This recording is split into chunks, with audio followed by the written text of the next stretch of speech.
That's hair on your head. I'm not saying this is your hair.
lady? Wasn't it Cinnamon Sisters? Basil Babes. Saffron Squad? Nutmeg Maidens? Pre-curve? No. Nutmeg Maiden. I just said that. Was it Spice Girls?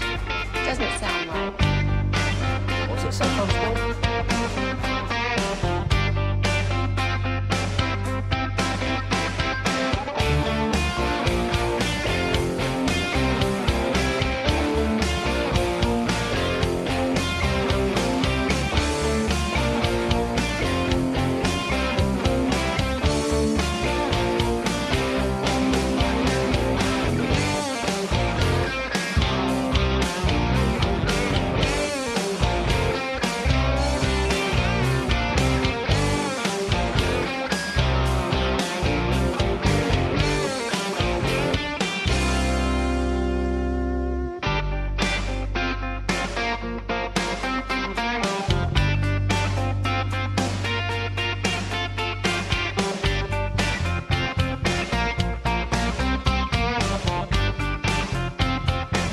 And IJ on 105.3 The Fan. A lifetime .251 hitter hitting .300, and he lines one down the left field line, hooking at the foul pole. It is gone. It stays just inside the pole. And the Royals lead it 4-1. It's their third home run of the game. Good morning, Metroplex. That is how we start a Tolo Tuesday edition of Sean and RJ. Choppy out on vacation. We got Cowboys insider Bobby Roberto Belt. We got Peyton and Aiden firing up the fan cam, Twitch, and YouTube. Thanks for being a Tolo. That stands for turn it on, leave it on. As a pretty boring game ends last night with the Rangers getting closer after falling down 4-1, but they still ultimately lose 4-3 to Kansas City in the opener. Yeah, this is getting to be all too common. Like, we watch a game where, and Sandler said it yesterday to us on the air, like, they were built to slug and they don't. They just don't have any power. So even in a game where they come out of this yesterday with 11 hits, and they get the one double from Seager. Otherwise, it's nothing. And it's a continued issue with plate approach at times too. They don't walk a single time in this game. So this is starting to feel more and more just like, all right, appreciate you for getting us to football season, but gosh, this is tough to watch every night. Jack Leiter was off in terms of the accuracy. Bassick said it on the TV call. You can't have a walk an inning. And it was 3 walks in 3 innings and change for Jack. He was missing his spots early on, so it was not a sharp start at all for Jack Leiter. Jock Peterson with that play at the plate. What are we doing? What are we doing? Did everyone here watch that, replay that, and say safe? I thought it was safe. Yeah. I changed the channel because I said, all right, I'm going to come back here, and the Rangers going to have a run on the board. I come back. I think it was still 1-1, and I was like, what the hell just happened? Yeah. What just took place? It's he's out clearly, even though his foot, like, it was like the front edge of his right foot or whatever. Like, you can clearly see, especially there's this photo going around after the game of like comparing where he was at, like where his foot is touching, and then the shot from behind of like, all right, here's where his foot is at in the same part of the plate, and you can clearly see the ball is not gathered yet. And so I thought it was pretty clear as day he was safe, but I mean, it's in a one-run game especially, that's going to be tough to swallow. But I mean, this is why we need the robo-umps, Sean. Pay, did you think he was safe? Yeah, I mean, it looked like, his foot got underneath the tag. It looked clear as day, and I don't know why we continue to get these wrong when we have replay. Like, this seems like it's bit the Rangers in the ass the last couple years. You had the Jonah Heim play, I think, in Chicago a couple years ago, where everyone and their mom thought he was safe, and then they called him out. It's this whole bullcrap of the whole, it's standing because we don't have actual evidence that, or like clear and convincing. That term is so overused, and it's an excuse, basically. Jeez, he's worked up this morning already. Bit them in the ass, bull crap. Listen to that.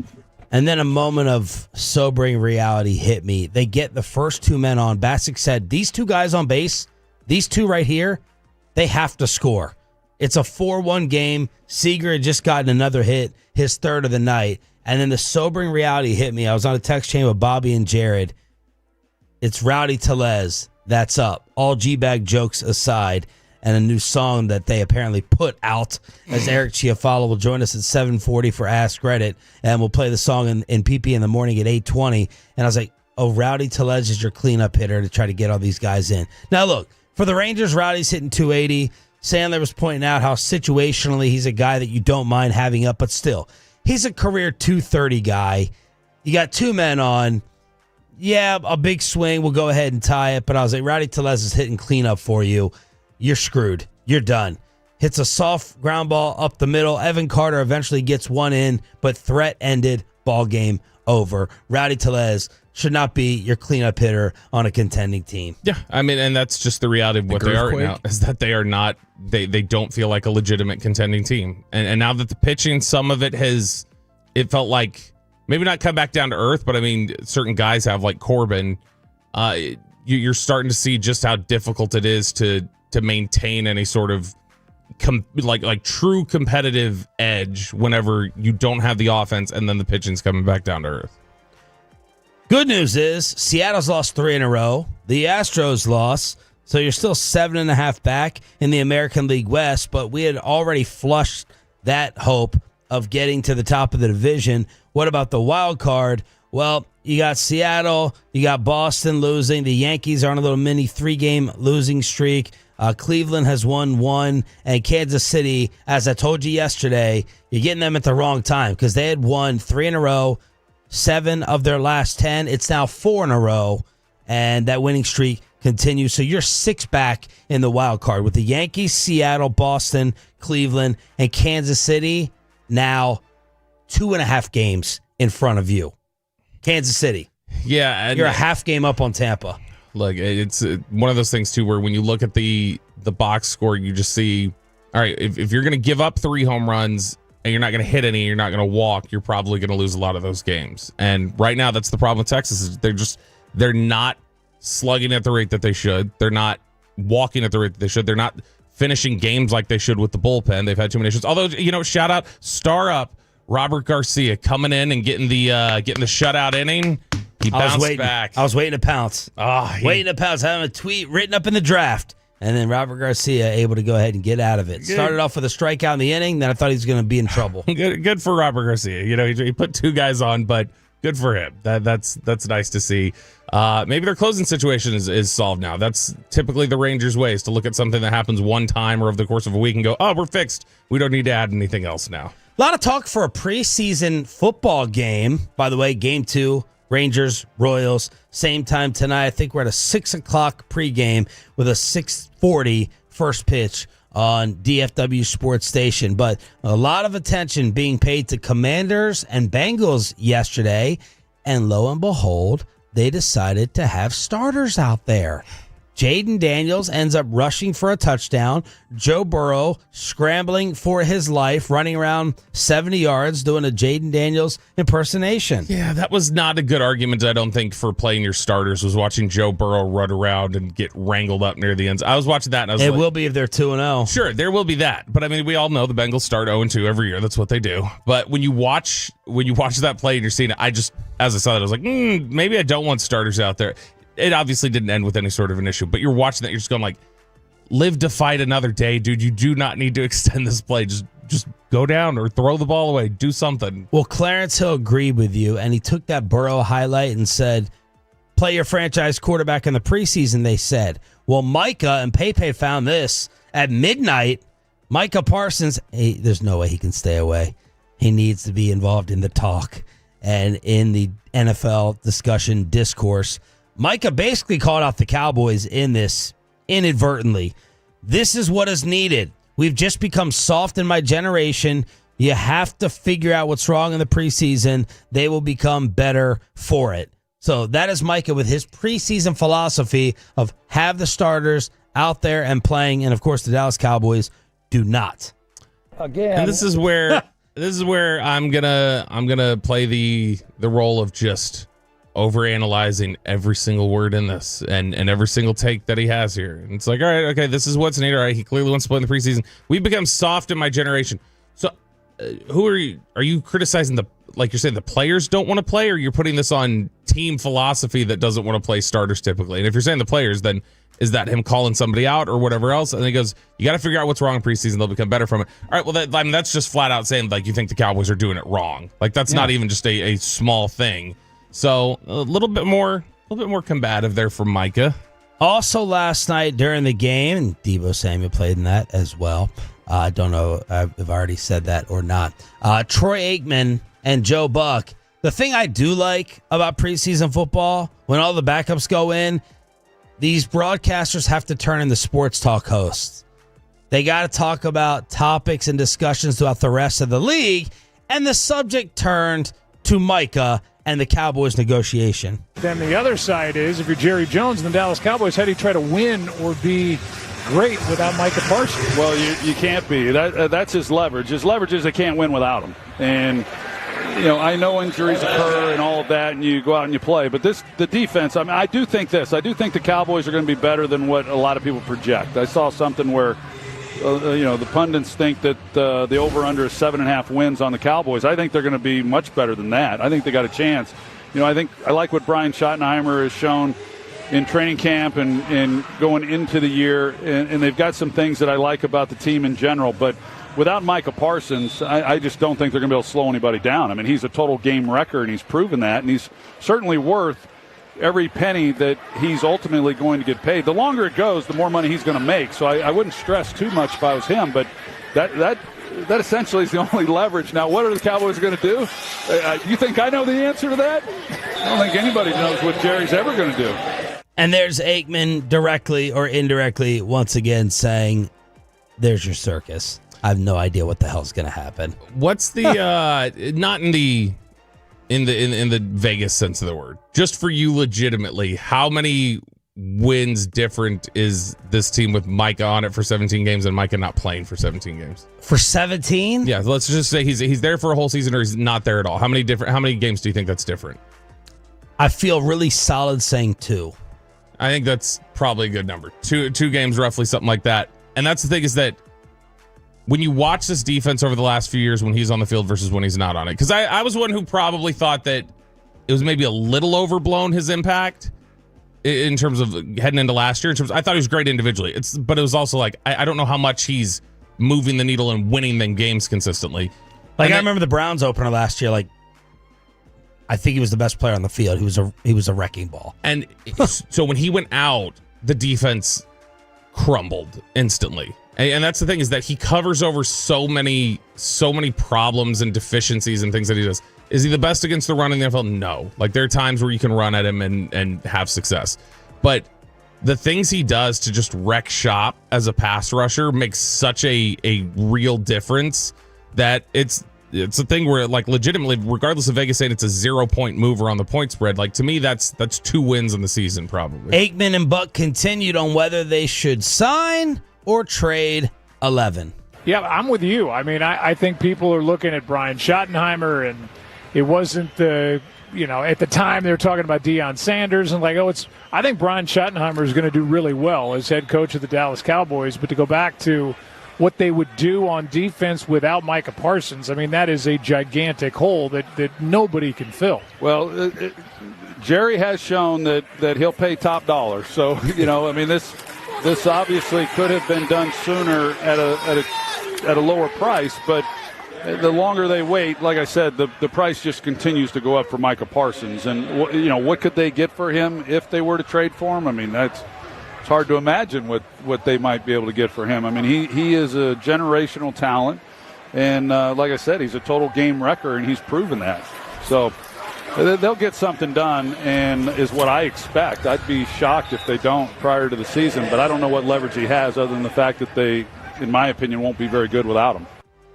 Diana Rossini, yesterday we talked about the timing of Trey Hendrickson.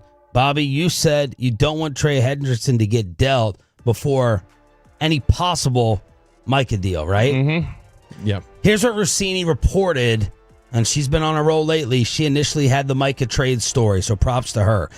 Teams that have recently inquired about Hendrickson were told Cincinnati's asking price included a young defensive player and a 2026 first-round pick. The player heading back does not have to be a pass rusher.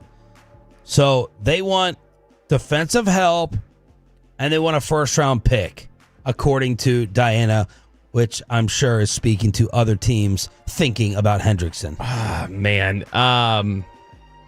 That feels like a lot for Hendrickson. I'd give up a draft pick, second. I'd probably be convinced to give up a first if I was like a really like on the cusp competitive team. Because they have to get win now defensive help for Burrow, the Burrow plan. Higgins, Chase, Burrow putting pressure on them publicly, getting ready to trade Hendrickson. That is, 2 steps forward, 1 step back. Yeah, they're going to want young, cheap defensive help because that's the thing. They want to play this cheap. I think they have cap space. They're cheap individuals. Yeah. Typically, Cincinnati's had a lot of trouble giving second contracts out to people who have earned them, and so this is a different shift for them. They've paid it all out this time, but Hendrickson just feels like a bridge too far to them. But man, think of anybody on the cusp like that. That's kind of like a borderline. Buffalo. If Buffalo like really needs a pass rusher, I'd be all right. Yeah, sure. We'll trade our first to get Trey Hendrickson here. We'll do it. And so that's the kind of team that I would think would do it. But man, that's a lot to ask when you say you're going to give up that capital and a young defensive player, young cheap talent. So there's a recap of last night. Thanks for waking up with us as part of the 6 a.m. club, the undisputed best listening part of our show, with the Turn It On, Leave It Ons that have been hooking us up with your time spent listening on the app, on the radio, the fan cam, Twitch, or YouTube. It all does count. Let's find the Dallas Cowboys a new backup quarterback inside the Star with open practice tonight. And Brian Schottenheimer is previewing this like it's WWE SmackDown. We'll take you inside the Star next. But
Uber Eats has low fee products? I gotta remember that. Well, you know, they say in order to remember something, you have to forget something else. Okay, now that is a very cute haircut. That's like a little shag. I've never seen that before. Well, I mean, of course you have. It's the Rachel. Oh, is that your name? No, I mean like your name. No, I'm Jen. My name's Jen. Right, but I just mean like this is your haircut. But that's the hair on your head. I'm not saying this is your hair. Okay.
Frankel first, 214-4817-323-3333. With Frankel & Frankel, there's never an out-of-pocket cost. They only get paid when you win. Frankel & Frankel, the go-to contract attorneys in Dallas. From news and notes to the coaches and players for America's team, let us go inside the stars on 105.3 The Fan. Man, we got a lot to get to. Sean Sharif, Cowboys insider Bobby Bell, Choppy out this week on vacation. We got Peyton and Aiden in the back, live on the Fan Cam, Twitch, and YouTube. We'll start previewing the Cowboys Netflix documentary that dropped at, what'd you say, 2 a.m. Yeah, it was last like 2 night? in the morning, something like that. So I watched the first 15 minutes before I came to work. All right, so we'll start previewing that at 6:40. Then we'll get into the actual documentary on DallasCowboys.com, The Wall 2.0, if you want to get in your feels and reminisce over Zach, Tyron, and Travis Frederick. 7:20, all the audio from that. We'll ask Reddit with special guest Eric Chiafalo. We have the director of The Gambler on Netflix at 9 o'clock. And then Tommy Yarish, DallasCowboys.com, to also preview tonight. How's practice working this week, and how's it open for the Tolos? So it is, these are public practices this week out at the Star. They do usually a couple of these at Ford Center, usually 2-3 a year. And so they'll have 2 this week, tonight, and tomorrow night at 6 o'clock. And so those will go for roughly an hour and a half, 90 minutes, something like that. I'm stunned that Brian Broaddus has not already asked to, hey, could we do the show from the Star? Can I be at the Star remote? Yeah. So instead, but they've got 6 p.m. cutoff all this week. So I'm sure he'll breeze on down the toll road and head up there. But we got 2 practices tonight and tomorrow to kind of thin out this roster a little bit more. Let's clean things up from the Ravens game yesterday. If you listen to our news segment, Legit or Loco, you know that there is a good amount of Cowboy panic with the way they have looked after the first 2 games. Schottenheimer was asked, what progress? Good question. What progress did you make against Baltimore? I tell you what, I think when I looked at this game, we went back and we looked at it. The biggest thing I would say, we didn't control the ball. I mean, time of possession was a major problem. We shared that with them this morning. I mean, 40 minutes to 20 minutes is a big difference. We did a poor job, playing ahead of the sticks. We need to win first and second down. I know in the passing game on defense, we gave up some easy completions, and they kind of got ahead of the sticks on us a little bit, which put them in favorable third down situations. And then our inability to kind of run the football hurt our ability to kind of play ahead of the sticks. So we just, we forced too many third downs on offense long, and that's a big part of it. That's how you look at a number, and it's that lopsided. And so the other couple things I would say is the complementary football wasn't there. It needs to be there. I think the biggest thing that I would say, to answer your question, is the consistency wasn't there. And I talked to the guys about it this morning. I said, at the end of the day, when one of your main four pillars that you believe in is physicality, I thought the physical nature that we played with was not good enough. Yeah, I didn't hear any progress in that status report. A progress report can sometimes be all Fs. Yeah, it can be all Fs. By the way, and the halftime stats were hideous. 16-2 in first downs. They were 0 for 4 on third downs. The total yardage was 273 to 31. They had 11 passing yards, and the time of possession was 24 to 6. Lopsided on all counts. That's pretty gross. And then that's the thing, is that there is obviously a point where you say, it's preseason, it doesn't matter. And it doesn't in a lot of ways. You don't care how dominant you are. The thing is, you don't want to look awful. And that's the problem, is that a lot of guys so far have looked awful, and that's what's a problem. He keeps talking about the P word. Is there time? We're 2 weeks. Time. We're 2 weeks away. Is there time to fix your physicality? Absolutely. Yeah. I mean, this is going to be another great week of practice. We got a couple fun days of practice, and there'll be padded practices in front of the fans and indoors and all that stuff. But again, I think very, very clearly, I said to the guys, we don't look at this hey, look, this is just a preseason game. It doesn't matter. I've never said that. I would never say that. It does matter. Every time we get a chance to go out and compete, you compete to win. But at the end of the day, we are trying things, and we are not showing things, and we are in the evaluation business. We're trying to evaluate players doing scheme, simple scheme. But when we go to compete, we want to compete to win. He's in a tough spot right now in terms of just publicly answering a question like that. Yeah. Because if he fully leans into, guys, we're not really doing anything. Okay, then it's, how much are you preparing this football team? You're not going to go out there, you're not trying to win every snap. You're going to get that, or you're going to get the whole, that sounds like an excuse. He's just making that up. He's trying to pretend like this isn't a problem. Well, then he's also in the position of, it truly is, and a lot of times they're working on things, and so he can't just full on say, yeah, we're just devastated, we're losing these games. This guy's got to step it up. We never wanted to be 0-2 in the preseason. So he's got to kind of walk this balance of explaining, all right, this is really what it is. But yeah, we have not played up to our standard, and that's frustrating. I also don't think as a first-year guy he can be this hard-ass in comparison to being like a fifth-year guy who has won a lot. Like Sean McDermott can and did the other day say, this is not up to our standard. This is ridiculous. Getting destroyed by Chicago. Sean McDermott has won a lot.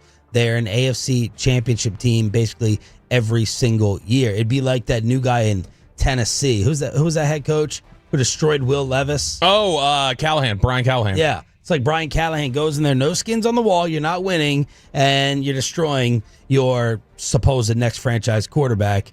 I don't think you can take that tone. I don't. Yeah. No, there's a limit to how critical you can reasonably be here. But the reality is a lot of fans are going to want to hear you just destroy the team right now because they're not going to believe there's going to be any change unless you do that. Yesterday, I told you and Nick Eatman that I believe Will Grier should start Friday in the finale against the Falcons, and he should play at least a half, if not 3/4. Brian Schottenheimer, is it going to be Joe Milton again? Yes. Yes. Yeah, good answer. Dak is not playing. Why not Will Grier? Because Joe Milton's a guy we want to find out more about. And that was your answer yesterday, that they've had Will around 5 years. They know about him. They want to continue to evaluate Milton. I think specifically Schottenheimer being here as long as he has and being around Grier when he got here and started to develop and did some things for them in the preseason, did some things, quote unquote, but they've been able to see him in these sort of reps before. and they've had him around practice enough. They know what kind of a student he is. They know how he's worked with Dak in the past. And so, yeah, I think they feel like, yeah, we're completely confident in who that guy is. We have no idea what Joe Milton can be right now and how quickly we can get him up to speed. You know, to counter my own point, having Will Grier go out and have a good game against Atlanta is not enough evidence to say, okay, you're fine at number 2. We can't sit here and say, you know, preseason doesn't matter that much and then say, all right, don't worry about the number 2 spot because he had one good game. But to support my point further, all this, we know Will Grier, he knows the system. He has 52 pass attempts in the National Football League in his whole life. He's played in 2 games. So it's not like live game reps and bullets cannot help Will Grier. I'd rather him get them because I know Milton cannot be the 2. So I'd rather him get them in case he's needed down the line. That's a fun fact. 52 pass attempts in the NFL. That's about since 2019. That's about 43 more than I thought he had. So I mean, it sounds like he's got a world more of experience than I was anticipating. He's been around for a while. But yeah, anybody can use those reps. Anybody can take those things. I just think that they feel like preseason wise, where a lot of it is going to be about studying. It's a glorified practice almost. It's just at a faster speed. Everything else. I think they feel like Will Grier's generally gotten enough practice reps in his life to know how to prepare for a game, and there's really nothing more that's going to prepare him if he has to step out there. Yeah, playing in the game. Stop talking to me about the classroom. Play in the actual game. He ran in a touchdown a couple weeks ago. What are you talking about, dude? And then Schottenheimer added, it's not that we want Joe to win the job or Will to lose the job. We need to figure out more about Joe. So it'll be Joe Milton again. He graded himself a D against the Rams. As for his evaluation against Baltimore, if it wasn't for the interception, I feel like it would have been a smooth C+, but right now I still feel like I give myself a D. I got to clean my eyes up. Ooh, that still feels a little generous. If you're saying the interception was the only thing that kept you from being a little above average, that's maybe a little generous. But no, look, I think I will take issue with one thing Schottenheimer just said there. It's not that we don't want Joe Milton to win the job. I don't think that's. I don't think he's being 100% honest. It feels very much like you guys want Joe Milton to win the job, and it makes sense. You gave up the capital that you did for him. You want him to be the guy. I get it, but yeah, I don't think they want Will Grier to lose it. I think that's accurate what he said, but they absolutely want Joe Milton to win it. There are a lot of Tolos after I said Will should start. Bobby said no, I get it. Keep throwing Milton out there. There's a lot that said, what about Dak? You got Joe Burrow, Jaden Daniels playing last night. RJ Ochoa pointed out there are 7 NFL teams with new head coaches this year. 6 of them have had their franchise quarterback or projected starter see at least some preseason action. Only the Dallas Cowboys have not. And I would counter, and I love RJ. RJ's a buddy, but I would counter. He's probably funnier than you too. I mean, we know that's the case. Is that all RJs are funnier than me, and how it just dominates my thoughts when I go home every night. I would counter that to say I believe Dallas is the only one that hired somebody who was in their building last year. Like, so Schottenheimer has worked with Dak before. It's not necessarily the same sort of setup where it's like you got to get in and work with your quarterback. How is Will Grier going to compete if Joe Milton gets all the reps? Again, Will gets opportunities to compete different ways. He gets opportunities to compete in practice. He gets opportunities when he gets his chance to play in games. You know, we compete a lot of different ways. You can compete in meetings. And again, I think I've been very clear. You know, we're not naming a backup right now, but the guy that I feel like we don't have as much information on is Joe Milton. I feel like we have more information on Will. Part of our job, you know, I'm learning, like I said in the first 2 games, and I feel the same way now. I'm learning Joe. I'm learning how you would call a game with Joe as your quarterback. I think that's a big part of it. You know, you're going to call a game with Geno Smith different than you do Russell Wilson. You're going to call a game with I'll make up Mark Sanchez different than you do Mark Brunell, you know, and so we're trying to figure that out. But we've also been very upfront with Will, and because I think that's important. You know, hey, Will, here's the deal. Joe's getting the majority of the reps. When you get in there, maximize your opportunities. And not one time, as Will said, hey, Shotty, I don't think that's fair. Why? Because we're upfront and honest, and we're very direct about why we're doing it. It's not that we want Joe to win the job or we don't want Will to win the job. It's like, hey, we need to figure out more about Joe and how he's going to perform. God, I love his answers. I got all these cuts on here, and Peyton was probably like, "Why are you asking me for all this? You're not going to play." It's so refreshing. I know you're pissed off right now because they're 0-2, but we go from boring process robot to cantankerous irritation to just calm and genuine and clear and authentic. I'm going to be playing a lot of Brian. Pretty Schottenheimer, dramatic there, Nick. Win or lose. I like the honesty too from him to say you absolutely tailor your work to who the quarterback is. I'm not calling the same game plan for Dak Prescott that I am for Will Greer or Joe Milton or whoever else, because that was something they stubbornly used to claim was like, we're doing our same thing. We're the same team regardless of who's in there at quarterback. It came out 4 hours ago. Bobby was watching it 2 hours ago. Have you watched any of it before work? We preview the Netflix Cowboy documentary that just dropped next on 105.3 The Fan.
classic Chevrolet. Together, let's drive, relax, enjoy the difference based on new Chevrolet registrations 2023 and 2024.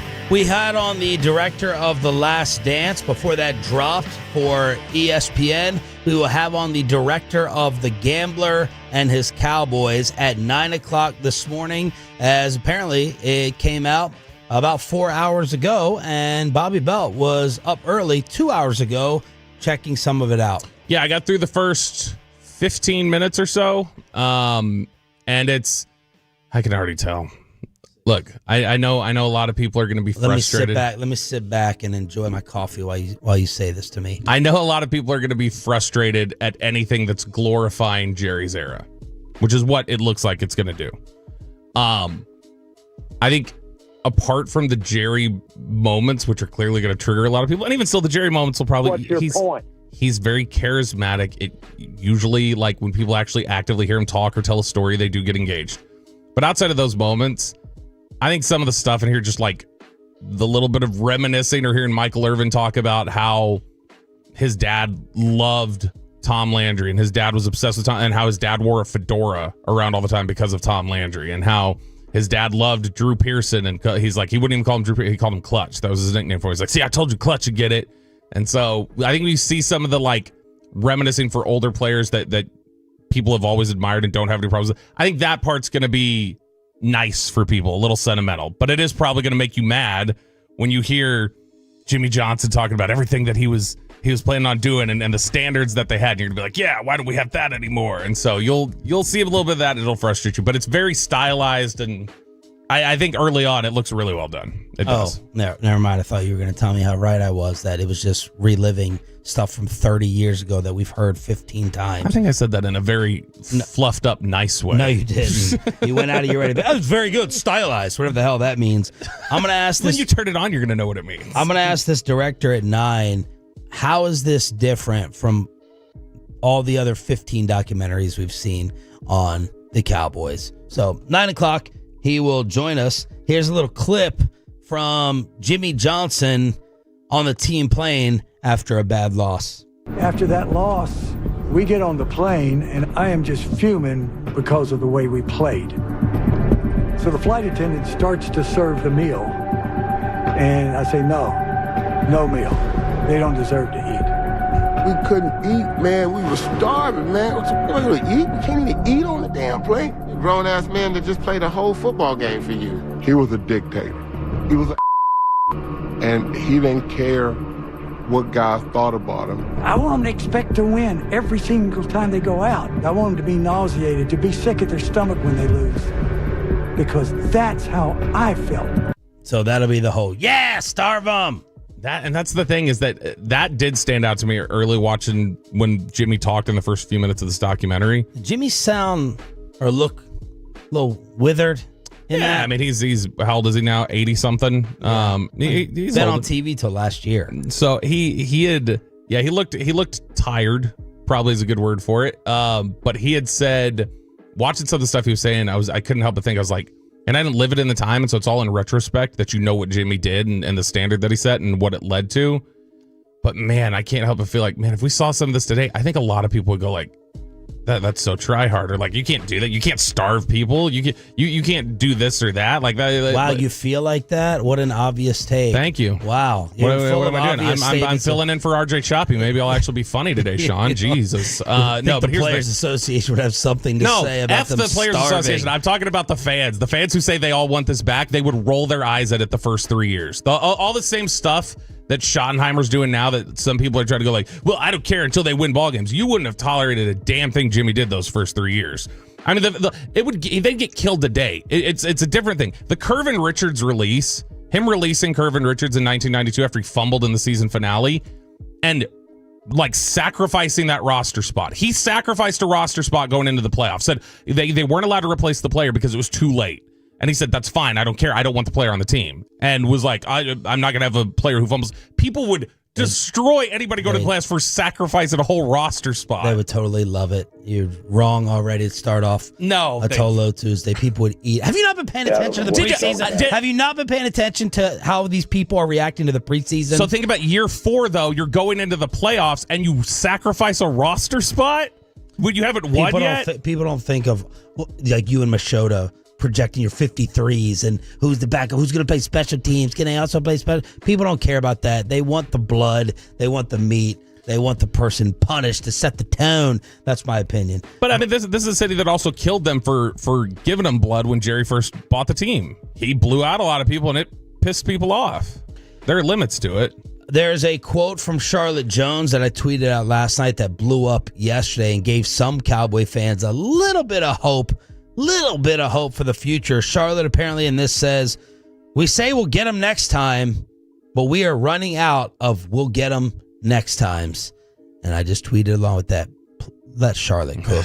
Please, just let Charlotte cook. She's she is the most like Jerry, I think, in terms of being the way that's not going to give people hope. No, in terms of, I just mean in terms of like being the business minded, being the one who could, if tomorrow, Jerry just said, I'm walking away and I'm done or something. Like Charlotte is the one who I think could step in and the business doesn't miss a beat. She is considered, I think, a real. I want to be careful about the word you use because like it can sound negative and it's not meant to be negative, but she can be a shark. Like she's tough. And I think when you hear that, that's the kind of thing they want to hear more, that we're running out of time, guys. Like this isn't just we don't have forever here. And I think that a lot of fans have felt like that's lacked from the Joneses for a while now. And it's nice to see Charlotte has that perspective. Rich Eisen hosting the late Sports Center last night. They went with the old intro. He had a little tribute to Stuart Scott in there. So if you wanted to be nostalgic and you are much older than Peyton, you could go ahead. Were you even there for Rich Eisen Sports Center? Okay. Yeah. Got Dan Patrick and Oberman. I know, I think Rietma, that's his era as well. An old historian. Aiden probably knows what I'm talking about. But Rich Eisen hosting Sports Center. But the ESPN viral clip that has been making the rounds is Monica McNutt. I think she was co-hosting on First Take. And who was the guy on there wearing the... Drewski. It was Drewski, and he was sitting up there with Stephen A. Smith. Who is Drewski? Drewski's like this comedian, internet personality, like record label manager. He's just a kind of a renaissance man. He's wearing a blue number 20 jersey that says Sanders on the front. Number 20 Sanders. Text who comes to mind on the Franklin Franco injury attorney text line as we play you the intro. All right, so the jersey. Let's get into it because obviously this ties to one Shador Sanders who balled out in his first preseason game. This is Barry Sanders. I'm sorry, I apologize. Barry Sanders. But the tie, the tie is the Sanders. Bear with me. Bear with me. But let's get into Shador because it's appropriate that you're also a fan there, right? Bear with me. It's so bad. That's going to win on Friday. That's going to be worst take. That's so bad. And he, like, you could see he painfully, he was just like, no. Here's Stephen A. try to jump in there for a second to try to save it. Like, oh no. Oh, no. And it's on the fan cam, Twitch and YouTube. Good job, Aiden. Which I get it. Monica McNutt is, she's basketball. That's her thing. That's her focus. And a lot of times you get these people who had either been a basketball player or had their career in football, and then they're asked to talk about a whole bunch of other things. And it's not necessarily their forte. So there's probably like an unfair expectation for them to know everything at the time. But that's why I would just say she can't talk football anymore. It's like having Stephen A. talk baseball. Yeah, you can't have her talk football if she's going to look at a Barry Sanders jersey and go, Shador, right? Like, no, we got a problem. But they had her there. This guy does what again? Again, it'd be like having me do entertainment. No, he's like he's a comedian. He's an internet personality. So that's why CEO they felt mogul. safe. That's why they're like, okay, this is an entertainment. This is a lifestyle thing. We're not breaking down football here. But Shador, I don't think wears number 20 or blue yeah, or blue. Just so I and the reality is, and this is the truth, and much of it is unfair. When you have a female up there and that happens, she's going to get less benefit of the doubt, and she's going to get a lot more criticism because already as dinosaur males, we're like, oh, she shouldn't be talking football anyway. It's not your night. It's not your night. Thank you, Peyton Russell. So that's Monica. Congrats to 30th over there, by the way, the Oakland A's broadcast. That right there, that's enough. Like I said, ranked 30th. Yeah, the awful announcing had the fan voted released announcer rankings for Major League Baseball teams. By the way, Rangers were too low. There were some nice comments about Bassick in there, but there was also some, this guy doesn't know anything, he's the worst. And so it was fan voted. But yeah, the A's came in 30th overall. I will say, this is seriously though enough where I would hope a producer at ESPN would just say, Monica, we're just not gonna have you like lead a football thing anymore. But it wasn't. I didn't listen to the interview, but it's not supposed to be a football thing. They were talking Shador at the start, like that was part of the stack that they had. And she, to defend her 1%, she's so programmed by the ESPN machine. I must talk Shador. It has to be Shador 25-7, 377, and she was just thinking.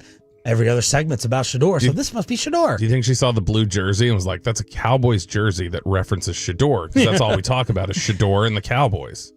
The viral video of the day, the food review in Houston. Dude. Did you see the car come crashing next to this couple who had the camera set up? They're eating their little salmon bites.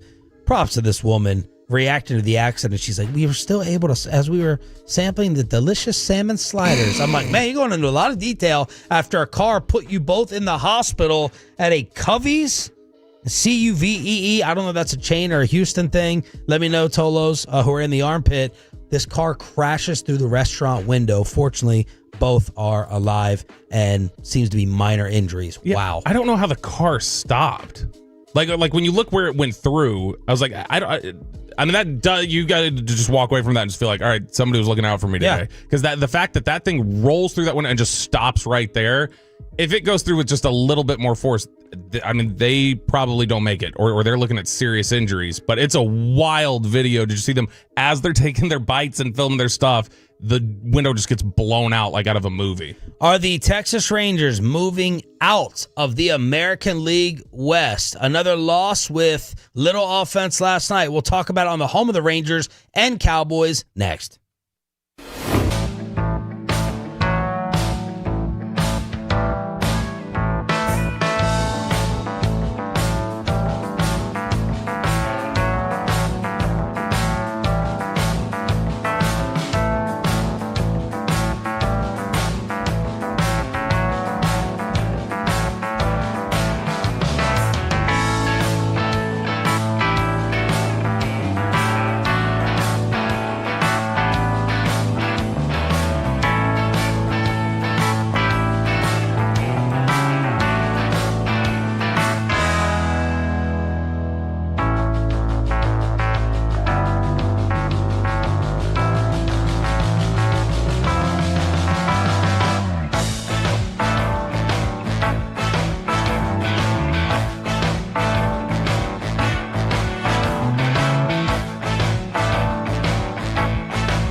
Something else. Okay, now that is a very that's like a little shag. I've never seen it before. I mean, of course you have. It's the Rachel. Oh, is that your name? No, I mean like your name. No, I'm Jen. My name's Jen. Right, but I just mean like this is your haircut. But that's hair on your head. I'm not saying this is your hair. Okay, you're freaking me out a little bit.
105.3 The Fan. Leiter ready now with the 2-1.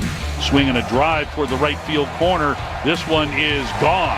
A line drive home run for Vinny Pasquantino. It is his 23rd of the year, and that puts Kansas City in front 3-1. Pixie with the call in your home of the Texas Rangers. They end up losing to Kansas City in the opener 4-3. Jack Leiter did not have control. Jock Peterson gets screwed at home plate, and they are now 7.5 back in the AL West, 6 back in the wild card, and that's pretty much everything I have to say. Yeah, I mean, I guess I would only add to that Vinny Pasquantino sounds like about the most Italian name you could come up with, to the point that it almost sounds fake to me. Mm-hmm. But yeah, this is getting frustrating every night watching this baseball team where, again, I'm just like, I want you to put me out of my misery. Yeah, it's a thing where when you watch it, it's almost like you feel like you're just. It's similar to, at least for me. I know it's not this bad in the standings right now, but it's similar to me of like, there's 9 minutes left in the fourth quarter and you're losing 28-3 and you're just like, can we just get this done? Can we be done with it and reset, I feel like get a chance to like reset? 23-6. Okay, 23-6 and you've picked up 28-3 I know is done. I'm not as, unless you're the Patriots. I'm not as there as you are. 23-6 then, but you've picked up 60 yards of offense through 3 quarters. And it's like, I don't know how we're going to score today. Yes. And that's the frustrating thing, is that you're just kind of sitting there going like, this is probably done. So can we just be finished with this one and get a reset for the next time? I was a little surprised at Jared Sandler's trade deadline grade for Merrill Kelly yesterday. I thought it was a little too optimistic. And Merrill is going to pitch today. Rangers Sports Network employee Jared Sandler? Stop it. Don't do him like that. How funny was that, Jared? 9-7 with a 3.36. He will be on the mound tonight against Lugo. 6 o'clock pregame, 6:40 first pitch. Are we getting the Rangers moving out of the American League West? Rob Manfred, commissioner, was talking about expansion and how that could lead to RJ Choppy's dream. In my mind, I think if we expand, it provides us with an opportunity to geographically realign. I think we could save a lot of wear and tear on our players in terms of travel. And I think our postseason format would be even more appealing for, entities like ESPN, because you'd be playing up out of the East, out of the West, and that 10 o'clock time slot where we, sometimes get Boston, Anaheim, would be 2 West Coast teams, and that 10 o'clock slot that's a problem for us sometimes becomes a real opportunity for our West Coast audience. So I think, I think the owners realize that there's demand for Major League Baseball in a lot of great cities, and that we have an opportunity to do something good around that expansion process. RJ Choppy may call in on vacation from Michigan just for this. This is, I would love this. That was on Sunday Night Baseball. I would be a big fan of this. I've often felt like Major League Baseball needs to do more, and I understand for all the different old heads that don't want to see things shaken up, and I'm part of that group a lot of the time. I absolutely would like to see divisional realignment that really emphasizes regional, not just for time frames, but just to like really accentuate regional rivalries. And to get the most out of that. And so CBS had actually they'd done a breakdown of like, hey, here's what realignment could look like, where you end up with 4 divisions instead of 3 because you add 2 expansion teams. And so they said, assume one of them's Nashville, assume one of them's Portland, which those 2 have been talked about a lot. There's also been, I think Salt Lake City has been talked about a lot with this. So they said that Texas would end up in the South Division, which would be the Houston Astros, the Miami Marlins, and the Tampa Rays and the Rangers. I feel pretty good about being in that division for the next little bit. Yeah, Jim Bowden did a proposed realignment. He put us in the Southwest with the Armpit, Kansas City, and St. Louis.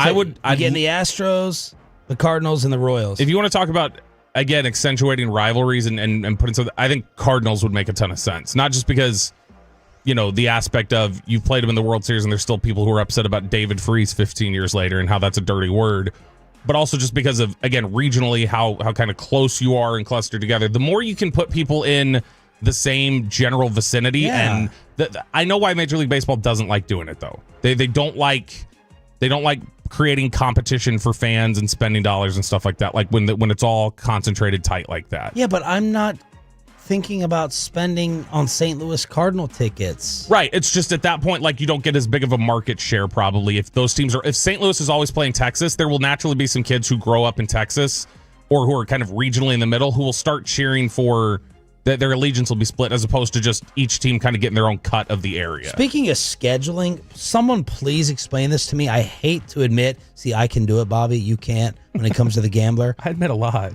Bobby, well, you're not admitting enough that I'm correct all the time. Bobby trashing Adam Silver. NBA on NBC is set to roll out Coast to Coast Tuesday. The second game of the doubleheader will start at 11 o'clock Eastern instead of 10:30. Help me. What am I not getting about this? So instead of 7 o'clock to 9:30, we get 9:30 to 12 for the second game. Now we're going to go 10 p.m. start time and 11 p.m. on the East Coast? Why? So baseball, it's always felt like, I mean, they obviously have to consider certain things with the West Coast, but to me, it's always felt like baseball has been concerned about their East Coast audience. Like that's what the sport generally prioritizes, especially the Northeast. Basketball does feel different. Like basketball does feel like they try to cater to the West Coast of the area. And so to me, I do wonder if it's just a thing where it's like, well, 8 o'clock, we really want people in those Laker seats. We don't want them late getting, traffic. It's crazy in LA. They need enough time to be able to slide into their seats, and we want crazy atmosphere. All right, but everybody else is in bed. Nobody else in the country is going to see it, like east of Denver. That's going to be it. Nobody else will watch it. The Dallas Cowboys have a new cornerback. By the way, the rest of the show preview, we're going to play you audio from the documentary that Brad Sham is raving about, The Wall 2.0. That's going to be at 7:20. We'll ask Reddit with special guest Eric Chiafalo in the commercial-free expressway as well at 7:40. And then the director of the Netflix documentary dropping today. It's already out. Jerry Jones and his Cowboys, The Gambler is the name of it. The director will join us at 9. So it's a documentary Tuesday on Sean and Bobby with Choppy on vacation. Who is the corner? Michael Ojemudia, who was at Iowa a few years ago. He came out in the 2020 draft. This was the CeeDee Lamb draft. So if you need context for how long ago he entered the league. I did not realize that he was even playing in the USFL or wherever he had been recently. So he was drafted by Denver in the 3rd round back in 2020, and he was not consistent enough. He was not good enough. He ended up, I think, he was either cut or traded before his second year, midway through his second year. But he hasn't played in the NFL since 2022. We're talking about 2 full seasons that he's missed. He's played 22 games in 5 years, entering his 6th now. So this is not a name that we had mentioned on the corner market. No, this is traits. This is athletic traits and a guy who performed well in the USFL that they're now willing to give a shot to. Similar to like when they signed Garyon Conley to the practice squad after he had kind of done some stuff. So it's a body, and it's somebody that they're willing to take a risk on. But again, this is like last year. Remember where they were working out Carl Lawson and they were signing Al-Quddin Muhammad? Like they were signing all these different people and bringing in all these bodies because they recognized their edge group wasn't good enough. That's what they're doing at corner right now, where they're just kind of throwing stuff at the wall. Other updates from Brian Schottenheimer yesterday. He said, we don't believe it's terribly serious on Jonathan Mingo. We have a few more tests to run. And then I see 4 to 6 weeks. Yeah, that's shorter than maybe they thought initially. I guess it's one of those, well, it's technically true. It could have been 12 weeks, and it's 4 to 6 instead. But you're now looking at an opportunity where he might be facing IR at the beginning of the season, which is obviously, you don't want to see anybody get hurt or anything else. But if you're Trayshawn Holden, you're now looking at that and saying that might be your path to get on the roster. Our boy. Yeah, is because it's felt like a numbers game, like there wasn't enough space and that Mingo was going to be included in the 5 receivers that you couldn't move on from. If Mingo's going to end up being on IR to start the season and you don't have to potentially put him on the roster first, then it opens up a door for Trayshawn Holden to actually have a secure spot on the roster and feel comfortable about it. Shoddy said Jaden Blue with the knee is trending positively, hoping he can play in Friday's finale against the Falcons. Again, he wants the next 2 practices to be physical. So if you're going out there tonight, Bobby Belt will be out there. maybe you can see some skirmishes taking place Ford Center at the Star in Frisco. Yeah, and there's obviously. I want, quote, these next 2 practices to be ass kickers. And there's obviously in this day and age, like, how physical can you get? Like that's the problem, and how you're limited in doing that. I mean, this documentary we're about to talk about, The Wall 2.0, a little bit too much physicality ended Sean Lee's season a couple years, about a decade ago. And so that aggressiveness, like, you do have to kind of taper it back a little bit. There's really no way to know how physical your team is or really prepare for those reps until you're into the season. Once you're into the season and get those reps, that's how you get it. Says they should have run the ball better against the Ravens. They will do more first and second down work in practice this week to start drives better. Micah Parsons, no change is expected. Expected to do similar work as he did in Oxnard. So that's not great, as you're hoping Micah would go ahead and ramp it up for Philadelphia. Ian Rappaport on McAfee. We talked about, what's his name? Ricky Scoops? Pretty Ricky? Yeah. Ravishing Rick Rude? Yeah. One of the names. This guy's this internet dude who throws things out there, but he has hit on some. So I'm not going to totally dismiss what he said, that the Packers are thinking about a trade offer for Micah. And then here comes Ian Rappaport. I would expect that the Packers would be among the teams interested. And I would say I would expect the Packers would be among the teams really interested. They have paid Jordan Love. They have a bunch of really good young players, but they haven't. There's some guys like Quay Walker they have not paid. Dak Dom they paid, but they have money to spend, and they are really good. And so, like, that's the kind of team that I would say, if Micah was going to be traded, that he'd be going to, because it's like, we need one final piece. This guy is an absolute dog. He's worth all the money, so pay him all the money. I mean, God only knows what Mulugeta would make that contract. It'd be all of it. But it'd be worth it because you'd get Micah Parsons. I mean, Green Bay makes sense. Again, if we're talking about... Except the Packers don't make these types of moves. They don't typically, but if there's one area where they've typically invested before, even in the history of their 30 years, it's been an edge rusher. It's been Reggie White. It's been Julius Peppers. Like, those are the guys that they will kind of go outside the box and acquire. It makes sense in terms of just where they are in the periphery. Like, Green Bay feels like a contender who's just not quite good enough right now. Yeah. And Micah is somebody who at that point that might be enough to really drive it home. Micah in Green Bay, I don't know, like, fit-wise, personality with that community and the way that it is in terms of it's quiet and he wants the spotlight. I don't know how much of a fit that is for him, but it'd be a great football fit. And then Micah last night basically called out the Cowboys' way of doing things in the preseason, where he's like, yeah, starters should play. Get out there, learn from it. My generation is soft. Brian Schottenheimer commended Jay Toya's performance from the Ravens game, said Tyler Guyton is beating every mark in his knee rehab. And then I loved this little Easter egg hint. Says there will be some surprises on the final 53-man roster. What could that mean? I like it. I also wonder how in tune is Shoddy with what we expect the roster to look like. Like, he may think like, oh, Zion Childress is a big surprise. It's like, well, everybody's kind of projecting him at this point. So I don't think I genuinely, hand to God, don't believe Brian Schottenheimer consumes much sports media. I just don't think he knows what's being said consistently. Well, he knew what Colin Cowherd said about his visor. I don't even. Here's what I've been having. He was told as he was going up there, "Hey, just turn your visor around when you get up there and just say, I heard you call it." Like, that's what I think. I think that's probably what he heard about it.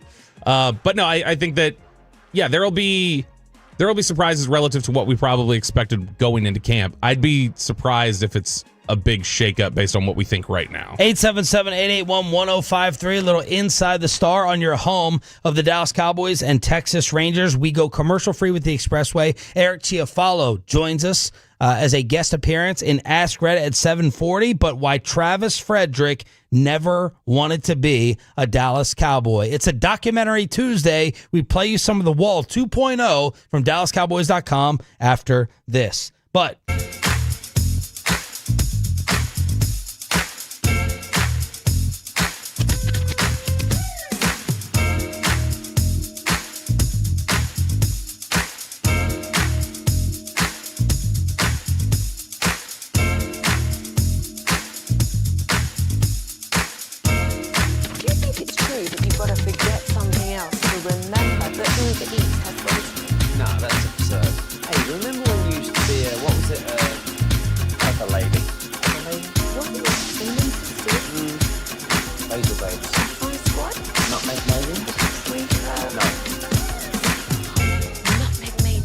said that?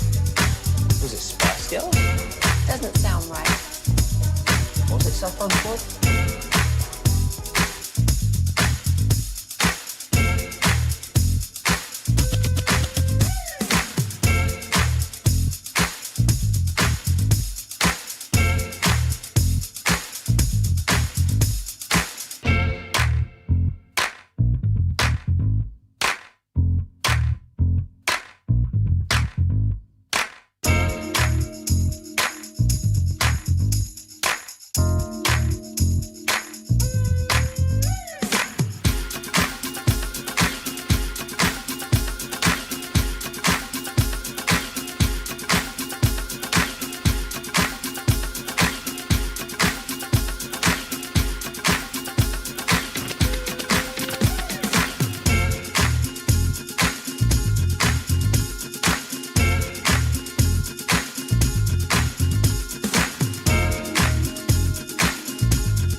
Uber Eats has low fee products? I gotta remember that. Well, you know, they say in order to remember something, you have to forget something else. Okay, now that is a very cute haircut. That's like a little shag. I've never seen it before. Well, I mean, of course you have. It's the Rachel. Oh, is that your name? No, I mean like your name. No, I'm Jen. My name's Jen. Right, but I just mean like this is your haircut. But that's hair on your head. I'm not saying this is your hair. Okay, freak me out a little bit.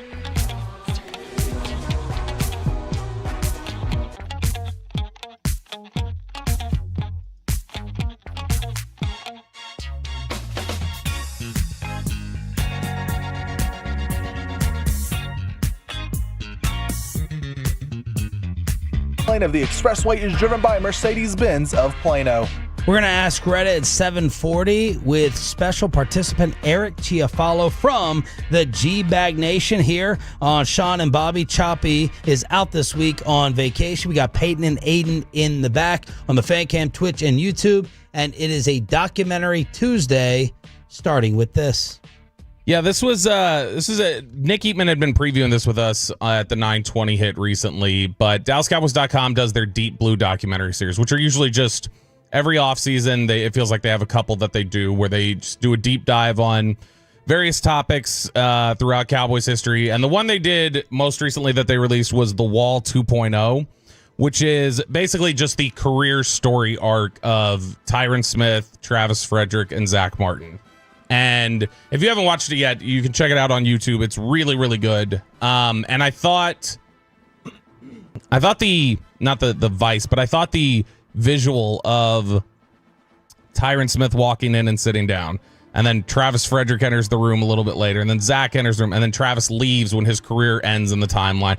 It was a nice visual setup, and I thought a lot of the storytelling was great. This is the most you'll ever hear Tyron Smith talk in this interview. Yes. And I thought he was really good. But we're gonna play some of the cuts here from this. The and there's presentation of who was drafted first. Yeah. Sits down in the middle. Tyron sits down first, and then you get Travis, and then you get Zach, and then they do the same thing with them walking and leaving off. Yeah, and it matches up with like the timeline where they're at in the story. So it's like, all right, we reached Travis's retirement, so Travis is leaving now, and for the rest of the seasons we talk about, it's just Tyron and Zach sitting here.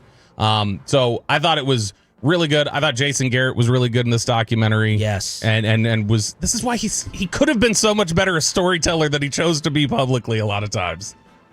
Well, he would tell some stories publicly, but it was very, very rare. What Bobby really texted me behind the scenes is made me miss Jason. A little did. Made me miss Garrett. It did. But you're not gonna get Jason talking to the media like that. No, you're not. It didn't make me miss Jason from that sense. It just made me miss Jason of like, man, I wish he could have seen it. Like, I wish he could have gotten the reward for what he had done. And what did he do? I'm just talking about in terms of like the time, the culture, everything else he put in. Like, you can see the players did love him. Like he really did connect with them in a meaningful way. Yeah. Whatever. He's not going to be this good in his NBC role. Yeah. Because it's very short. Jason's got to tell these long form stories because he has great recall. He's got great detail. He's got great delivery. But when you're speaking in 10-second intervals, it's not going to be as good for him. Right. Yeah. He needs a podcast format to sit down and do a 3-hour interview with somebody about like football. And he'd be really good in that. All right. We're going to play some of the cuts from this. And there's a lot of interesting stories that came out of this. This was the first one that popped off to me when Sean had asked last week. He's like, oh, well, what stood out to you about it? The first thing that stood out was, well, I found out Travis Frederick never wanted to be a Dallas Cowboy. Yeah. Which was not anything I'd ever heard before. This is Travis Frederick talking about why he wanted to avoid the Cowboys. Going into the draft, I had a little bit different expectations. It wasn't the place that I dreamed to be at the time. During one of my workouts, Coach Callahan came and worked me out before, and he really grinded me in that workout. Turned to my agent and said, I would give up being a first-round pick as long as I don't have to go to the Dallas Cowboys. Wow. I saw the Cowboys trade down their pick at 18, and that was the sure sell that they were coming to get me.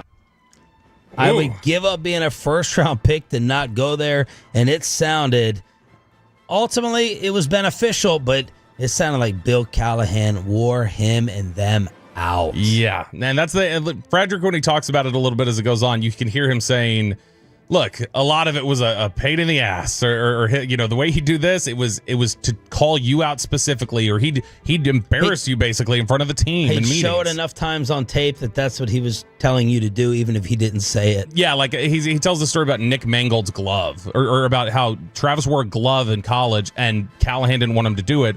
So the first 5 minutes of team meetings were always Nick Mangold snaps where he's not wearing a glove. And they were like, okay, I get it. And eventually he just stopped wearing the glove because of that. So he was basically peer pressured into doing it. Now, the year after Travis Frederick, they obviously picked Zach Martin. I think you were out at the stadium that day doing the coverage, and it was devastated. Had my Johnny Manziel shirt on. Still have the Johnny Manziel shirt. Everybody wanted Johnny football at that time. And by the way, Travis came on with us after he was drafted, and he said, I did not expect to be here. I did not expect to be drafted in the first. And there's Mike Mayock audio in the documentary of him talking about how the Cowboys reached, and he had Travis as a third-round grade. In your face, Mayock. That's why you got fired. Yeah. No, now when you listen to this, this is the most detailed explanation I've heard yet of the war room discussion that went into Manziel versus Zach Martin. We all know that the story's been told, Jerry wanted to run up there with the card, and he would have done it. He was basically held back from it, but we've not heard like some of the details of how it went. This is really good storytelling, I thought, from Will McClay and Jason Garrett as to the decision on that pick. We probably had 8-9 people grade him, and everybody was 1/100th of a point off, and so that just shows how we all saw him the same way. We loved him on tape. He was a 4-year starter Zach Martin at Notre Dame. We loved him in the interview. Just everything about him, and a lot like Travis and Tyron. He represented everything that we wanted on our team, and we were all enamored with Zach Martin. Jerry was enamored with Johnny Manziel. And I remember Jerry telling Steven, you don't make hay, or whatever his saying was, picking a guard in the first round. He thought about the importance of, hey, Tony Romo's our quarterback. Let's think about who's next at that position. It's a really hard position to get guys who can play quarterback for you. And so let's always be on the lookout for that. Yeah, Steven, he took the bullet for us because Zach was the guy that we felt great about, but Jerry was kind of bullheaded on it, and Steven approached him and was like, hey, everybody's on this, and first round pick, we're going through the whole thing. It was still Johnny and Zach, and we were talking about it, and the time was running very short, and so I whispered, put Zach Martin on the card because that's where we were going, and Jerry heard that through all the commotion, said, I didn't say put, so it was a very harrowing, however many minutes it took. There's so much there that I think is interesting. You don't make hay by taking a guard in the first round. Well, his saying that I think he told us was like, you don't lay up. Yeah. You got to go for the green, basically. He gave a golf analogy. Pick. And so the fact that they went back to guard now, but to have him say that, and then I think that version of Jerry and the debates that go on within the building happened a lot. Like, I think there have been times they've not done things that Jerry wanted to do because the group was like, Jerry, this is the way we see it. I think, to be honest, Derrick Henry was that. I think Jerry wanted Derrick Henry. I think he did. And I think he was just told, can't do it. We financially can't do it. And I think that's also why it probably frustrated him so much last year when it would come up. Is because it's like, yeah, I agreed. I wanted him. And he just had to stand up there instead and go, yep, buck stops with me. Yeah. I ultimately make the decision. But like to hear like Will McClay say, Steven took the bullet for us, and Steven was basically like, all right, I'll shoulder it. I'll go advocate, and we'll get this done. And then the note about Will gets yelled at. That's so good for whispering to the phone. Put him on the card. Yeah, and Jason, I didn't say that. I didn't finalize that. Yeah, and so that's funny. But that in all the commotion, like he says, Jerry hears that, goes, no, hold on there. We're not doing that. So that was fascinating detail I hadn't heard before. Next clip here. I know this one had stood out to you, Sean. This was Dak, Jason Garrett, and Ron Leary all talking about how smart of a player Travis Frederick was and how much he was trusted. Quick story, Jason Garrett one off season gave us notebooks to take notes, and not knowing Garrett was going to take the books up here in 2 weeks just to see who's been taking notes and to see how well people's notes were. And as point of doing it was, the guys who were making mistakes, I'll be able to go back and say, yeah, you didn't take notes. Well, his whole study was thrown out the window when the smartest guy on the team, Travis Frederick, doesn't write anything down. And then sometimes you have guys who are exceptions. And Travis is one of the smartest players I've ever coached, and that's not the way he learned. He didn't learn by taking a lot of notes. He learned by listening, and then somehow he just was able to process it all. So that was his style.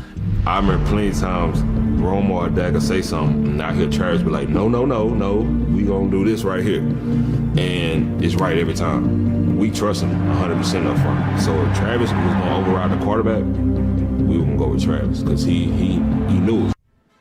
Wow. Ron Leary, that's one of the major things that jumped out to me, saying, no, Romo had this as the game plan. Romo said we're doing this. And Travis Frederick would correct, speak up, and always be right. Yeah, and to the point that they were like, all right, we're blowing off what he said. We're going this way. We're doing the protection this way. We're going, and that's it, it's Travis Frederick and Sean Lee being here at the same time.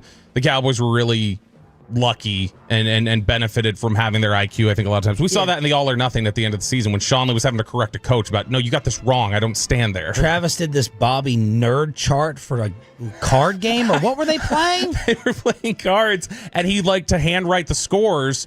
And they were getting annoyed with it. Like, he's like, guys, can I write down the score? Hurry.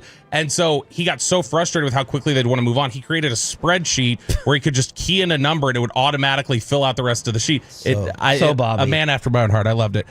We got time. We can do probably another one here, maybe two. This is the cut that I know, talking to people on the beat and stuff. This was the one that stood out to them, they thought, of just, wow, that was a pretty powerful quote there from Travis Frederick. This is the three of them, Zach, Tyron, and Frederick, talking about Dak coming in for Tony Romo after he got hurt.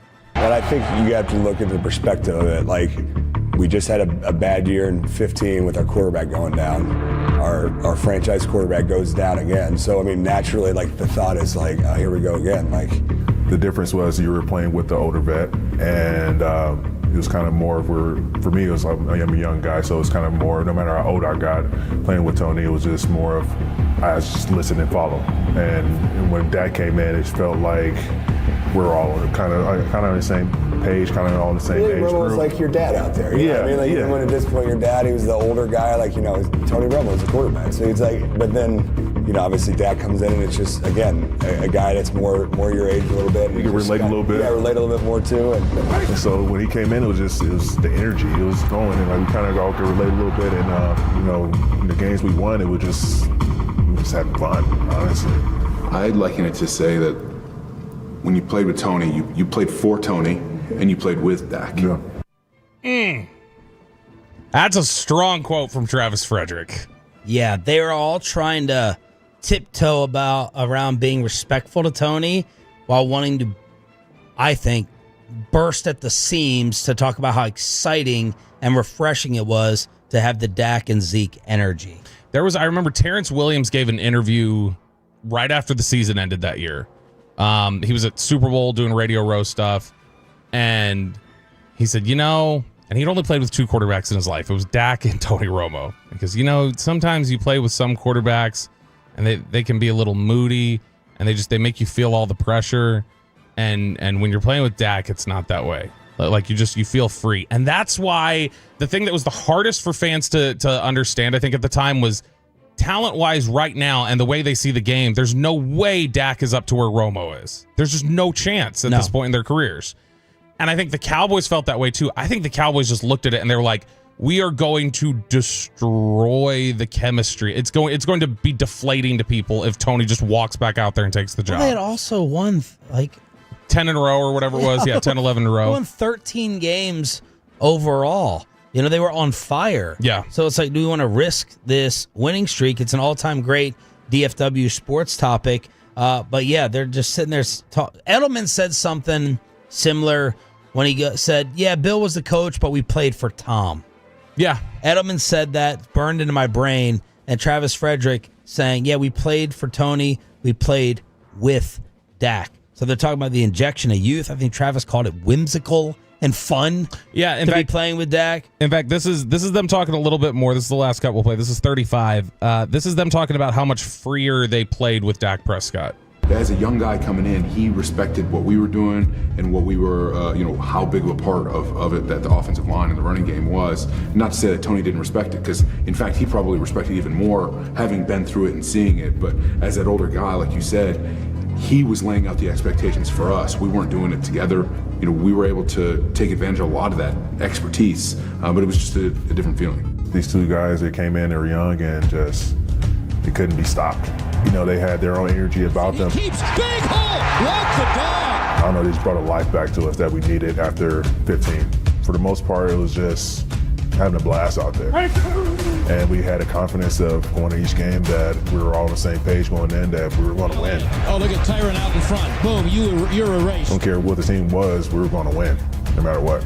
I think when you have two young guys come in and kind of take the whole league by storm, you feed off that energy too. It's just like an injection of youth into the team, and also like it removed some of the seriousness of it, I guess. I don't know. It became a little bit more whimsical, and it was fun because they didn't know how serious every game was. It's like, it helps that we were winning those years too. You know what I mean? It's like if we're sitting be a lot different. 7 and 8, it's like maybe it was okay, but we were winning, so it's like, man, this is great. I'm doing my job, and this is all I got to focus on.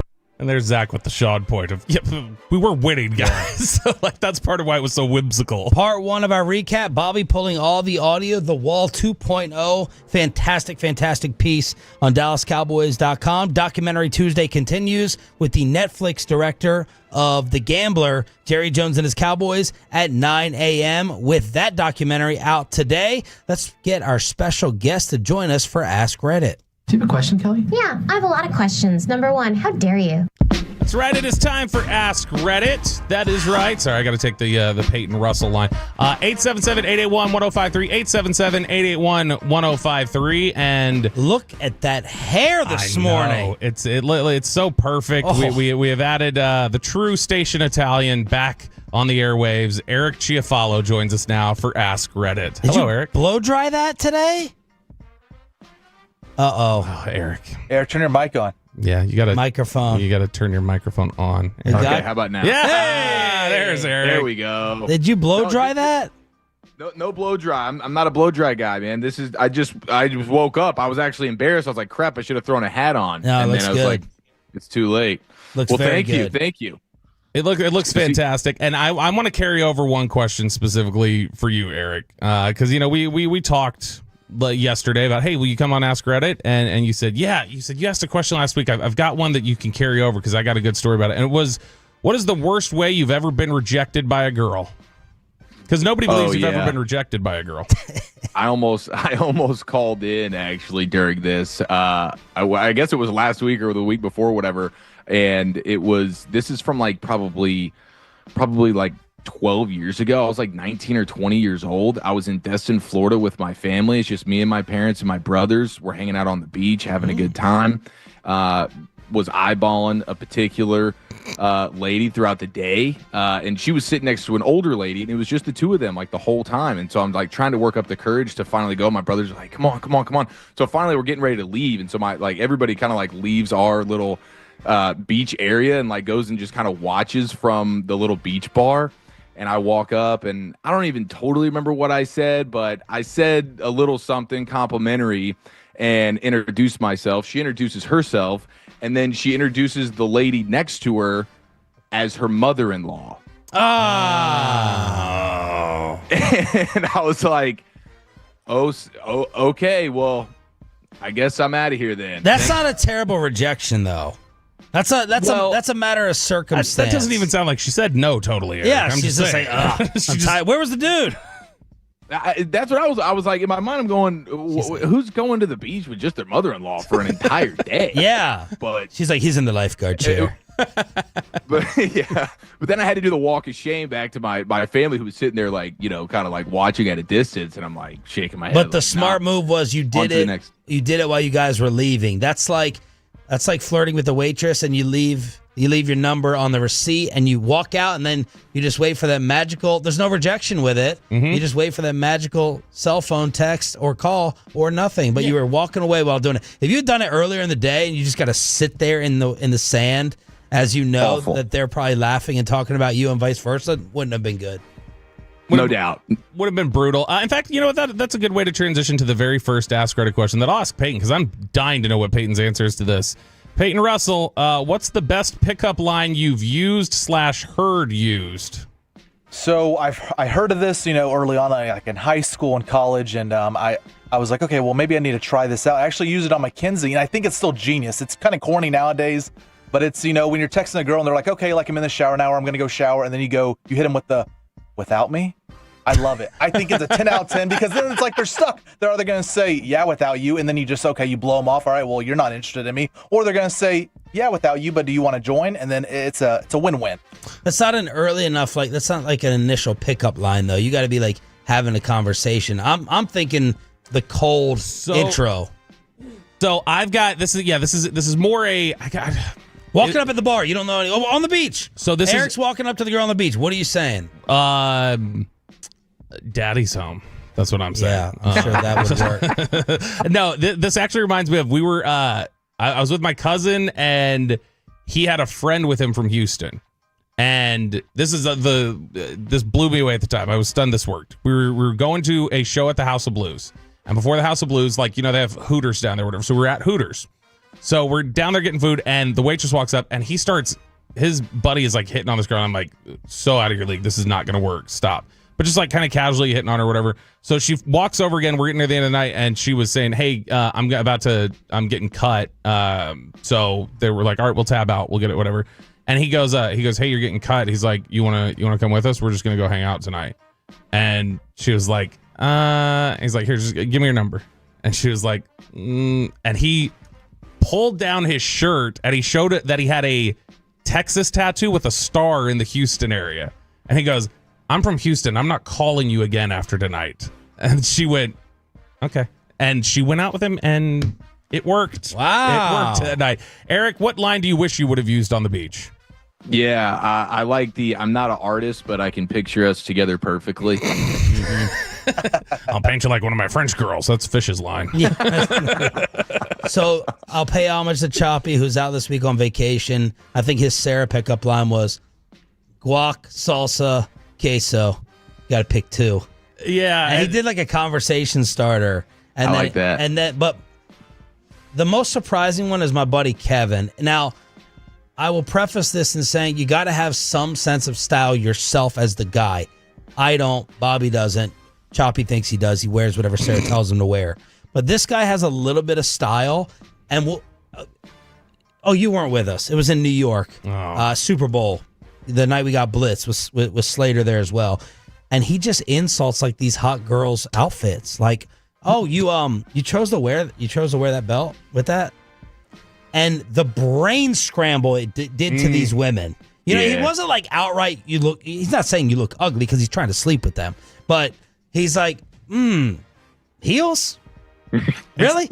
And for some reason, because you got to be able to back that up with, oh, what would you wear? What do you think I should, flats would look better with that ensemble and outfit. So that surprised me as he basically insulted their outfit and attire, and it ended up working. Andrew Dice Clay is what works out for people. Some of the answers on the fan text at 972, do you like cereal? That's a good one. I should try to have the 321, are you into fitness? I think you can finish that one up if you like. 817, I can be your father-in-law. All right, that's some of the answers on the fan text. We're doing Ask Reddit here on 105 through the Fan. But I really love the Google schedule thing. I wish we had this in my day. Eric, this came out where kids now, in order to avoid all the flirtation and all the BS, and they're just sending like 10 p.m. ? To the girls' Google schedule.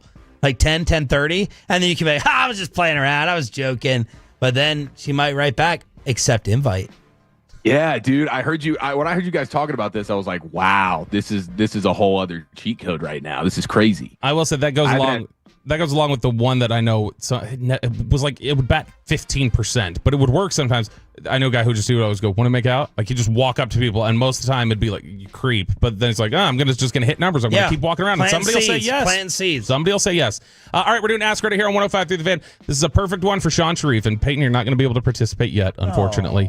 Girl dads, how has life unexpectedly changed since she came into your life?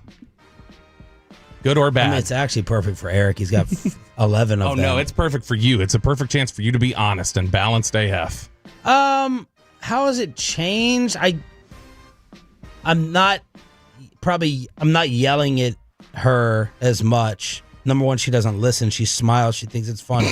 But she literally thinks it's funny when I raise my voice. Ollie would get scared and, have my mother-in-law thinking about calling CPS. So I let her get away with more. Everything is cuter.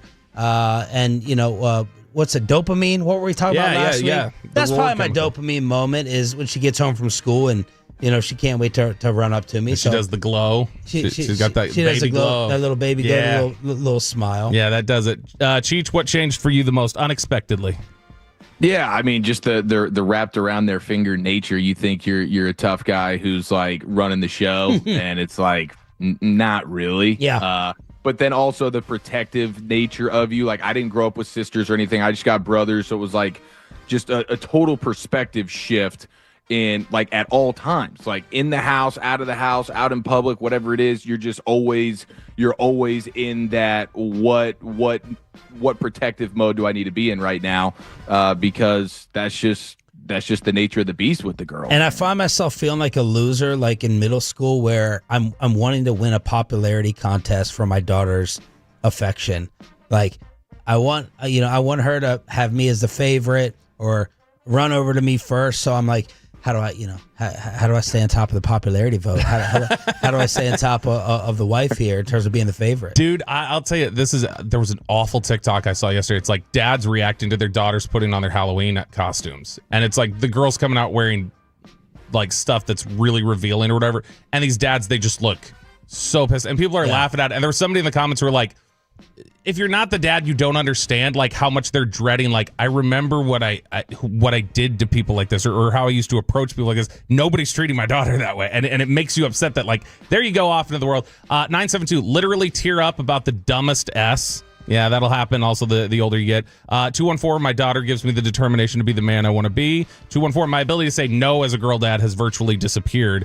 That's one that happens a lot. 214, hearing daddy when you walk in the door is pure euphoria. For me, the answer is I didn't realize how much. I thought it was going to be a much higher threshold of things I would want to physically harm people over. Like to where it's like, if they just make her cry, one of the girls cry about something very small, I immediately have very violent thoughts pop into my head over something that's not even rational. Yeah. I shouldn't even get worked up like the way that I do. And Peyton, you don't have a child yet that we know of, but one day soon. All right, we're doing Ask Reddit here on 105.3 The Fan. Eric Giafalo, what's an item under $10 that every man should own? Okay, I'm actually showing it on the fan cam right now. This is my phone wallet. It's like a little sticky piece. I think they actually make magnet ones now that are even more bad to the bone. But I'm not carrying a wallet around. All I do is carry around my phone. I got my cards in there. It's the biggest no-brainer in the world. I don't have to worry about losing my wallet because I'm not losing my phone. Can you hold that credit card up real quick? I mean, I just want to see the shows those numbers. Yeah. So Bobby needs this so bad. What did your wife say, or what's the comedian say? I can't trust you to watch my kids. Oh yeah, no. She told me yesterday. She's like, you need a chain on your wallet, and I can't remember who the comedian was, but his thing is he's like, I think if you need a chain on your wallet, you should not have children. Yeah, like I can't trust you to watch a human. We had to help him search for his keys the other day, but Eric, my counter to that is, how do you not know you're not going to ever lose your phone? I've lost my phone sometimes, but normally in the house. So, I mean, you have all these different things now that you can ding it and ping it and figure out where it's at. If you lose your wallet, like, there is no recourse for that, I guess, unless you have like one of those air tags in it or whatever. Yeah. But I don't have an air tag. I've lost my wallet before, like high school, college, and it's gone. There's no recourse for it unless there's a good Samaritan and somehow they call you like your ID. I don't know, but that's a bigger nightmare than anything. Rank them in order. Would you rather lose your wallet, your cell phone, your keys? The one I'd rather lose the most would be what would you rather lose the least? Is it actually cell phone? Are we that? Have we reached that point in society where I don't want to lose my phone because what am I going to do in the day of replacing it? Keys, wallet, cell phone. That's the order I would want to lose them. Keys, wallet, cell phone last. Yeah. Eric? Especially because the cell phone is just so freaking expensive now. Like, yeah. We used to get a replaceable one in my day. You're due for the upgrade. You trade it in. Which reminds me, you need to bring your phone in here so I can switch it for you one of these mornings. I also need you to hook up my podcast setup. You've got to get the new phone set up. The $10 and by the way, my wallet, this is the one my dad gave me when I was 16. It still is I think that's held up pretty well for 20 years. Overall. 20 years? This is a 20-year-old wallet. What's your order, Peyton? I'd be fine losing the wallet because I don't carry cash or anything. So, I mean, yeah, it would suck to lose the ID, but all the credit cards and debit cards, I can just cancel them, put them on freeze. Least likely would probably be the keys, though. It's if I lose my keys, you can't drive anywhere. So depending on where you are, I guess that matters more. Peyton, what is your $10 or less item that every man should own? It's nail clippers. I mean, hold them up. Let's see the fingernails. And and you can't be using your girlfriend or wives, her nail clippers. You got to be owning your own pair. I don't. How bad are they? Eric's looks good. I pick mine when I have too. to. Not often.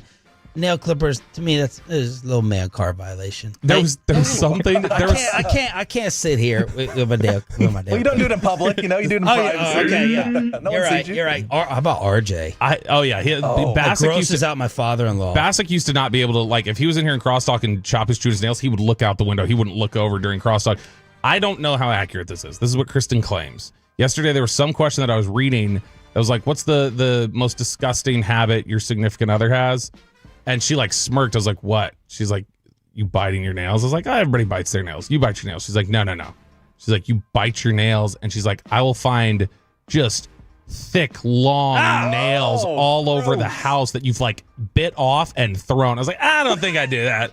I think you're finding somebody else's nails. I put mine on the table. I at least put mine on the table together, a collection. I just try to get rid of it before Amanda sees it. But sometimes she'll walk by and be like, What the hell is that? Yeah, you're trying to keep them neat, though. You're trying to do one throw. What's yours? For me, it's a lighter. I think a lighter is just there's so many nice multi-purpose uses for it. The lighter's great. I've never seen you use a lighter out on the road.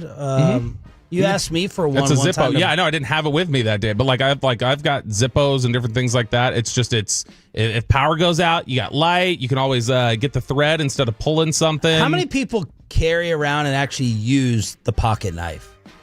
Because you can get a cheap one, but I just don't. I'm not I don't know, a weapons person where I'm carrying around the switchblade on me. I understand. I need it all the time outside for grilling. Open up my pellet bag or open up the chunks of wood or cut this piece off of the steak when I'm outside near the grill area, but not otherwise. Yeah, I never thought of carrying one, and everybody I knew who carried one wore fatigues and stuff, and I was like, all right, come on, ROTC. I'd probably say gum. Gum is good. Gum is just it's a nice. It's Amanda with her breast strips. Anytime we're going somewhere, again, it's let me have one of these. Come on, let's load up. I got the perfect question here. Last one here on Ask Reddit for Peyton Russell. Peyton Russell, who is the most disturbing person you've ever met? I think both you guys, and I know Bobby knows this story. Sean, I think you were saying both of us. Screw you. So it wasn't at the time that I met him because I was cool with him, I'd say, kind of friends with him in 5th, 6th grade. But I went to school with the guy, and then he moved away, and years later, and in 2019, he opened fire at a college in North Carolina, went crazy. So he's locked away for the rest of his life. But yeah. And when his name popped up on the newscast, I was like, oh my, all the people in Mansfield went crazy because everyone knew him, but no one was really cool with him and stuff. I always sat next to him in class, so I was friends with him. He was smart, but never hung out with him outside of school. But yeah. The most disturbing person I've ever met is Mike Bassick. I wouldn't want to touch off Mike Bassick. It's just I look at Mike and I go, hey Mike, let's keep it friendly. Mike is great. Mike, if I don't ever want to tap into Mike Bassick's anger or rage. One time we almost went face to face over a baseball fight, and we're going back and forth. This is a crosstalk commercial. He looks at me and he goes, Sean, I would beat you, right? And he looked at me dead serious. And he's like, I'd win if we fought right now, right? I was like, you're a lunatic. Eric, who's yours? Yeah, I actually grew up with a guy who ended up going on a bit of a methy sort of killing spree. Which was pretty wild. Right here in the Metroplex. This was probably, I don't know, I would say in the last 10 years. I went to elementary school, went to middle school, and then I didn't go to high school with him because at that point he was in prison. But then when he got out, He went on like a crazy, ridiculous bank robbing, killing, ridiculous spree. I'm not joking you. What? Did you say methy? Yeah. It was meth induced. I went to college with a guy who ended up marching in Charlottesville. Oh my gosh. And his brother called the FBI to investigate him. He was a State Department official. His name's Matthew Gebert because he deserves to be tortured, or if anyone can find him. He was doing these podcasts as a part of a white nationalist group podcast. So that would be my answer. That is that's absolute insanity. And that's Ask Reddit. Thank you, Eric. Thanks for joining Eric. us. Anything you need to tease today? Anything coming up? Let's see. It's a hump day in the G-Bag Nation, and no, not at all. No. The great Eric Chiafalo with us here during Ask Reddit Commercial-Free Expressway. We're going to go shopping for a new Cowboys backup quarterback next. Hey, thanks for starting.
got to forget something else to remember that Uber Eats has groceries. No, that's absurd. Hey, remember when you used to be a pepper lady? Pepper lady? Wasn't it Cinnamon Sisters? Basil babes. Saffron Squad? Nutmeg maidens? Paprika? No. Nutmeg Maidens. I just said that. Was it Spice Girls? Doesn't sound right. Was it Saffron Squad?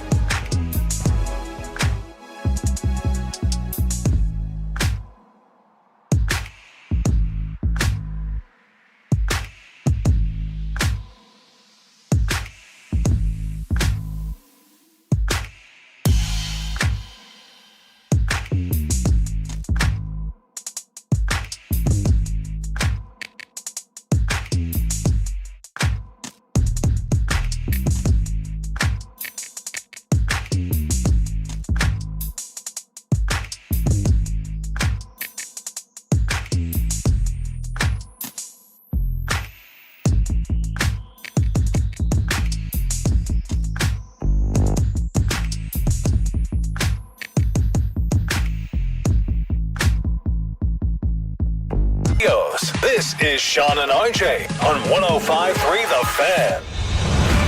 From news and notes to the coaches and players for America's team, let us go inside the stars on 105.3 The Fan. It is going to be Joe Milton with another preseason start Friday against the Atlanta Falcons on this radio station. We are your home of the Dallas Cowboys and Texas Rangers. Sean Sharif, Bobby Belt with RJ on vacation, Peyton and Aiden in the back. And Brian Schottenheimer said, look, it's not like we're trying to have Joe win the job and Will Grier lose it. We need to figure out more about Joe.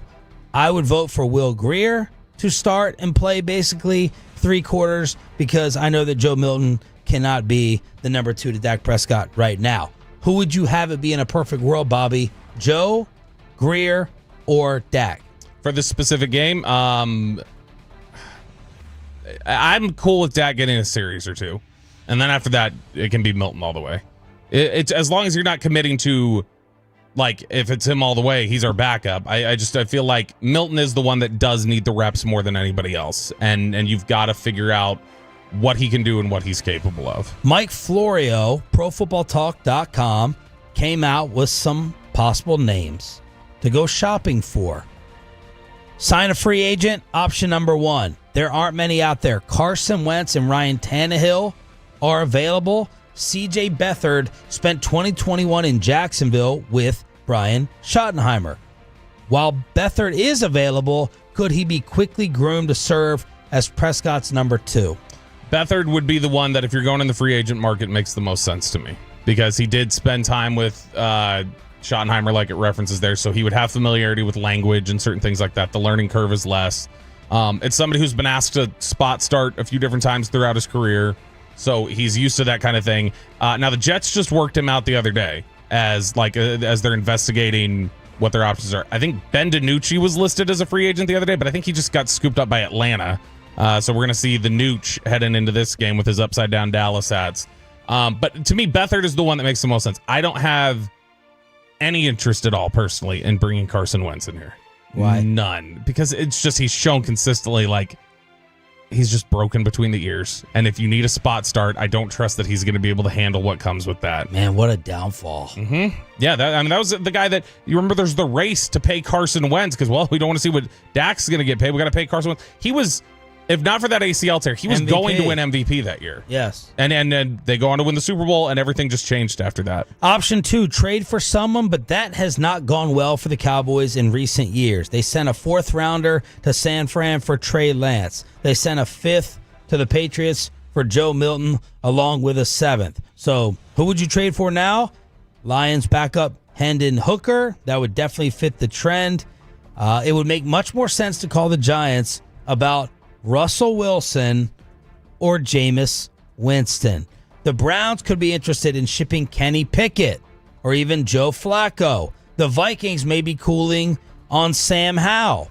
Remember, he was a wire-to-wire starter for the Commanders in 2023. You want to have some extra fun, you could throw Dylan Gabriel or Shador Sanders in the mix, even though that would make me very bitter that Shedeur was sitting on the board for 5 rounds, and you could have had him then, as I advocated for. And Adam Schefter reports, or someone reported, credible, I think, it looks like the Browns are going to go into the season with 4 quarterbacks on the roster. 4. When you have 4, you have none, is what that sounds like. But the trade option is the guy. I wonder if they'd be interested in. I don't even know if there's any availability for it. They liked Malik Willis a couple years ago. Oh, and he's in Green Bay now. I don't know how much he's over this. Honestly, the guy that I would trade for in a heartbeat, if he were healthy and you needed this year, would be Will Levis. But the fact that Will Levis got shut down is just, that's a bummer. To me, though, like, Tennessee's clearly cooled on him. The coach you referenced earlier, Brian Callahan, doesn't get along with him. And they went ahead and picked Cam Ward. Levis would have been, if you told me I could have Levis or Milton, I would have taken Levis every day of the week, because I think Levis played well in spots last year. What about trying to get one of these holdovers on the Browns?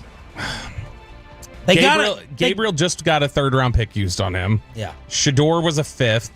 You're probably going to have to match the value of what they picked minimum. I don't know if Dallas wants to give up a 5th or higher again. Yeah. And that's kind of the spot that they're stuck in right now. I do think you'd be giving up, 2 5ths and a 4th for Shedeur Sanders. Yeah, basically. And if you look at, that's all you'd be ending up with. If Jaden Blue got picked in the 5th round.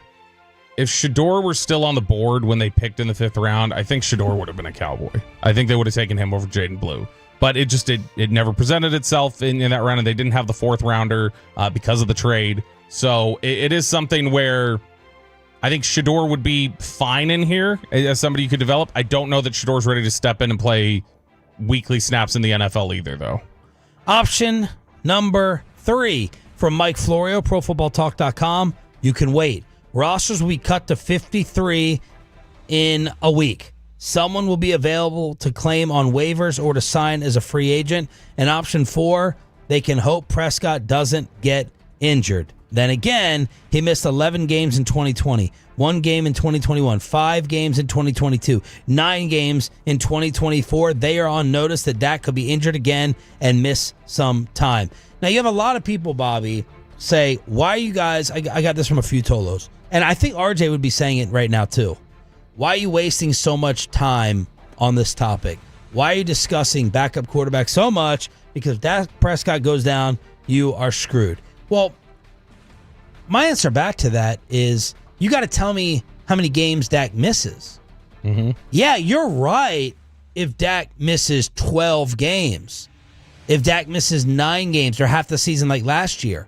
But if Dak misses 3 games and we are 8-7, I need a competent, good backup to help me get into the playoffs. It's not just, then why even have it on the roster? Like, just give Jaden Blue the backup quarterback reps and run the ball in the Wildcat. Like, we still need to try. We still need to have. Now, you don't want to give up too much. RJ would say don't give it too much for backup quarterback. And he always says, if Dak's gone, you're screwed. But not for 2 games. Not for 3 games. Not for 5. If you look at history, because he was out for 5 games, Cooper Rush went 4-1. Yes. And they ended up in the postseason. Not just that, they were in the NFC divisional round, and they started the 4th quarter tied with the 49ers. So, I mean, you're talking about, if you just blow it off as it doesn't mean anything, when you miss 4 or 5 games, you are potentially then sacrificing what would have been a season where you were right on the brink of potentially getting to the NFC Championship game if things go differently in that 4th quarter. And so, yeah, I think that, look, the watching cut downs is an interesting move. That's where they got Will Grier. Will Grier was a cut down guy that they claimed a few years back. And then Mark Sanchez was a guy that got cut by the Broncos, a veteran that they then signed a couple days later. And Sanchez didn't have to play, but routinely Sanchez is given a ton of credit for helping Dak be stable in his rookie year and for helping to guide him through the work and really be somebody in his ear who helped him a lot. All right, Fantex, let me know. Pay, tell me what name is showing up the most as we go backup QB shopping on the Franklin Franco Injury Attorney text line, 877-881-1053. 682 says, I would personally trade for Quinn Ewers. He was low enough, you don't have to trade a lot for him because he was picked in the 7th round. Now, it's not been great for Quinn Ewers yet in Miami, but That's one of the ones. 915 was letting Rush walk a mistake. 2 years, $6 million. Man, obviously nothing's played out yet, so they would probably say, well, we can't say anything was a mistake. Nothing's happened yet. But it feels like that would have been a fine $3 million if you're concerned. I get it, though. They sunk their capital. They've sunk their capital in Joe Milton. That's who they want to develop. That's what they want to spend their money on. And every position's going to have their budgetary concerns. So it was probably too much for that. 856, Bethard can't play. Stay away. 214, Dallas isn't doing anything with Milton. Jerry's not going to admit that he's a football idiot. I don't think that they're going to move on from Milton. That's not happening. The question is just, would they carry Milton as the third and say, you're clearly not ready yet? Because that's the thing. Everything we've seen right now is he's not ready. He's not ready to play football for you in a game. A regular season game, you might as well just chalk up to a loss if he were to go out there right now. One guy not to listen to, and you don't have to anymore because he got fired or not retained. Remember Shady McCoy in April after the Cowboys got Joe Milton? I'll just be honest, man. Listen, if Dak Prescott has a postseason like he's always had going to that next year, right? Dak, find a realtor. Because Joe Milton got talent, he can play. Find a realtor. No, realtor is what he said. Yeah, he's an idiot, and that's why he's unemployed, and that's why nobody asks him to do anything anymore. Shady is just I respected just how Dak is ass. Committed to it he was, I guess. But I would ask people so wait, he's doing a bit, right? People, nah, he really believes it. But people at Fox and stuff, no, he believes that. He really thinks that way. It's all right. Well, that's just sad. Then he doesn't know football. Then if he thinks that Joe Milton was going to come in here and take the job, you hope Joe Milton can develop into something at some point. And he's got all the traits and all the tools to do it. It just goes to show what a huge part of the game mental processing and football IQ and all those different things are, and why an athlete isn't necessarily a football player. Let's see. Pickett, LOL. Fitzmagic. Oh, people want some Fitzmagic on the YouTube. 806 says Winston, Jameis Winston on there. That'd be Choppy's dream. 972. What's Mason Fine doing? Shout out to North Texas legend Mason Fine. Oh. Let's get a Mozzie Smith update from Brian Schottenheimer. What did you see on the tape of the film review, Bobby, of Mozzie? Not good enough, especially against backups. It was not good enough. Shotty on Mozzie.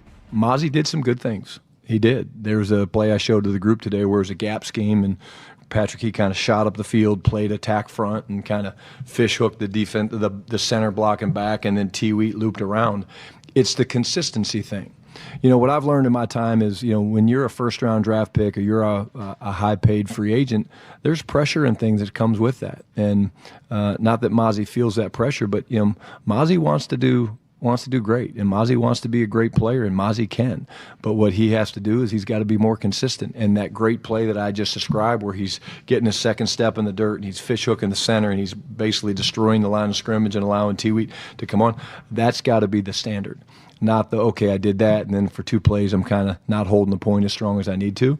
But when you tell me things like that, that means that that gets me excited, because he understands that we're all in this thing together and we need everybody.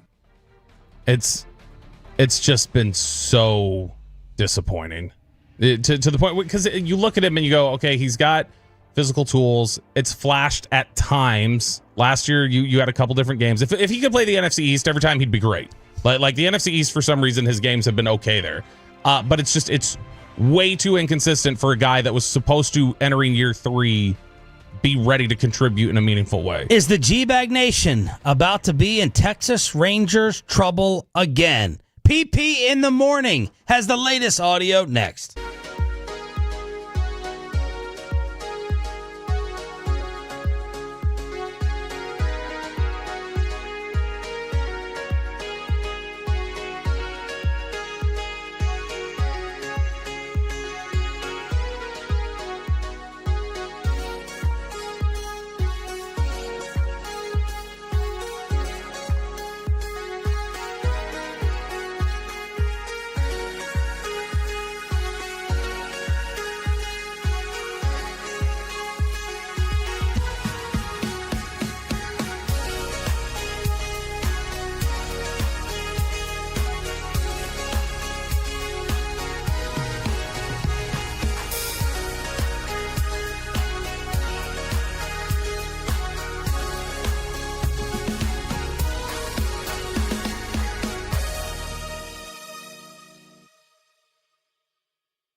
say in order to remember something, you have to forget something else. Okay, now that is a very cute haircut. That's like a little shag. I've never seen it before. Well, I mean, of course you have. So, Rachel. Oh, is that your name? No, I mean like your name. No, I'm Chad. My name's Chad. Right, but I just mean like this is your haircut. But that's hair on your head. I'm not saying this is your hair. Okay.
417-333-3233 with Frankel & Frankel. There's never an out-of-pocket cost. They only get paid when you win.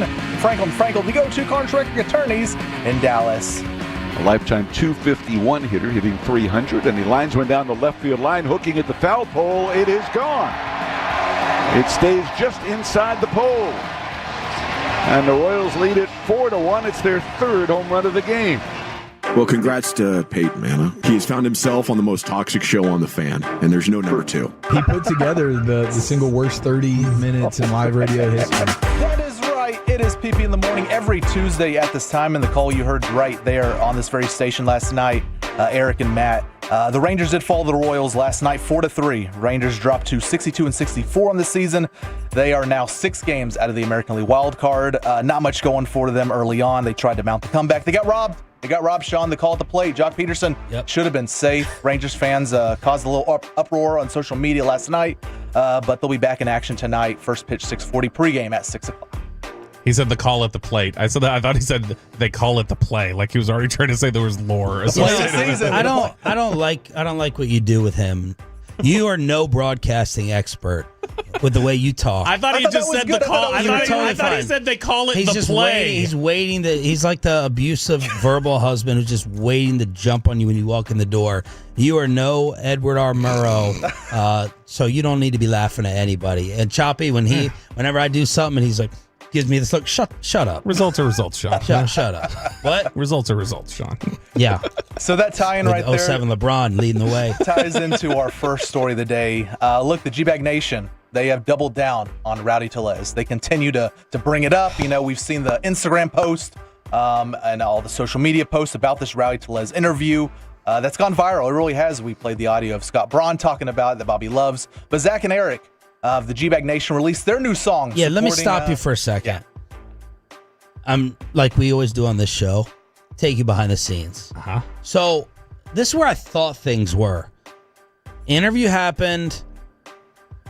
I thought that the guys, especially Dawson, was like feeling a little bit apologetic. And then they had another player on, and Atolo told me that Dawson basically told the player, hey, man, tell Rowdy we're sorry if you know him. And ask him if he would come back on. So I thought we were sitting in that space. Yeah, we were. And then Scott Braun happened. And then Rowdy went on foul territory. And he went on. Because I know Zach was like, yeah, we messed up. Zach owned it, took the accountability. I thought Chiafalo was still kind of like in defiance stage. It's all good, broski. And brought us to just sitting back watching it all happen. But when Bobby told me yesterday after our meeting, he said, I'm sticking around. Chiafalo's coming up here. I said, for what? They're working on a Rowdy song. I said, no. If Spittle finds this out, I said, Bobby, your contract is coming up. You stay far away from that. Don't do it. It's never going to make air. If Spittle finds out what Eric is working on, it's not going to air. And I guess it did. Yeah, it's a fun play. Look, here's the thing. Initially, they messed up, and not even initially. They messed up when they did that interview.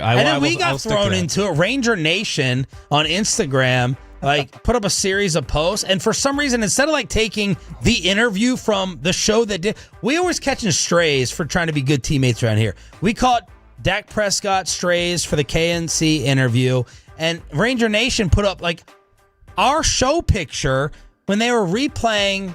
They're playing our replay of it. They didn't take the actual G-Bag interview. They took us recapping it. So all these numbnuts and 75-year-old ticket listeners are on the Instagram page of this baseball account cussing us out. And I'm like, whoa, it wasn't us. It's not our interview. I don't want to be involved in that. No, yeah, and look, the initially, yeah, they were the ones, they had messed up, and I know they still will fight that. I will still say, yeah, you guys had zero awareness in that interview. It should have been better. When it's a month later and you're circling back and essentially whining about it to AJ Przinsky right after you went, hey, Przinsky, you look fat. You've lost the moral high ground now at this point. Now it just seems like you're kind of whining a little bit. So let's hear the song that Zach Walchuk and Eric Chiafalo put together. And they Bobby. have it. They have it titled Fat Rangers Anthem. And really quickly, this is a parody. Fat Rangers Anthem? That's what it's This titled. is a parody of an All they're awful, doing is they're giving us a total free pass from Spittle for the next 2 months. This is a parody of a viral Colts fan song from like 6 years ago, but it's niche, so people may not realize this is a parody of a song. So you can vote how good or how bad on the Franklin Frankel injury attorney fan text 877-881-1053. But here it is, Zach and Eric. So short. This is our Girth, this is our Quake, we love him. This is our John, this is our Jake Burger. We love the fats, please wake the fats. Before you have a heart attack, these are our fats, our fat bats. Eric, you're an insensitive jerk. Oh, well, Chuck, go bleed yourself. You know Girthquake's badass. Belly Bandits for life! We love you! Man, I love it. I love it. 10 out of 10. It's amazing. What did you have to help them with? The 14th or the 15th second? No. He was. They were trying. It's the mix down stuff. Look, just like Choppy, I have to ghostwrite and do all the work for him as well. That you guys then give him the credit for. Similarly, I just had to go in there and he was like, "Hey, how do I mix this down? And so I was just helping him with the mix. There's so that no way Spittle knew that was going to be played. But once they play it, then we can play it. Those are the rules. It was look, it's an emotional anthem. It's very brief and to the point. Just like reality, I thought they were starting to apologize. And you're our guys, you're our boys, fat boys. You know what I mean? Like, and then bam, it comes back with the insults. God. So I'm like, where do we stand? Where do they stand with it? We love Girthquakes. Yeah. There you go. So I don't know. You can vote on the fan. 214. That's a banger. 214. Love it. Listen to that. 469. This is great. People love it. Yeah. All right, it is PP in the morning every Tuesday at this time, 8:20 on Tuesday. And guys, we have a new champion in the German shopping cart finale. Wieder die Führung auch in der Show zu übernehmen. Ja. Yes, 100.000 Euro. Und der ist drinne. Ja. Wichtig, denn wir kommen hier langsam in die entscheidende Phase. Germany TV with the call there. I have no Germany idea. TV. Just the entire country. Yeah. No the Kevin idea, Hagelin Network. But Aiden has the video up on the fan cam Twitch and YouTube. I gave him like 90 seconds of just, the highlights of the finale there, the championship. But yes, they do have a sport out there called the shopping cart return championship. I love this idea. This screams just ESPN the 8. Now, what are they doing? Explain what it is. So what they're doing is they have, it's like basically what a parking lot would look like. You have a shopping cart and you have to push it into the return area, I guess, so you're about probably, I would say 25, 30 feet away and there's a line. You can't cross the line, but you have to push it into there and make it clean, clean the return car area. So they get 8 tries a piece, and it's like a shootout basically. Kind of in hockey or soccer, where if you're up, by 3 and there's 2 remaining, then you win by default there. But this is just they got the gloves on, everything on the fan cam Twitch and YouTube. It's very intense, but I love it. I absolutely love it. And this girl right here, I believe, is the winner, the red pants. But I absolutely love this. This should be a sport in the U.S. So I do this. Oh yeah, you do it too? Yeah. Yeah, it is a fun game. I feel like I could. And you don't want to take that final 8 steps to walk because the shopping cart return is never exactly by where you parked, at least for me. Mm-hmm. It's always just that pain in the ass distance. Yeah, it's like, why is this literally directly in the middle of these two? Yeah. Where I'm as far away as I can be from each one. So when I line it up probably from 8 feet away and see if I can go ahead and do it, hopefully not hitting, because that's a humongous fear, getting my car hit by the corner of one of these damn carts. It's so great too when there's none in there, which is what they're doing. This is amateur hour. When there's one's in there already and you're trying to push it in to where it secures into the carts that are already pushed in there. No better feeling. Love it. But see, I can't trust the cart because these carts nowadays, they take a sharp left and 90-degree right, and it's like all I do is push it 10 feet in front. Why are the wheels that screwed up? So I have to walk up to it and push it in there. I hate, if I have because sometimes I go to the store and just get a few items, but I get the smaller cart. And it's I'm not going to be the guy that pushes that into the bigger cart there. I make a little aisle to the next. Now, I'm not seeing judges on this show, right? Are these just other participants, or are those actually some judges? No, those are judges who are walking up to the line to make sure it actually cleared. Because I think you have to make, because what they're pushing it into isn't as big as what we push into. Theirs is like it's the exact size of the car itself. But yeah, it takes a certain talent out there. But yeah, and so you guys are you guys for or against people that like leave their shopping carts out and about? Do you think everyone should return theirs to there, or are you fine with people leaving it? Like if it's too much of a walk, they leave it wherever they park their car. They should return it. The cart and art guy drives me up a wall. He's a pain in the ass. But I always return it. But I also think like, dude, shut up. Like that. It's not big enough to like make a big deal out of it. But yeah, you should return it. It's like you throw something in a trash can and you miss, and then you don't pick it back up. You should pick it back up and throw it away. All right, it is PP in the morning every Tuesday at this time. Last story here, guys. Text in your craziest stories because we're about to talk about a crazy ex here. Text in your stories of a crazy ex-girlfriend or boyfriend, or if it was you that, did the craziness, text in as well. Those are always great stories. But this is a little story, and it was just uncalled for. A woman in Kentucky has been arrested after she totaled her ex-boyfriend's car. She did not wreck it, but instead poured glitter in the AC vents inside the car, as well as poured salt in the engine. She also cracked the windshield and did some other minor damages, cracked the radio, the rear view mirror. But those are just minor compared to the other damages. But glitter in the AC vent, I never thought of it, but it sounds very harmful to cars, I guess, if you're a car person. So is this opening the hood? Does she have the knowledge to is she pouring this in different components inside the hood? So you're saying when you say that, Peyton, that like it got in the engine, are you saying she poured it in the gas tank and then it flowed through the engine, or you're saying she poured it directly into the engine like where the oil goes? So I think it's where because she already got inside the car. She's cracking, the radio and everything. She is in the car, so she can pop the hood, and she's pouring salt and all the, you have different fluids up there. And so it's like, the gas tank as well, but the engine was the main part, and I guess that ruins it. Yeah, it does. It does, Peyton. I mean, I don't know, Tolo, Mike, what does Mike Osmond, what does glitter do inside? $12,000, I think, worth of damage? $12,500, and she is now in jail for it. People are trying to find this girl's info and number on the internet. Wouldn't you want to, though? What's her name so people can Google search? It's a great question. Okay. Wouldn't you? It's a great question. You have the story in front of you. Wouldn't you want to not destroy the engine? Don't you want them to drive around, turn on the AC, and then have it all blow on them? Like, I thought that would be the point of the glitter. Well, I don't know. I don't want to cause an accident. This lady might. Well, I just want to mess up their car. Stephanie Carlquist, Kentucky. And Will Chambers type, if you know what I'm saying. Oh, yeah. Look, I mean, in order to do this, there had to be signs before this.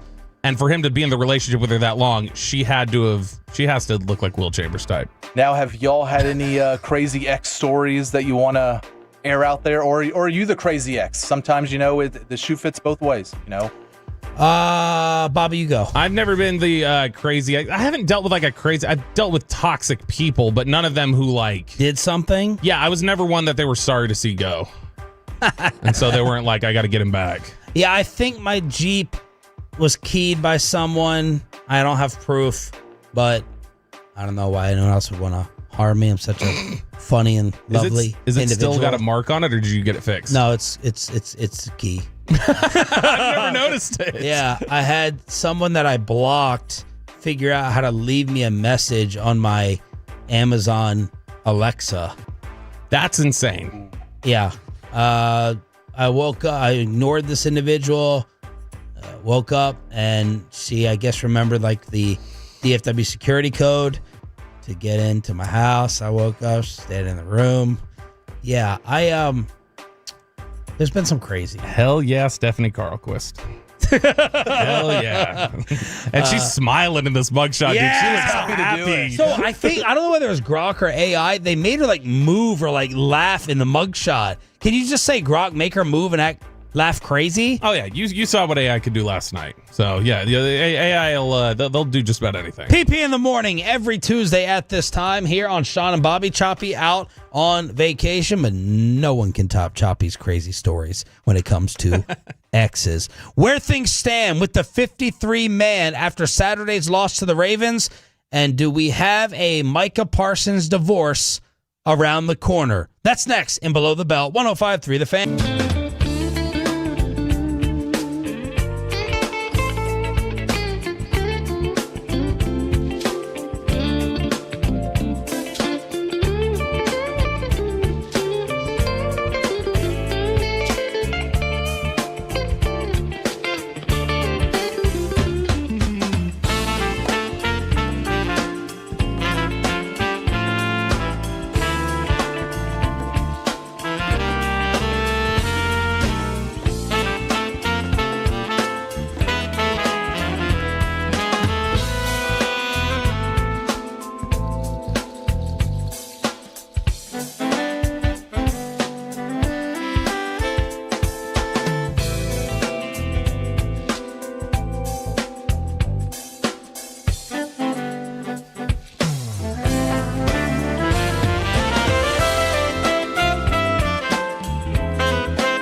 than anyone else, all priced to sell. Visit ClassicChevrolet.com. If this is Texas, this is Classic Chevrolet. Together, let's drive, relax, enjoy the difference based on new Chevrolet registrations 2023 and 2024. The great Bobby Belt. Bobby Belt is an idiot. Don't make me take off my belt. Don't make me take off my belt. We're not. Over to you, Bobby. Welcome to our daily 840 Adam Schefter segment that this has become this week here, which is actually Below the Belt, which is brought to you by D&M Auto Leasing and Window Nation. Thank you so much to them. This is 2 days in a row now where we've been getting ready to head into Below the Belt, and we see an Adam Schefter quote about Micah Parsons that catches our attention. And this is, yesterday was interesting. It was what he was talking about. It's like, oh, that's, Schefter's not really moving. Doesn't seem to have a lot of optimism here. But I wouldn't say it was anything that sent shockwaves or anything like that. The language he used this morning that they were just playing on ESPN is enough to, I think, send shockwaves that Schefter would use this language. So Adam Schefter was on with Chris Canty, Michelle Smallman, and what's his name? Evan something. Cohen? Cohen, yeah, at WFAN.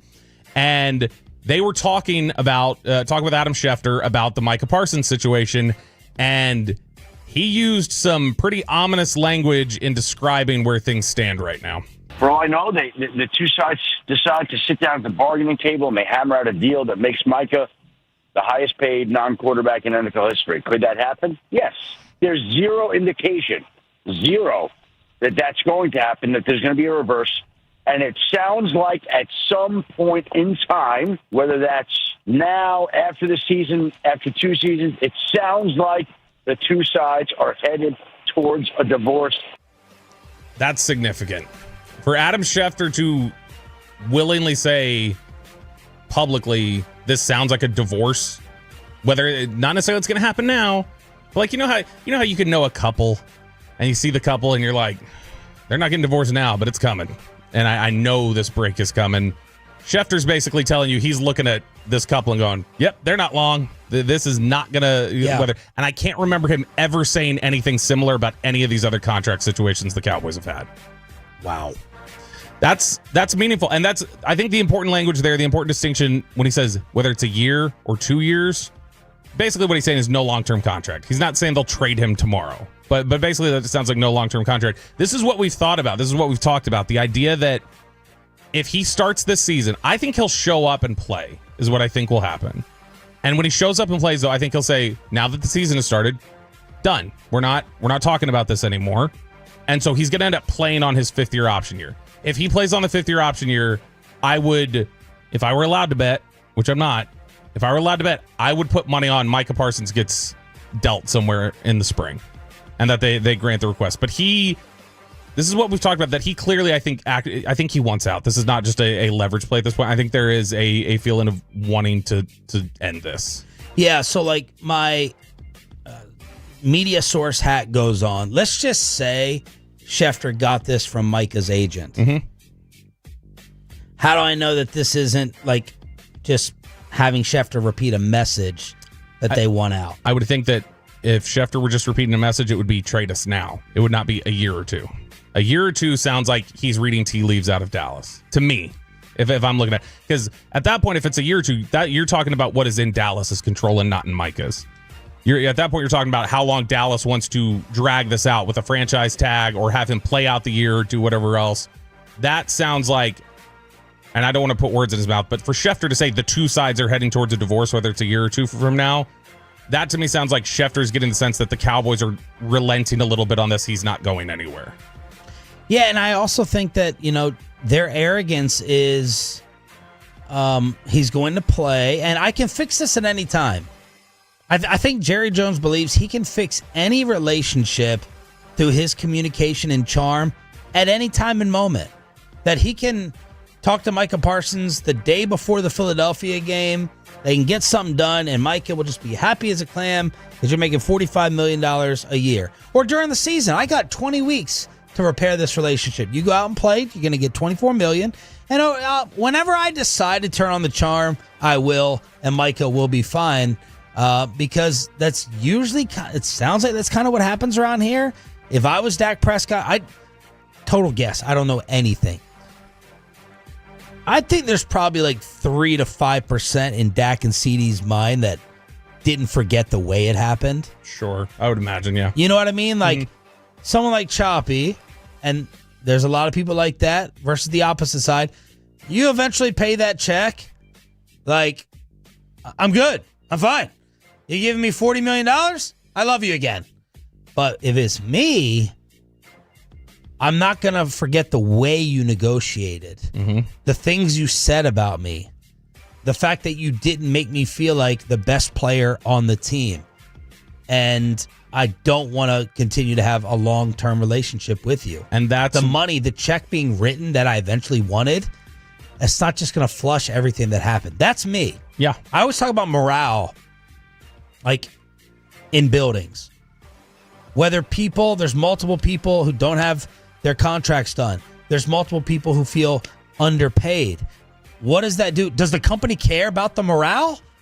I think they should, because that causes people not to want to take the extra effort for you. And that forges a us versus them mentality.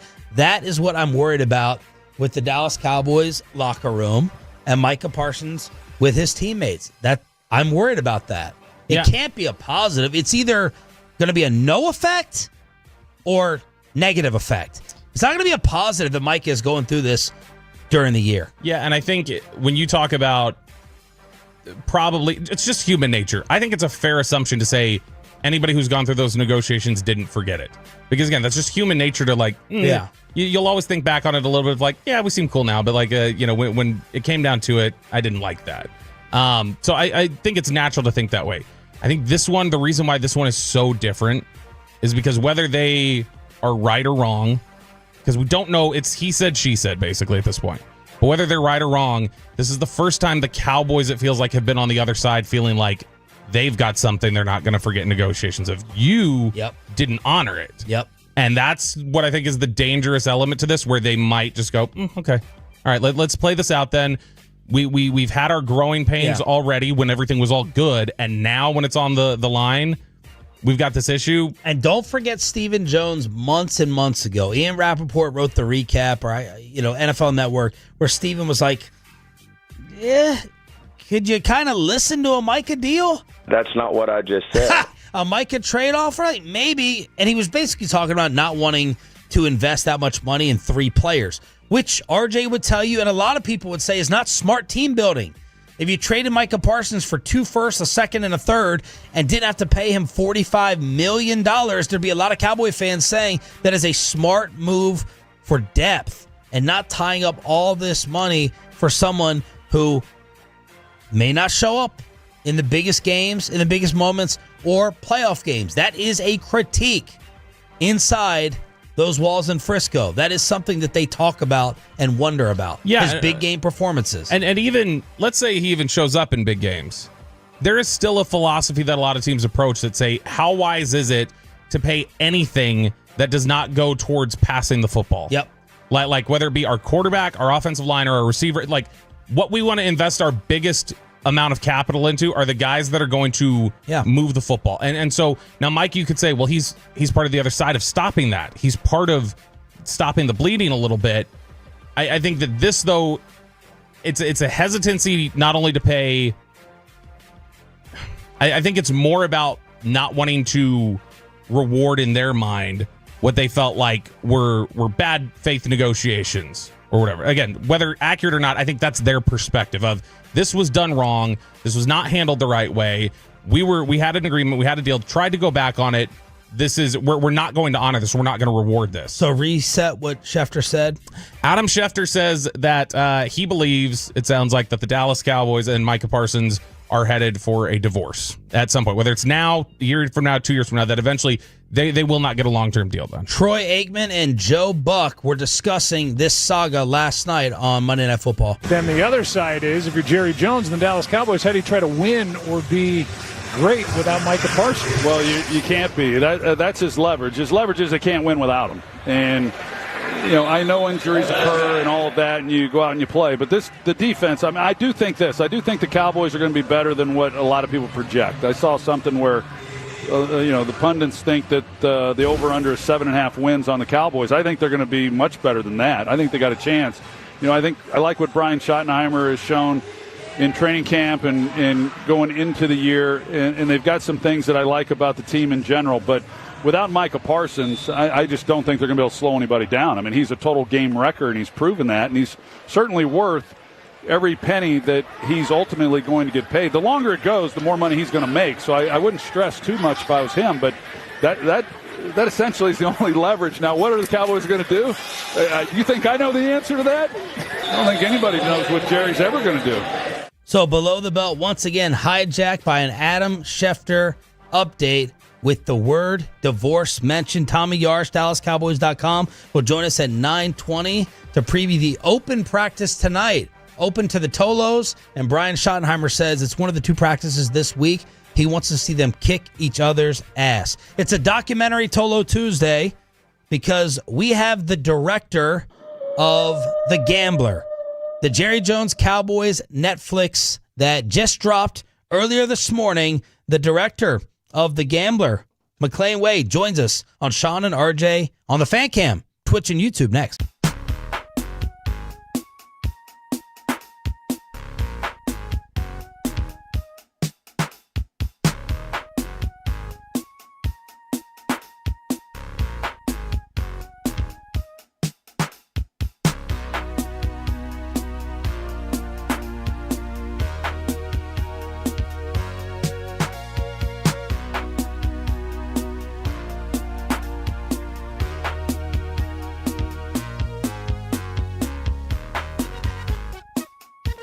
Uber Eats has Lola V products? I gotta remember that. Well, you know, they say in order to remember something, you have to forget something else.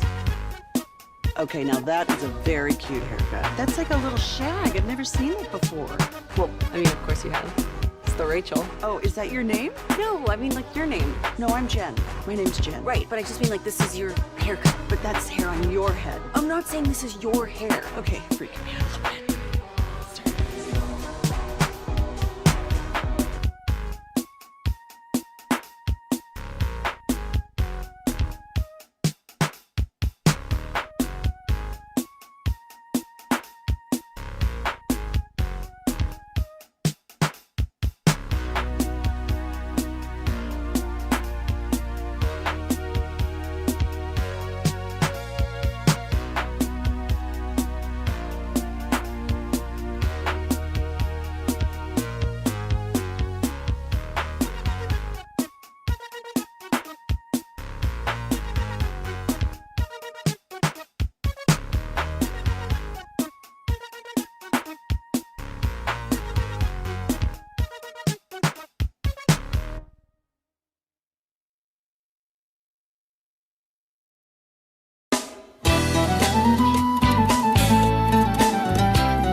Do you think it's true that you've got to forget something else to remember that Uber Eats has groceries?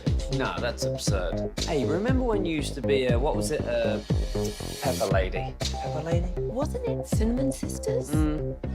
Basil Babes. Saffron Squad? Nutmeg Maidens? Paprika? No. Nutmeg Maidens. I just said that.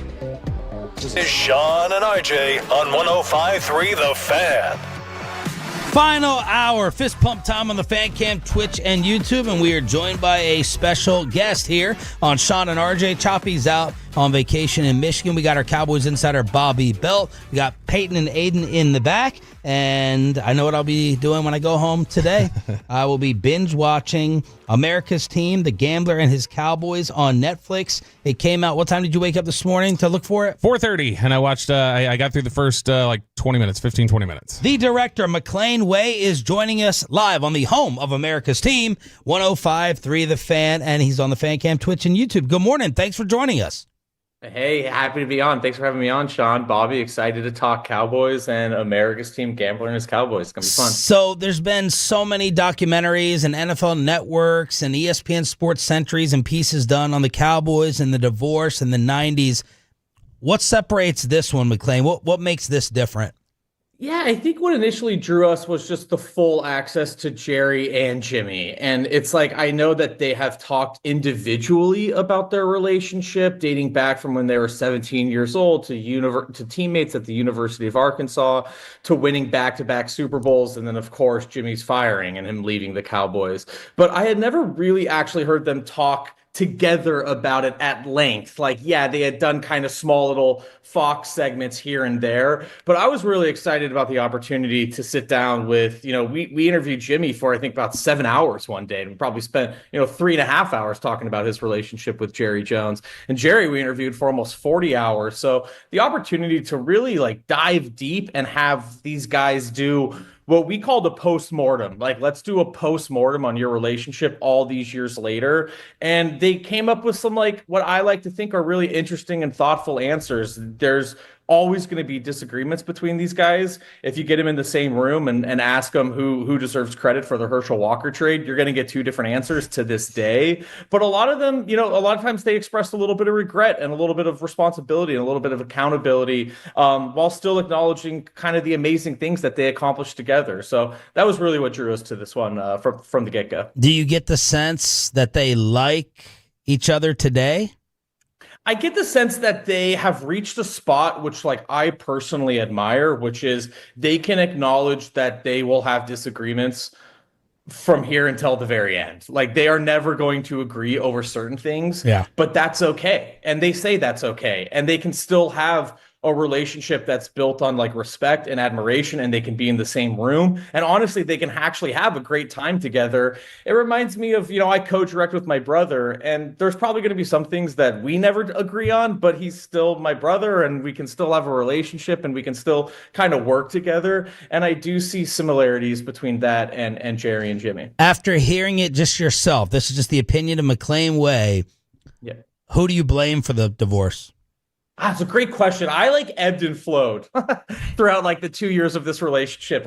And honestly, I think that's a sign of Jerry being able to make good arguments and Jimmy being able to get good arguments. Where I ultimately came down was, and I'm not trying to dodge the question, but I do understand both these guys, is what I didn't really realize about Jerry before I made this documentary, that was kind of a realization that started to form. And I'm sure maybe you guys know these things, but for me, it was new information, which was this guy had a transformative experience in college. He won the 1964 national championship at the University of Arkansas, and it changed his life. It was the best thing that ever happened to him. Years later, when he makes $100 million in oil and gas, he does what me and my friends and maybe you guys would do if you would have netted $100 million. You go and you buy the Dallas Cowboys. It's like the most fun thing you can do. And I think Jerry did that in an attempt to try and like recapture that feeling that he had winning the 1964 national championship, which is something that I think we'd all want to do. You know, we all had fun in college and we all would like to go back to those days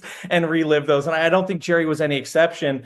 But what Jerry did was he hired one of his best friends that he's known since 17 years old to come along on this ride. And then Jimmy was like, you hired me to do a job and I need to do that job. And the way that I know how to do that job is I get in the locker room and I convince these guys to go out every Sunday and sacrifice their health and their bodies so that we can go win Lombardi trophies. But the sideline, practice, locker room, these are my areas. And when you bring cameras into the ESPN draft room or you come into these areas, yes, I think you can be a distraction at times in the endeavor that you hired me to do to go win you Lombardi trophies. So I saw both sides. I saw Jerry as the human wanting to recapture this, and he's the owner. He should be allowed to do kind of whatever he wants. But then I saw Jimmy's point of view too, which is, hey, I have my own job to do, and sometimes when you're in these spaces, it hurts my ability to do my job. So I kind of ebbed and flowed, but ultimately I felt like I understood where both these guys were coming from. McClain Way, the director of America's Team, The Gambler and His Cowboys, dropping today on Netflix, joining us here on The Fan. How much of this is past versus present? I'd say it's about 80% past. You know, it's like we shot enough that we could have done multiple episodes on the more present day version of the Dallas Cowboys, because we did spend a lot of time with the team in the 2023 season. And we were kind of like on that hype train. Like they had won 16 games at home. You know, they were like going in against Green Bay. It was like, hey, maybe a playoff run's possible here. So we had filmed a ton up for that. Obviously, that Green Bay game was a fascinating game to film. Such a historic, devastating loss, and we had cameras on it. But in some ways, that was kind of the end of our modern day storyline, because we filmed a little bit in 2024, but it was just hard to find a little bit more of that drama in the 2024 season. But it was interesting. I mean, we've got to film with Steven and Charlotte and Jerry Jr. and like the whole family operation. It's all like fascinating. But I'd say it's about, you know, the 7th episode ends roughly, you know, halfway through that episode is the Michael Irvin trial in 1996 after they've won their 3rd Super Bowl. So that gives you a sense of kind of the first 7 episodes are pretty much in the past. McClain, you know, we talked about the Jerry Jimmy relationship, and I mean that's obviously such a big focus for so many fans, even 30 years later when they look at it. Because you said that they're always going to have these differences and things like that. Did you get the sense from either of them that they thought anything could have prolonged that relationship? Or do you think they felt like, no, this always had probably a 5-6 year expiration date. It wasn't going to be able to go any further? It's a great question. I think that like Jerry would answer it with like, I didn't mean to be careless, but perhaps I was. Like that, he says like a version of that, which is like, he, you know, his reasoning is like, I had put all my money on this team. I had gotten crucified for firing Tom Landry. I had become a little calloused to some of the criticism, or I was just reactive and instinctive to it. And I had lost my tolerance for kind of things that Jimmy was doing is kind of the way that he would paraphrase that. I think that Jimmy does like to say, and I have no reason not to believe him, like, listen, I did these jobs in 5-year runs. And I think to a degree that's true, because I don't know how, it's interesting. I don't know how long Jimmy's coaching style as a highly demanding coach, as a yeller, as a screamer, as a very militant, intense coach would have lasted with Troy, Emmett, Michael, Dion becoming like multi-millionaires and suddenly becoming global icons of themselves. And that's no knock against those guys. That's just the difference of like Jimmy kind of coached these guys a little bit on their earlier rookie contracts. And then when Barry Switzer came in, it's like these guys had all netted like tens of millions of dollars by that point. And perhaps it's a little bit harder to get yelled at by a coach 7 days a week, like when you're kind of your own global famous entity. So I think that's what they would say, you know, about how long when it came to an end, but it felt like it was the time for these guys to move on. I really don't know how much they were really talking to each other at the end there. So take us behind the curtain. What was it like hanging out with Jerry and Stephen Jones? What were they like behind the scenes, and your observations of the way they run the Cowboys? Yeah, I was always very impressed. And like, you guys know this world probably be way better than I do. But just as someone that like, I grew up in Los Angeles in the late 90s, I honestly didn't really grow up rooting for an NFL team just because I didn't have one. So I knew Jerry as kind of the larger than life Texan and owner of the Dallas Cowboys. And I knew it was a little bit of a family business, but I didn't know much more than that. And so I came in and it was just like interesting. It's like Jerry definitely is involved in like every major decision. There's no doubt, but I do think that he takes information and advice and the opinion of counsel. Like it's a little bit of Knights of the Round Table. Like everyone does kind of get a chance to chime in and tell dad or grandpa, because even sometimes the grandkids are in these meetings, how they feel and what they would do. And ultimately, I think it's Jerry's final decision. There's no doubt about that. But he enjoys like a robust discussion, and he doesn't mind if someone plays devil's advocate. He's not afraid to kind of get pushed back. And that was my experience. I mean, I know you guys have huge experience interviewing Jerry, but my experience was like you could kind of push Jerry in the interview and disagree with him, and he bounces back. He's fine with that. Yeah. Because I think he knows like, well, a better conversation will come out of it. So that was my opinion. McLean Way, the co-director of America's Team, The Gambler and His Cowboys, now out on Netflix. Dallas Morning News had a quote from Charlotte Jones that they put out yesterday that was in this documentary where she said, "We say we'll get him next time, but we're running out of we'll get him next times." Do you get the sense that that's Jerry's perspective at all? Do you get the sense that Jerry is keenly aware of like, hey, if I want to have this happen again, I'm running out of time? 100%. Like as you know, like I said, I'm not a Dallas Cowboys fan, so I really don't know what the pain of this 30-year history has been. I will not pretend that I have that every year I have felt that. So I have a concept of the fan dissatisfaction, but I don't feel it as a fan myself. So I will admit that. But I do think that this family wants to win one more than anything. And I just feel that having been around them. And it's less that they want it for themselves, but they want it for their dad. Like they want one more for Jerry. And every year that they get closer but don't get it or move farther back in that goal, I think hurts them pretty bad. And I know they're obviously run a highly successful franchise. They do incredibly well off the field, better than any other football team. And I know that family's proud of that. But I think that they still have a deep desire to win one more. And I think part of that is they want to win one more that's not associated with this 90s era. Like, yes, Jerry did win one without Jimmy, with Barry Switzer, but no doubt that's a part of the same team nucleus that Jerry, Jimmy built, the Herschel trade, that gets into the argument between them. I think Jerry and they would like one more that is not associated with this 90s team. And I don't blame them. I get that. You're an LA guy, so I often compare it to Kobe and Shaq. Kobe had to win his title without Shaq to get the credit, right? Shaq was the dominant big man, and everyone here basically attributes those titles to Jimmy. So we figure that burns Jerry up to go ahead and win it his way.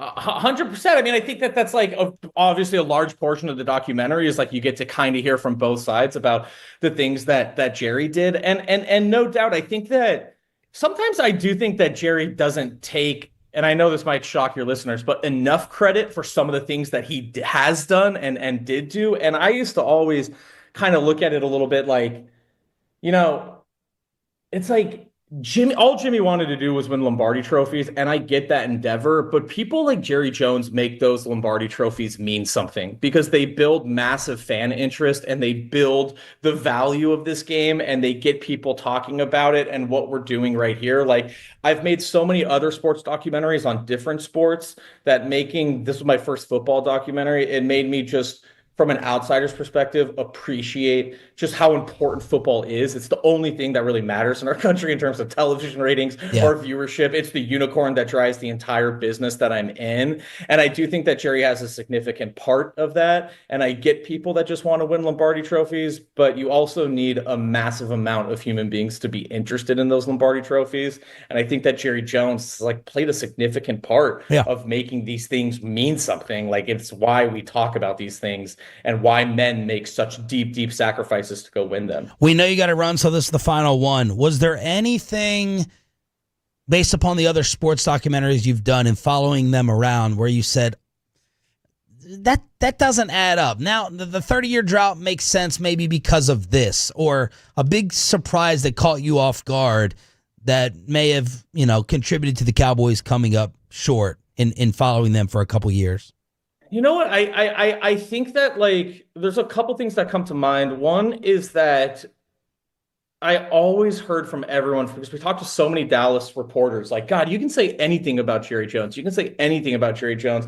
He's like one of those kind of inflatable clowns. Like, you can knock him as hard as you want, but he's going to come right back up. And Dale Hansen even said something like that. Like, man, I would rip Jerry Jones, and the next day at the field, hey, come right up to me. Hey, how you doing, Dale? Great to see you, Dale. Yeah. And he was like, the guy was undefeatable in a certain way. And I always thought that was true. And I do think that's true. The only thing that I think people haven't pointed out is but he didn't put Jimmy Johnson in the Ring of Honor for 30 years, which people were highly critical of Jerry for. But I think in a certain way, I just saw that as how painful this breakup and this relationship got to be for Jerry, because it is true. Jerry does not hold grudges, but the only thing that he couldn't do for 30 years was kind of put Jimmy in the Ring of Honor. And to me, that was just a little bit of a reflection of man, these two dudes did kind of hurt each other. Yeah. It was one of the things that I was probably most surprised about, is you just assume interviewing these guys when I interviewed them in 2024 that they would have been like, this is old history. It's bygones be bygones. Things are good now. And both of them took every word that they said about each other very seriously, very slowly, and very deliberately. And I think that's a sign of, yes, they do have a relationship built on respect and admiration, but there was some pain, deep pain, that these two guys caused each other. And as a filmmaker, you're like, great, I want to explore that. Yeah. But always surprising. Did you get the sense that McCarthy and Schottenheimer are free to do it their way? Because, the perception is that Jerry is going to interfere and meddle. I got the sense that, yes, I think so. I don't get the sense that Jerry, obviously he's a different version of himself at 82 years old than he was in the 90s, and I think that's just being a human being, but I got the sense that I think that Jerry is optimistic as always about this season.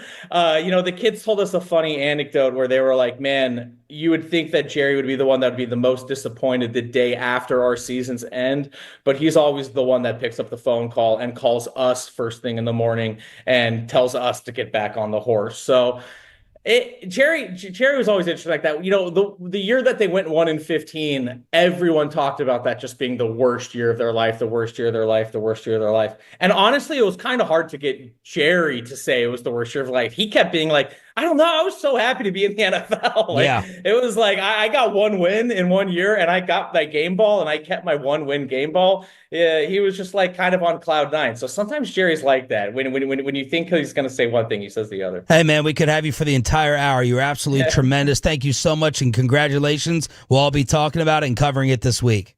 Awesome. Thanks so much, Sean. Thanks, Bobby. Thanks for having me on, guys. McLean Way, the director of America's Team, The Gambler and His Cowboys, out on Netflix right now. How nasty are these practices going to get? Who's this new corner? Tommy Yarsh, DallasCowboys.com is next. But what's it, Saffron Squad?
very cute haircut. That's like a little shag. I've never seen it before. Well, I mean, of course you have. It's the Rachel. Oh, is that your name? No, I mean like your name. No, I'm Jen. Your name's Jen. Right, but I just mean like this is your haircut. But that's hair on your head. I'm not saying this is your hair.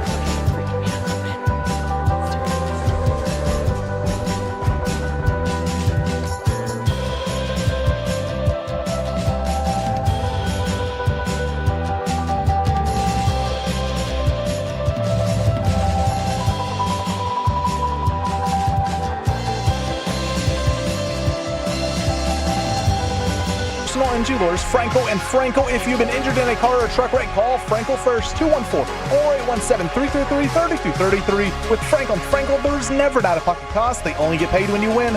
Franco and Franco, the go-to car truck attorneys in Dallas. It will be Joe Milton Friday against the Falcons in the preseason finale. Dak Prescott will not be playing, and they're supposed to be getting a little frisky at the Ford Center at the Star starting tonight. Brian Schottenheimer said he wants to have some very physical practices. Let's talk about all of it with Tommy Yarsh, DallasCowboys.com, brought to you by the WinStar World Casino and Resort, proud to be the casino of the Dallas Cowboys. Please game responsibly. Good morning, Thomas. How are you? Good morning, Sean. Good morning, Bobby. How we doing, fellas? Doing pretty well. Your ideal pick to play quarterback Friday night between Greer, Milton, and Dak would be who? If it was me, and they obviously don't pay me anywhere near enough what they do to Brian Schottenheimer to make these kinds of decisions, I think I would give Dak Prescott a series or two, just kind of to get back into the swing of things in terms of playing in an NFL game setting. You add in the fact that, yes, he's going into year 10, and he hasn't played in the preseason since 2019, and he's been completely fine in the regular season. There hasn't been any necessarily ramp-up period for him. It hasn't affected his success, but I think there's never a negative to getting out there and getting your legs back under you in that kind of setting. Now, obviously, I know you look at Joe Burrow last night when he's running away from 8 defenders, gets walloped in the end zone, and you worry about injury. That's totally fine. I think you can plan the game a certain way to where you're getting the ball out of his hands quickly, so you're not worried about sacks or anything like that. So, but it is going to be Joe Milton, and they continue to want to get this guy snaps, want to get him reps, and want to get him in the game as much as they can, so they can evaluate what they've got. And who would you play after that Dak series, if it's you? Yeah, I think still Milton, just because you still kind of don't know what you have. I know it hasn't been great, the last 2 weeks, but if you continue to give him these reps, at some point, eventually it's going to click. And every quarterback, it's different in terms of when that happens, right? And sometimes it takes longer than others. I think you look at Trey Lance right now, and maybe it's starting to click a little bit in LA, and it just didn't in Dallas. So it could be the same thing for Joe Milton. We got to remember this is only his 6th NFL game this past week in terms of times he's played in an NFL setting. He had 5 preseason games, and then the game against the Bills to close out the year last year. So I think Brian Schottenheimer and his staff are correct in the sense that, hey, we got to get this guy reps. But so I would give Milton the nod after Dak, but I don't know if I would play him as long and not give Will Grier as much time. I think Will Grier has earned himself some reps too. Who's your number 2 to start the season? I think it's still Milton. I just think that they have put so much into it and invested so much into it and given him the reps in training camp, and the guys have that much familiarity with him that they're going to continue to bank on his development and continue to hope that he finds a way to put it together. And obviously the paramount hope is that Dak Prescott doesn't get hurt and you don't have to turn to Joe Milton this year, and just kind of let him continue to develop and put the pieces of the puzzle together. Tommy Yarsh from DallasCowboys.com joining us here on 105.3 The Fan. Yesterday, Brian Schottenheimer said, hey, I think you guys are going to be surprised by some of the guys on the 53-man roster. Does that mean we are going to be surprised by some of the guys on the 53-man roster, or does that mean Brian Schottenheimer doesn't know who we're projecting on the 53-man roster? It's a good question. Maybe a little bit of both. I think I was trying to put together my very unofficial and probably not great roster projection yesterday, and I found myself saying, "Oh, okay, I could be a little bit, maybe not surprised, but I wasn't expecting that." Or, okay, does this guy fit maybe better than we thought he would? I think a couple of names that come to mind are James Houston, just because of the way that he's playing. Does he take somebody's spot on the defensive line? Or, what about Andrew Booth? Is the pick six enough for him to make the roster? And is the lack of depth at corner enough for him to make the roster at this point? So I think it is a little bit of both in terms of, all right, we're going to surprise people because of how people have played and how Brian Schottenheimer's staff is different than Mike McCarthy's, and maybe they value certain players more in their scheme. And then, of course, they're going to judge the whole body of work. So do they feel like somebody this preseason has had a better camp or a better preseason than another player that's maybe been around here longer? Rank the likelihood that these three players are not on the roster, okay? Will Greer, Mozzie Smith, Miles Sanders. Will Greer, I think, it is unlikely that he's not on the roster. I think they go three quarterbacks. Mozzie Smith, I'm moderate, leaning more towards unlikely. I'm moderate. I think it wouldn't be the most shocking thing, only because I think they like what they've seen from Toia, and Perion Winfrey has had flashes here and there. It's just a question of, has Winfrey done enough to convince them that he can be better in Matt Eberflus's attack front and go up the field better than Mozzie can? And then the last one, I'm sorry, who's Miles Sanders? Right. I'm trying not to put too much stock into one preseason game. I don't think he was seeing the field great against the Ravens, and that obviously that can't be the sole determining factor of things. But I think I'm moderate on Miles Sanders too, because Phil Maffa has been playing really well, and I think he's done more than I expected him to in the preseason games, and it still hasn't been much, right? Like he's not rushing for 100 yards a game, but I think he's a little bit quicker than I thought he was, and maybe finally being able to play healthy off the labrum injury that he was playing with last year at Clemson has contributed to that. So I would be moderate on Miles Sanders, and then leaning towards unlikely for Mozzie, and then unlikely for Will Greer. Tommy Yarsh on the D&M Leasing Hotline from DallasCowboys.com, 105.3 The Fan. Who is their new corner? I'm sorry. Who's their new corner? My bad.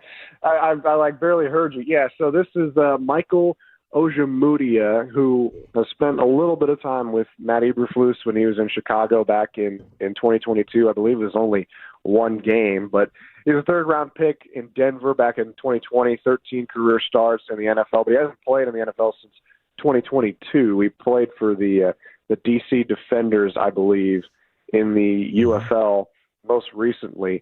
So this is a guy that, they lost two corners in the game against the Ravens. It was Bruce Harmon, who was waived with an injury settlement, and then Christian Matthew, who they signed a couple of weeks ago too. So really just continuing to build depth in that cornerback room. They're going to give him a shot this week in practice and see what he can do in the preseason game, and see if, maybe he can, it's enough to at least consider, 53-man. I doubt it, unless this guy has a, Darrelle Revis kind of week and turns into that. But, maybe this is a practice squad guy who can, if the corner depth continues to be an issue going into the regular season, can maybe get bumped up a couple times. Does the Jonathan Mingo potential IR placement mean Trayshawn Holden just got his spot in the receiver room? Maybe. I think I would lean more towards Ryan Flanoy. If it's just me, that's just my opinion. I think Ryan Flanoy's had a heck of a preseason and a heck of a camp, and I think he gives you more than Holden. Not that Holden hasn't been good. I think he's been great, and I think Flanoy is just quicker, more of a separator than Holden is. Holden not really necessarily known for a speed guy or getting separation. He just kind of always has a knack for coming down with the ball. And, of course, Ryan Flanoy has probably the most coulda, shoulda, woulda been yards in NFL history throughout these first two preseason games, just because Joe Milton and Will Greer have missed him so many times on, frankly, what should be easy throws that he should probably have had much better numbers than he's had in these past 2 weeks. But I think I would lean more towards Ryan Flanoy getting the nod over Trayshawn Holden than Jalen Brooks being that last wide receiver in the room because of what he can do on special teams. Tommy, are things open for the fans tonight to go watch these fisticuffs that Brian Schottenheimer wants to see? Yeah, things are open. So come to the Star and watch the Cowboys practice. It's always a good time to get in front of fans, and especially back at home. You know, I can imagine that it's pretty difficult for some Cowboys fans that are local and can't make the trip to Oxnard. Well, now you got 2 opportunities today and tomorrow to come watch the Cowboys practice. Should be a lot of fun. And Brian Schottenheimer says he wants it to be physical. It needs to be physical because I think they haven't been the most physical team on the field the last 2 games. Not to say that they haven't been physical whatsoever, but I was expecting more. And so I'm sure they'll ramp it up tonight and tomorrow, and we'll see if that translates on Friday. 24 hours ago, we asked your colleague, Nick Eatman, to rank the comedy, the funny level of the 4 of us on the morning show. Would you please do the same? All right, I was kind of warned about this coming into this, so I've had some time to marinate and think on it. Sorry, I didn't mean to rat you out there, Peyton. Well, and I'll also dismiss the $20 bill that he just slid under the table. Well, hey, we know that's a joke. Peyton would never give someone $20. All right, number 1, Bobby Belt. Yes! I mean, he's made me crack up so many times here early on, and every time I get a text from Bobby. But how much is off the record? Is this on air or like off the record stuff? It's a mixture of both. Okay. Just like most friendships, right? Yeah. Okay. So I think, yeah. So whenever I get a text from Bobby, he's like, "Hey, y'all want to see something? Hey, I got something. I know it's going to be funny." Number 2, I'll go Peyton Russell. Not because he slid me the 20, but because I appreciate the laughs we get to have when he calls me every time I come on. Mm-hmm. And then I had to put him 3rd because he didn't show up to work today, RJ. Sorry, RJ. And then Sean. No hard feelings, but I'm putting you in. I'm putting you in at 4th. Tommy Yarsh, Dallas Cowboys. Great answers, Tommy. You're going places in this business. Brought to you by the WinStar. I guess to get voted number 1, I just have to insult someone's attire every day, like Bobby does. Poor old Tommy. I defended Tommy. Dress for the job you want, not the one you have, and this is what I get, 4th place. Thank you, brother. We'll talk to you Thursday. Well, I'm glad you're going to still have me on Thursday. Well, we're contractually obligated. It's not my choice. Okay. All right. Well, nonetheless, I'm looking forward to it. Appreciate it, guys. Thanks, Tommy. Tommy Yarsh is brought to you by the WinStar World Casino and Resort. Proud to be the casino of the Dallas Cowboys. Please game responsibly. Let's finish up Ask Reddit. And we have a Trey Hendrickson update that could affect the Micah divorce. We'll finish up Ask Reddit with KNC next.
Texas. This is Classic Chevrolet. Together, let's drive, relax, enjoy the difference based on new Chevrolet registrations 2023 and 2024. All right, we got a loaded crosstalk with the KNC Masterpiece with Corey Majors, Kevin Hagelin here on Sean and Bobby. Choppy out on vacation this week. Trey Hendrickson told Laura Rutledge that he and the Bengals are close on salary and years, but guaranteed money remains a sticking point. Both sides remain dug in. He'll get a very high per year average, but the structure of the deal is key, and that is not surprising that the Cincinnati Bengals want to make the actual guaranteed money the sticking point. Do you think, how much of that do you think is age-based as well? Yeah, potentially. I mean, he's not somebody I think would project for a lot of teams to be a guy who's going to play till he's 40. Like he had injury history early in his career. He's 30. He's 30. Yeah, he'll be 31 in 2 months, something like that. Yeah. So he's somebody who, as an aging player, I'm sure the Bengals feel like you're not going to be Bruce Smith getting me 10 sacks at 39 years old. The current NFL landscape says a very small percentage of your best players are over 30 outside of offensive and interior defensive. But this is the goal for everyone now, right? After the Watson deal, how much can we, that's the new crowning achievement. How much can we get guaranteed? Like, I'm just using Spotrac. Miles, did I say the Miles deal or Watson? Watson is what you said. Yeah, that's what I meant. Then I take it to Myles Garrett's deal, $160 million value. The practical guarantee is $123.5. Wow. So more than 75%. Crosby's 106.5. He's got 91.5, practical guarantee. Yeah. Which the practical guarantee is just basically what's guaranteed the day you sign. You have the fully guaranteed is what has trigger dates built into it. And what did TJ get with the guarantee? They're going to regret that contract. It's a $123 million contract, 108 guaranteed. So that's what these guys are trying to go ahead and get. What do you think? Because we've discussed guaranteed contracts for years now. Yeah. If they did say, okay, we're going fully guaranteed contracts, that this would eliminate a lot of this type of negotiation, or would there always be something? No, the annual per year would become the new thing. Like if they were all fully guaranteed, the new thing would just be the sticking point would be the per year. So like, and that would drop total like basically total guaranteed. Right. It has always been. It's essentially a lot of people. It's total guaranteed as like a percentage of the cap is like a lot of times what people want.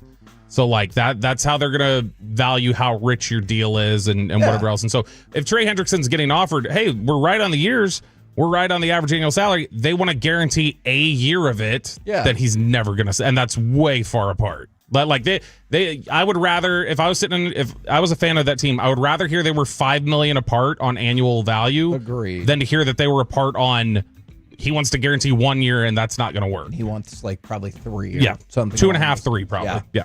Corey, did you start watching The Gambler today? Yeah, I did. I started watching the. Kevin said I would wake up at 3 a.m. and start watching. Did you finish it? I have How not was yet, it? Kevin. There's only so many hours in the day. It's good. It's better than I thought. It's put me in that time period again of excellence and greatness. And there's some cool little stories that I don't remember. There's things that I'm like, oh, I was 8 years old whenever this was happening, so obviously I wasn't thinking about this the way I think about it right now. And it kind of lets me relive that glory day. But then it's frustrating watching Troy Aikman and watching Emmett and Michael and them talking about the demand they put on themselves and how physical practices were and how important those things were to their success and their championship, and then seeing the lack of excellence since then, since that era. So it's very frustrating, but it almost kind of is like, man, I really wish these Cowboys would watch this and then say that's what we're going to be despite everything else that's out there. So can I ask you a question about that then? But why? Like, why would that incentivize them? They get paid all of the same. You're right. There are people, you discussed this a lot about yourself. There are people that want to be great. There are. I always talk to RJ about that. Like, Choppy would never give up like $5 million a year if he's Tom Brady. Yeah. But Tom Brady can walk on water anywhere he wants because he's got GOAT status. Yes. You know what See I mean? what Mahomes has done with that contract as well. Yeah. This is a genius move for his Tom Brady also probably circumvented the salary cap and got side money. Multiple times. Yeah, he definitely did that for sure. MJ took less until he got paid like 30 1 year in Chicago. Is it worth it to take 3 or 4 million less to have the godlike status where everywhere, like Dion and Emmett and Irvin, they don't have to pay for any meals around here? Well, and that can we use Micah as an example? There's something that Micah said, I think it was right after the end of the season. Maybe I'm off base about that, and I'm really disappointed that it appears as though that is not the case anymore. At the time, he said, I would much rather get paid $35 million per year and not be getting double teamed on every single play. And clearly that is not the case anymore. Because they didn't invest in anybody that's going to take away that double team, Kevin. Well, because they don't have the money, because they couldn't get it done for $35 million. Yeah. But not because That's they why. drug their feet on it, God forbid. But like that's one of the things is I'm disappointed in. Look at Dirk. Yeah. Look at Dirk's Dirk's status. a great example. With just the one. And Dirk gave up money all the time. Yeah. And then Dirk got the rug pulled out from Fortune him by favors the the bold. organization after that, though. Like, I mean, there's some point where, like, a lot of You're guys... saying he look, never gave up money before they won the title? No, I'm saying he gave up the money, and then, like, in retirement, like, he doesn't even have a good relationship with his team anymore. Yeah, but I don't know how much. I don't have the chronological order of the years Dirk gave up the money. How much did it contribute to the 2011 title? Yes. I don't know. Absolutely. If it did, contributed to that. I would say it's well worth it. I'm still going to have agree. more money that I can spend. My kids will have the money, and I. But not and I everybody reached- feels that way. Oh, right. And in fact, do you think that's a minority opinion now? You got to be good enough to be in a like GOAT discussion, right? Or if you're going to stay in DFW for the rest of your life, like a lot of these guys do, your Tony Romo, your Dak Prescott, like Dak hasn't caught enough heat for taking 60 in this deal from a legacy standpoint. You want to take it? Go ahead and take it, right? It's your money. It's not my money. You're the one that's getting the cash. But if Dak Prescott got a title, are you kidding me? It's like they say with any Nick who goes to New York, and they're like, Jalen Brunson will be the king of the city. How much is that worth in the money you trade in? It's easy for us to trade it in. We're not the one getting the millions. But Jalen Brunson would be the king of New York. Tens and tens of millions. Yes. I haven't seen the Emmett episode yet. I'm in the Aikmania, but the Emmett episode is probably going to tell us that that's when this part of it started for Jerry. The negotiation, the headline, the 365 drama, like it was already there, but this is a story I can ride through the entire offseason. And how many times has he done it since? And how many guys have complained about it as they're like, can't I just go play football? And this part too. And Jerry's like, no, we love this headline. This is a good thing for us. This is a positive. See, Yeah, I think that's when that started. He saw that because Aikman got his $11 million, right? Like it was very early on, and then Emmett is the holdout, and Jerry was like, "Holy crap, they're covering this more than they're covering anything else. This is it. This is the formula." I just like I get that, but that is so inaccurate in terms of what actually happens. If the Cowboys were to win the Super Bowl, nobody would talk about anything else. No. Like, they talk about them all the time and they don't win jack S. If Yeah. this team was going to the Super Bowl, it would dwarf any coverage you get about Micah not signing, Dak. But you have this, to know how to that. build a Super Bowl winner. And they don't. And that's, look, I go back to that when you talk about the Dak Prescott thing. I have conflicted feelings about that because if I'm Dak Prescott, don't I also sit there and say, all right, I'll take $7 million less per year for what? Like, what leads you to believe? It's like Dak and Lamb and Micah should have all sat down and said, let's each take 5 less, and you have to get something in writing contractually that it's going to go towards. You're getting us Charles Haley. These 35 players that we hand-selected Because otherwise, what makes you think that this front office is like, let's do it? And we've talked about this before. No matter how much they would even want to do that, people cannot begin to understand the pressure the PA puts on them. To like, you better max this out because you are costing people below you when you don't. Right. And that's they hear from lawyers and other players routinely about it. Yeah. Like Deshaun Watson's a hero to them. I'm sure. Because now everyone is trying to get the deal fully guaranteed. Corey, what do you need to tease? We do have Nick Harris join us at 10:20, and we'll have Katie Nolan from SiriusXM and the Casuals podcast at 11 o'clock. Maybe she'll stick around for a little bit, and we can play some fun games. By the way, how bad have things gotten for Anthony Richardson as he has been named the backup to start the season? Daniel Jones, Danny Dimes, baby. See, at least you didn't spend a top pick on Joe Milton. I will say this, though, being a Cowboy fan, follower, worker, going into this, how would you like to just go into your year as a Colts fan right now with this news?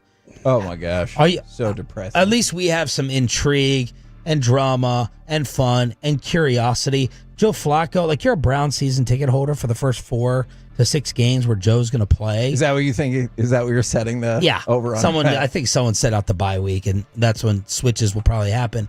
But Daniel Jones even worse. Like, Flacco at least played well in Cleveland. Like, you're a Colts fan going into Daniel Jones. So, I mean, anything post-Luck. Covering them. Rivers. Wasn't Hasselbeck near there? Or when that was even before Luck. Wentz.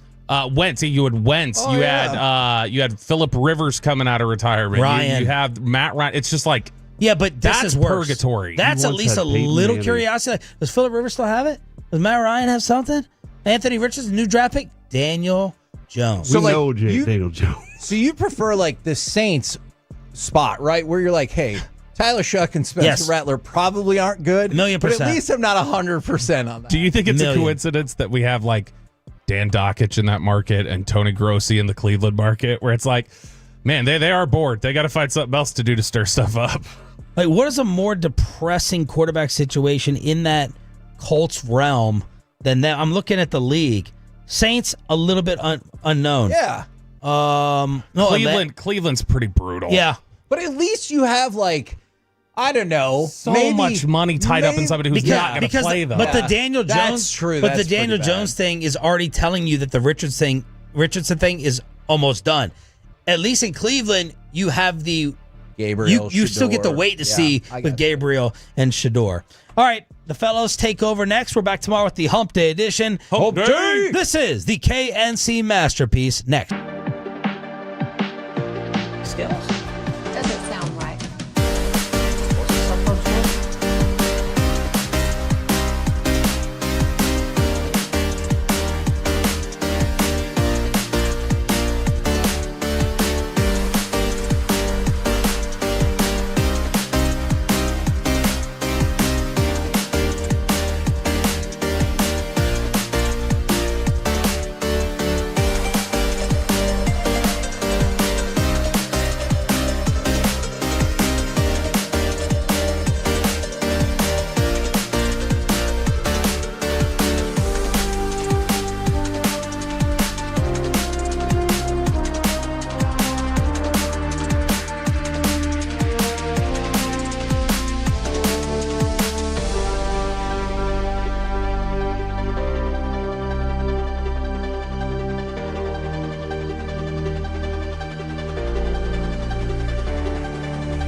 D&M Leasing Studios. It's the K&C Masterpiece on 105.3 The Fan. K&C Masterpiece right here on 105.3 The Fan. You got me, Kevin Hageland. You got, Corey Majors. Oh, man. And, of course, the famous upside-down hat-wearing Alec Medford. It's a big day for you, Alec.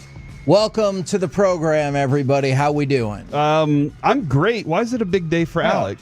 Because, what's his nuts? Signed on with another practice squad, right? I don't know who What's His Nuts is, Kevin. The hat guy. Oh, DiNucci. Yeah. What's His Nuts? Dude, he played for the Cowboys. That's right. He was on the field twice, I believe. He signed with the Falcons. Yes. Before their pregame against the Cowboys. Because they're like, hey, we need some insight on the Cowboys. There is no way really need that you to break is their why. defense down for us. Floosh, right? Kevin, does every player that ever wore a star on their helmet deserve like that kind of respect? Ooh, how much? Personally, no matter who they were, they were able to. Yes. There's a time I feel like when Landry was the dude. It starts out with the Landry stuff. So here I am. That makes sense to me. But there was a time with that Landry stuff. It was just like they were. I mean, they say it icons. They were gods here in DFW. Yeah. And every one of those guys, from the top of the roster to the bottom of the roster, was respected, loved. It felt like. Obviously, you had the Roger Staubach leadership and that quality, and then Tony Dorsett's. But right now, the same thing. There's been so many, guys that have come through the star. Do they still deserve that kind of respect when they walk through? I mean, I'm sure everyone's answer is going to be different. Personally, I would say yes. I am a lifelong Cowboys fan, and if you got to put on the Cowboys uniform and helmet, let alone did so and actually played in a game, I think that is unbelievable, and that is something that you could tell stories about the rest of your life. That do you think the players have that same type of respect for it when they walk into the star? Because whenever if you're getting a chance, watch the Netflix series just cause, okay? And I will. I added it to the list. Put together. I'll tell you that. This is a good series, I can already tell.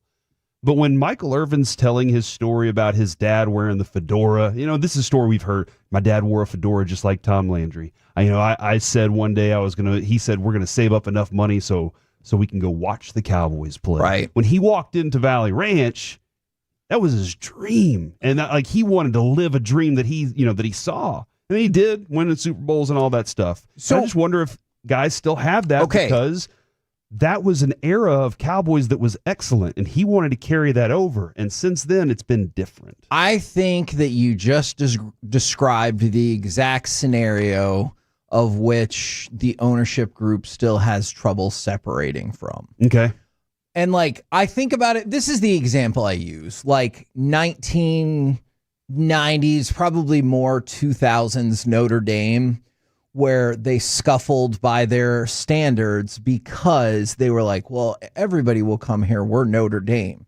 We have the game package on NBC. Nobody can do that like us.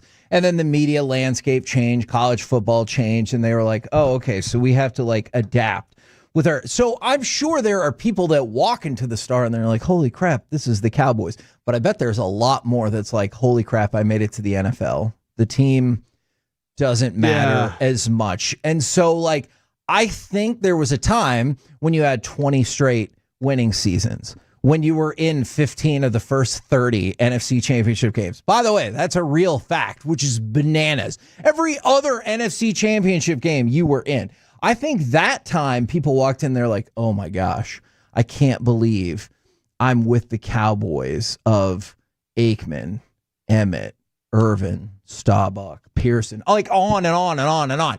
Now you're 30 years away from growing up as a kid and having that feeling. Now, when you walk into that building, do you say, based on your age, and I want to make this clear, these are all really good and in some cases great players, but I don't think they're at the same level of any of the people I talked about, Bullet Bob Hayes, Darren Woodson, Tom Landry. I could go on and on and on. But now you're like, man, I'm walking the same halls as Tony Romo, Des Bryant, DeMarcus Ware. Those are all good to great players, but it's not the same. They're propped up like they were Emmett, right? And I think that's the problem, because they were really good, and then you make a turn to the part that really matters, and it's the Super Bowl trophy case, and you've never had to expand it. Yeah. Like, it's built for 5. And oh, man. If you've seen it, it's built for 5. That's rude. Okay, do you think I'm wrong? No. Okay. I just really needed to clarify. Hey, hold on, you know what?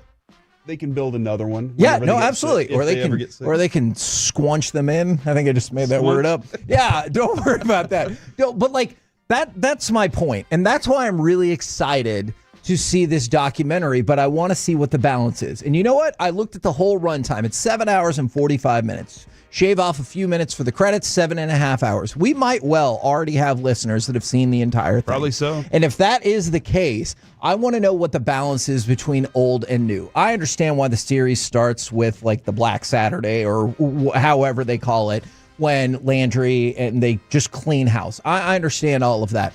But all of the like bugs for the titles and the highlights I've seen have been about, what about when we brought in Dion and won a Super Bowl? What about Charles Haley, Emmitt Smith, Super Bowl, Super Bowl, Super Bowl? And so like that's what it feels like a good bit of the focus is going to be on, and not, hey, I take you to 2007. You'd already beaten the Giants twice that year. You had home field advantage. You really should have won that game. No, I don't think that's going to exist. Okay. And because this is a documentary about a time period. Yeah. Which that kind of takes away from the name, right? Yeah. The Gambler and his Cowboys. Because the Gambler and his Cowboys, he's also had some losses. But maybe they will. Maybe they will get to that. I haven't gotten there yet. I don't even know the titles. I would like to see that part of it too, and how that's handled. Because that's way more interesting than the gambler who stood pat for 25 years. Yeah. Like, that's boring. Man, Kevin, I think you were out. I heard Jerry throw this line out of when you've had success, you lose your appetite for risk. Sure. And I wonder how much that's affected, when that changed, when that affected him. Because it wasn't just Jimmy leaving. Sure. I mean, this whole pitch, Kevin, you watch the first part of this, the whole thing is Jerry gave some amazing speeches to Dallas. I've no doubt. About how Jimmy Johnson was going to set the standard of football. And then it took some time, but he did. Like eventually he did. And then was it Jimmy leaving and Jerry was like, all right, that's it. I've done it. Okay, I get that for a certain period of time. How long are you not hungry anymore? I don't know. And like, surely 30 years can't be the answer, right?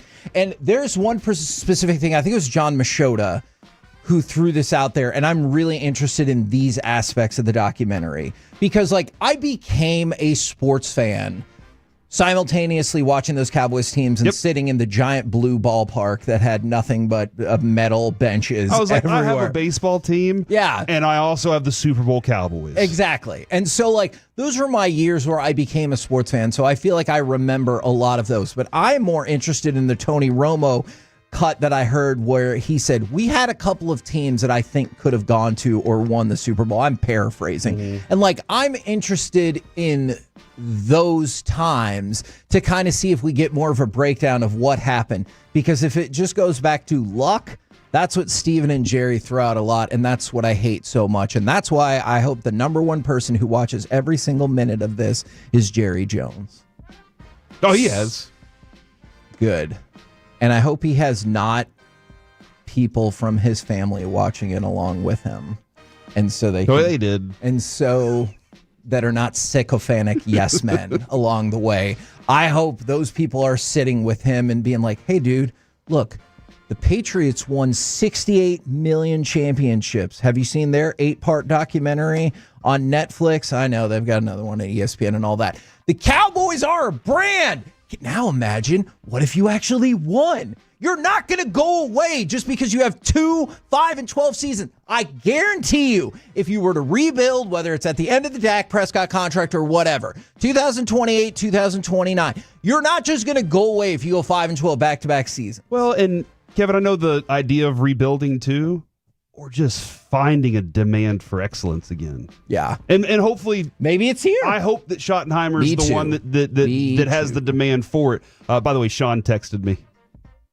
He said the director just told him it's 80-20. So 20% current, 80% pass. Okay. So that's which, by the way, for Sean and RJ and for the director, that makes sense. Yeah. Because otherwise, if like episode 15 was 2005 and episode 6 was 2006, you'd be like, oh my, come on. Like, is this entire episode about then we decided to play Tony Romo? Mm-hmm. Like, that's a great little 5-minute snippet. When you watch, though, Kevin, you go back and watch the guys like Michael Irvin and Troy Aikman and Emmett practice. Now you're watching them and you're like, well, they're champions. Obviously, what they're talking about is true. Do I doubt that CeeDee Lamb is giving the same type of effort in his work that Michael Irvin gave? I don't. I don't either. Do I think that Dak Prescott doesn't have the same type of hunger and desire to win that Troy Aikman had? I think that Dak has that hunger. Maybe the skills are differently. So that's where the confusing part to me is, what is it that doesn't come together? Do I think that Micah Parsons has that desire? I do. I actually do.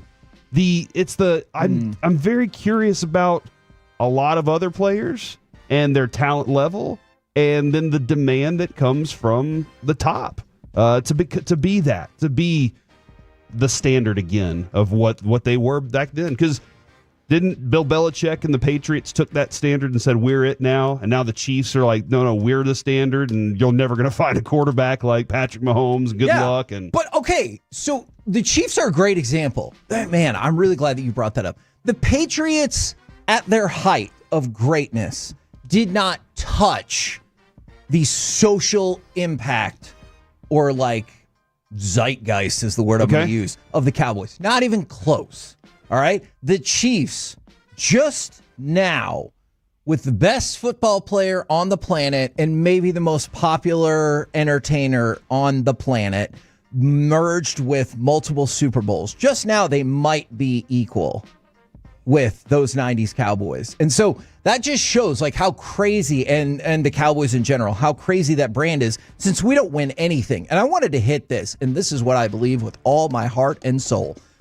From the 214, I disagree with this person, and I'll tell you why. The Cowboys were a brand. They ain't, we'll say, anything nowadays. I disagree with that. The Cowboys used to be a football brand. Now the Cowboys are a brand that sometimes plays football. And I think that's where we sit right now. We're the KNC masterpiece. What was that line? I think the Tex Schramm said, hey, this is great, except for you have to play the games on Sunday. Yes. And then you're like, hold on. That's the whole key. No. But that's okay for owners and GMs and whoever to think that way. Yeah. I don't want my players buying in on that same thing. Yeah. On Sundays where we go live. On Sundays where we go make everything happen. And let's face it. Or Thursday or Monday or Saturday. We play a lot of different days of NFL football now. And what's the incentive? You just got your Netflix documentary, and we just talked about it. We're going on 30 years. They haven't even been in the game to get to the game where you win the title. Let's get to that game. Okay, let's do it.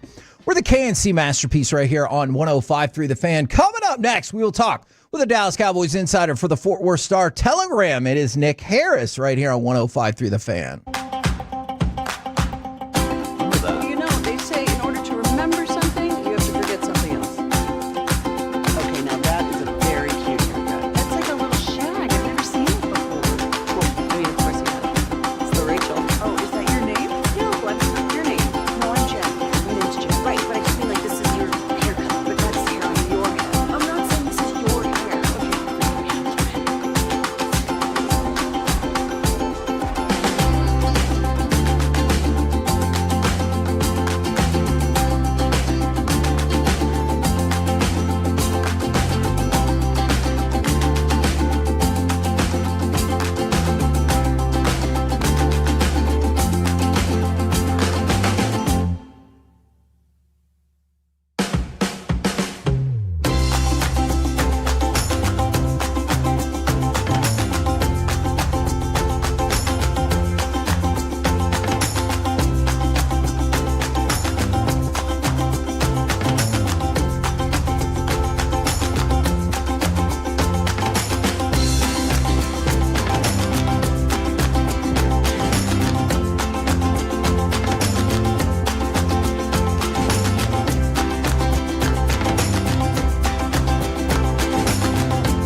got to forget something else to remember that Uber Eats has groceries.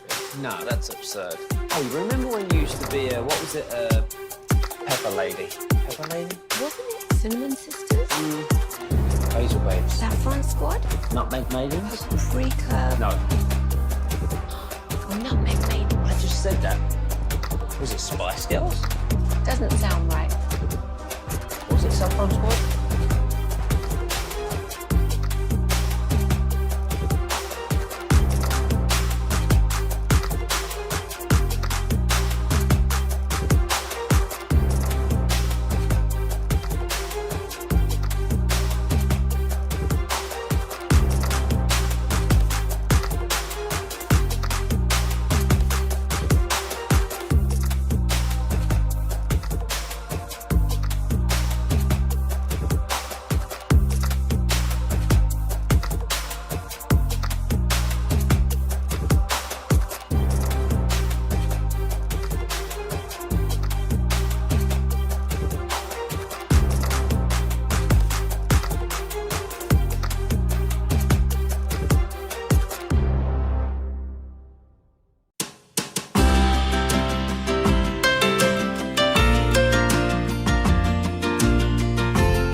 This segment of the KNC Masterpiece is brought to you by Cars for Kids. Donate today at carsforkids.org and by the personal injury lawyers Frankel and Frankel. If you've been injured in a car or truck wreck, call Frankel first, 214 or 817-333-3333. With Frankel and Frankel, there's never an out-of-pocket cost. They only get paid when you win. Frankel and Frankel, the go-to car and truck wreck attorneys in Dallas. KNC Masterpiece right here on 105.3 The Fan. Right now, we bring on Dallas Cowboys insider for the Fort Worth Star-Telegram. It is Nick Harris. Good morning, sir. Good morning, guys. How are y'all? We're doing good. Now, we made the determination that if you skip through the credits, the Netflix documentary of the Cowboys is about 7.5 hours long. So, did you wake up at 2:45 and just complete watching the entire documentary so you could talk about it frame by frame with us right now? You know, it's funny because I got the episodes a few days ago, and I guess whatever server they had given me or whatever, it was starting to really act up a couple of days ago. So I had to finish 5 episodes last night at 2 a.m. So yes, correct. We are ready to roll with all 8 episodes on fresh on my brain. Okay. So what were your overall, you know, like Corey has already said, it's very well constructed. It looks very good. I know the content is what's going to fire up or piss Cowboys fans off. What is your general take on the series? Yeah, phenomenally made. And the Way brothers, the directors of this series, just did a phenomenal job. I mean, they have it on their track record of some of the documentaries that they've done with Netflix, and they really, you know, hit a home run with this one, whether it be the cinematography or the plot directing or, you know, the chronological order of how they go back and forth with the story and explain everything from multiple points of view. They just do a fantastic job. And that goes from, you know, Jerry Jones' early beginnings, you know, in Little Rock, Arkansas, up to when he was thinking about buying the San Diego Chargers and how Jimmy Hoffa was a part of that negotiation. Hell yeah. And then later on, I mean, we talk about the 1992 game at Candlestick Park. That one really shines in episode 3 as probably the strongest episode of the series. And then episode 8, you get a really interesting look into the present day and even the potential future at the hesitation of Stephen Jones, Charlotte Jones, and Jerry Jones Jr. And one clip really kind of stands apart from the rest with Stephen Jones. And the director asked him, so what is the succession plan? And Stephen Jones choked up and he said, I don't want to think about that. You know, I'm trying to appreciate every day we have here. So that's it's a really well done series. And I think the last episode, if you're a current fan of the Dallas Cowboys, you'll probably pull the most from that. But if you're a lifelong fan of the Dallas Cowboys and you remember the 90s heydays, but you maybe didn't know certain details, then this entire series is definitely going to be a watch. I think regardless if you're just a fan of sport, this is a series that's definitely worth your watch. Yeah, I like that. If you're just a fan of sport, I like that idea too. And I lived it. I mean, I lived through the entire thing, and there's still a couple of things that I'm like, oh yeah, I was 8 years old. Of course, I wasn't paying attention to that thing like I am today in this. Have you talked to any of the players that may have seen this? Are there any guys that have checked it out and been like, oh man, that's a different group?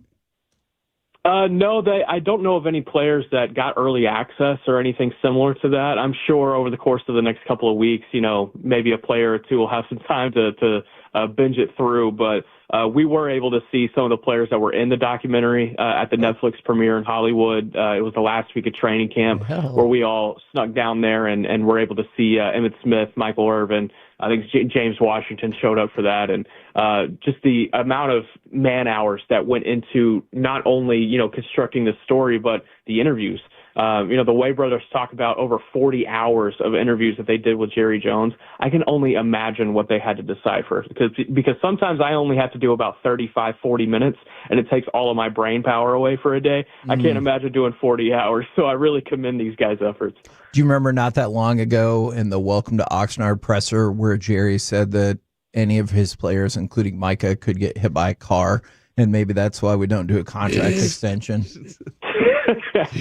Yeah, and you know what? It's I think it was episode 4 where they spend about 15 minutes talking about the Emmitt Smith holdout, and man, it is so ominous when you're hearing about that negotiation and just kind of the uniqueness of that one, but also how it sounds like every other contract negotiation that's been had over the course of the last 32 years, and just strikingly similar to what they're dealing with Micah Parsons right now as well. It's kind of a fascinating jump back in time, even though it's really ominous as to what they're dealing with today. Now, everyone is putting out roster projections. It can be lots of fun. When you construct your roster, do you have the guts to put James Houston on the 53? That's where it gets tough, man, because who do you replace him with? And I think that probably comes down to him and Peyton Turner. And, I think there's a case to be made for both. And I don't know. It kind of depends on how you feel about, Marshawn Nealon's ability to be able to seal a run off the edge, how you feel about, do you feel comfortable with Solomon Thomas sometimes playing that 7-tech type of role? He's done it in camp on some, certain rundowns. Can he do that on a consistent basis as a rotating guy with Marshawn Nealon? I don't know. But, man, James Houston's just been so good to watch in the preseason and during training camp. I mean, his pass rush is incredible. He's had more than a 10% pass rush win rate in every single year of his career. You go back to last year, Micah Parsons and Osa Odighizuwa are the only ones that did that for the Cowboys. And, granted, Sam Williams is back. Donovan Ezaraku is certainly going to factor into the mix. But, man, when you have that type of pass rush win ability, you got to find a way to roster it, in my opinion. And, it's going to be tough to figure that out. And, honestly, if I were to bet right now, I'm not sure that they put James Houston on the roster. But, if I'm playing GM Nick Harris right now, I'm finding a way to do it. So is Kevin. GM Kevin is definitely trying to figure it out. Look, so I have a more radical plan. In it, James Houston takes the roster spot of Will Grier, because if Dak Prescott gets hurt, look, this thing's probably a wash anyway, so don't worry about it. Just put Joe Milton in and let's ride it out for the season and see what we get, maybe get a better draft pick. I have radical ideas the Cowboys are not likely to follow. I like the area that you're in, though, with the offensive part of things. Nick, is the offense, have you gotten a good evaluation of what this offense is, or is it more like, well, I'm getting a better evaluation of individual players? Yeah, absolutely not, man. And it's I've said this over the course of the last few days. I feel like we don't really know a whole lot about this team. It's probably by design. We are going to know more at halftime of that Philadelphia game than we've learned at any point over the course of the last month. Yep. And that's just the nature of it. And that's the nature of, Brian Schottenheimer trying not to show too much here early on in his first year as head coach. At least from talking to people, it sounds like some of the offense is going to be pretty similar to what we saw under Mike McCarthy. There's a little bit of concept changes, but for the most part, there's going to be some similarities. It's more so sequencing that I think you're going to see probably the differences, as far as sequence of plays, when certain plays are run and, how they're stacked on top of each other to maintain drives. But as far as offense overall goes, man, it's tough to figure out at this point. Are you feeling pretty confident, though, in your tackle area, Adeniji and Nate Thomas? I've actually liked what I've seen out of these two. Yeah, and you hope you don't have to start Nate Thomas in week one. You hope Tyler Guyton is ready to go, especially given the opponent. You got the Philadelphia Eagles, and then you got the New York Giants in weeks 1 and 2. Really talented edge rusher groups for both squads. So, while Nate Thomas has had, he's been the surprise of training camp, because I think if you had told me going into camp, hey, Tyler Guyton's going to miss some time, then I was like, okay, Awesome Richards, it's time for him to, kind of take a step forward. And now we're talking about Awesome Richards potentially not making the roster, which is just kind of a crazy fall off. But also on the flip side, Nate Thomas has taken a step forward. But I don't know if he's ready to start a couple of games for you. And so, I would be worried about throwing Thomas out there early on. Adeniji, though, I've liked what I've seen from him, man. He's been really good coming in as a veteran option. And, if he were to step in at right tackle at any point or needs to, I think they would be okay there. Now, talk with Nick Harris from the Fort Worth Star-Telegram right here on 105.3 The Fan. I think we all realize that, that first 53 that you eventually put out, there's going to be a lot of changes to it anyway. I wanted to get your take on, with the injury to Mingo, do you think it is Flournoy or Holden, or could it potentially be both of them that make that initial 53? Yeah, and the question is, do you carry 5 or 6? And I'm just kind of guessing that I think this offense will carry 6 receivers. If that's the case, then those last 2 guys, they have to be special teams demons. And Trayshawn Holden is far from that. And so I see Jalen Brooks and Ryan Flournoy factoring into that situation. And look, I understand. I hear the Trayshawn Holden love from the fans. I get it. I understand it. He's looked good at camp. He's had its moments when he gets in the preseason, but this kid does not have special teams experience, and he's still learning special teams. I expect him to be practice squad for probably at least a year, and then maybe this time next year he's ready to take a step forward in the special teams department. The Damone Clark we saw on Saturday, that was, I told Kevin yesterday, when he got active, it seemed like the rest of the defense started to get even more active as well. Is that, A, what happened in the mix with him last year? And B, is that the version of Damone Clark you think we're going to see more often this year? Yeah, last year I think it was a situation where, the defensive coaching staff last year just kind of fell out of trust with Damone Clark. And I think it was kind of by fault of both sides. I think there were times when, they expected more out of Damone Clark and they didn't quite get it. And then I think there were times where, they were probably asking him things that was probably out of the realm of question, And so last year it kind of went to hell early on for Damone Clark. And, there were times last year where you wondered if Damone Clark would even make it to the trade deadline. But he's still around. He's stuck around. This new defensive system is really starting to benefit him, this attack style of defense.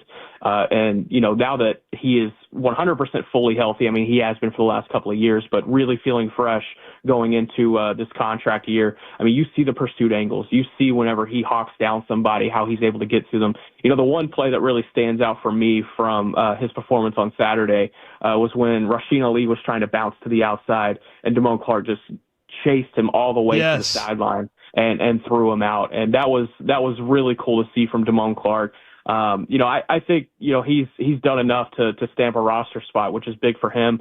And, he's going to be factored in on special teams for sure. And if there's an injury to, either a Jack Sanborn or a Kenneth Murray, that's probably the guy you turn to now. Now, speaking of injuries, obviously we've all waited and waited to see how cornerback will shake out and who will be healthy when. Have you had an opportunity to discuss with anybody or watch anything about, O.J. Mudia, the pickup the Cowboys had, I believe it was yesterday? Yeah, I think this is probably more of a situation of they just need some healthy bodies in this final preseason game. Yeah, I'm not confident that O.J. Mudia can make the final 53 coming in the final week. They lost another corner this week, Bruce Harmon, to an injury and had to waive injure him. And so this is a situation more of getting just a healthy body thrown into the mix on Friday. Oh, and then the Joe Milton saga that we're dealing with. Do people talk about that? Yes, just a little bit. This makes sense, right? Like I feel like it's pretty clear that what they're trying to accomplish here, but it just feels like, well, hold on, but don't you want to see your offense get in a rhythm? Why aren't you all these things? But it does make sense what they're trying to accomplish with him, right? Yeah, and I don't know, because it seems like an experiment, right? Yes, yes. you had the same experiment with Trey Lance, and it felt like you were finally starting to make some progress with Trey Lance. It was baby steps, but you're finally able to make some progress. You saw that Week 18 game last year, and there were moments where you could pull from and be like, okay, this might be a serviceable backup option. And then they let him walk. And so, the money is different between Milton and Lance. I understand that, but it feels like they're kind of back to square one with Joe Milton.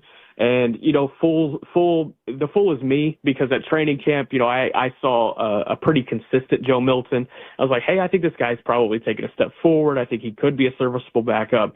But it's been these game environments where it's really been different for him. And I think the discrepancy comes from, we've seen him at camp hold the ball really long in the pocket, and you're not getting hit in the pocket at camp, obviously. And he'll roll out and he'll find his guy and he'll make an athletic play. But in those game environments, those guys are coming at you. And I think the speed has been a little bit different for Milton, and then the footwork has been all over the place for Joe Milton. And that's probably going to be the thing that they hammer the most over the course of these next couple of years with him, is trying to clean up the footwork. Because, you can look at both of his interceptions over the last couple of weeks. He's just dedicating way too much weight to his front leg. His hip is not even really torquing. It's just all arm action. And you understand it because he has this elite arm power and he's had it his whole life. But, in the NFL, when you're trying to fit balls into a 12 to 18-inch window, 40 yards down the field, that footwork has to be super clean. And you saw it on the Mingo throw, the 49-yard completion that he was able to make down the right sideline. Looked good. Footwork was clean, but it just needs to be on a more consistent basis. But if we're talking about going into the year and, you need a backup quarterback to come in and play 2, 3, 4 games. Dak Prescott has missed time 4 out of the last 5 seasons. It's something you have to, healthily expect. And I think you would be pushing the panic button if you had to do that this year. So it sounds like you're not a fan of my revolutionary Will Greer for Houston play. I know it makes for great clicks and great content about Micah Parsons, but I want to know with you, do you actually think there's any chance the Cowboys would trade Micah Parsons? Yeah, I think there's a chance. I wouldn't bet on it. I would probably put the betting odds pretty long, but I think it's certainly on the table.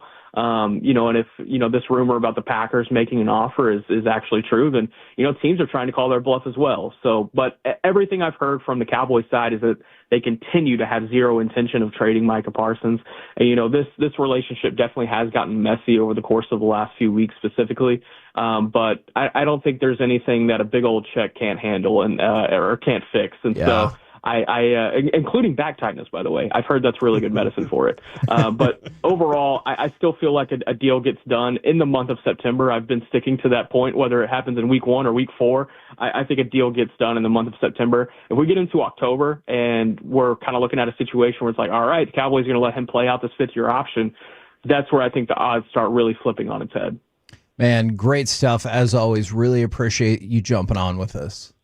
Thanks, fellas. I appreciate it. Have a great one. Bye, Nick. There you go, Nick Harris from the Fort Worth Star-Telegram. Great follow, by the way, on Twitter. If you like him more now that he's with the Star-Telegram, right? A real newspaper, because you're a newspaperman.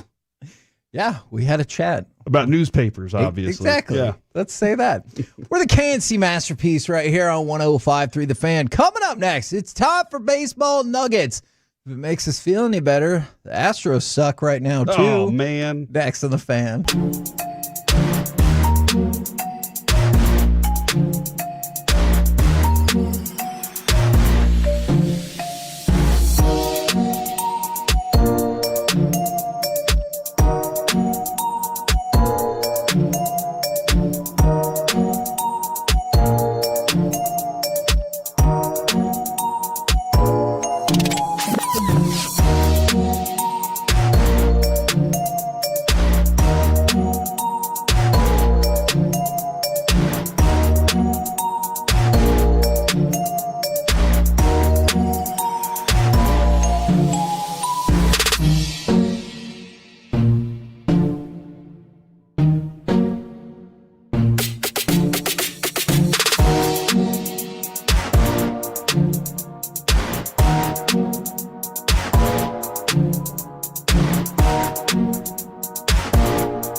Uber Eats has Lola V products? I gotta remember that. Well, you know, they say in order to remember something, you have to forget something else. Okay, now that is a very cute haircut. That's like a little shag. I've never seen that before. Well, I mean, of course you have.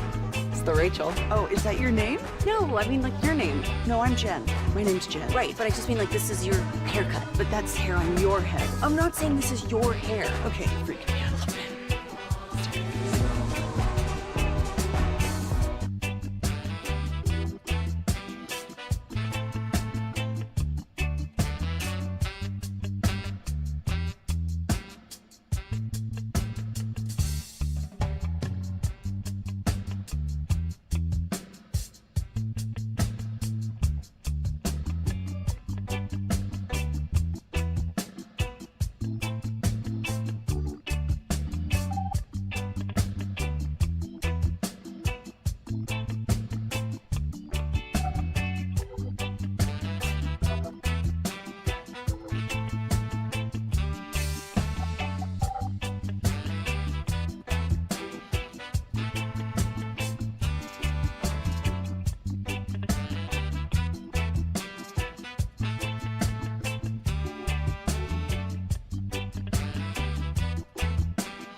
This segment is brought to you by Classic Chevrolet. If you're in the market to upgrade your vehicle, get to Classic Chevrolet in Grapevine. Back-to-back #1 Chevy dealership in the world. They've got more new Chevys than anyone, all priced to sell. Visit ClassicChevrolet.com. This is Texas. This is Classic Chevrolet. Together, let's drive. Based on new Chevy registrations 2023 and 2024.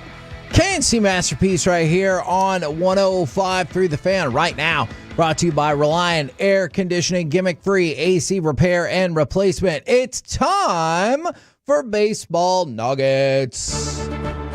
Kevin, I'm so proud of you for getting that. While you were gone, I missed it one time and had to do it in the next segment. Yeah. You got to get the sponsors Sometimes in, man. you gotta. Hey, I'm going to do my best to make us less sad about the Rangers. But to be fair, I need to play cut number 3 because we probably should ignore the fact that they lost again. A lifetime .251 hitter hitting .300, and he lines one down the left field line, hooking at the foul pole. It is gone. It stays just inside the pole. And the Royals lead it 4-1. It's their 3rd home run of the game.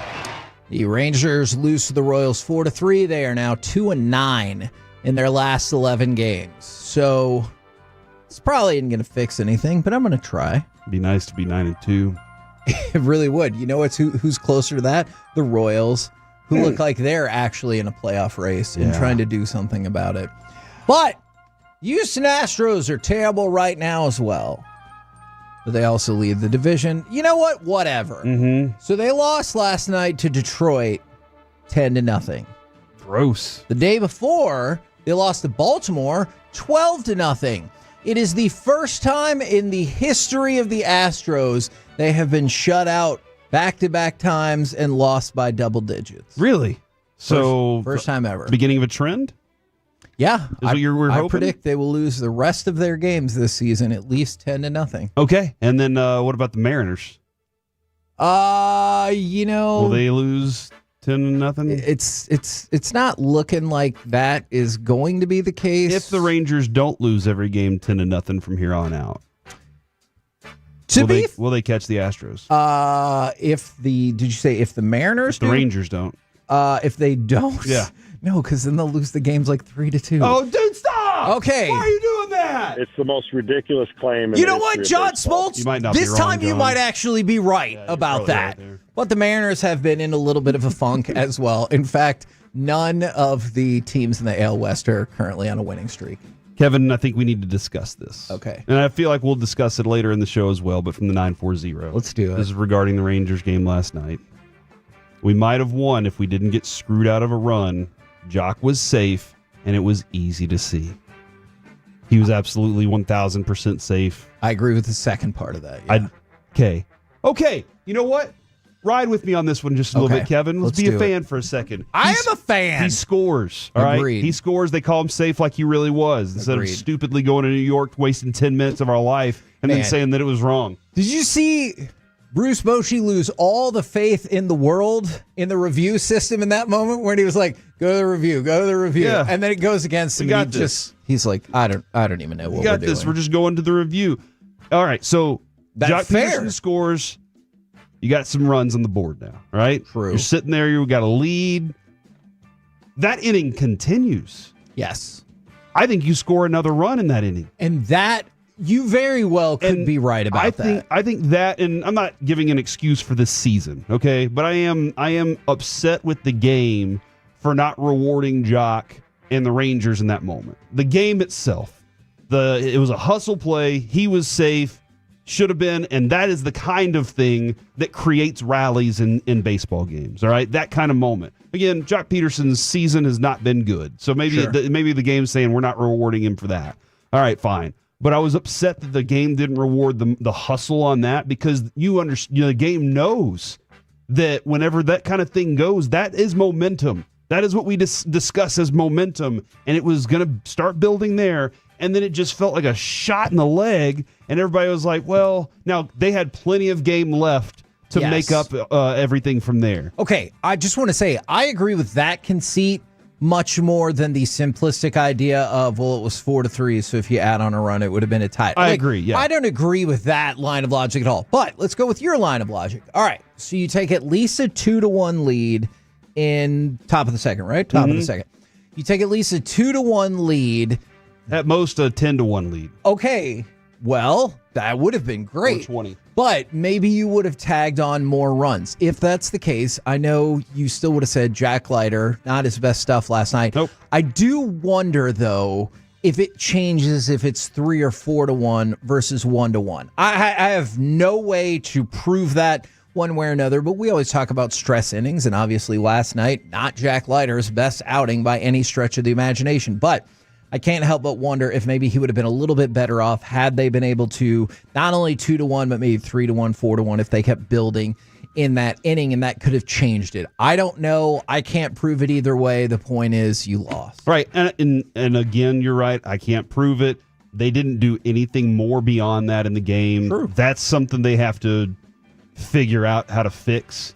Sure, that's a moment that's frustrating, but the best don't let that become the problem. Yeah. They just go, all right, then we'll show you. And this team, unfortunately, Kevin, aside from like Evaldi, doesn't have the I'll show you factor anymore. Yeah. Like, just go back. Oh, man. That 23 season, that Astros series was the I'll show you, and that was right around the trade deadline, right? We were out there in Oxnard. I'll show you. Marcus Semien stomps on the plate. They don't seem to have that kind of fight that they used to have. Man, that is... I hate it. That's a pretty damning indictment. Because I love these guys. All right, let's talk about something positive. Thank you. Caden Scarborough, the fast-rising pitching prospect for the Rangers. He had 5 innings of no-hit ball in Class A. He was the Carolina League Pitcher of the Year, and they moved him up to Advanced Class A in the South Atlantic League. So you think he's going to start next year? I don't. Slide him right into the rotation. I mean, maybe. See? I mean, we work fast around here. Okay. Hey, don't listen to this next, 7 seconds. All right. Hey, Alec, it's definitely not going to happen. I just wanted to try to give some positive to the audience. Oh, man. All right. Now, I'm back. Okay, great. I hope you didn't hear that last part. Now, this is wild to me.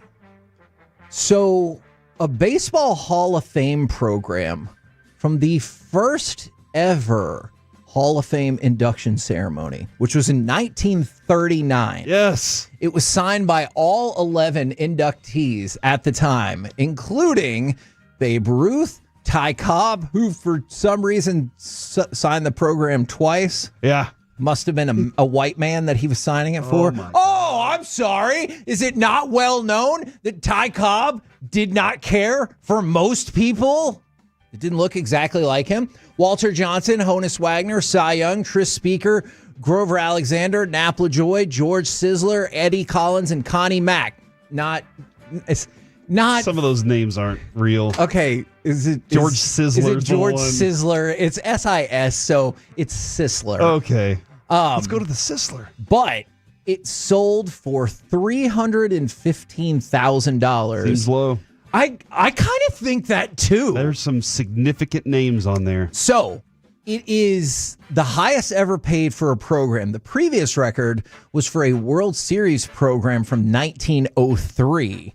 But to your point, it is signed by Cy Young, Honus Wagner, Ty Cobb, twice Babe Ruth. That's pretty incredible. And it's from the first ever ceremony, 86 years ago? You know how we get items sometimes for Peace-thon and people are like, will you guys sign it? We're like, that's going to degrade.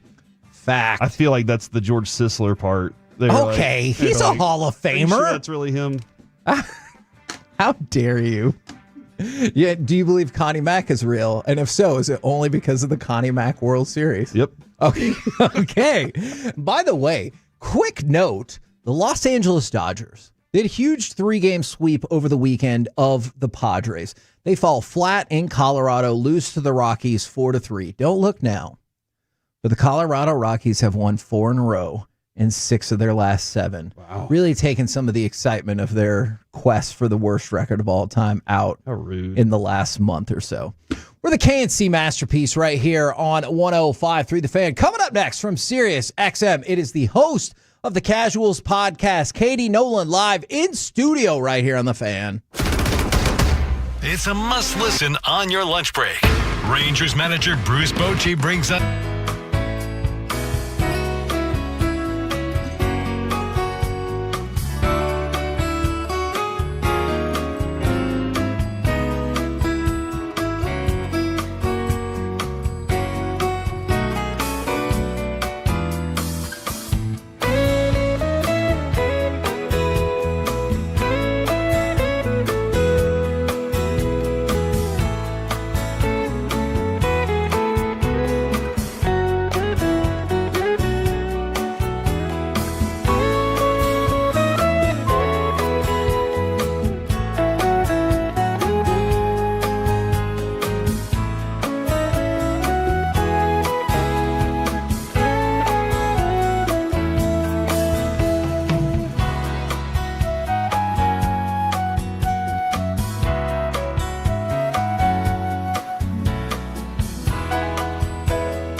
Leasing Studios. It's the KNC Masterpiece on 105.3 The Fan. KNC Masterpiece right here on 105.3 The Fan. Right now, we bring to you in studio, and I think we're already becoming friends. I'm very excited about that. From SiriusXM, host of the Casuals podcast, it is Katie Nolan. Good morning. Good morning. Thank you for having me. Absolutely. Thank you for jumping on. Now, I know we're probably supposed to talk sports and stuff too, but we've already gotten into a discussion that we love about the proper way to spell people's names and whatnot.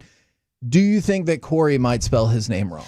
And it's not that it's wrong. It's just different. It's just different. Yeah. It's I would say less common. That's just a guess. But I haven't encountered a lot of Corys without an E that were men. Oh, interesting. So I should be a woman based if on my you name? want to be. My oldest son's name's Avery. So this is, it's very my dad's confusing. name's Tracy. So that's What's kind of in the going history of our on in lineage. your Yeah, it family? makes sense now. That's fascinating. Yeah. And You've actually, all done it. Our fan text, it's always when I reply to people, they're always, "Oh, I'm so sorry, I spelled it wrong." And Yeah. it's all right. It's happened my whole life. That's my other question is like, if they spell it wrong, you don't go like, how dare you? Not to their face. Oh. Off air. Yeah. I've Those told- people are dead to him. I've told Corey Seager he spells his name wrong, so Yeah. that happened too. Okay. But I was also called Cody for a lot of times in my life, so You know what? yeah. Close enough. Yeah, that's why I got into radio, to be famous so people would know how to say and spell my name. And then they send you a mug with it still spelled wrong. Yep. So that's tough. Do people spell your name wrong? It feels like you have the correct spelling of Okay, Katie? Yes. You just said it wasn't wrong It's before. never spelled right. Anytime I guess I'm mostly thinking of like poor baristas. I don't know why they get such a bad rap for name recall, but it's always like Kati. I've never seen that in my life. Makes me feel like I'm doing something weird spelling it Katie, but that's. Do you think it'd the be way more it's fun spelled. if it was spelled Kati? Yes, I think I would certainly have done more drugs in my life than I have done currently. good point. I think I would have dabbled in some other recreational. Do you want to address the amount of drugs you've done so far? It's more than none, less than concerning, I think. I There you go. mostly dabble in like this in the now legal safer of the drugs. Yeah, I'm not really out here. should. Is it legal here? No, though. No. No, that We're in a weird sucks. window right now with some things. That sucks. What about freedom? You It's have some Texas. deltas, but they're trying to get rid of that. It's That a long stuff. story. Yeah. Not a fan. Wild. And all those, have you seen the like flavored whippets you can order online now that kids are doing? Do you think Ruining this is their what brains? your publicity team Yes. was really had in mind? They were like, go to Dallas. Are we in Dallas still? Yes, technically? yes, Yes. this is Okay, in good. I just Dallas. want- you never That's know. downtown I right thought- there. Beautiful. Yeah. A gorgeous view. One time, Mark Cuban was up in the bathroom. We were on another floor, and he was up in the bathroom up there, and he goes, "I've always said this is the best view of Dallas, or the best bathroom view in DFW." And then he windows asked me in to the take a picture bathroom. of him.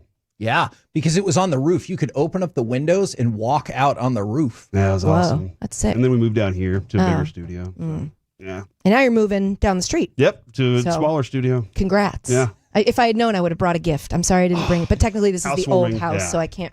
When I come back, Okay. I'll bring a gift. Okay, I would like that. Now, it's not starting. I don't want to make it sound like, hey, it's starting this week. But can you walk us through the process and generation of the Casuals podcast? Yeah, so it's on SiriusXM. It's a SiriusXM podcast. I got out of sports for a little bit, and I think at first I had a sort of like a reckoning with my sports fandom and what working in sports did to that. And I kind of got back in touch with myself as a sports fan who like watched what she wanted to watch that day and didn't worry about the national storylines and yada yada. Just like as a fan, got back in touch with sports. And in doing so, and in having conversations with like regular people, I was like, I think there needs to be more like a gateway sports media property that sort of is like, are you curious? Do you not know anything? That's okay. You Yeah. don't have to know anything. You can just love the sound of a ball hitting a bat. You can just love watching a team celebrate a championship. And so we're trying to make that happen with Casuals. The concept of it is like, bring what you know. You could be a diehard expert in one sport and know nothing about another sport, usually hockey. Usually I find people are like, I love football. I don't know anything about hockey. Right. But if you want to stay up to date on what's going on in hockey, we're the podcast that will speak to you. We don't care if you can't name the leading goal scorer, blah, blah, blah, blah, blah. It's not really about what you know. It's more about what you feel. And so the idea of Casuals is just like sports are for everybody, and I want to get everybody into them.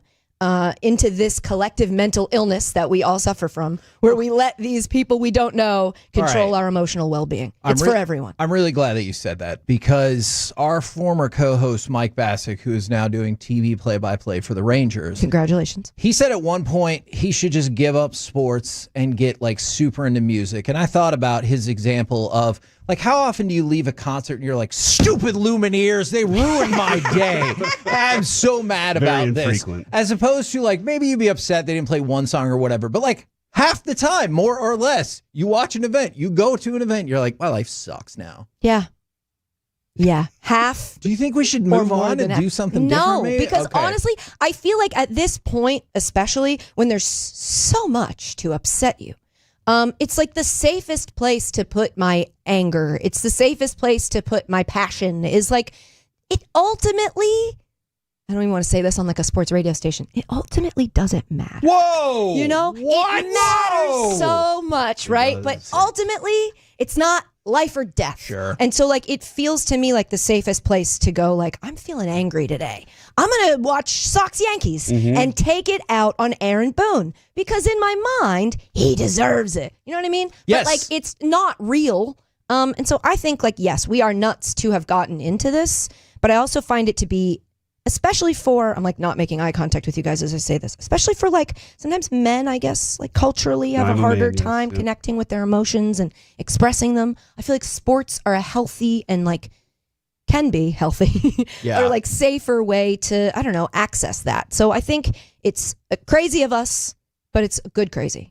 In that discussion, I think we need to inform her we are the mental health show of record here in DFW. Let's go. So We talk a lot about feelings. Let's go. We do talk about feelings. You guys? Yeah, it's important. I didn't know Texas was doing that at all. Well, It's pretty much just us. Oh, Yeah, cool. it's really just The here. Yeah, epicenter. we kind of started all that. Amazing. The one of the things that I kind of noticed from what I've listened to on your show is the personalities that you have around you, and like the group of people that you know from Tires. Like that's awesome. Those people. Those are. It's not just a super fun. Yeah, show. exactly. It's an awesome show. One of the people that you know pretty well, our friend, we got to know him while he were here, Hunter Pence. And when we first met Hunter, it was like I thought that I got injected with caffeine whenever he first like said. Remember, he was like, "Oh my gosh," and we were just like, "Yes, let's go." That personality is kind of infectious. It's wild, and it's all the time. Like I when we first started doing, we did a season of Friday Night Baseball on Apple TV Plus, which was a wild experience for a million different reasons. But being in a booth with him, he is that. That is him. He is also like a coffee enthusiast. So like the caffeine thing is very real. But he is just, he loves baseball. Like it brings him joy. It's like where his heart is. I think he's got a little baseball shaped heart in his chest. He's, I love him. He brings energy, excitement about the game. He likes sharing it with people. He's just like a perfect ambassador for baseball, a sport that a lot of people write off as boring, which is like one of my favorite. I love baseball. Did you ever find out if he does eat his pizza with a knife and a fork? He said he does not. Okay.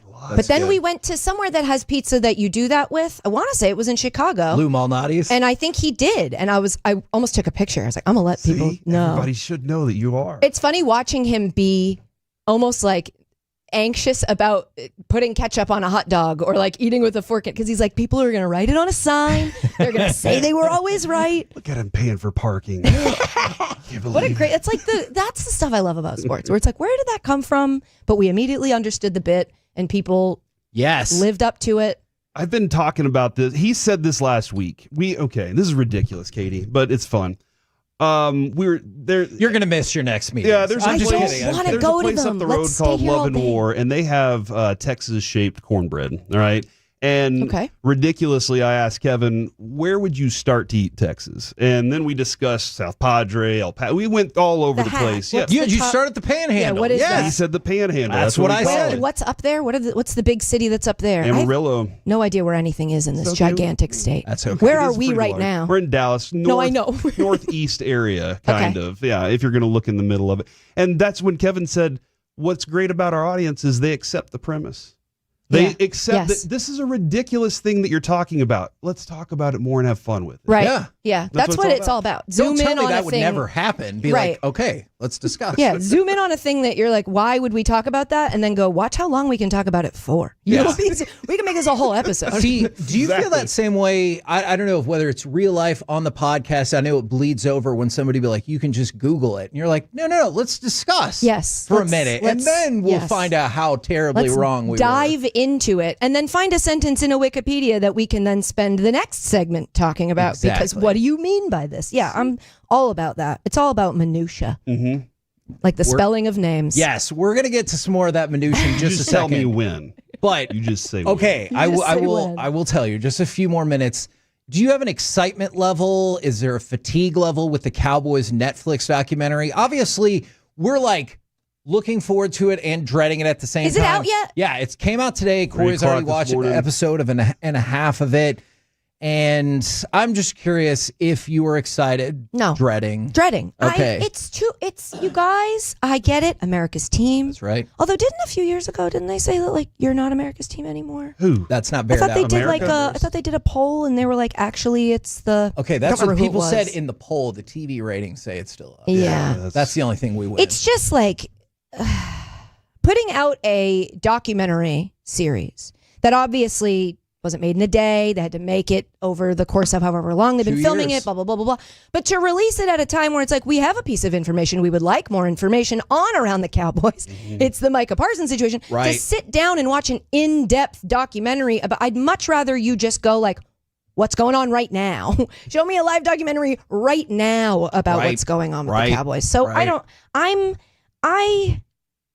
if I were Jerry Jones, I'd want less press. It seems to be the thing he wants the most of. Oh, yeah. Not me. I wouldn't want people talking about me as much if there was so many bad things to bring up. Well, you know what I'm saying? Look, this is a great time to plug that twice a week he's on right here on Oh, 105.3 welcome, Jerry. The Fan. Oh, good. Jerry, home of Jerry Jones But here. to your point, I've been passed that by him a few times. How many other owners do a twice a week, let alone a once a week show? Like, I get your point. Just shush. Just pay the man his money and play football. I don't know. I don't need the whole circus of it. But the Church of Jerry Jones is powerful. People love talking about him. They love talking to him here. Again, twice a week, tune in to hear Jerry Jones talk. Hey, if you've heard some of our interviews, sometimes we get really mad talking to him as well. So I understand your point. I just you got to ask the question. Like he's not going to answer it. It must be very frustrating, I imagine. The good thing about him as opposed to Stephen Jones, though, is he'll say, I have no comment,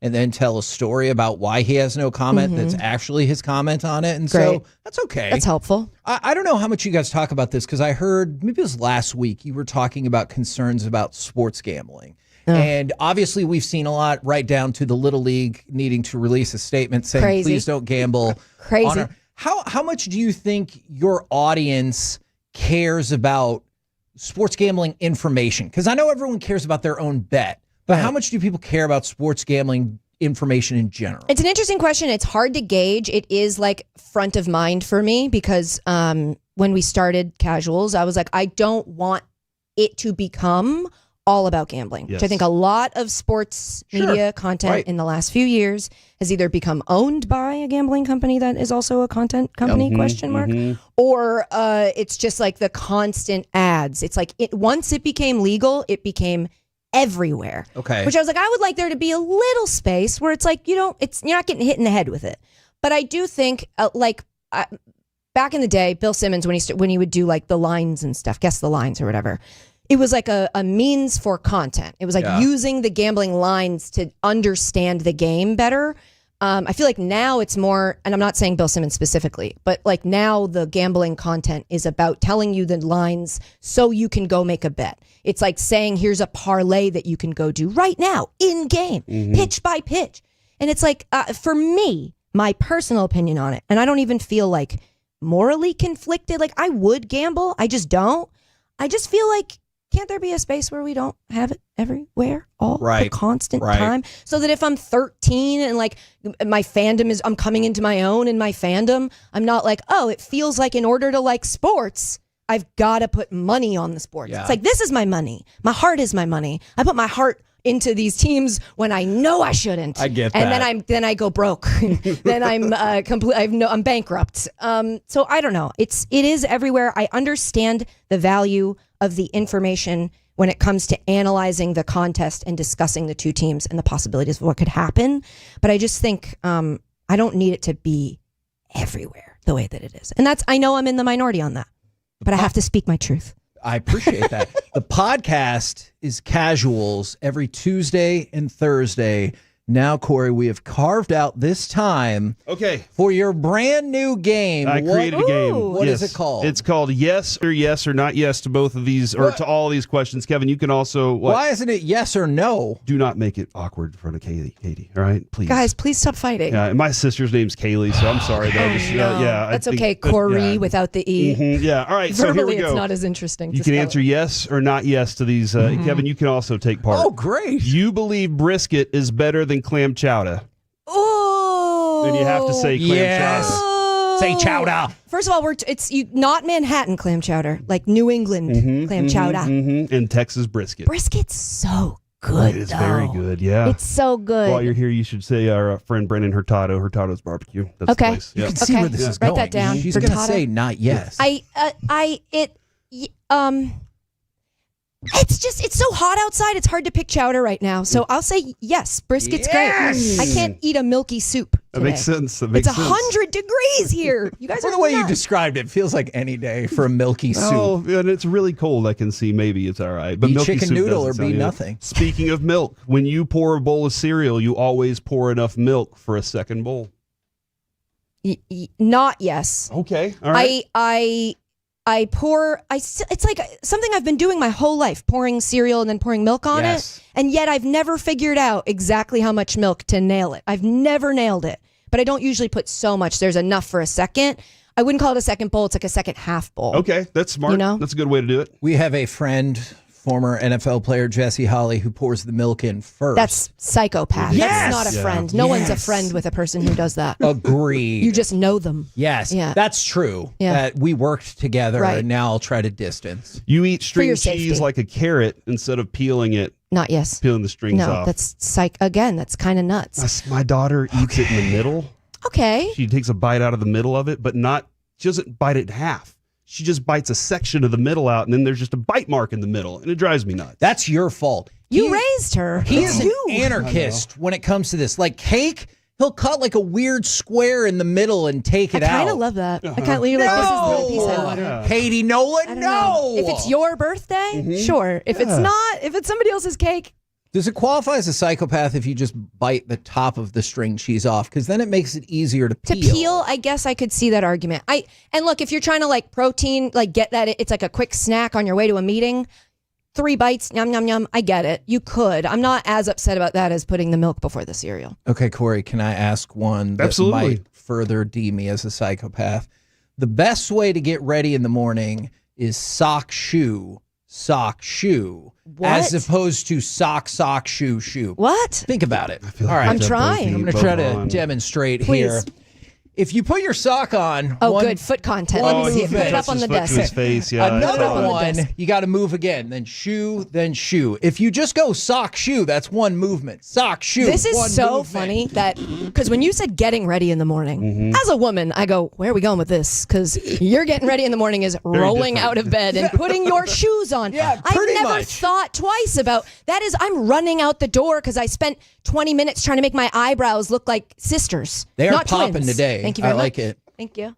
But socks at the same time. Where are you putting the other sock when you take it out of the pair while It's you just wait to sitting put on your bed, your No. leg, whatever. sitting on your leg? Yeah. You're nuts. Yeah, I've always said that too. I've known him for that's- 19 years. So. I love Crazy. I love efficiency. Yeah. This is the way. I saw guess. it in Are 19 you minutes. like you're like maximizing your schedule out perfectly? To Yes, That is absolutely. him. Wowee. Efficiency. And by the way, Wow. my wife also sock, shoe. Okay. Did I find you the right found person? each other. You guys Okay. found each other. Okay, And thank good. God you took each other off the market, so we don't have to have you out here dating regular people who put both of their socks on before putting both of We their have shoes frequently on. joked, thank goodness we found each other. Yeah, that's 'Cause, sweet. Yeah, the That's rest of the really world, sweet. they don't want any of this. You've feel like you've asked, why does my team do this to me more times than you should have to? Yes. Yes. I think all of us are. Yes, the Red Sox this year. There's so many times I've been like, why are you doing this to me? We just swept the Yankees. Why are you trading Rafael Devers? What's going on? What did I do to you? That's the most prevailing feeling I have with my sports teams at my big age of 38 is, are you mad at me? That's how I feel to my teams most of the time. Yeah. What did I do? I've been nothing but loyal to you. Are you mad at me? Yeah. That question came up last night after the Rangers game. As soon as it ended, I was like, why are they doing this to me? You guys lost, huh? It was tough. We got jobbed by New York when Jack Peterson was clearly safe at home. He was. Yes, thank you. Reward that. Yes. That hustle. And then the last one, because we know you're on a tight schedule here, the check engine light was a suggestion when you were younger, but now it's very important. Yeah. I don't have a car, but because I live in New York, but when I'm in a car and there's a check engine light, I'm like, someone needs to do something about this right away. But as a kid, I could do that for like 2 years. And then my dad would go, how long has this been on? I'm like, that? I don't know. Probably like since last year. Have you ever had a friend that put a piece of tape over the check engine light? No. That's like object permanence. It's still there. Yes. You shouldn't be allowed to drive a car if putting a piece of tape over it makes you think it goes away. Do you think if the podcast takes off even further, and it's already been really successful? Oh, it's wildly successful. You'll be able to afford a car then. Yeah, maybe we're thinking about buying a car. Okay. But from what I hear, very expensive now. Like even the used cars are more expensive than the new cars. I don't know what's going on in the market. I got to dive in, you guys. I got to run the numbers. Do you ever feel like you really, like how often does that come up in New York when you're like, I really wish we had a car right now? Very rarely. Yeah. Very rarely. If I'm going somewhere, like if I need to drive to Massachusetts, like see my family, renting a car is super expensive and very annoying when technology in cars is evolving the way that it is. Every time I get a car, I have to figure out how to drive it. The push to start button is somewhere else. Right. I got in a car once and got to a destination and had to Google, how do I put this in park? Because a lot of these cars now, on the side of the gear shift, there's a button. Then I'm like, push this button does not make me, I want to shove it into park. That's how I feel like I'm parking the car. I felt like a moron. When I drove a Tesla, I had to Google, how do I turn the car off? You have to go into the screen and hit like turn car off. Not correct. Do not like it. And so for that reason, it might drive me to buy a car. And can you tell everybody once again where they can find you and how to listen? If you want more of this hard-hitting sports analysis, you can tune into Casuals. It's every Tuesday and Thursday. It's a podcast. We try to keep it to an hour, but my God, is that hard because I love to yap. So we're a SiriusXM podcast, but you don't have to have a subscription. You can find it in the app, but you can also find it wherever you get your podcasts. Man, Katie, thank you so much for joining us. We're the KNC Masterpiece right here on 105.3 The Fan. Coming up next, let's talk a little bit more about that Colts move and Anthony Edwards next right here on The Fan.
Jen. Right, but I just mean like this is your haircut, but that's hair on your head. I'm not saying this is your hair. Okay.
The KNC Masterpiece is brought to you by Cars for Kids. Donate today at KarsForKids.org and by the personal injury lawyers Frankel & Frankel. If you've been injured in a car or truck wreck, call Frankel first, 214 or 817-333-3333. With Frankel & Frankel, there's never an out-of-pocket cost. They only get paid when you win. Frankel & Frankel, the go-to car and truck wreck attorneys in Dallas. KNC Masterpiece back here on 105.3 The Fan. Thank you again very much to Katie Nolan for popping on with us in studio.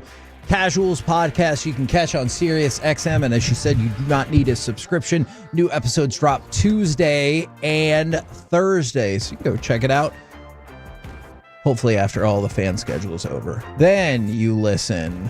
So you make sure to turn it on, leave it on. Yeah, we do. We pretty much on all the time. So that is true. Now, we get a couple of things. Corey said he's got more yes or not yes. I do have more yes or not yes. And I want to get to that, but real quick, any surprise from you guys? Daniel Jones named the Week 1 starting quarterback over Anthony Richardson. And how much of a victory lap do you think this continues to be for Carter Freeman, who warned everybody when this happened that this was a terrible draft pick? I guess it's got to be a significant victory lap for Carter Freeman because Daniel Jones isn't that good. So that tells you that Anthony Richardson is that bad. That is true. And they thought Daniel Jones is good enough to be the guy for them. And it just seems like another the list of long quarterbacks that's been with Indianapolis that haven't been good since Andrew Luck. And we went through Matt Ryan and Phillip Rivers and all those guys. It's just like, man, what a tough group that they've dealt with, but it's all been boring. And that's unfortunate, but I wasn't surprised about it because it just seemed like they felt like Daniel Jones was a better fit for what they wanted to do. And every step of the way, Anthony Richardson would do the things, something that you knew out of the draft he would do. And that's the thing that's maddening is when you're like, okay, can you correct these little things that you screw up? Don't let it happen again.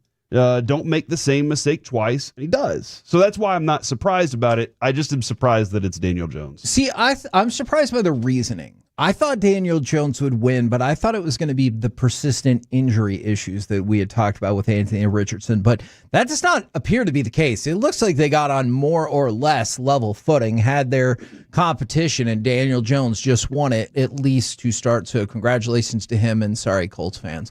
Now, more yes or not yes. Okay. Do you want to direct the first one at Alec? Because as we've established, I might have some psychopathic behavior. Yeah, we've known that for quite. Actually, Alec, I don't know if you remember this because you may not have been with us at the time. I can't remember how far back this goes. One night, Colby Sapp, our great friend Colby, found a test called 7 questions to determine if you're a psychopath. It was a sociopath. Sociopath. Which I could see. Kevin nailed every question. He was definitely a sociopath. Basically, is what every single question was all. I mean, it was Kevin to a T. Adds up. Thank you. That's hurtful, but I get it. Yes or not yes. You've Irish goodbye more. You've Irish goodbyed more than 2 parties in the last year. 100%. I'm sorry, Alec. You go first. Yeah, I actually did it on Saturday, so that was number 1, and then probably a few weeks ago. I do pretty much every time. It's just so easy. Like I enjoy the art of being mysterious sometimes. And I like that. And it's very calculated. It's not like I'm just like, oh, I got to go see ya. No, I'm not going to tell anybody. Yeah. Because it's easy. It's so simple. Let me ask you this, though. Does anybody get offended that you've been Irish goodbyed? Like, if it's a big party and I missed that person. But if it's like I had dinner with that person and they just ghosted me, now I'm offended. But if it's a big party, I'm not concerned. They had a great time, and then they decided it was time for them to go home. See, I don't think I've ever heard back from somebody who's like, why didn't you say goodbye and everything? Yeah. And not only is my answer yes, I did it at least twice in Germany. And I was like, look. No, you were only there for like a week and a half. But look. We've been here for 12 hours. Do we need to say a whole goodbye? Well, I will see you in less than 12 hours. We don't need to do a whole big thing. I'll see you in the morning. From the 682, isn't it yes? It's not yes or not yes. It's real or taco. And that's a different game. Deep pull right there. I do appreciate that. That's a deep cut for sure. You'd be just fine if kicking didn't exist in football. Yes or not yes? No. And here's the reason that I think kicking and the problems that come along with kicking are there as a good reminder and punishment for teams that don't try to be bold enough. All right. So like sometimes if it's a 4th and 1 at your opponent's 40-yard line and you're like, we're going to kick a 57-yard field goal in the second quarter, I'm like, you're a coward. And I hope you miss that field goal. So I think kicking needs to remain as a ever-present reminder of how not being bold will lose you the football game. I'm going to go with not yes, Corey, because early in my high school days, I did kick footballs. And I like feeling seen. Okay. All right. I like that. You're right, man, and I like that about I like you. Being Always seen. thought that. That is a good answer. This is my wife sent this one to me. Oh, you believe a card is an essential part of gift giving?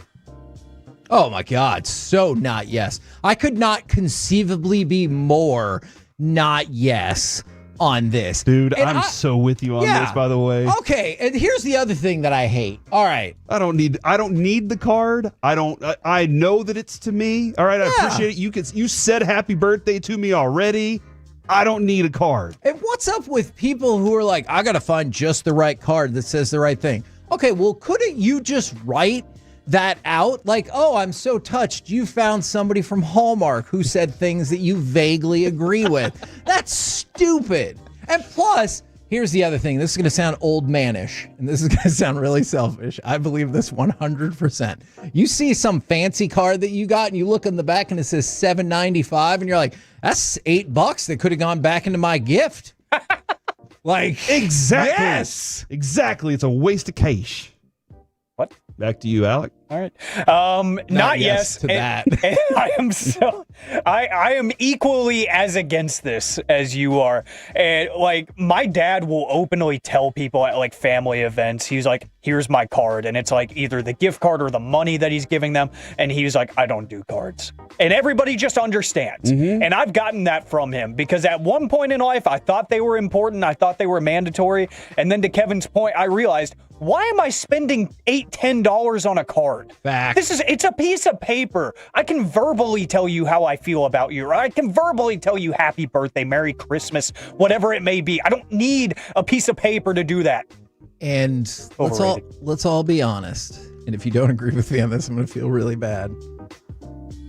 We all get the card to open it up and see if there's something inside. The reason that you... And I don't mean writing. You don't even open it up to see what's inside. What you do is when you take the card out, you kind of loosely hold it to see if something falls into your lap. Yes! That's how you. That's Does it how have you do money it. or a gift card? I've watched my kids do that. I've watched them like I it, get and I'm it. like, I know exactly what he just did. I get it. I didn't even teach him that. I absolutely understand that. You want one more? Or we're good. Let's do it. Okay, hold on. You prefer to watch movies alone rather than with somebody. So, if it's a movie I've never seen before. Yes or not yes, Kevin? I don't know. This is just like you're always like, you can't say both, Corey. And yet you still do. So, I'm going to say not yes. Not yes. You don't? Interesting. Yeah. As much love as you have for going to the theater alone. It is a tough call. I do hate when people are like, I can't go to the movies by myself. I'm like, why? You're not supposed to talk. Go by yourself. Don't be talking to people in the movies anyway. True. Yes, Corey. I do. I enjoy watching most things alone. I really do. Yeah, I'm with you, man. That way I can get through if I want to watch a show, I can get through it on my own without having to worry if she wants to see the next episode or not. Oh, okay. But movies are different too, but she doesn't like all the movies. I do. Okay. You do like all the movies. I do like all the movies. We're the KNC Masterpiece right here on 105.3 The Fan. Coming up next, it's time for Gridiron Gravy. How many NFL teams are actually Super Bowl or bust this season? We'll do it next right here in The Fan.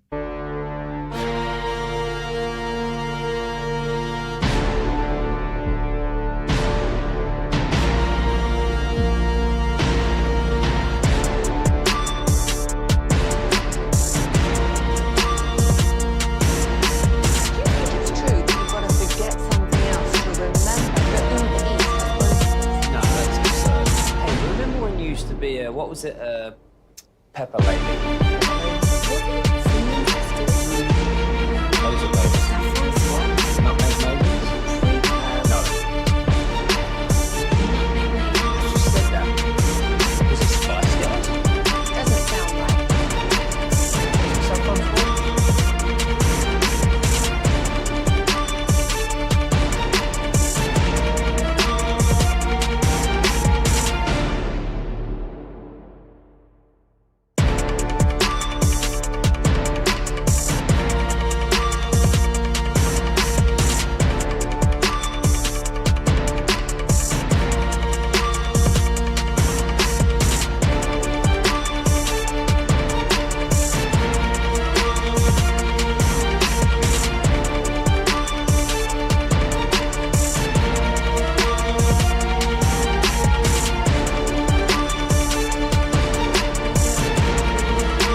Classic Chevrolet. If you're in the market to upgrade your vehicle, get to Classic Chevrolet in Grapevine. Back-to-back #1 Chevy dealership in the world. They've got more new Chevys than anyone, all priced to sell. Visit ClassicChevrolet.com. This is Texas. This is Classic Chevrolet. Together, let's drive. Based on new Chevy registrations 2023 and 2024. 4th and a long yard.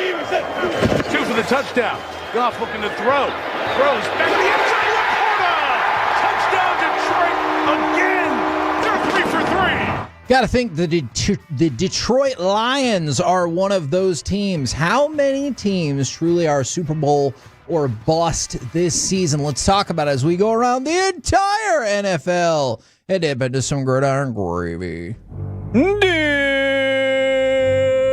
Dip it and rip it. So I've been thinking about this for a while, and I'm going to guess you want to wait to hear NFL.com's Cowboys predictions until tomorrow. Spoiler alert, they're not great. Oh! How many teams this season, putting aside the concept of like every team's like, hey, we want to win the Super Bowl. Like, how many teams this season do you think everything will be defined specifically by did you win the Super Bowl or not? 5? I think the Lions is it. Because the Bills and Ravens are already defined. That's what I was going to throw in. Like if they don't win, that doesn't change the definition of what they are right now. So you they have to win to change it, but if they don't win, it doesn't change anything.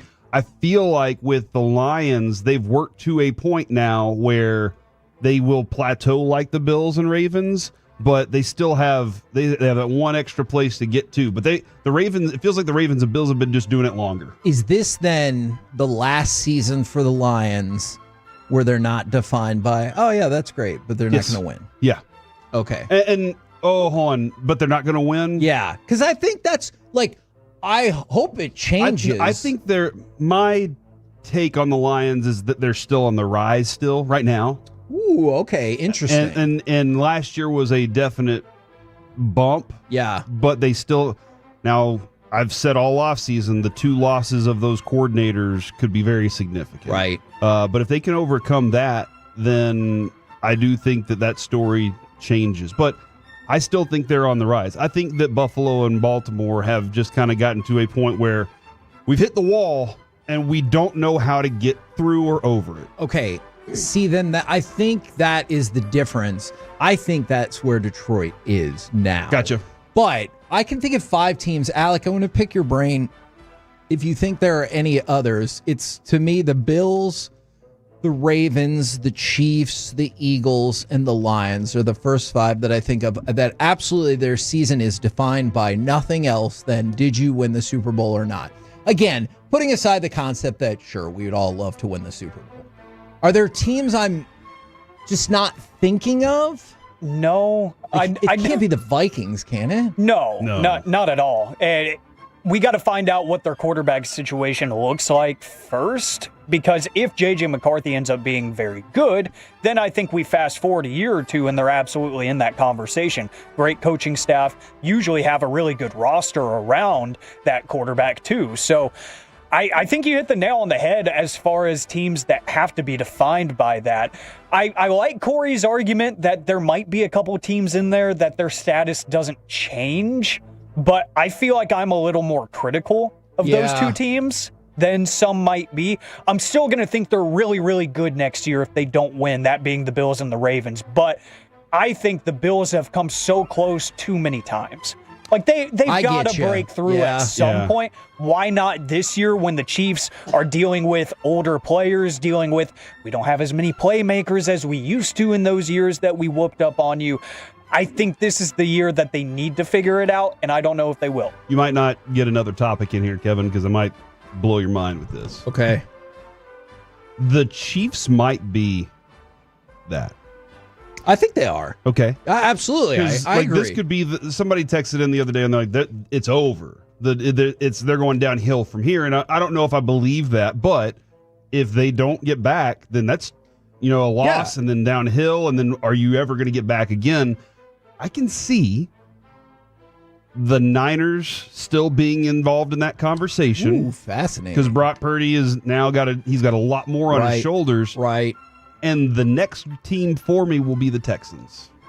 Well, I thought you might say the Rams. Okay. But the Texans. Oh, the Rams might be because Matt Stafford, what he has left. And okay. Yeah, that's good. That's a good one. So a few different things. I definitely agree with you on the Chiefs. Because, if you're the Chiefs and the Eagles and you were right there, what's the point? Mm-hmm. If you're not winning the Super Bowl. You know what I'm saying? Yeah, I don't know the Eagles, since they just won, they're fine.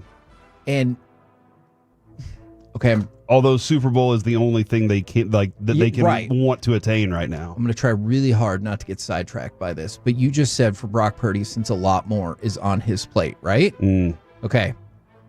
Because of the way that teams that are not the Cowboys do business, it's really not yet. So this is the last year, I think, of his rookie deal. You know what his cap hit is in 2026? So, once the mega extension really kicks in? $4 million. It's $24 million. The next year, it's $30 million. Okay. Because other teams do the same thing that the Cowboys do, but they do it when you still have pre-existing time left on your contract to help soften the blow. Yeah, I think... So I just wanted to throw that out there. All right, the Texans... Man, if the Texans hadn't taken that step back, that's why I'm really fascinated to see what happens with Washington this year. Because if Washington takes another natural step, then I feel like I'll be like, 2026 is Super Bowl or bust for Washington. I'm not going to say that just yet, but I thought that's the trajectory that the Texans and Stroud were on. Washington, and I guess the Texans were on that, but Washington's on that Andrew Luck path, aren't they? They could be. Where you're just kind of like, the natural progression is for you to get to this Super Bowl after you get to this and this and this, and they got there a little early. Interesting. And then, but they're not at that point right now because they're building something. Yeah. But Kevin, I guess the most important part is that window, you have no clue when it will close and lock on you. Sure. So Jaden Daniels, that group, all these guys. Can I tell you, I had another story about this. I'm going to go ahead and hit it right here then. Can I tell you, that's what I love what the Patriots GM had to say. He said they are not averse to trading a top draft pick if it's for somebody who can make an impact on this team. Because again, regardless of what you think of Drake May, if they're going to hit on Drake May when he's super cheap, obviously you have to do that right now. And some people have said they have linked the Patriots with Trey Hendrickson and Terry McLaurin. Obviously, either one of those players could make a huge impact. But I could see how if you're a Patriots fan and you're like, hey, we traded our 2026 first and our 2027 first for Terry McLaurin and Trey Hendrickson. I know it'd be more complicated than that, but just go with me on that. If you're a Patriots fan, you might be like, holy moly, that's a lot of draft capital. But also now you have two stud players on your team and you have tons of salary cap space because your quarterback costs very little. The 817, they might be right, but I think they're a little bit wrong. The Steelers due to the quarterback as well. I could see them viewing it. It's his last ride, mate, hopefully. And and the Steelers have kind of been right there, just waiting for that, that quarterback. And maybe the last ride, the team that he beat in the Super Bowl, he wins one for them, all those things.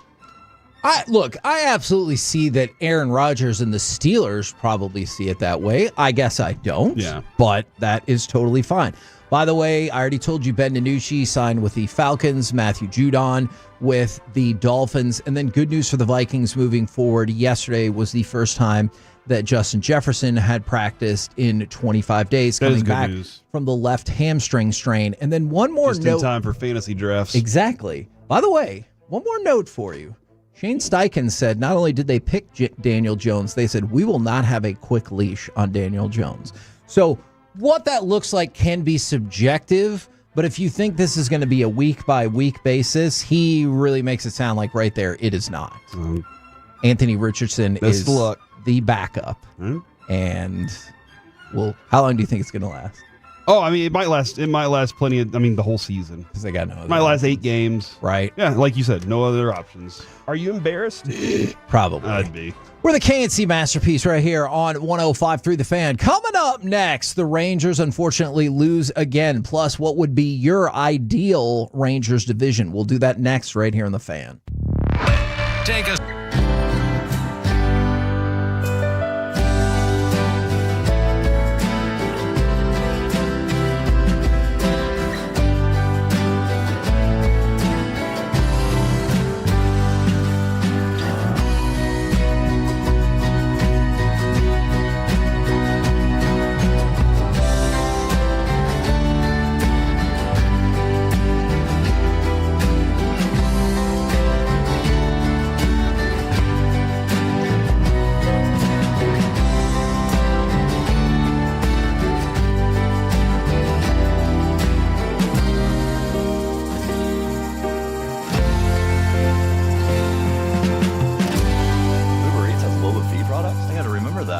They say in order to remember something, you have to forget something else. Okay, now that is a very cute haircut. That's like a little shag. I've never seen it before. Well, I mean, of course you have. It's the Rachel. Oh, is that your name? No, I mean, like your name. No, I'm Jen. My name's Jen. Right, but I just mean like this is your haircut, but that's hair on your head. I'm not saying this is your hair. Okay, break it down.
Nutmeg maidens. I just said that.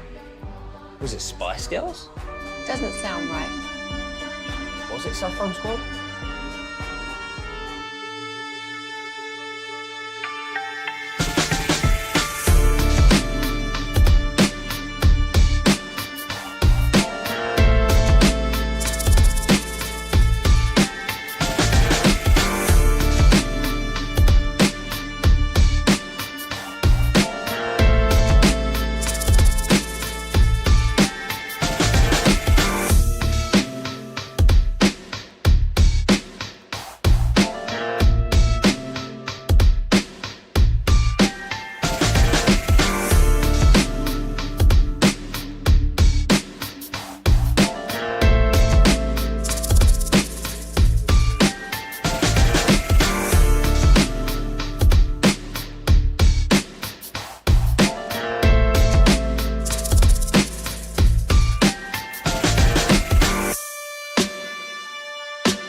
driven by our D&M Leasing Studios. It's the KNC Masterpiece on 105.3 The Fan. KNC Masterpiece right here on 105.3 The Fan. I got a couple of different Rangers topics for you. I got more info about the Beltre statue and the unveiling. Want to talk about a new potential division for the Rangers and what you would prefer that looks like. Plus, Alec, you can go ahead and give me cut number 2. Unfortunately, that is not going to be a positive highlight.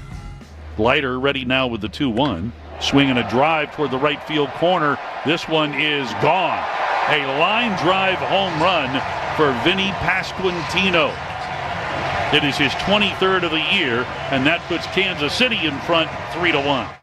Now that was a line drive. It dude. was. The Rangers lost that game 4-3. We already talked about the Jock Peterson bad call because that's absolutely what it was earlier in the show. But regardless of how we feel about that, tick tock, like another day, another what I go loss. watch videos on. Yes, and not only the amount of games you are behind, but the number of teams you are behind for a wild card. Look, I heard Chris Young yesterday on the G-Bag Nation, and I appreciated his answers. Like, we've got the time, we've got the people, let's go get it, and then you go out and lose. Yeah, it's just, and I'm a loss away, Kevin, from declaring and waving the white flag. Whoa! And it could happen tonight, and I'll just Holy okay, moly. that's it. And I want Is that going to be your first thing you tell Boach tomorrow if they lose? I've declared bankruptcy. The season's over. Fred, I don't know if you've ever worked with Fred before. Yeah, Kevin. I have. Oftentimes he uses the phrase, let's call it what it is. He does like to use that phrase. And I've seen a lot of people say this, and I'm like, I don't want to believe that, but maybe it is the belief I have to have. When you came out of the gates at the second half of this, the A's, the Braves, they're not great teams. Nope. You ran through them. Yep. Angels aren't a great team, and you lost 2 to them. Yep. Seattle is a good team, and you lost 3 of 4 to them. The Yankees are in a weird place. You were able to catch 2. Phillies are good. You got swept. Diamondbacks are bad. Blue Jays are good. You got destroyed. Like, the reality is you're not as good as those teams. And you know what makes it even worse is you can pick through those series and find how much different it could have been. Like, you look at those last 2 games against Philly. You're right. You absolutely got swept. You look at those last 2 games. Those were there for the taking. You look at that first game in the Toronto series. That was there for the taking. Now, all of a sudden, it's 3 games. You win both of those series. But that's the story of the Rangers season, right? They don't have that. Yeah. That there for the taking thing. They don't take it. I agree. It's a quality. Agreed. That you have to have. And I don't know that you can just like find a book and say, guys, read this book so we can have this quality again. Sure. Or you can go buy it at Oshman's. Does Oshman's still exist? Good question. You should just go to Dick's. Sporting Goods. There you go. You're right about that. You can go there and get it. So like, I don't know that quality is just an easily accessible thing, but I wanted to believe that Boach, could wave that one because we saw it. And so we saw it happen before. They had that quality 2 years ago. Last year was a bad year. This year, all right, let's get back to it. And every step of the way, Kevin, they've shown us that they don't have that anymore. Right. And now I'm looking at this team going, what is this team for the future? If that's the case, if you can't find it with this bunch, you're kind of stuck with a lot of it for a while. So there's still some good talent here. Sure. But I just can't. I'm so close, Kevin, to just saying it's irreparable, unrepairable. Yeah. Not able to be repaired. Look, there are things that you can say are out of their control. And I'm willing to listen to that to a certain extent. Like Jake Berger, we talked about it yesterday. We were hoping he'd only miss 2 or 3 games. Guess what? He goes on the injured list. We've talked about all kinds of pitching issues that the Rangers have had throughout the season. But I think the frustrating part about the whole deal is you were still in position to win those Phillies games, to win that Toronto game, to win a couple of those Angels games. Like you've been in position to win so many of these games, and it feels like more often than not, you just don't win them. Yeah. And at some point, it becomes, you can't overcome it. And the frustrating part is, like, the pitching is there at times, and then the hitting is there occasionally.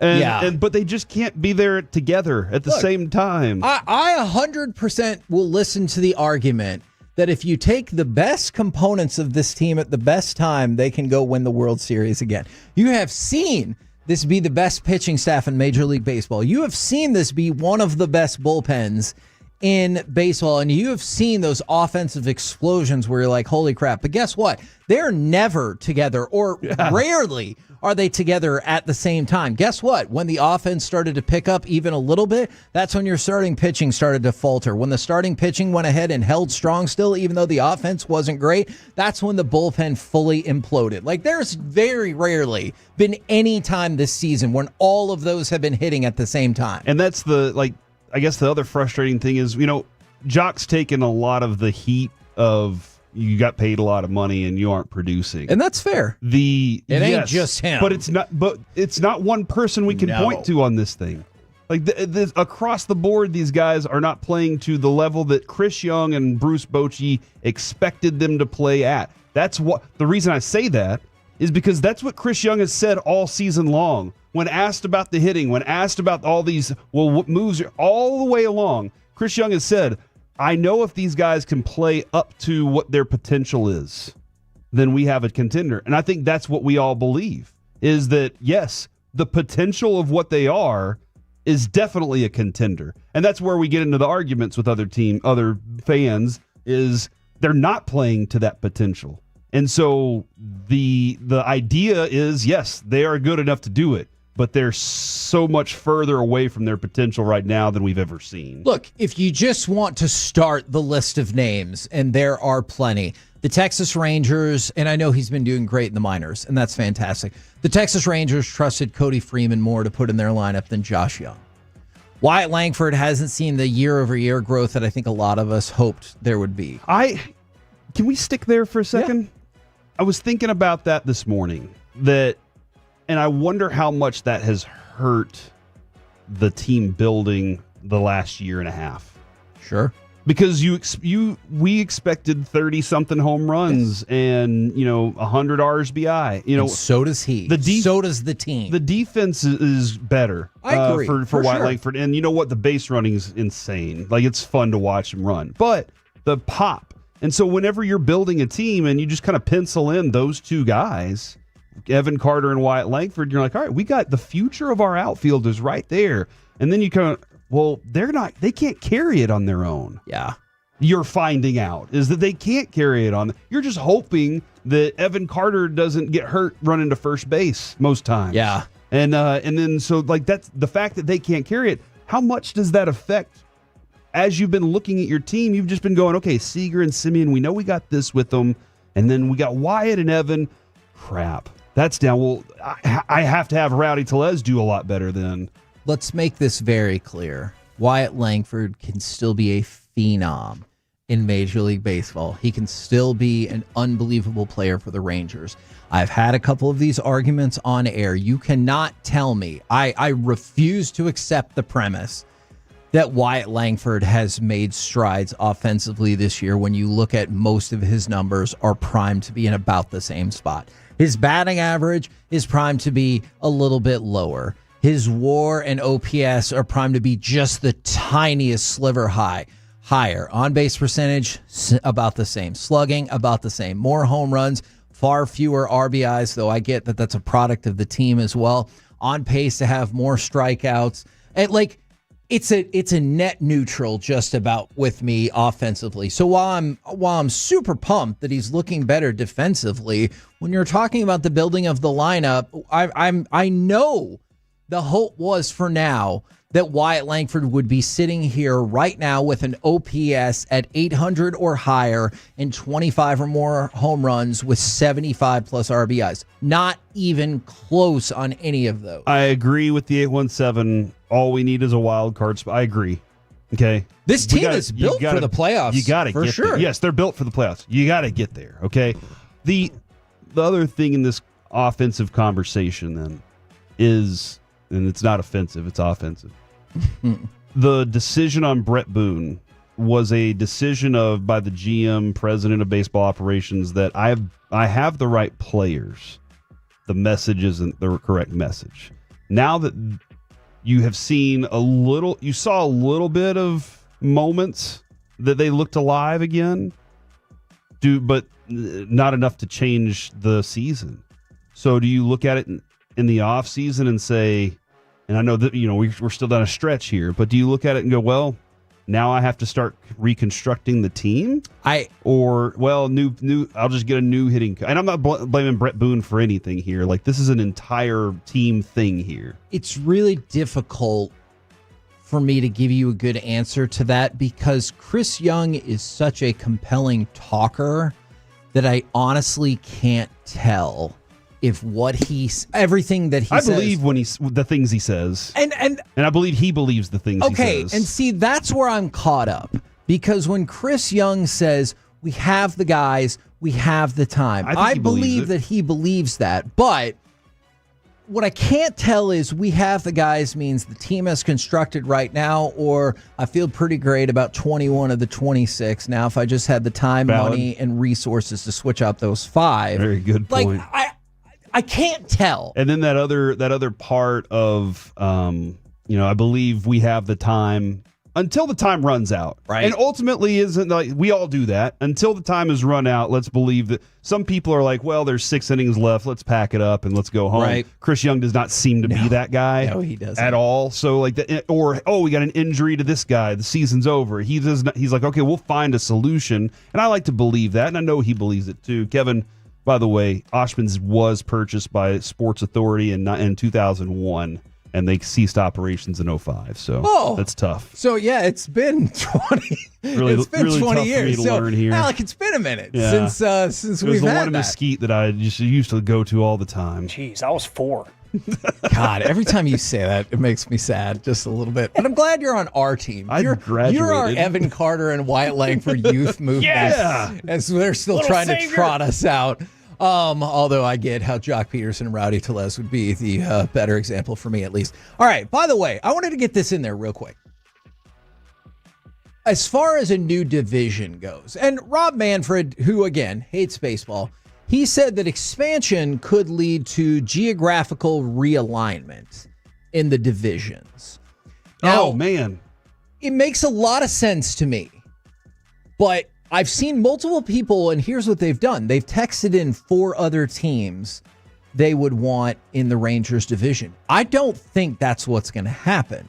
So they're going to expand 2 teams. So baseball is going to be up to 32 teams. So what are you going to do with that?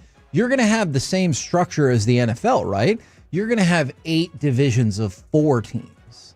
That's what I think. So they're redrawing the way that things are lined up. Yes, except there is a very good reason to do so this time. Gotcha. And so, yes, I understood what you were saying. No, but I guess, would they cross National League teams into the American League? Correct. I think. Whoa! Yes, I think that might happen. I have not taken that step yet. Me either. But CBS Because Arizona and Colorado, would they fit? Or they're not centrally? Let me pitch you what I got. St. Louis. So the AL South as constructed by CBS Sports, which I don't agree with, is the Rangers, Astros, Rays, and Marlins. So that does take one of your National League teams, move it over. Here's the issue, and here's what I would love for them to try to do. I know this is not a perfect situation. My division, now called the AL South, or actually AL Central, if we could just steal that away, because these teams aren't all South. But you know what? We're not in the West either, so screw it. I'm sticking with the AL South. The Rangers, the Astros, the White Sox, and the Royals. All of those teams sit in the Central time zone. And the reason why, because I just saw somebody say F all these 9 o'clock games. So across the board, your start time would be 7:05 p.m. on a lot of these games. Now, I know you'd still have out-of-division games that would change it up, but your out-of-division games wouldn't so frequently be 9:05 p.m. So now you would have a fully central time zone, which would be really great for the Ranger fan. You could even swing, and I know this. You said South, but you could, if you were just going Central, you could swing in the Brewers or the Cubs or the Cardinals, the Twins. I wonder if there are a couple. But you said South. That makes a lot of sense. You're right. There are a couple teams like the Cubs that I just feel like they wouldn't move out of the National League. Like time zone wise, that would make a lot of sense. No, but I get it. they're going to expand. When baseball expands, I'm sure Nashville and wherever else they decide to go, they're going to put it up to 32. So I think you're going to see a fourth division in each of these leagues, which fits just fine with a number of playoff teams they already have, but you can still expand that if you feel like it. Fourth division, a fourth dimension. And I believe in the fourth division, I think, more. All right. But Okay. I would say Rangers, Astros, White Sox, Royals would be the division that I would draw. All right, let's fix it. We're the KNC Masterpiece. We'll work on that right here on 105.3 The Fan. Coming up next, how about we do some NFL overreaction or reality, plus AM on the FM. Plus, it feels like maybe more people have more divisional ideas. Maybe we get that as well next right here on The Fan.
Expressway on 105.3 The Fan is presented by the On Time Experts. He'll go behind 2-A, but it's Aikman with the ball, and he's going deep. Harper wide open, touchdown!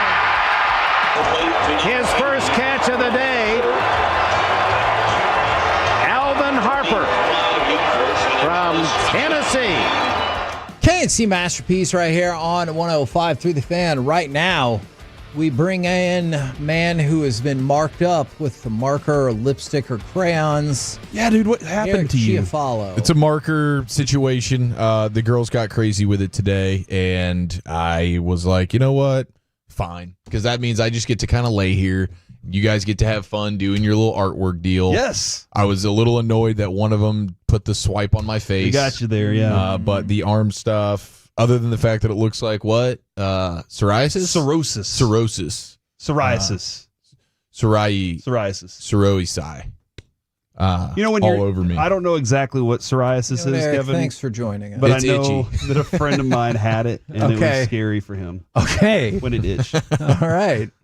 So we're doing a little NFL overreaction or reality here. And I wanted to check on something first. So the Dallas Cowboys cheerleader show just got renewed for its third season. By the way, it's called America's Sweethearts, which when we were in Germany, that was our Frages de Tages, or question of the day. Okay, thank you. Was which group is known as America's Sweethearts? So, of course, I knew that.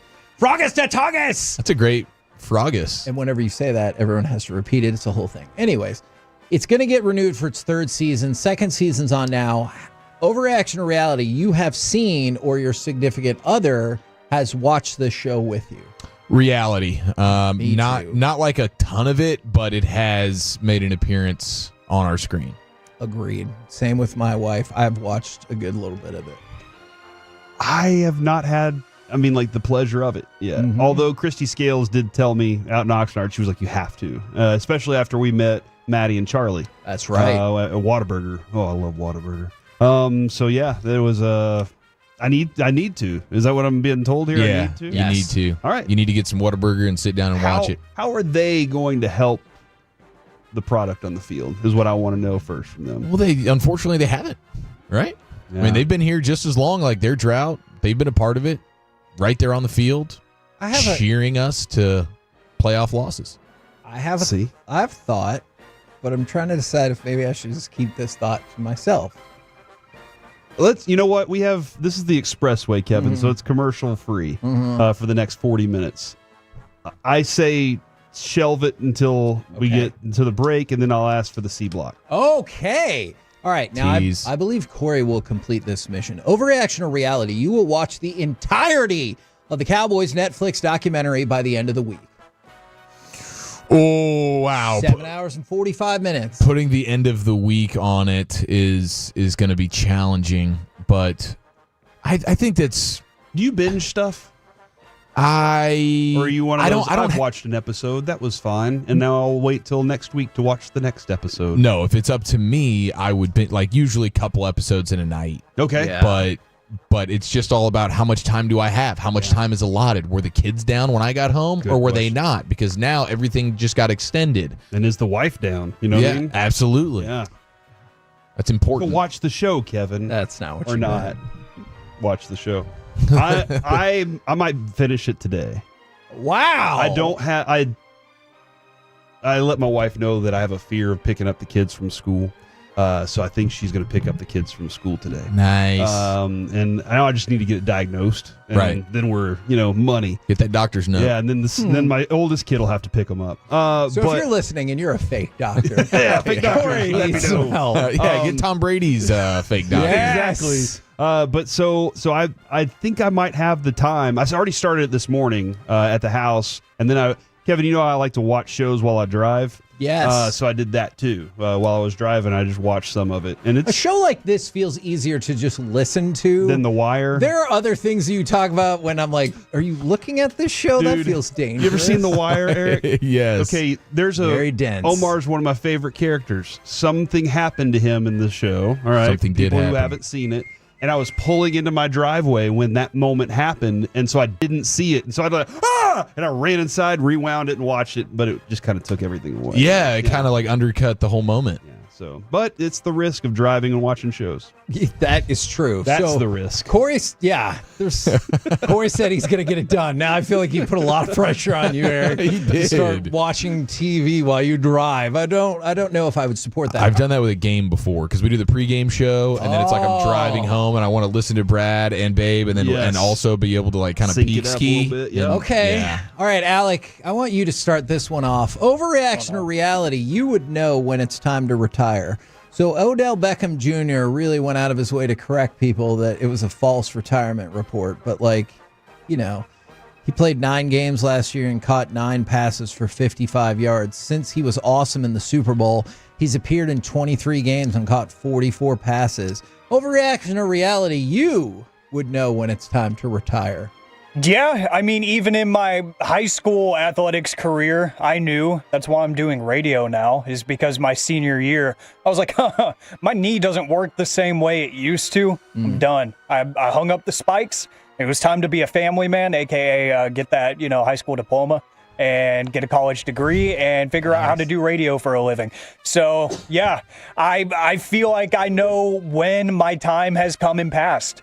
I don't avoid it. I will know if, I hope this doesn't happen, if the hairline starts receding, I'm going to know when to shave it all off.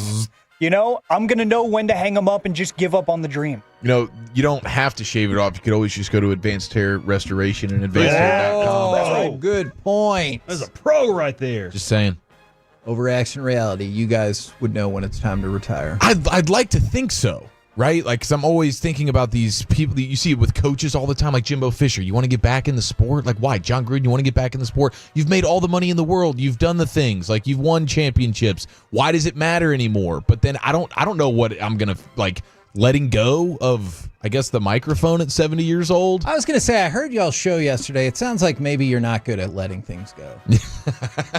Hey, that was an apology song, okay? Okay. That was an olive branch that we extended out. God, the follow-up interview with the G-Bag Nation and Rowdy Tellez is going to be must listen to. It'll probably have to happen in the clubhouse. Probably will. I was thinking about just going to the clubhouse and not letting him know that we're those guys and hey, can we give him a minute, just interview him and then bring it up? Like, man, how about those bleep holes from last year? That is a great idea. That were You're assuming he's going to be in the clubhouse Brisket Sandoing next year. Yeah, that's a good point. We don't know what this team's going to look like yet. Hopefully it looks a hell of a lot different. Yeah, hopefully they're celebrating another World Series. Just a touch thinner. Because you said that, twofold overreaction reality. You would know when to retire, and Rowdy Tellez is on the Rangers next year. Overreaction on the retirement. Okay. Because I really don't. I think I'm going to be one of those people that are going to be like, dude, it's time. And I'm going to be like, what? But I was having so much fun. Yeah. And they're going to go, well, most of our station is 25-year-old hosts, and you're 78. And I'll be like, but I'm still enjoying my time. Corey's Krusty's Corner. They're keeping me young, stuff like that. So, but and then also overreaction or reality on the Tellez thing. He won't be. Okay. Yeah, dude. I don't think he will be. All right. Do you have time for one more? Absolutely. All right. Alec, I'm going to start with you once But he again. might be on the Royals, so you might be able to go over to that clubhouse. There and you be go. like, Let's go knock on that door. Brisket Sandos don't taste so good in Kansas City, do they, Rowdy?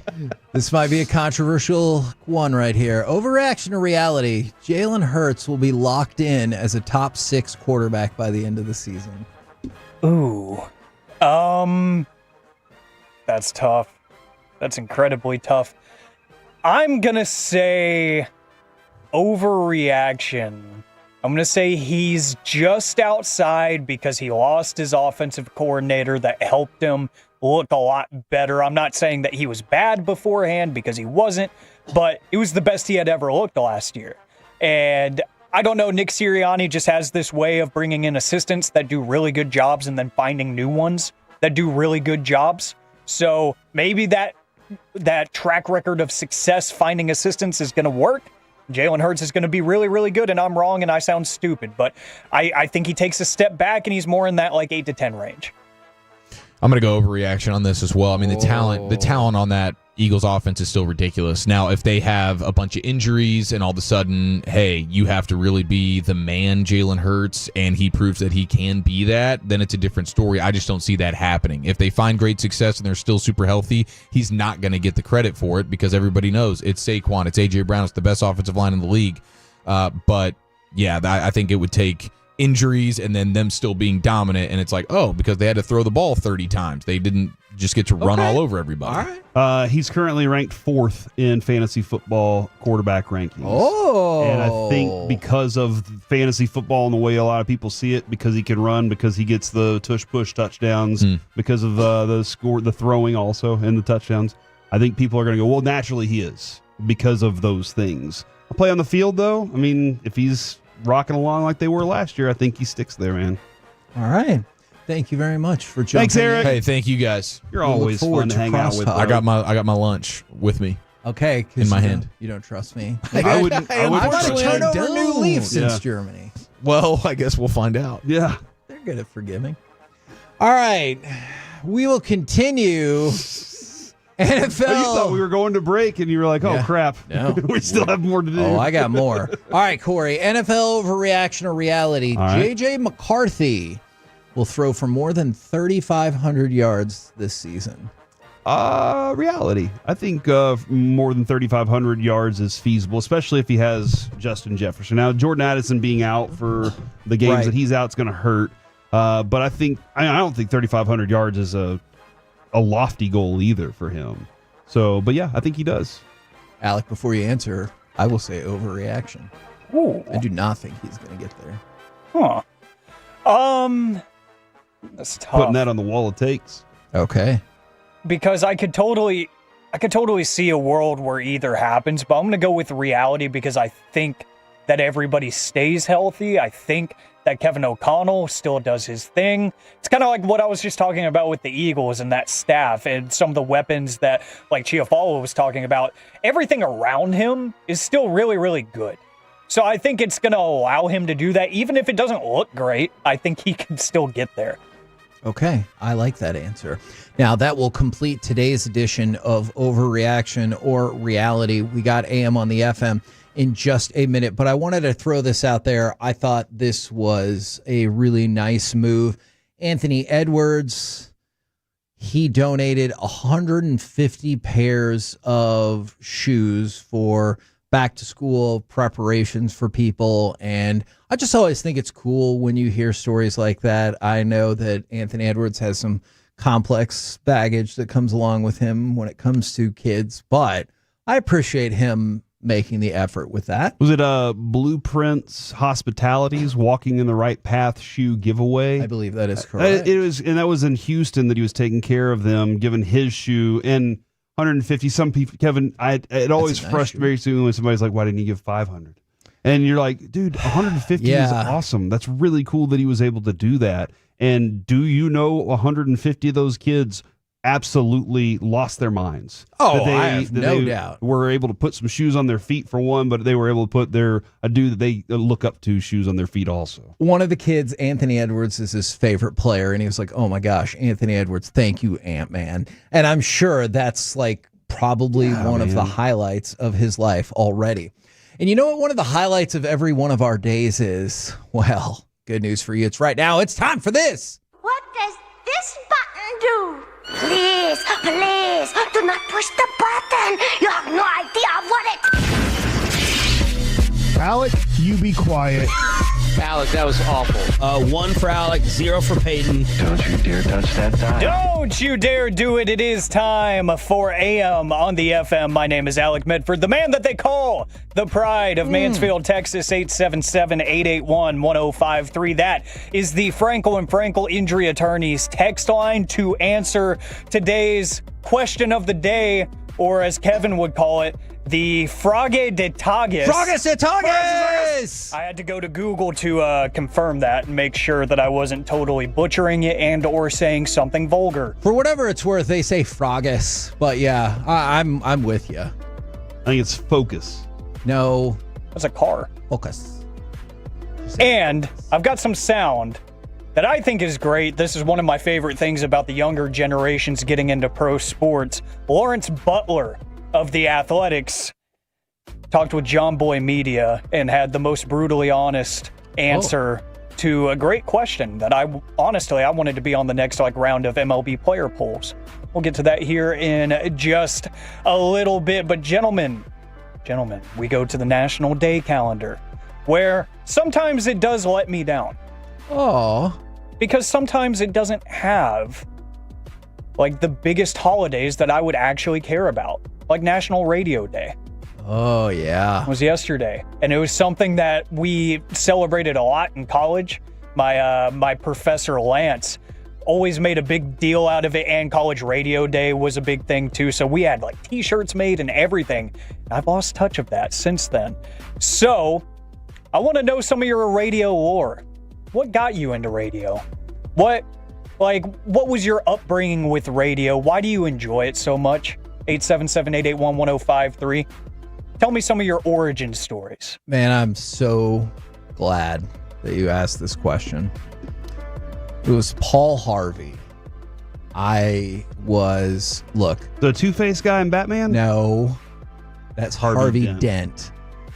So, look, we probably won't get into all of this right here and right now, but when I was younger, I worked with my dad for a summer as a punishment for something else that I had done. That's not neither here nor there, but he would listen to the radio, and every day, Paul Harvey, time for news. And I loved the way Paul Harvey talked. He was also the greatest person in the history of radio at weaving into ads and you not even knowing it. He would be telling this story for 30 seconds that I thought was part of his show. And he was like, and that's when she stopped by True Value. And I was like, wait, well, hold on. This is a commercial? And so it would blow my mind. And then, he would tell this crazy story, and he's like, and that little boy that nobody wanted on their dodgeball team became Richard Nixon. And you're like, what? And then he would go, and now you know the rest of the story. And I to this day, I absolutely love Paul Harvey. That is why I got into radio. That's a pretty good one right there. I was working in Las Colinas, and this is kind of first time out on my own. And on my drives home, ESPN, the brand, I knew the brand. Sure. And so I flipped it on, and I knew Dan Patrick, and I love Dan Patrick. I think the sports talker. I know. I think he's just wonderful, and I really enjoyed his interview style. And what's crazy is I don't have his interview style, but I really enjoy his interview style. I always was like, man, it sounds like he's best friends with Adam Sandler. And now you see he's in Adam Sandler. It sounds like he's best friends with this. It just sounded like him and Reggie Miller were so tight. Right. And it was because he'd put that time in. So that was the beginning of it. But ultimately that shift to Newey Scruggs and Brian Estridge, Chuck Cooperstein and Newey Scruggs in the early morning, not more like morning shift, but kind of this time of day was awesome. And then Randy Galloway. I listened to Randy Galloway religiously. My dad listened to him, so before I even got into it, and so I knew of Randy Galloway, and that was the first person I reached out to. He was the first person to ever give me advice in this business. After first time I ever got to interview him, he said, hey, you keep preparing like you did for this, you're going to be just fine in this business. And so I felt pretty confident that, things were going to go good. But listening to Randy Galloway was when I was like, oh, it doesn't have to be ESPN highlights radio. It can be fun. And that was where fun radio really, I was like, that kind of started to mold what we've created over that time. I was like, it can be fun. Nobody really has to win an argument, because you can't win an argument with Randy Galloway anyway. Sure. He's just going to make you run around in circles until you're ticked off at something. And so that was how it all. You definitely have that style. And so I just kind of followed that. I like that. And I love how specific we're getting here, too. Lots of people have some great stories and specific moments. And for me, it was two legends who are no longer with us, unfortunately. It was Russ Martin and Kid Craddock that I listened to, that I was like, I didn't realize how much I enjoyed sitting and actually listening to the radio. And keep in mind, I'm 24. So whenever I could actually take in entertainment and appreciate it for what it is, iPods were coming out, iPhones were coming out, streaming services started kind of, you started hearing about them. It's like, oh, like Pandora exists, Spotify exists. So people my age were listening to music. They were watching YouTube. They were seeking out exactly what they wanted. I was the one kid that had a bedside radio that actually listened to live radio instead of making playlists on his phone and blah, blah, blah. I was the total dork of the friend group that was like, yeah, I keep up with the hot music because I listen to the Seacrest Hot 100 or whatever. Like, that was me. I was the one kid. We had Casey Kasem. That was it was. Oh, yeah. Yep. Yeah, that was what we had. And I have like one specific moment that I realized it was what I wanted to do. Really, two that kind of happened simultaneously was I was in a journalism class in high school, and Mrs. Schultz, my teacher, I was sitting there talking to my buddy Aaron instead of doing whatever column we were supposed to be writing. And she was like, "You're really good at explaining things. Like, you're really good at talking about things. You should try some sort of format where you're talking about it, not writing about it." Like, not saying that you're bad at writing because you're good at it, but I think you're even better at actually like painting a picture with your words verbally. So she was like, get in front of a camera or something. Or like, we have this career tech school. You could go, learn from the ways of Nate Wood. And, yes, he could teach you radio. He taught me radio, and he said, you might be good at this. Let me give you some phone numbers and people you should probably reach out to. And the rest is history there. But I had that one moment. I was sitting in the car, probably late to class. I want to say senior year of high school. And I was listening to Sean and RJ. And Troy was giving a movie review about the Avengers movie. I think it was Infinity War at that time that had just come out. And I don't know why, but as soon as he finished giving that review, I was like, yep, this is what I want to do. This is what I want to do, because he got the early access to a premiere of it, and he gave the full breakdown, and Troy was incredible at what he did, and we all know that. And it was just that moment, the pictures that he painted without spoiling anything, because I was going to see the movie that night that he gave the review. I was like, you know what? This is cool. Kind of like you said, Corey, it doesn't have to be highlight culture. Yeah. We could, pivot from why X, Y, and Z needs to happen with the Cowboys to, okay, we're going to have Katie Nolan in studio and talk about whatever the heck comes up in 22 minutes. Yeah. And maybe two of those topics will be something important in the world of sports right now, but we can still have fun along the way. And that's when I was like, you know what? I'm going to try to do this. I'm going to try to do this thing. With Kid Craddock in particular, and I bet a lot of people feel this way about so many different radio people, like, you can still hear in your head the way they, like, whenever they look it up. That's where it all is. Whenever you do kids, it always, dear kid. And you knew it was going to be a sad story, but it was going to have like that nice, like, at least with the vacation and stuff. And I bet a lot of people could hear like a lot of their favorites in their head right now. Too much weight on the chip was that's created so many of our stupid segments. Too much weight on the chip was I had a chip and I went to dip it in the salsa this weekend, and the chip broke into the salsa. And that was where the conversation started. Yeah. And we have, how many of those conversations do we have? And we're just like, something ridiculous that we experienced in life is something that everybody's, it's universal. And dude, we met Kid at the Mike Madonna charity game, and that was like, he was as kind and genuine oh my God, to me in person. And so that made a huge difference. I'll also say this, in high school, The Edge, remember that station? Yes. Not the wrestler. 94.5. Jagger, I remember and that. Julian's Slim Jim. Back whenever I was in high school, I would literally get up in the morning and listen to them. And then I was like working out at the same gym with Julie, and I was like, this is just so wild to see, like, a regular she's a regular person. Yeah. Right. She's just a regular person lifting weights right now. Amazing. Right. Yeah. And then she was working up here for a while.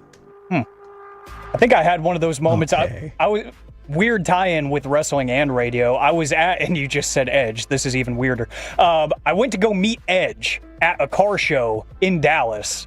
And after we got out of the line, me and my dad just started walking around looking at the cars, and there was a couple radio stations out there doing remotes, and I met Cindy Skull. Oh, wow. And that was when it hit me. I was like, they're just people. They're just regular people. This is so cool. I've still got that picture of myself, her, and my dad hanging on my wall in my room, because that was one of my first moments where I was like, oh, regular people can do that. That's cool. You know, like it's not as big and like larger than life as you think just because it's something that you tune into. It's like, you know, those are real humans behind the stories. It's really, really cool. 877-881-1053, some of your radio origin stories and your favorite memories, how you got hooked into radio. I did see a text from the 210, moved to Dallas after college, heard Masterpiece of the Week once, been hooked ever since. And I can understand why. That is either the best or the worst segment to jump in on. I could see how people would be like, this is my show for good, or never will I listen in this time slot again. And there's a lot of Randy coming in from the 469. Randy was straight awesome, and I can understand why we have a lot of that coming in. From the 817, Russ Martin was huge for them too. I did see a couple of CA entries here. Skip Murphy and the Morning Crew. Dude. I mean, that's an iconic morning show. It is an iconic morning show. Can I add to something there? Sure. We've experienced this. Chris Arnold is... What's the first thing people say whenever they mention Chris Arnold? How nice he is. Just the kindest dude you'll ever meet. I had one person one time say, it seems like Chris Arnold is a phony. And I was like, you're absolutely of wrong. Your mind. Yeah. He's so nice all of the time. Like, I can't tell you how many times, like, you might not hear him on there that specific day because he's doing other stuff for us. He swings through here all the and he'll time. pop his head and be like, oh man, I really liked your segment about X, Y, and Z. He is so freaking Or he'll just nice. text out of nowhere, you know, like Yes. he is as genuine as it gets, man. Guys, something that's been really polarizing in the world of baseball, the idea of ABS, automatic balls and strikes. John Boy Media was out at one of the athletics games recently, and they talked with their young budding superstar, Lawrence Butler.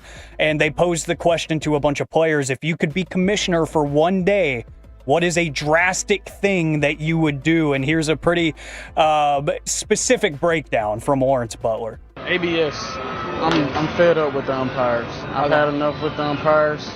They miss too many calls both ways. They call strikes, balls, strikes. Do you want like all robotic? I want the challenge system because like 2 challenges a game? Yeah, 3, just like they do it in AAA. Because if you look at AAA, the umpires are a little bit more cautious of what pitches they call because they know a pitcher or hitter might challenge it and it might embarrass them.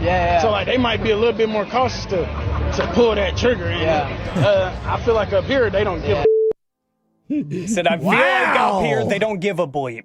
Is what he said on the record before a game. And you're hearing this from some of the younger players because obviously they came up through the system, the minor league system, after this is already a thing. Yeah. So these younger players are like, absolutely, I want to be able to turn around and tell the home plate umpire, you're wrong, you know? Or if I'm a pitcher, I want to be able to just tap my head and say, dude, I knew what I threw there, you know? And some of these younger players are like, I wouldn't mind that. Lawrence Butler is like, no, I'm fed up with y'all. I am straight up done with this. Give me the challenge system. So I wonder if, you know, like some of the proverbial old heads of Major League Baseball right now, as they start retiring, if those surveys that we see that they're like, no, we don't want ABS, those numbers I feel like are going to start to trend the other way as younger players, you know, some of these high school draftees make it up through the system and up to the majors. But I like how he just straight up said, I'm fed up. I'm done with the umpires. The system sucks. I do wonder sometimes if they did change to the all the time ABS, if we would like it or not, or if the players would still argue, if they'd just be like, no, that's not a strike. If Evan Carter would just look at the robot in disgust the whole time, or I'm still very curious about that. I believe, no, that would not impact the robot, but I kind of want to see now. And it's like, with like, I want to see. He calls it a ball, and Evan Carter's just in like, that 12 years, John Boy Media does this study that Evan Carter like switches the variable off of these calls by more than any other player in the league. And we're the KNC Masterpiece right here on 105.3 The Fan. Coming up next, time for the C Block starring Corey Majors. I found something out about Kevin, and you're going to find out dear. too next in The Fan.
our D&M Leasing Studios. It's the KNC Masterpiece on 105.3 The Fan. KNC Masterpiece right here on 105.3 The Fan. You got me, Kevin Hagelin. Oh, man, Corey Majors, the famous Alec Medford. And right now, it's time for the C Block starring Corey Majors. Swaggy Booties on the Twitch says, man, not going to lie, those glasses, Alec. Oh, hold on. Never mind. I thought they said something different. Never mind. Well, they should have said they're they look fire. amazing is what I think. I misread it. You're talking mess now? I was some Swaggy Booties wants to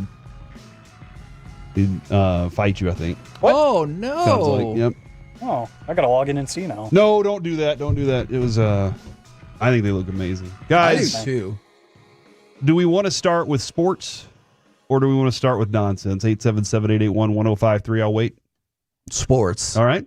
I saw this morning and I was kind of curious. We haven't talked about Micah enough, I feel. Clarence Hill tweeted out, play your franchise quarterback in the preseason. Facts. Micah Parsons quote tweeted and said, this is what's needed. We've just become soft in my generation. You've got to figure out what's wrong in the preseason. They will become better from it. Man. So it is really interesting to hear Schottenheimer yesterday describe like, oh, well, we have different ways of evaluating, who's doing this and who's doing what. And then part of me is like, then what is the point of even having preseason games? Is it just because you're like, these players have been around for a while? Okay, you don't have any questions about this player coming off an injury that you would like to see in a game? Because I feel like I would. Now the Twitch is calling me a snitch. I was just trying to incorporate y'all into the show, and then my bad, guys. I don't want to lose my friends on the Twitch. I agree with Nick Harris, what he said this morning, Kevin, about it seems like it's an experiment with Joe Milton.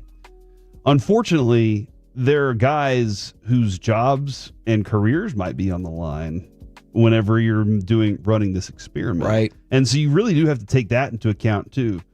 Do you already have your receiver group figured out? Then you don't need to worry about what Joe Milton's passes to them are. Yeah. That's what they're telling me. Sure. Is we aren't concerned about our wide receiver room. We already know who we want. And those practices, we talked with Mickey a lot while you were out, Kevin. I was like, hey, explain Malik Davis a little bit here. Well, can he go back and do in practice what he just did in the game? Yeah. Can these guys be consistent from practice to the game? Are they just game time guys? These are the things you're trying to figure out. But I completely agree with Micah. Playing makes you better. The more you play, the more you're going to learn about the game. Now, if you're bad, that's a different thing. Right. You're just bad and you're never going to be good. You're never going to be good. Oh. But I do think that I personally think that Joe Milton can grow. He's got a lot of work to do. Footwork, understanding where he wants to go with things, but I agree with you, man. Is it possible, and this is the proper context, so I don't want to hear it, that Joe Milton is a grower and not a shower? I use it in the proper football context. Hopefully the growth will turn into showth. Does that work? When you started that sentence, I cannot tell you how much I was hoping you would say showth. I like an unreasonable amount. So we'll go from that to Oklahoma. I've been there. Where I've also been to Oklahoma.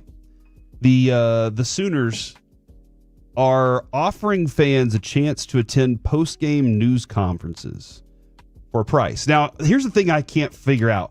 I don't know how many of these packages are available. Right. It's like, because you've been in these press conference rooms, not all of them are big. Yes, that is true. And the other thing, I'll get to the thing that I hope they don't do. But they say it's one of the, quote, Sooner magic memories offering the program has created to give fans greater access this season. The cost for two people to sit in on a media session after the Oklahoma-Michigan non-conference showdown, $692.11. Why can't it just be $692? For the SEC home opener against Auburn, $576.86. I don't Quote, get exclusive post-game media access for you and one guest and see where real-time reactions unfold. Hear OU coaches and players address reporters moments after the final whistle. Watch the story take shape through the questions, the insights, and the atmosphere that sets the headlines. Can I make a guess? Illinois State openers, $4.61 and 61 cents. Man, really feels like a slap in the face to Illinois State. You just hope they don't allow them to get involved, right? That too. Don't clap. Yes. When you're in a news conference, unless you're just glad it's over. Oh, yeah. Or like, when you're on an airplane and everybody's like, oh my God, I'm so happy that we're landed safely. And yeah. I see Kevin clap almost every time we land because the landing's the part you don't like. I do not care for the landing of the plane. I don't like taking off, but Kevin, guess what? I watched TikTok the other day. This pilot was explaining why you have a dip when you're taking off. Sometimes you're going up and all of a sudden you feel like you're sinking and you're like, what's happening? Is the plane going down? No, evidently he's turning off some thrusters or something. Okay. Because certain areas, neighborhoods, don't want loud noises over their neighborhood. And so he has to do certain things. Yeah, it's wild. It kind of sucks when you're being a pilot. You're also, you have to worry about Cherry Street. Yeah. They really don't want it loud when you're landing your plane. Yeah. And there's also some sort, they're putting those little things that make the wind and resistance. What? He said Did you say make the wind? He said words, Kevin, that pilots know. Okay. I am not a pilot, and I didn't write down the words he said. Okay. So that's why. But yeah. You talk about the pitch and stuff like that? Yeah. Soccer. Did you watch the same video? No. Are you a pilot? No. I did watch a lot of Wings, though. You stayed at Holiday Inn Express. This Do they still make too. those commercials? Well, we did, though. Regarding this OU thing, though, it's a good way to make some extra cash. Again, if they're charging $500 for this, that's not a lot. I feel like you could actually charge more for this. Agreed. Because I remember Mickey telling me once, Bill Parcells, I was at one of his press conferences, and we were all cracking up because Bill was just holding court. It was bye week, and so he was kind of just holding court. And Mickey goes, I should be charging you for access to this. Right. And I was like, no, it was entertaining, but there is a responsibility that the media has when they're there, so don't get in the way of their job, for one. And how much extra money can you make off this? $500, let's say it's 10 people a game. Okay. Does that seem high or low? Yeah, I think it'll be higher than that. But even if you say 20, now we're talking about, what, $10,000? Yeah, and that's a couple players right there. That and if you do it for every game, so now let's just say for some of the bigger programs, $70,000, and that's just a start. They're going to expand. Oh yeah, different aspects of this. Have you ever heard of a college? I have not. So maybe OU's on the cutting edge of this. And because they've always been on the cutting edge of finding ways to pay their players. Look, if it is just you get to be there, I see the appeal of that. I also kind of sort of wonder if they're 10 to 15 years late on this. And what I mean is it feels like you can access these press conferences a lot easier than back in the day. That was one of the things that made newspapers pop so much. You're like, hey, this guy was at the press conference. Here's what happened. Whereas now I can just be like, yeah, no, I heard it. Yeah. I will say, though, those, I wonder if they're able to see the walk-off and experience that. Because if that's the case, is that coach going to be talking about the same things that he would typically talk about off record? Question. So that's an interesting thing. And I wonder if other schools are going to get involved with it. Kevin, Alec, do you like meatballs? Yes. I'd say so. All right. Good. Tulane ate 10,880 meatballs. Oh, that feels like a lot. During training camp, and they're bragging about it on their Twitter. They said one thing about the Wave is that we are going to set the standard in everything that we do. Total meatballs consumed during fall camp, 10,880. And I ask you now, gentlemen, what's the one thing you would find on a Super Bowl spread that you think you could eat 10,880 of? Because that's on a Super Bowl spread. Like, you're going to walk up, you see a meatball and some toothpicks. And you're Show like, me your meat. Yeah, I can knock these out. By the way, can of grape jelly, some cayenne pepper, and meatballs. Fantastic game day item. See, I'm running into a conundrum here, Alec, because what I want to say is pigs in a blanket. But I feel like that is a nonsense argument because you're combining a food and an extra bread on the there. blanket? Yeah, that feels like that would It's your thing, slow you dude. down. It's your thing, but I mean, I think I could eat the most of that, but you're talking about insane numbers. blanket are so good too. Yes, they are. And wings, I think wings qualify, but I'm not eating 10,000 wings. I just can't do it. Right. Meatballs. Well, one would argue you're not personally eating 10,000 of any of these things off of a Super Bowl spread. Yet. That's From the 817, the little wieners and barbecue sauce. Little smokies is what those are called, fellas, just in case. Alec? You know, Carter actually had a great idea, something smaller like popcorn or any kind of candy that's available for sure. I honestly 10,000 popcorn, yeah. Yeah. See? I would Because it like adds one up popcorn, please. Yeah. That's 10,000 candy corn. I often say that at the movies. Popcorn. Yeah, can you imagine?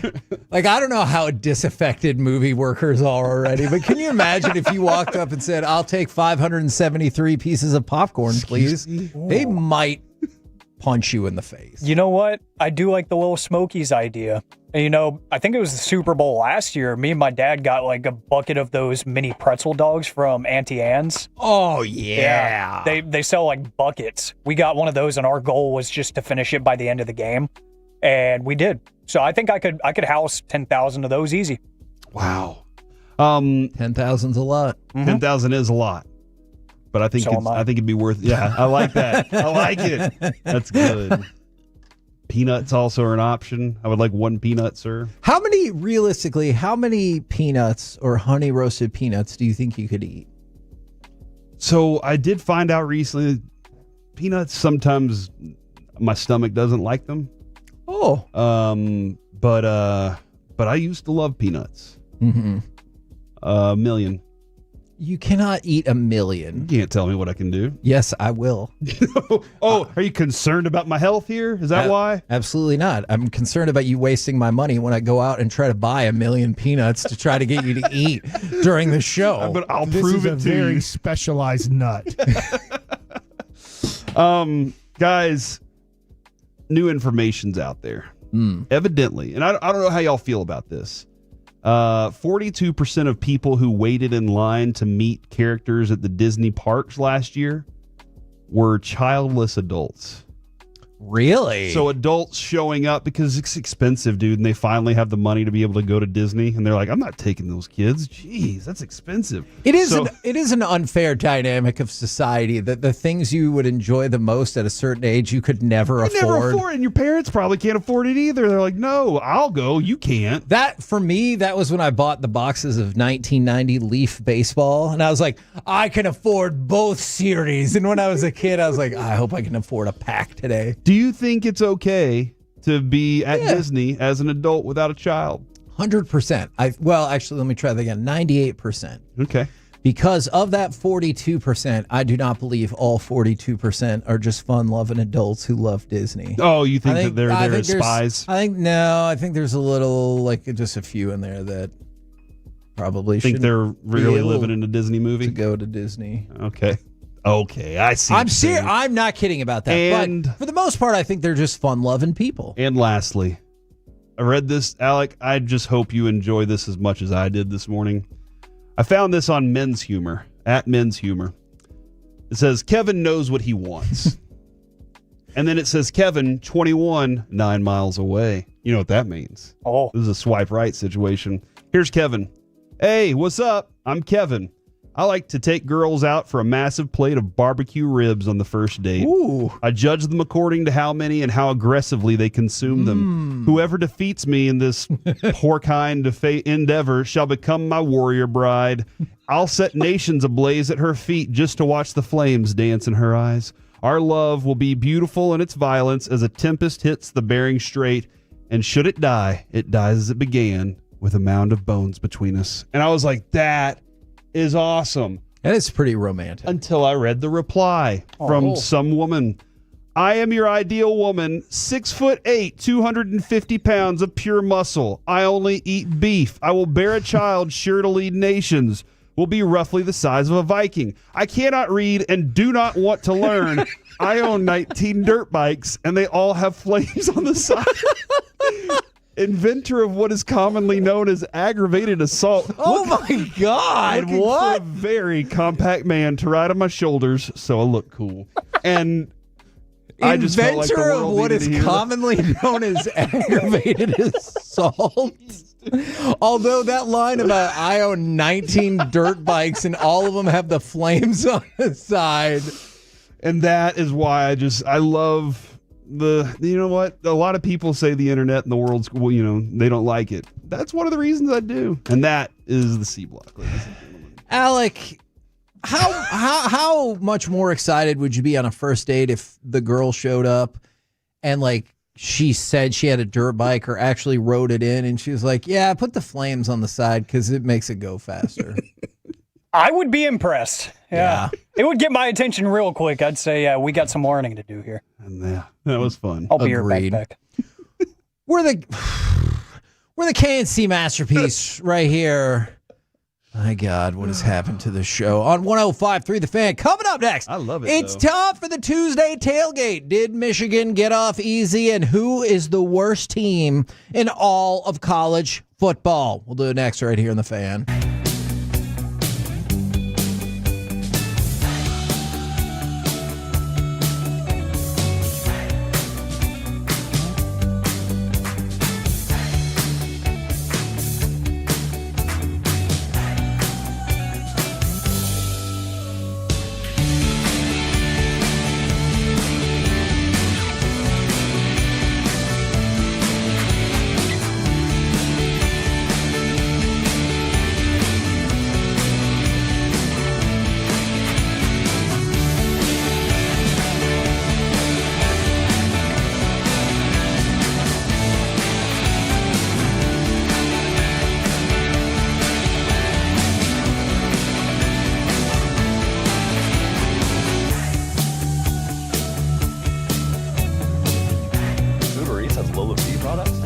Well, you know, they say in order to remember something, you have to forget something else.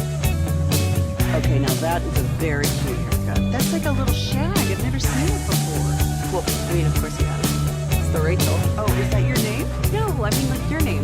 No, I'm Jen. My name's Jen. Right, but I just mean like this is your haircut, but that's hair on your head. I'm not saying this is your hair. Okay, freaking me out a little bit.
remember that Uber Eats has frozen.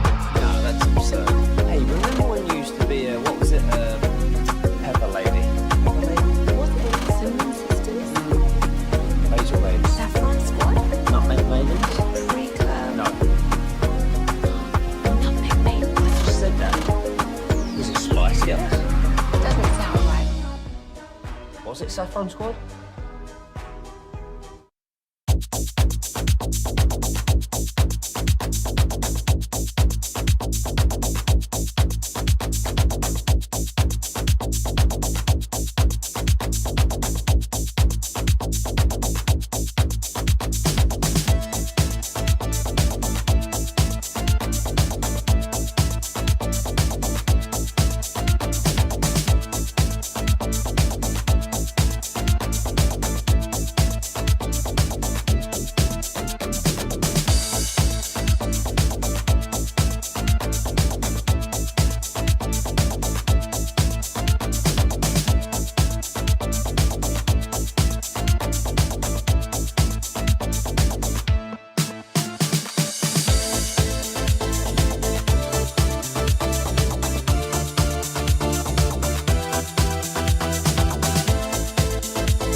This segment of the KNC Masterpiece is brought to you by Cars for Kids. Donate today at carsforkids.org and by the personal injury lawyers Frankel and Frankel. If you've been injured in a car or truck wreck, call Frankel first, 214 or 817-333-3333. With Frankel and Frankel, there's never an out-of-pocket cost. They only get paid when you win.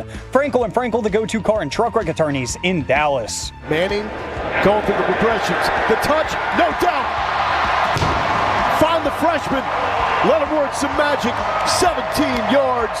Redshirt freshman Arch Manning. True freshman Ryan Wingo.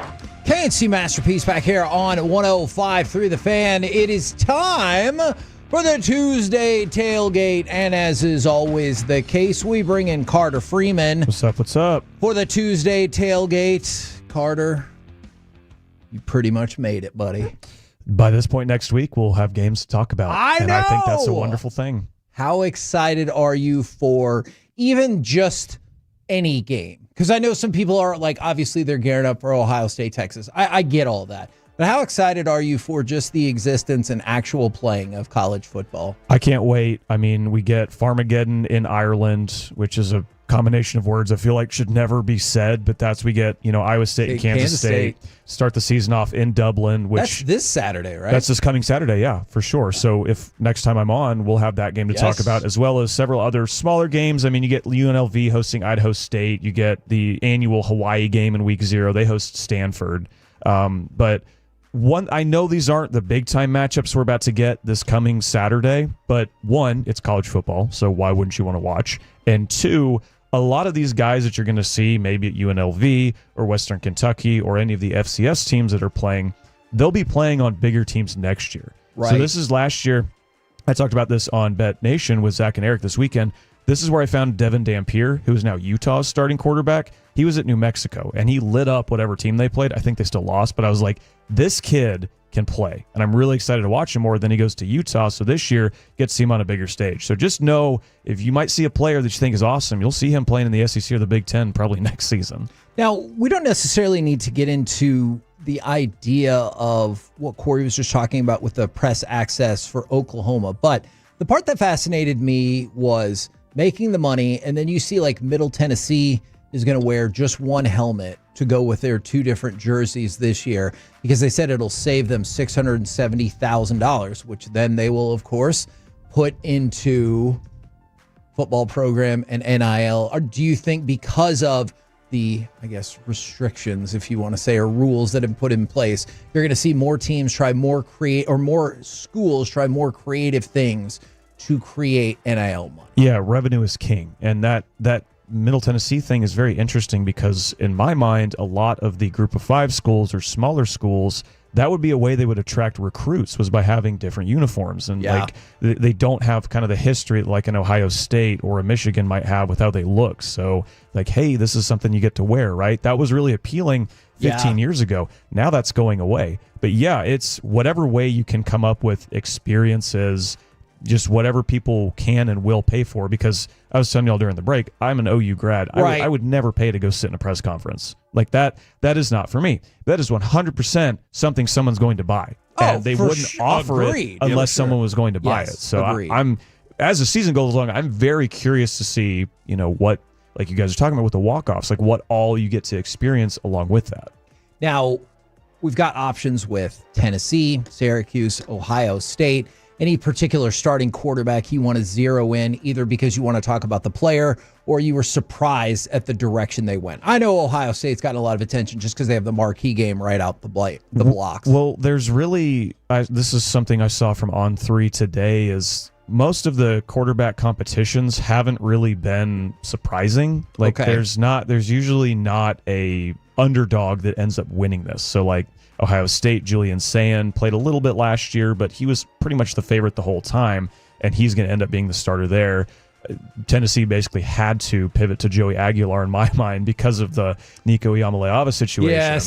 So in a lot of these quarterback battles that are pretty much ending since we're starting soon, like I saw today, Notre Dame named C.J. Carr their starting quarterback, who's the grandson of Lloyd Carr, the old Michigan coach. head coach. Oh. So if you want to feel old, there you go. But yeah, it's mostly, I feel like the people who you expected to win the jobs are winning the jobs. Now, speaking of Michigan, and I might just be, I don't know, I might just be too pessimistic about this whole deal. To me, if I'm a major university when it comes to football, I would gladly pay $20 million to win a national title. Oh, yeah. So when Michigan gets hit with a $20 million fine, which is the biggest fine that like ever given out, except outside of the Penn State situation from 15 years ago for on-field cheating that was caught. This is the biggest fine ever levied by the NCAA. Is it wild to you at all that there was not nothing else, but like with Jim Harbaugh, I'm surprised they didn't just say, hey, you got a 10-year suspension. You're already in the midst of facing a different suspension. So the show cause actually goes through 2038. I'm surprised they didn't even go with something harsher than that. It feels to me like Michigan got off light and they're like $20 million for national title, deal. Lord knows A&M, we've spent way more for way less. Yeah, 100%. That any school would pay for that. And schools have paid for that in the past. I mean, SMU with the Pony Express. There's so many things in the history of college football. You will cheat until you get caught. Yes. And there used to be the NCAA obviously used to have a lot more power. And they, canceled SMU's program for several years and set it back by 30 years. It's taken them that long from that to get back. But now, NIL, everything the schools have at their own power, because it's so much more about, the schools and the money and what they can do themselves. They don't fear the NCAA, and there's no reason to, because this is about as much as they can do, and they didn't take Michigan's title away. So everyone knows Michigan cheated. Michigan more or less admitted it themselves. In the court of public opinion, Michigan lost, but they still get to hang the 2023 CFP champion flag or banner or whatever you may have you at Michigan Stadium for the rest of time. So if I'm Louisville from 2013 when they got their basketball title stripped away, I'm like, give that back. Right. Michigan did stuff that was worse than what we did, and they got to keep it. And we saw this today, not quite the same thing. Did you guys see Auburn claimed 7 previous national titles? Oh, hey, we've done that. So they are claiming all these titles that were given by NCAA or selectors. Right, so it used to be where AP or the coaches poll would give out, hey, this is our national champion for this year. Usually it'd be pretty even across the board, but if a NCAA recognized selector said, hey, we recognize them as national champions, Auburn's just claiming it. So they've gone from 2 to 9, and they're going to put up signs in their stadium about this. Oh, pressure's on, Alabama. So I want to kind of switch gears just a little bit, but you did mention Auburn. They're going to retire Cam Newton's jersey. That makes all the sense in the world. Is the least surprising thing you've heard of the college football offseason that Bill Belichick will not be doing the weekly radio program? Because They were like, he's opting out of this tradition. I was like, come on. Once you made that deal, you had to know there's no way he was doing that, right? And once all of the off-season stuff with his girlfriend happened, he's going to stay as far away from that as possible. I believe he did a weekly in New England with whatever the Patriot station was up there. But this is, I think so, our sister station. But this is obviously a lot different. Yeah. Now, Corey, I want your guess, and then I want Carter's guess. Yes or not yes? Oregon State. Ooh, who is the worst team in college football? In top-level college football, excuse me. If you say UNT, I might punch you. In the football bowl, use subdivision, even though it's not really that. It's not UNT, who is starting a guy who's made one career start. He hadn't started since ninth grade up until their bowl game last year, and now he's the starter, so good for him. Really? Mm-hmm. North Texas, by the way, 95. Idaho. Okay. They're not FBS anymore. They dropped down a level. Sorry, buddy. Like 10 years ago. Get with the times. And if you say the Aggies, I would say good guess of Utah State. They're 120 out of 136. South Carolina State. They're also FCS. I believe the correct answer is Kent State. Why do you say that? What? Akron 132 out of 136. Foghorn State. So what did you say? Foghorn State? Foghorn. Oh, okay. Also FCS. Dang it. Kent State has been bad for like 15 years now. They and the thing about them too, they always schedule this like Death Star trench run of top SEC and Big Ten teams. Like last year they played Washington, OU, and Georgia like 3 weeks in a row or something like that. Or maybe that was a couple years ago, but Kent State is usually, they've had a tough go with this, so I would guess them. Corey, this feels like insult added to injury. Not only did The Athletic put Kent State last at 136, here's the blurb.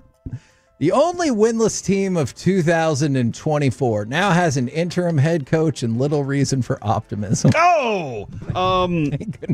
I just found this, Kevin. This is the bottom 5. Okay. This is from CBS Sports. Why are you saying things like that? Kent State. There you go. UMass, or otherwise known as UMass. Akron is 134. Ball State and Kennesaw State. Yeah. So there we go. That's the bottom 5. 4 of those 5 are in the MAC. But watch MACtion come November. Those Wednesday games in snow just hit different. Get that? That's MAC and MACtion. When it's the MACtion network. 0-9 Akron versus 0-10 Kent State, you're going to want to be there. Yeah. You throw out the records in that one. No, you don't. That's what Carter just said. You want to throw out the records. Tuesday, November 11th, Kent State plays at Akron at 6:30 p.m. I'll be tuned in. I know long term it's going to be a bigger issue for Texas Tech, perhaps, but short term, bigger issue for Alabama with their running back expected to miss the opener against Florida State, or Texas Tech, the USC transfer, I believe, Quentin Joyner, tore his ACL in a scrimmage and will miss the season. I will say in the short term, it's definitely Alabama because Jam Miller, the player who's going to miss their opening game against Florida State, was one of their better one of their better running backs last year. So you'd already seen him at Alabama. Quentin Joyner at Texas Tech going to miss the season. That's very unfortunate. I guess just because he's a transfer, you expect him to come in and make a difference, but he could come in and stink. So, okay, I'm going to say just right now, it's definitely Alabama, but they're still going to beat Florida State by, I think they're 13.5-point favorites right now. I would expect Alabama to cover that, even on the road. Is there a particular trip you've made for college football that you would recommend to people? Like over the years, you've made trips to presidential museums, by the way, if you want to know something about Carter. And who loves presidents. Been to 8. And college football trips. Is there anything you would recommend for the college football one? Well, obviously Oklahoma, because that's where I went to school. But if I'm not being a homer, it is BYU. That was a stadium I'd always wanted to go to because living here in Texas, I love our view of downtown Dallas, but we don't have mountains. So I think mountains are the most incredible thing in the world. So when we went to Salt Lake City and we drove... I exist, and you think mountains are the most incredible thing in the world.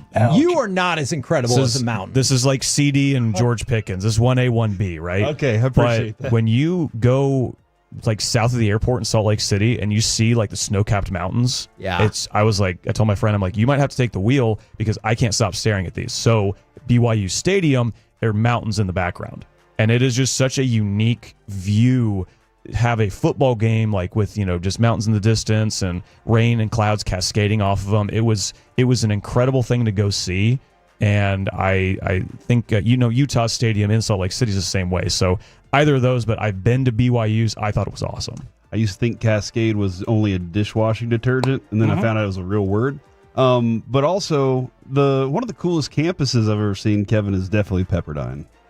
The one when we are in Oxnard and that thing sits over Malibu, and you're just like, oh my gosh, because there's mountains, connected. Mountains are cool. You'll concede you're not as good as a mountain, right? I don't know if I want to. 1A, 1B. But is Corey A or B? Exactly. Maybe he's C. His first name is I kind of like starts with C. the mystery in that. Well, you know what? I was about to say thanks for joining us, Carter. You got it, man. I was about to say. But you now just said it. You just said it. Thanks You can't, for no joining us, take back Carter. C's. I rescind. Carter, anything? Oh, that's right. You don't come on the radio. Oh my gosh. Any day I can prove Gavin Dawson wrong. Holy crap. You're welcome. I told you I always thought there was a beef between them. All right, coming up next, an airing of the grievances with the G-Bag Nation right here on 105.3 The Fan.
segment is brought to you by Classic Chevrolet. If you're in the market to upgrade your vehicle, get to Classic Chevrolet in Grapevine. Back-to-back #1 Chevy dealership in the world. They've got more new Chevys than anyone, all priced to sell. Visit ClassicChevrolet.com. This is Texas. This is Classic Chevrolet. Together, let's drive. Based on new Chevy registrations 2023 and 2024. There's a swing and there's a drive. Deep right center field. That's way back, and that is gone.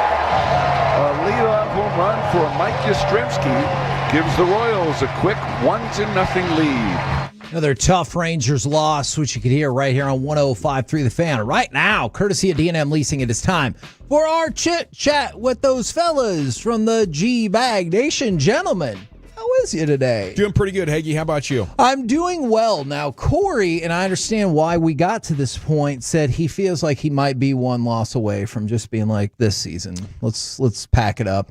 And I know Chris Young gave his kind of speech yesterday on y'all's air about like, we got the guys, we got the time, let's go do it. And then they go out and lose. Where are you guys at on that line of, I love the Rangers, but this might be it?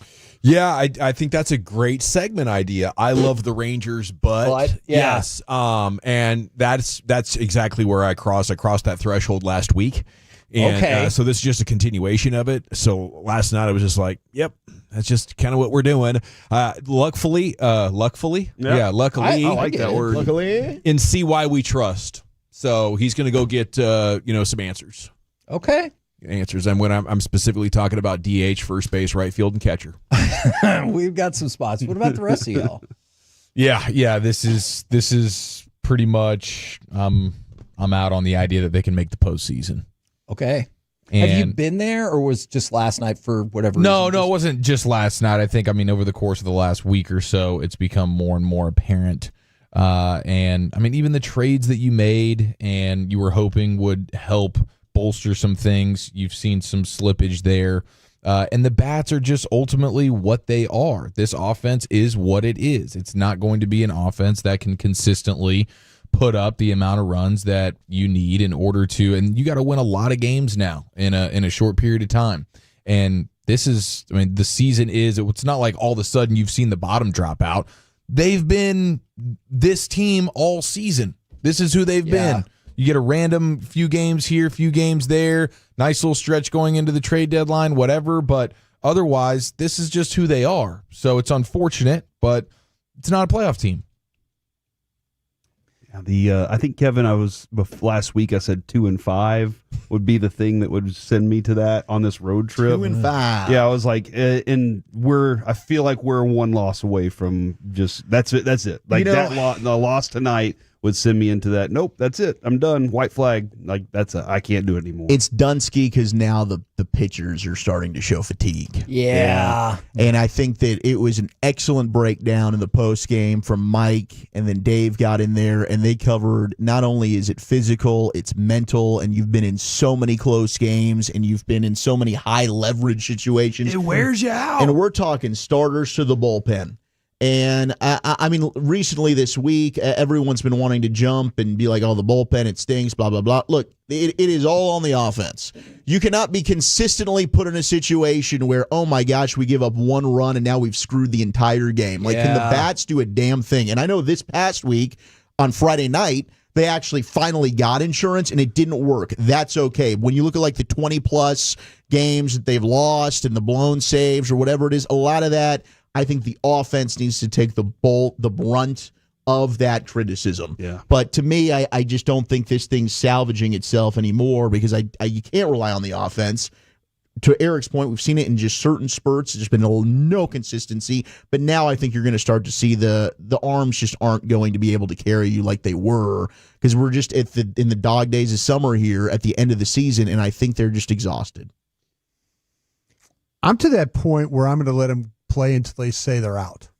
Okay. I'm gonna take the approach of I didn't believe they could hit. I never believed the bats were going to come around, and then they came around. So I said, okay, I'm going to give them a chance. And then Dawson asked us the other day, are we in or are we out? And I said, I'm going to stay in.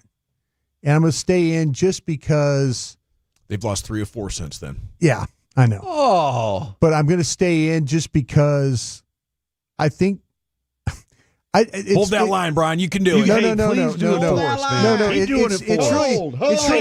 It's really what CY said yesterday, though. What did he say? Well, it just kind of what he was talking about. Hey, he was kind of saying that it's not about the talk anymore. It's about going out and doing things. It's about the executions and all those things that guys say.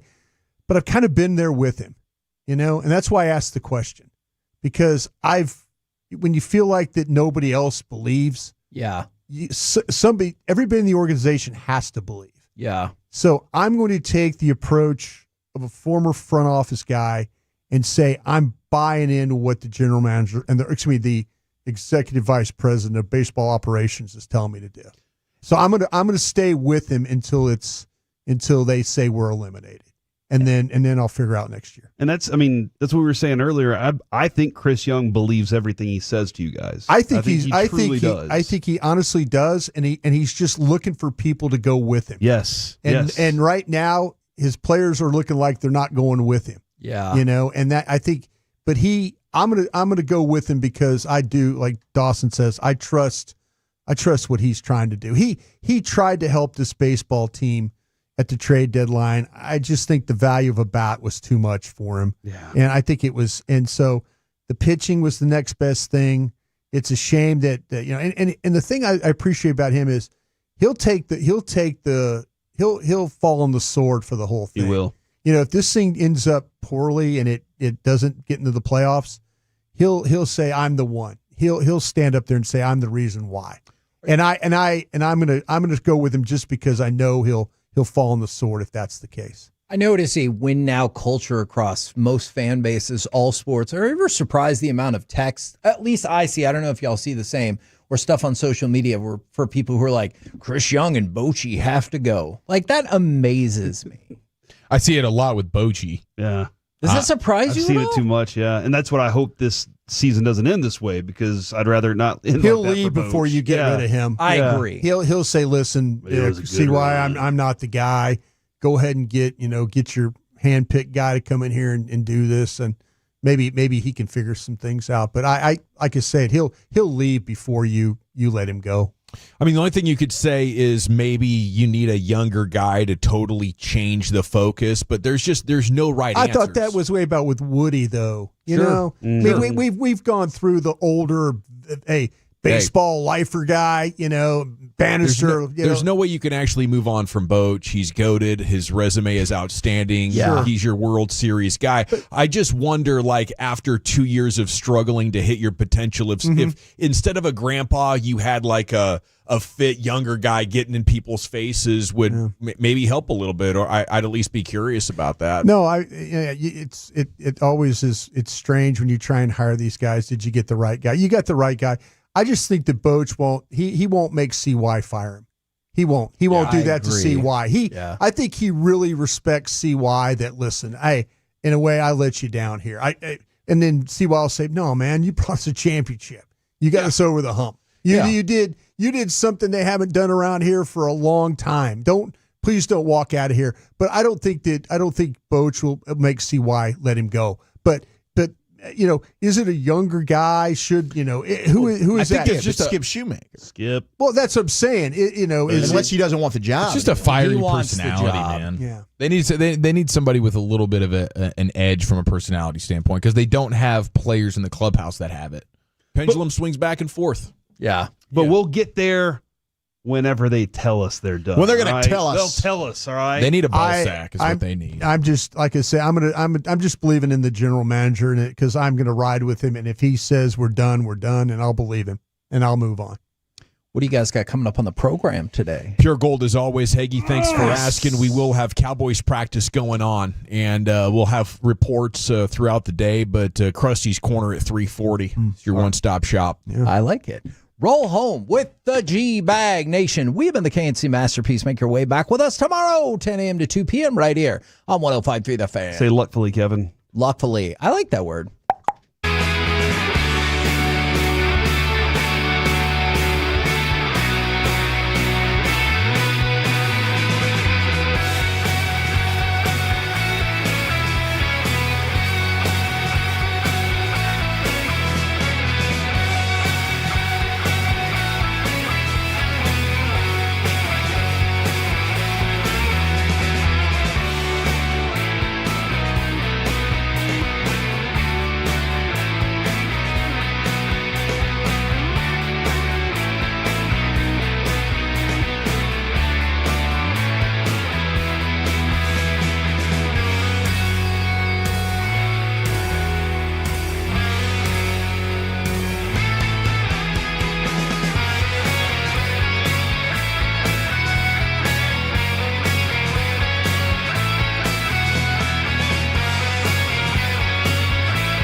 Racing Studios, you're rolling with the G-Bag Nation on 105.3 The Fan. Here we go. It's hour one, G-Bag Nation, 105.3 The Fan. Hope you're having a fantastic day. General at your service. Salute to you. There's Broadus, the former Cowboy Scout, Super Bowl champion. We're, 2 weeks, 2 days from opening night in the NFL, Cowboys-Eagles. Lucius Alexander is in the Pimp Cup Master Control here, 75 and Fitzhugh. Fixing to go four flawless right here in the G-Bag Nation. We got Rangers pregame coming up at 6 o'clock. Wolchuk and Chia Follower here. And Carter Freeman's coordinating your video along with you.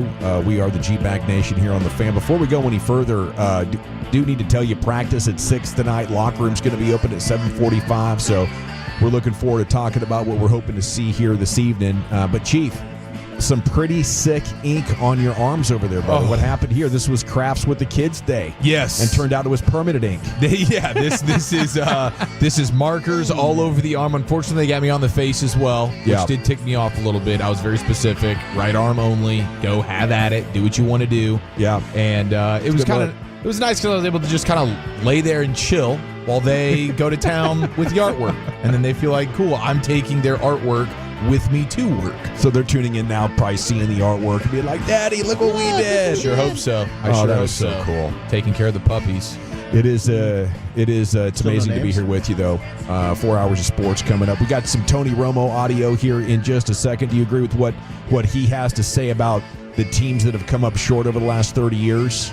You want to hit that here, Lucius? We got it? We good to go? Okay, let's rock. Here's Tony. Those teams were good enough to win the Super Bowl. They just need that one play, that one quarter that gets you over the hump, and the pressure just mounts. The Dallas Cowboys drought can now order itself a drink. More than 25,000 signed a petition to have Jones removed as owner. You know the solution. Fire yourself as GM. You want to blame Jerry for those things? It's hard for me to ever think that. Tony taking up for his guy Jer Bear. I mean, they were kind of like Mark Cuban and Chandler Parsons. You know, they were buddies back then. That's horrific audio. I'm sorry. I'm gonna have to get you better links or something. That was the intent was really good, though. You know, you were trying your best to like educate us and add some audio to the show. Yeah, you know, give you multimedia presentation here on the Fan, and you just came up short. So. On the idea, though, of teams have been there, I don't know how many teams have been there over the last 30 years that were capable. I think of Tony against Seattle and then Tony in 2009. Those defenses and offenses were both really dang good. I think one of them was even top 5 in both and came up short. Yeah. I don't know if anything over the last 15 years was ever really that close. What do you guys think? I'd go 06, 07, 09. I think those teams were good enough. But like 07, I don't think they'd have beaten the Patriots in the Super Bowl. You know, so they could have gotten there. I think they were the best team in the NFC, and it's unfortunate what happened in the Giants game. But do they win the Super Bowl? Like 06, they beat the Super Bowl champion in the Colts at home. So I do think they were good enough. You mentioned 09 because of the defense and the pass rush. So I think that, but like 2014, 2016, was the defense good enough? I think the running game and the offensive line certainly was. Could that end up masking it? Could that have been very Kansas City-like, though? Remember when Kansas City had not figured out how to play really good defense? Steve Spagnuolo had not arrived. So all of a sudden you're really, really good on offense, but you're going to just kind of play middle-of-the-road defense in 16? Yeah, I'm just trying to think of because they still had a Chris Jones and a Tyrann Mathieu. So did the Cowboys have somebody on defense that was talented enough to step up to make a big-time play if they needed it in that run? And in 14 and 16, I don't know that the answer is yes. I mean, DeMarcus Lawrence was healthy for one of those years. You had a combination 16. of Rolanda McClain and Sean Lee, but you were depending on guys like George Selvey and Tyrone Crawford, you know. And then in your defensive backfield, it was a lot of Barry Church and Gerald Sensabaugh and then Orlando Scandrick, Brian's guy, and Brandon Carr. Yeah. And those defenses just as a group didn't rush the passer, didn't generate a lot of turnovers throughout the course of that stretch of time. They might have spiked in 14 and 16. And then I think with Dak's Cowboys, what Micah's rookie year, Was that the time they were like 21? sixth in DVOA defensively?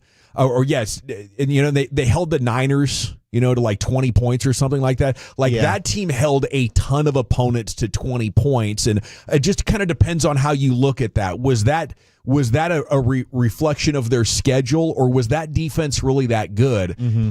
Maybe that team could have gotten there if they would have figured out a way to pull off that miracle at the end against San Francisco instead of watching the clock run out. That 21 team, the pass rush, I think was good enough, and they were loaded on offense with weapons. 22, I think the defense was good enough, but like T.Y. Hilton was your second best receiver, and you did lose Tony Pollard. So realistically, did you have enough on offense to make a run?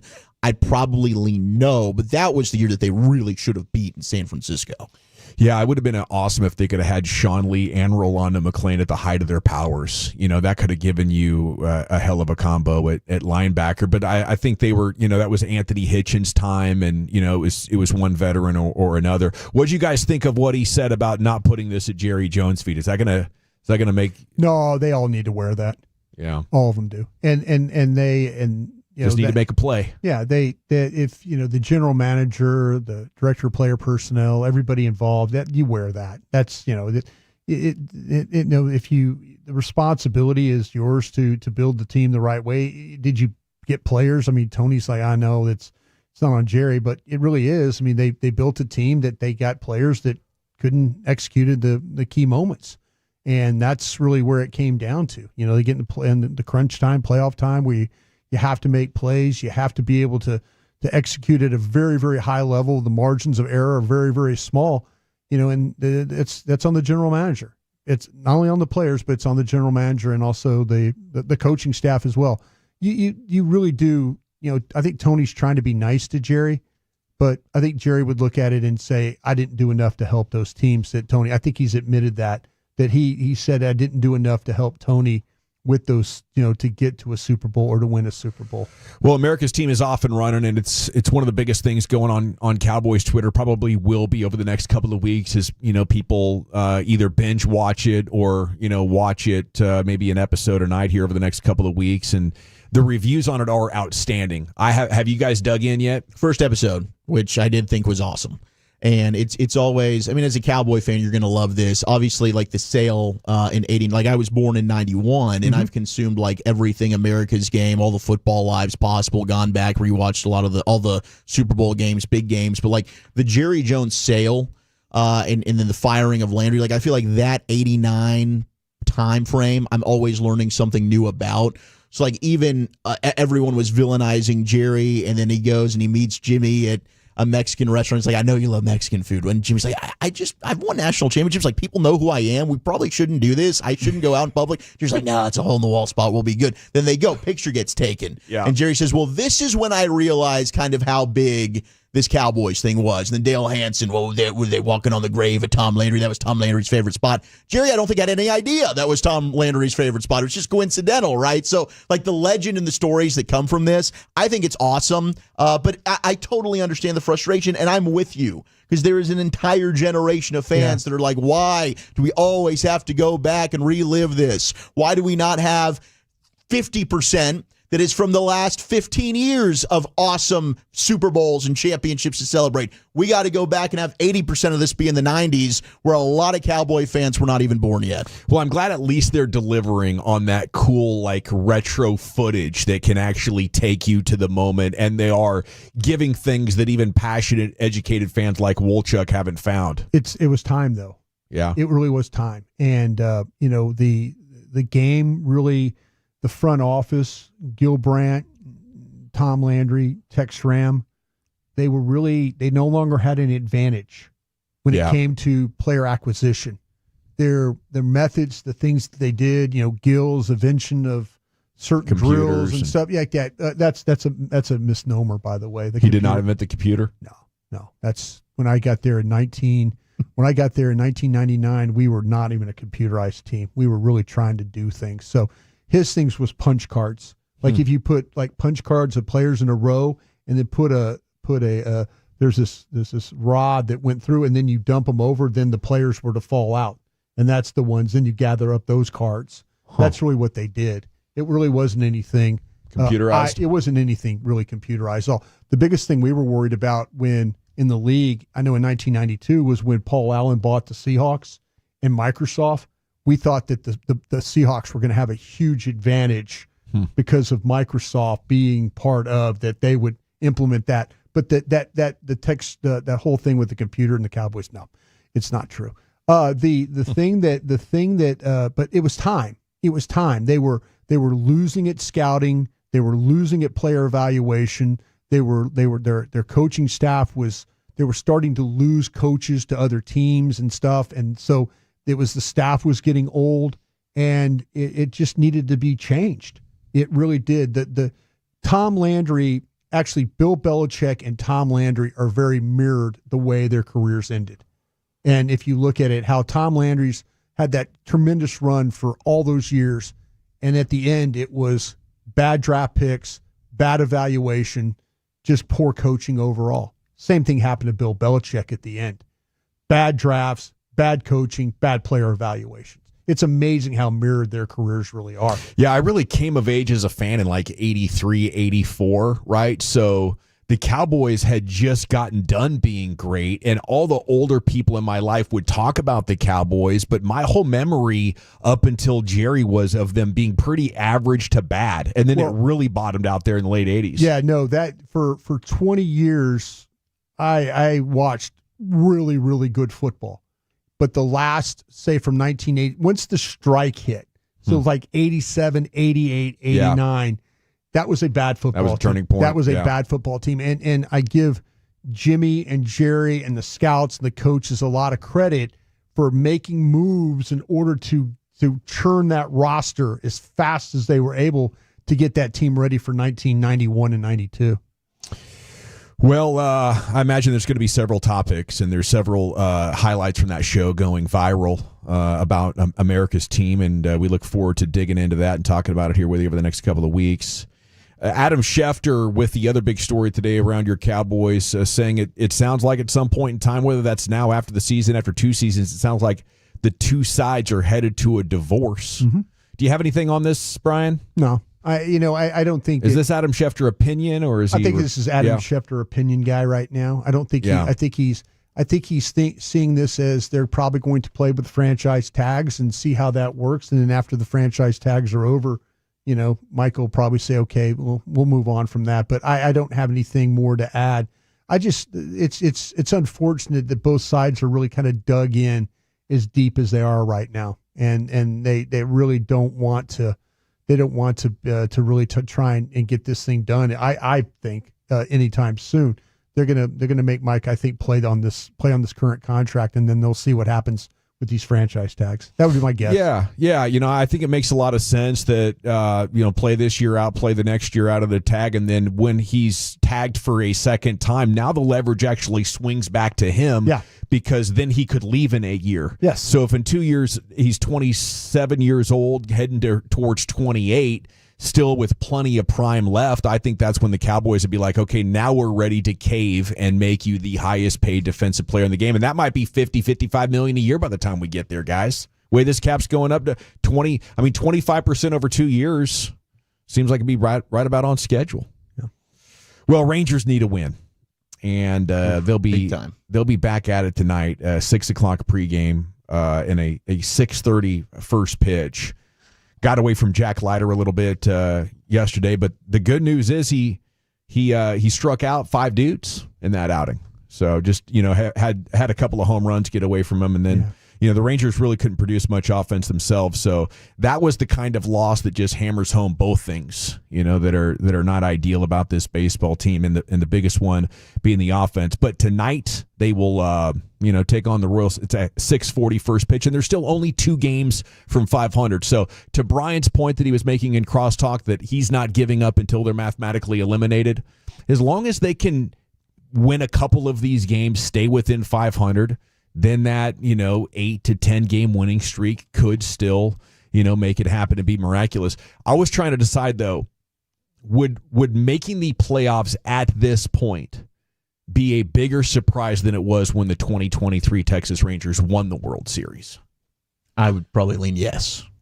Be a bigger surprise. Because I didn't think it was a surprise they made the playoffs then. Like, I expected them the whole time with how they started the season at 40-20 to make it. Now, obviously, the run they went on and actually winning the World Series was a stunner, but like this team has shown you really no reason to be super optimistic. And now Berger's hurt again. He's on the IL. They're not even wanting to play Josh Young because there's some lack of confidence there. To me, it's just like, where are you going to get help from? And I'm not so sure what you've got left. I think you got some arms, like I said, in cross that are starting to run out of some steam here. I mean, like Jack Leiter, the pitch execution was just kind of poor last night. I was really impressed with the way he got out of that first inning, gives off the leadoff homer, then there's a walk, then you get Ks, 3 straight, strikes out 3 batters. But the problem is he's getting his pitch count up so much, he's not able to go deep in the ball game at all. So, like Merrill Kelly tonight, I don't know. Like, what are you going to get from Merrill Kelly? Hopefully he was good last time out. The problem is they just didn't get any runs. Didn't give him anything, right? And against Seth Lugo, who is a righty, but Lugo might be a guy that they struggle to hit off of. Lugo's a pretty good player. I mean, but tomorrow, Noah Cameron, a lefty with a 2.47, you're going to need DeGrom to equal the devastation and maybe get a 1-0 win. I think is best case scenario tomorrow. But then you get Corbin against Lorenzen. So winning 2 out of these next 3, I think is definitely in the cards. As long as the guys just haven't totally gotten frustrated with how things have gone. I know looking at Saturday's game, that's kind of what I thought, that maybe the dam had broken and they're ready for the frustrating season to be over. I know a lot of people are. I can't wait to get to winter meetings and see what CY has planned to rebuild this thing.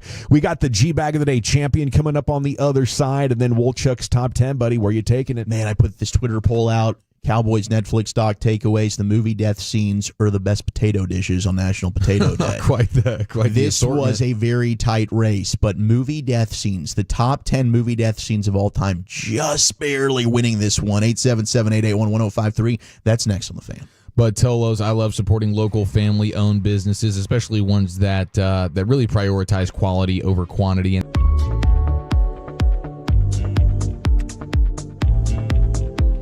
Uber Eats has Lola V products? I gotta remember that. Well, they say in order to remember something, you have to forget something else.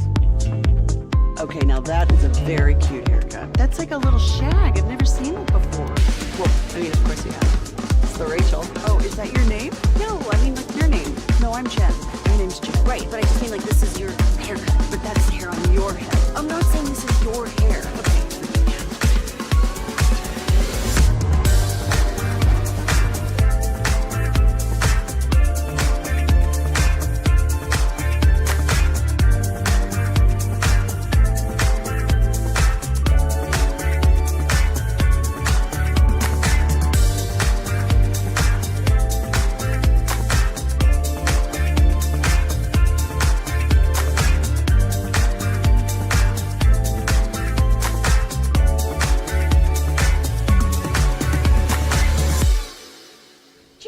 True that you've got to forget something else to remember that Uber Eats has groceries. No, that's absurd. Hey, remember when you used to be Pepper Lady?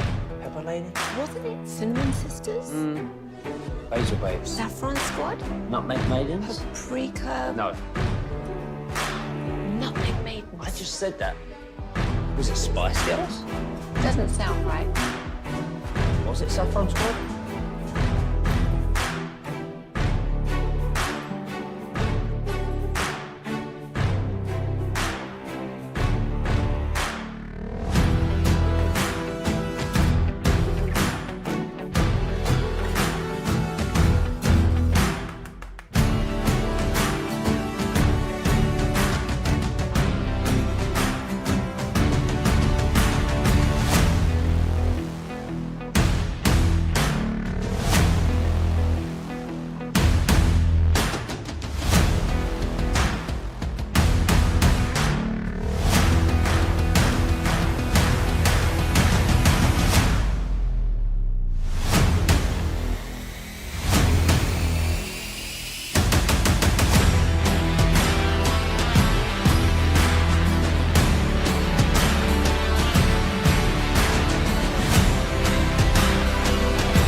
$9 a month and enjoy a 5-day, 4-night stay in Cancun on us. Call 214-655-COOL or visit astardfw.com. Restrictions apply. Visit website for details.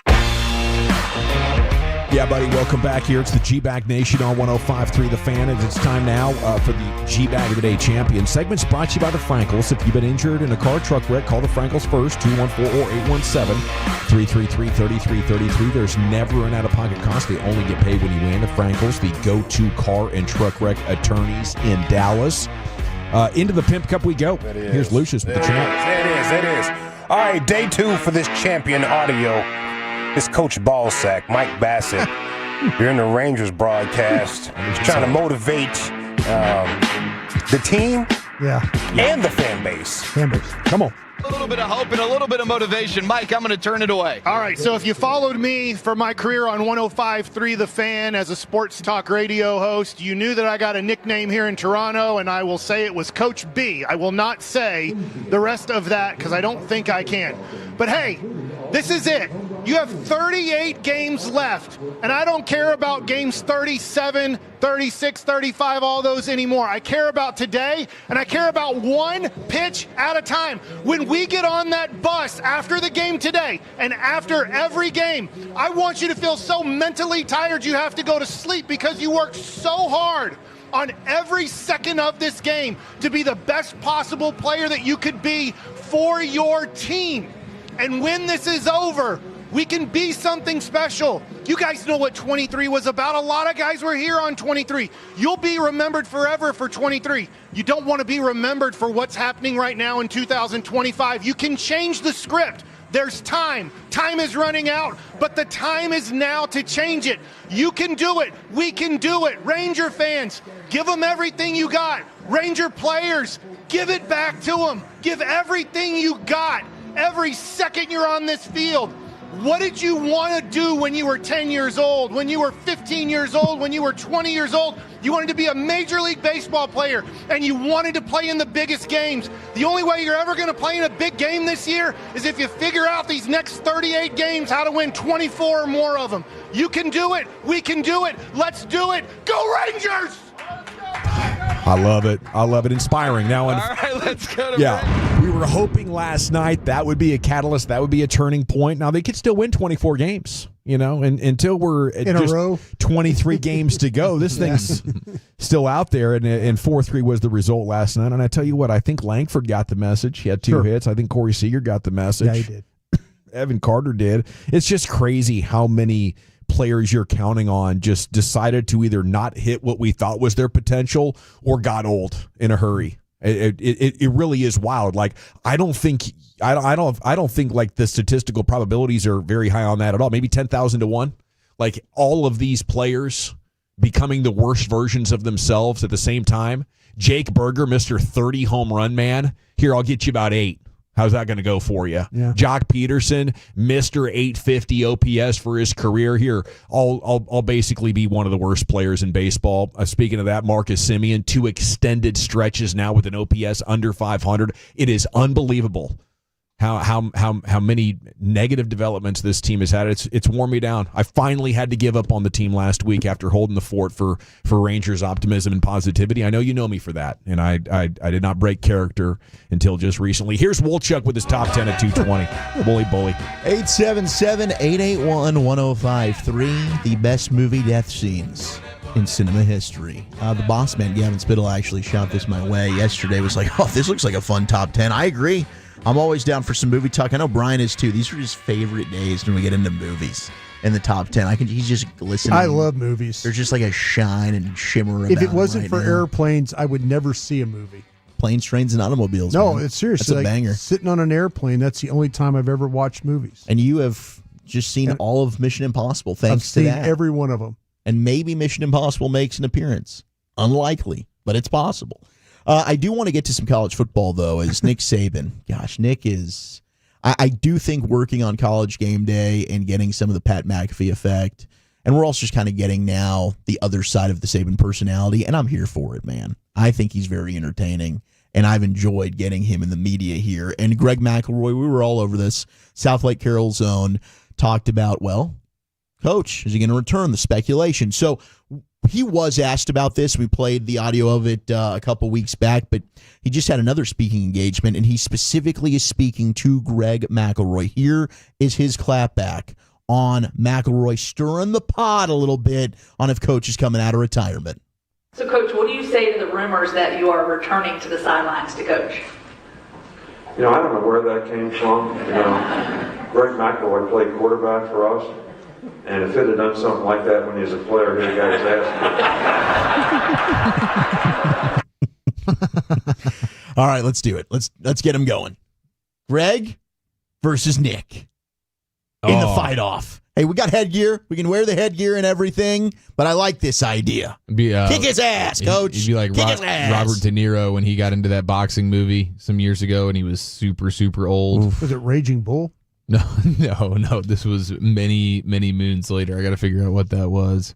It was like a mini moons. It was like a mini moons ago. It was sad. I know what movie you're talking about too. I don't think a lot of people. Jake LaMotta, whatever. I don't think a lot of people watched it. It wasn't very good. Grudge Match. Yeah, Grudge Match. Back horrible. in 2013 with him and Rocky Balboa. Yeah, it was not good. It was a really, really bad movie. Chase Daniel also, speaking of local legends here in South Lake Carroll Dragons, he's going to join ESPN as a college football analyst. Really, I think he could take over for Dan Orlovsky on ESPN because I think his breakdowns of like NFL quarterbacks and film, and he's played in just about every pro offense.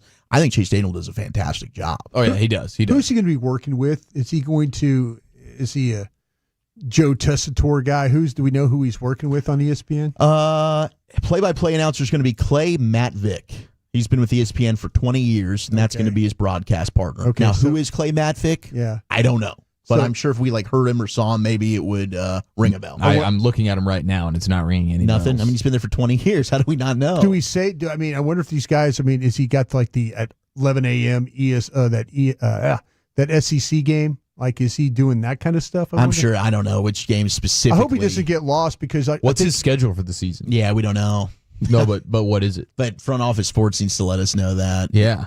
Come on. What are they doing? They're slacking. No, I'm asking. What time, where, place, destination? No, I'm asking because it depends on if you're working with the right guy. Yeah. Like if you get somebody that kind of could tee up and bring the best out of you. Yeah, but if you're working with some guy or gal that doesn't get it done, and now you're just on some obscure game, I think that's a waste of a guy who's a really good evaluator. It might be because we consume a lot of football, and the fact that I don't know who Clay Matvick is a little concerning. No disrespect to Clay, he might be badass, especially with a name like that, Clay Matvick. I feel like we would have heard that before. I think so too. Why do I feel like you're kind of messing up the name?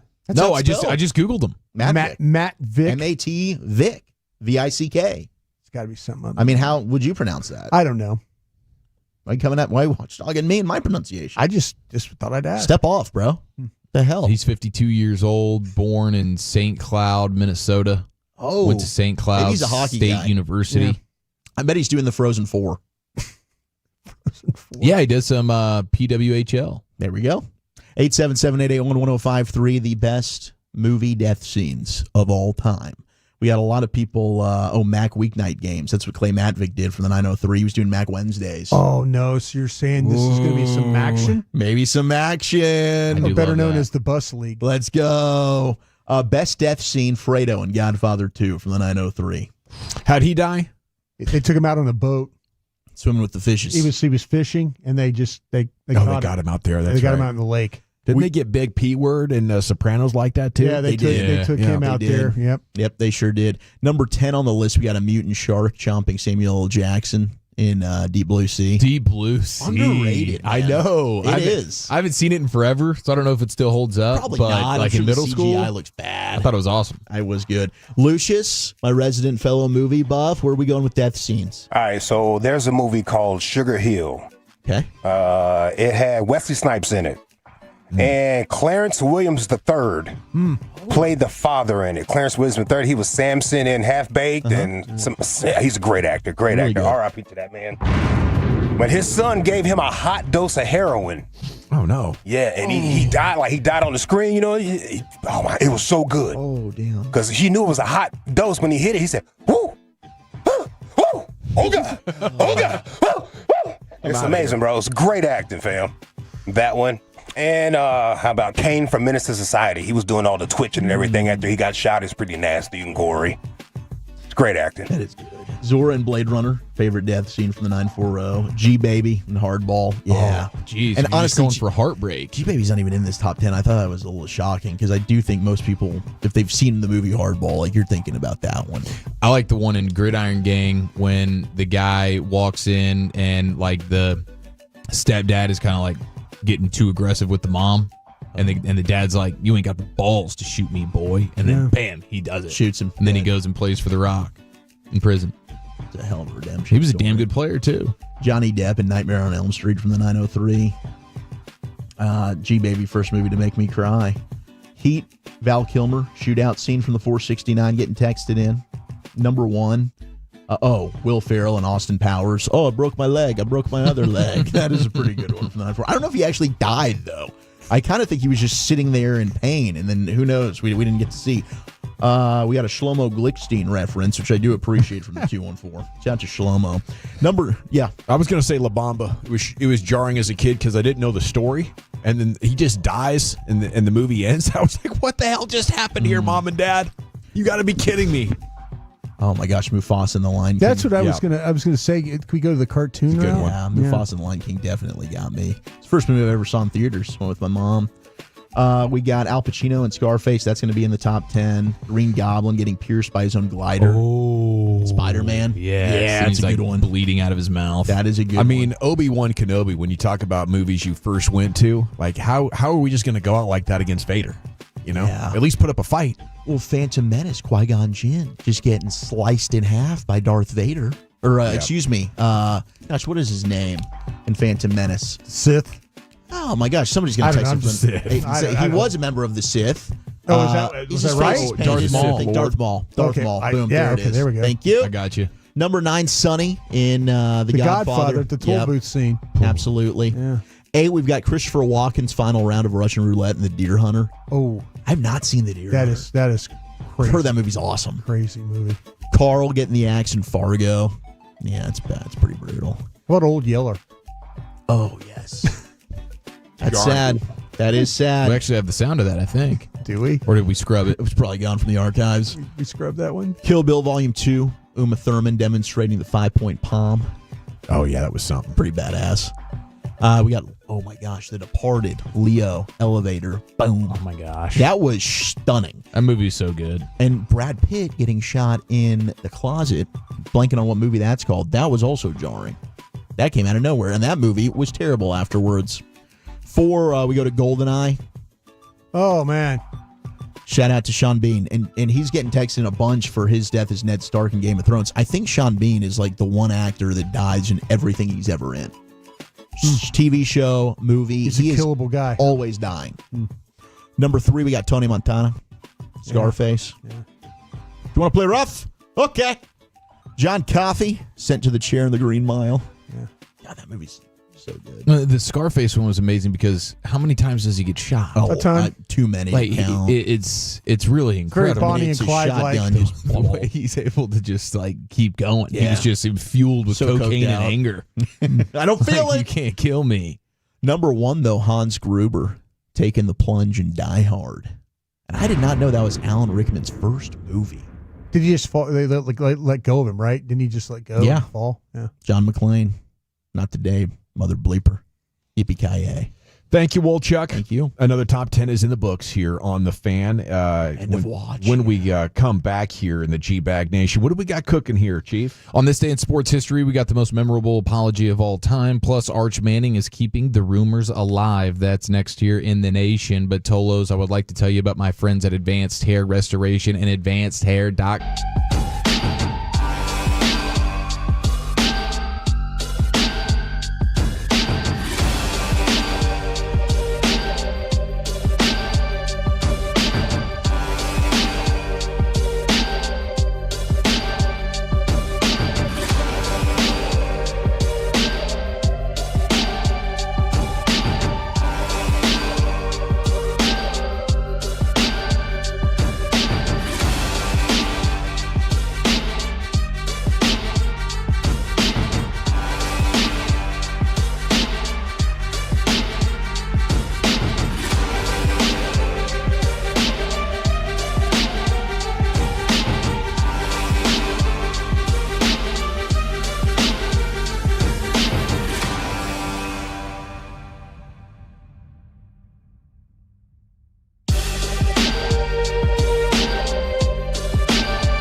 Uber Eats has lower fee product? I gotta remember that. Well, you know, they say in order to remember something, you have to forget something else.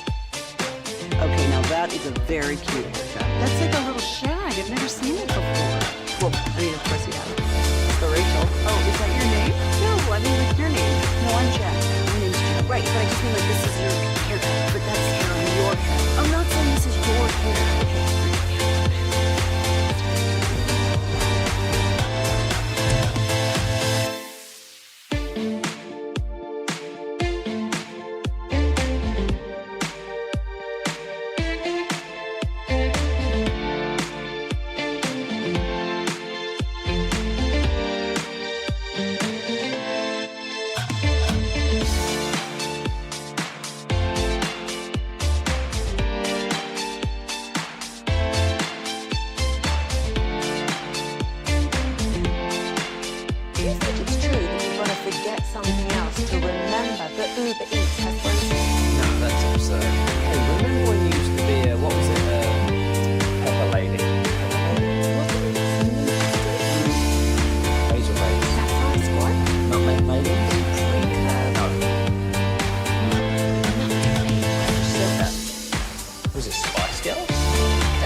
At all.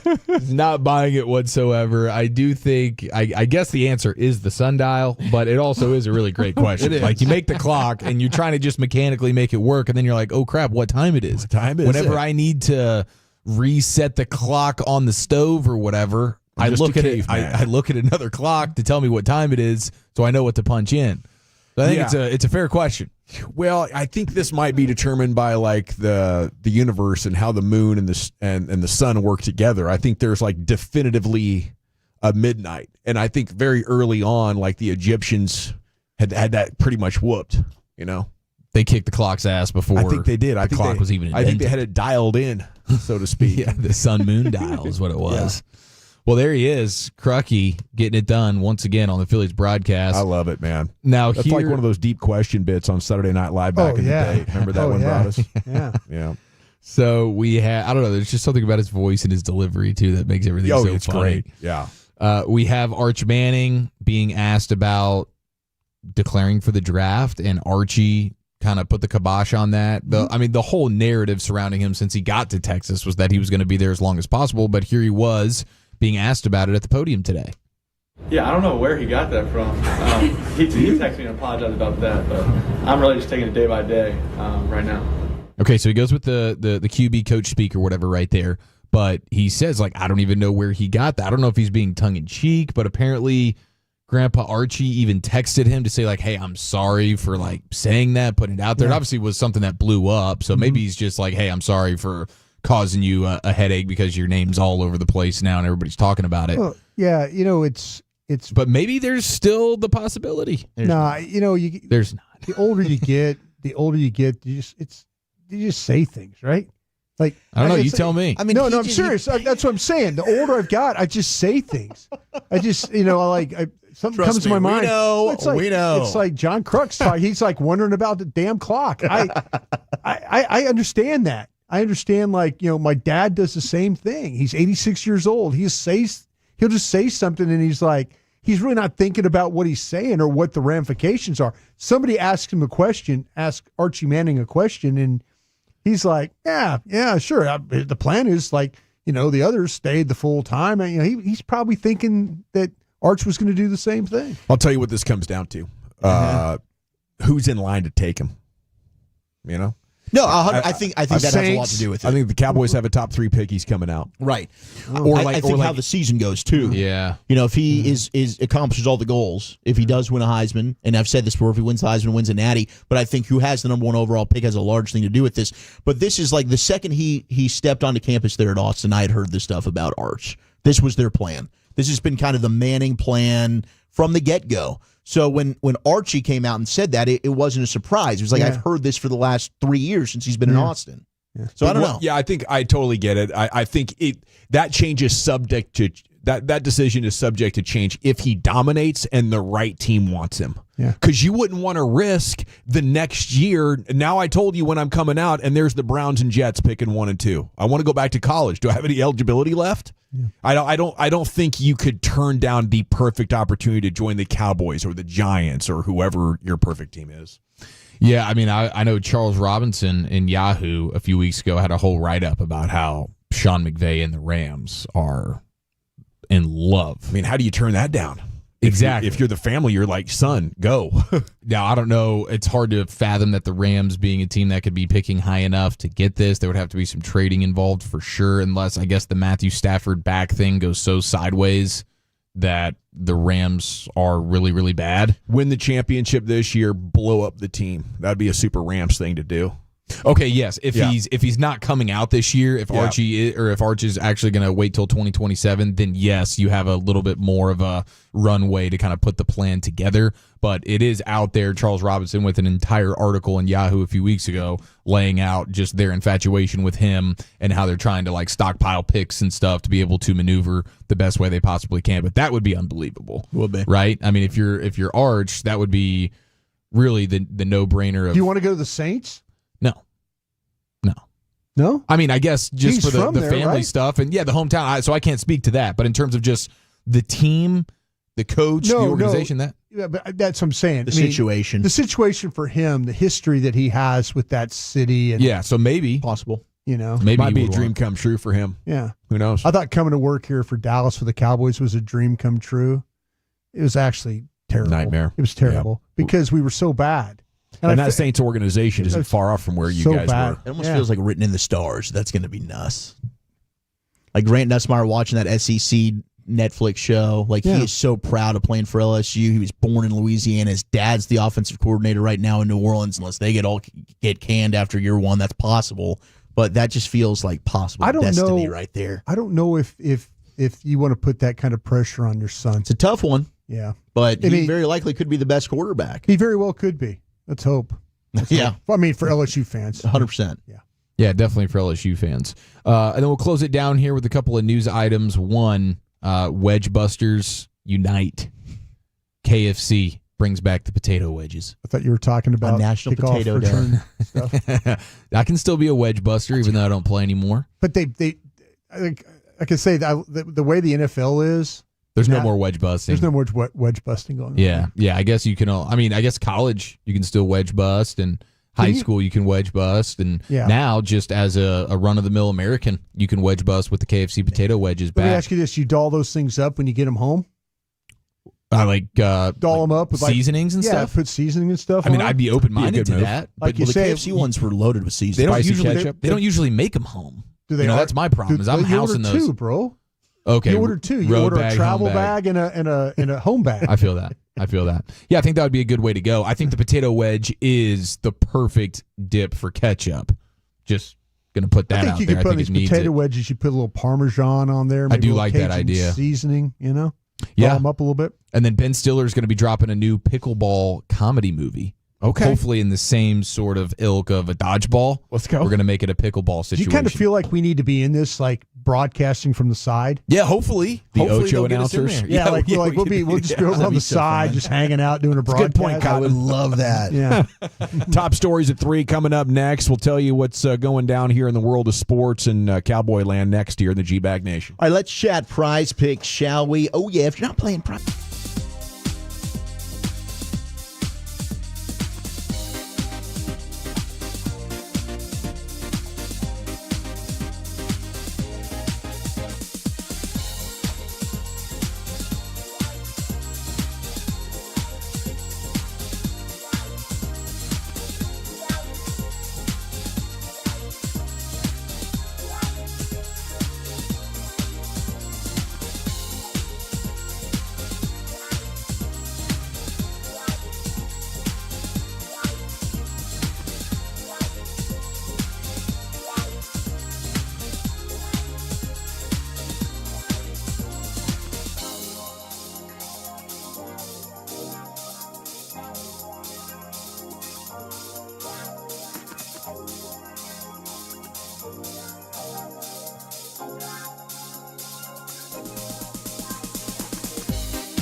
racing studios. You're rolling with the G-Bag Nation on 105.3 The Fan. Welcome to the nation. Here we go. It's hour number 2 of the G-Bag Nation on 105.3 The Fan. I watched the All-22 last night of the Cowboys. Scout Gavin jumping back into the lab, and I have questions for you. Did the first half take you about 3 hours? It did, yes. I didn't Very ask because I was time-consuming. thinking, like, you got your family situation. There you guys do. And when you're like, when you're just by myself kind of thing, I can sit there and watch 3 hours. I had to get him to bed and get dinner made and do everything, and then sit down in bed while like binge watching was going on the television. So I just got my laptop and I'm sitting there going, holy cow, if you want to like check on 6 different players, it's tough. You got to watch the play like 20 times. Yeah. Hey, and the next thing you know, you're through one series and you're 45 minutes into your film watching. How about this? How about when a scout goes to a school and that school has 3 players on offense or 4 players on offense, and you have to watch each player on that play, but you have to watch, say, 4 players each play. Yeah. So you It's run tough. back, you It's run like- forward, you run back, you run forward. Oh, now the next guy. Forward, back, next guy. Yeah. So when you sit in the studio like at a school, like there's other scouts there, and if you don't have the clicker, you're at the mercy of whoever's running the clicker. So yeah, it's a pretty hard. I have a hard time watching more than one guy myself. Oh yeah, if there's scouts or coaches out there that can watch a play and tell you how like 4 different dudes are doing, I'm very impressed. Oh no, that's that's a living right there. Yeah, but after watching it, I guess my just biggest picture takeaway is there's a couple of guys that are playing well, but they need to get healthy and stay healthy, don't they? Yeah. Yeah, for sure. Yeah, I mean, the depth is certainly it's a concern. There's no question about that. I wonder if this offense and this team would look better in the preseason if Joe Milton had played at a better level. Would we feel better? Yeah, Would we feel Ryan Flanoy, I think, would be a no-brainer. Yeah, I mean, that we were poor talking guy, him there's yesterday. been so many plays that have been left on the field. Really, all the receivers. Like I know yesterday you were mentioning like Pickens and Lamb. Yeah. I don't think like that makes Milton look any better. I think these receivers have been getting open for him, and unfortunately, he hasn't made the plays. See, that's what I think though. I think that Milton would have a hard time taking advantage of Lamb and Pickens. Even because they were going to get open, but are you going to be accurate throwing them the ball? I mean, that's why I think they would go to a college offense. And the reason I said that is because of Milton was good last year in Week 18. So I think he was really good. I think good is still possible. I don't know how consistent you're going to say he had a good game, but the fact that he did it does make me wonder. Surround him with more starters. But the reason I say that the team needs to get healthy is because the players that are on the field now are just exposing how tough it's going to be to team build now that you have so many contracts at the absolute top of the market, and you've pushed back Dak's contract for so many years that now you can't push it forward and create a low salary cap number. You push it forward just to get the number like below 90 or $100 million.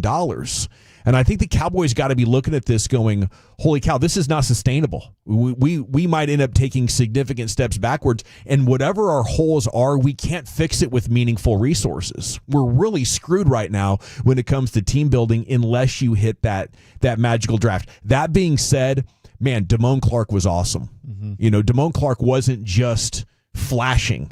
Down in and down out, dude is arriving at to help wrap up the play. Yeah. Where last year, and I felt like it was out of control, and he would overrun the play or he would misdiagnose and fire. Now he just looks like a guy who's trusting his eyes and knows where the play is going, and it just makes such a huge difference with how much more controlled he is. Yeah, and I think you've got the guy right. The question I remember I asked you in the pre-show meeting. Yeah. Is it the difference between the Rams offense and the Ravens offense? Oh yeah, the misdirections and stuff. The misdirections, the movement and the stuff motions. like that. Maybe that's it. That's a huge difference. Yeah. I mean, that's part of the reason why we want the Cowboys offense to be that, because it does put defenders in a bind. Even though the Rams were kind of, I don't think they were basic, but they do a lot more than what the Ravens were doing with Cooper Rush at quarterback. I think it's an interesting dynamic if say that Lamar Jackson was in that game. Could could the way with all the movement and ball handling and stuff like that, would that be a problem for Damone Clark? He's practiced really well, and Dawson, I think you got him right at the game. I mean, he was dominating in this environment. Those 7 tackles really came in a quarter. Absolutely. But if you also kind of watch how that worked out, there were some guys holding up some blocks up front. The linebackers as a whole, and Zach, please chime in. I just felt like that there were times where the linebackers were getting to the ball because they had a chance. They didn't have somebody up on them, second level blocking them. Perrion Winfrey did a good job. Jay Toia, and even Mozzie at times was Mozzie had a couple of them where he held up but that's crazy. That's how it's going to have to be. It's going to be for run defense. It's going to be the gaps, and it's going to be linebackers over the top and covering for each other. If you get linebackers guessing, which, I mean, we talked about that in the pre-show too. Maris will do that sometimes. Maris Leofau is a guy that trusts his instincts, and he also is a film watcher. And he did that at Notre Dame sometimes, where he's like, he thinks he reads a play, I'm going to go ahead and stuff this in the backfield. Well, the problem is if he diagnoses it wrong, now he's shooting the wrong gap, and now it's up to somebody. Somebody's out of position. Now you could end up getting a big chunk run here. So, yeah, the gambling factor here is where your linebackers could be a big problem. In this scheme, you can't gamble. The way that they're playing right now with the fits, the run fits, if you gamble, you're going to give up a big play. Now, I will say, I should rephrase this a little bit, because one of the early runs, Sam Williams went shooting down inside. I don't know if you saw one of the early plays, but Sam Williams went flying inside, and then you had a fill and an over the top. And so it worked out. It's some of the stuff that Tank used to do. Remember when Tank would all of a sudden kind of read a formation, and then you think, okay, the ball's going that, and he would just knife down inside? Sam Williams did that, but Sam Williams has done that before, and then he's just got washed. And now you heard Shotty talk about, well, he had some problems in the D gap, the outside. That's what happens when those edges get washed, that they lose that ability, that edge to that side. And so it's a problem. If like I say, you've got to play in this scheme, you have got to play your responsibility. Hero ball will get you beat. It will. And to that point, I mean, you held him under 4 yards in attempt on the ground. Yeah. You asked an interesting question a few minutes ago. If Milton had played better, how much better would you feel about this team? I think it's in the cards to say better. And it's there to say maybe this team is going to snap into significantly better form once the regular season starts, because their run defense hasn't been as atrocious as I thought it could be, and their protection up front on offense has been significantly better. Yes, I think that is the one area where they actually do have some depth. I think they've done an excellent job with this offensive line, like Nate Thomas. Now, we'll see when you get into the regular season. Nate Thomas has to start week 1 against the Eagles. There might be some plays where you're like, oh, okay. But I think he's played pretty well. I think they could help. I think they could help Nate Thomas if they had to. I think they're going to have to. I think they're good. Now, what about with Smith? Do you feel like, and we'll get into Philadelphia. We'll watch all the games and stuff. But do you feel like Philadelphia has the edge rushers, or are you more worried about what's going on inside for them? And that's an unfair question because we haven't sat down and watched. Carter would be the player that scares me the most on that defense. And Nolan Smith Nolan and all Smith's that. the one guy that comes to mind. I'm trying to think who their other edge rushers are. It's a fair question. See, that's what I'm saying. They got a young guy who had the sack in the Super Bowl, who's really been nasty. I gotta have to. Yeah, remember we liked his him in the name. draft a couple of years ago. Jomo? No, it's Ojolari, Byron Jackson, Young. It's like Jack. Like he's got an X in his name. Jalix Hunt. Jalix Hunt. That's our guy. Yeah, Houston Christian. Yeah, he was a small school dude, but he had some his get off. I mean, coming out of the draft class, like that guy was one to keep an eye on. Okay, so how optimistic could you realistically be? Did you happen to catch Monday Night Football last night? We go to Troy Aikman on the call there with his buddy Mr. Joe Buck, and Troy kind of started talking about Micah and what the season could be. Here we go. Then the other side is, if you're Jerry Jones and the Dallas Cowboys, how do you try to win or be great without Micah Parsons? Well, you can't be. That's his leverage. His leverage is they can't win without him. And, I know injuries occur and all of that, and you go out and you play. But the defense, I mean, I do think the Cowboys are going to be better than what a lot of people project. I saw something where, the pundits think that the over-under is 7.5 wins on the Cowboys. I think they're going to be much better than that. I think they got a chance. I think I like what Brian Schottenheimer has shown in training camp and going into the year, and they've got some things that I like about the team in general. But without Micah Parsons, I just don't think they're going to be able to slow anybody down. I mean, he's a total game wrecker, and he's proven that, and he's certainly worth every penny that he's ultimately going to get paid. The longer it goes, the more money he's going to make. So I wouldn't stress too much if I was him, but that essentially is the only leverage. Now, what are the Cowboys going to do? You think I know the answer to that? Hey, yeah, there he is, Troy Aikman on Monday Night Football. So a lot going on in there. I would agree. You're not going to win without Micah Parsons. He is your chance of making your defense so much better with just one player. But when he said in there, I think they got a chance, I would have loved to follow up from Joe Buck, like, wait, what do you mean there? A chance to make the playoffs? Yeah, that has to be what he's talking about. A chance to make the playoffs. That's probably that's the most glowing thing you could say about this team going into the season. I think winning 9 games would be a really a good season for them. I agree. I mean, with the way with the first year head coach and all the things that are kind of going on right now with you're trying to build your scheme, you're trying to get your coaching staff together, this schedule the way it is. You find a way to have a winning season, that sets you up going forward. Don't let this thing be 3-14. If that's the case, then now it's the offseason, it's turmoil, all this stuff you have to deal with. Yeah, you get the good picks, and maybe you can help yourself that way, sure. But if he could find a way to be 9 wins or better, man, that goes a long way with building credibility in that room, and that helps him with that. He needs as a first-year head coach, he needs to have some credibility with his players.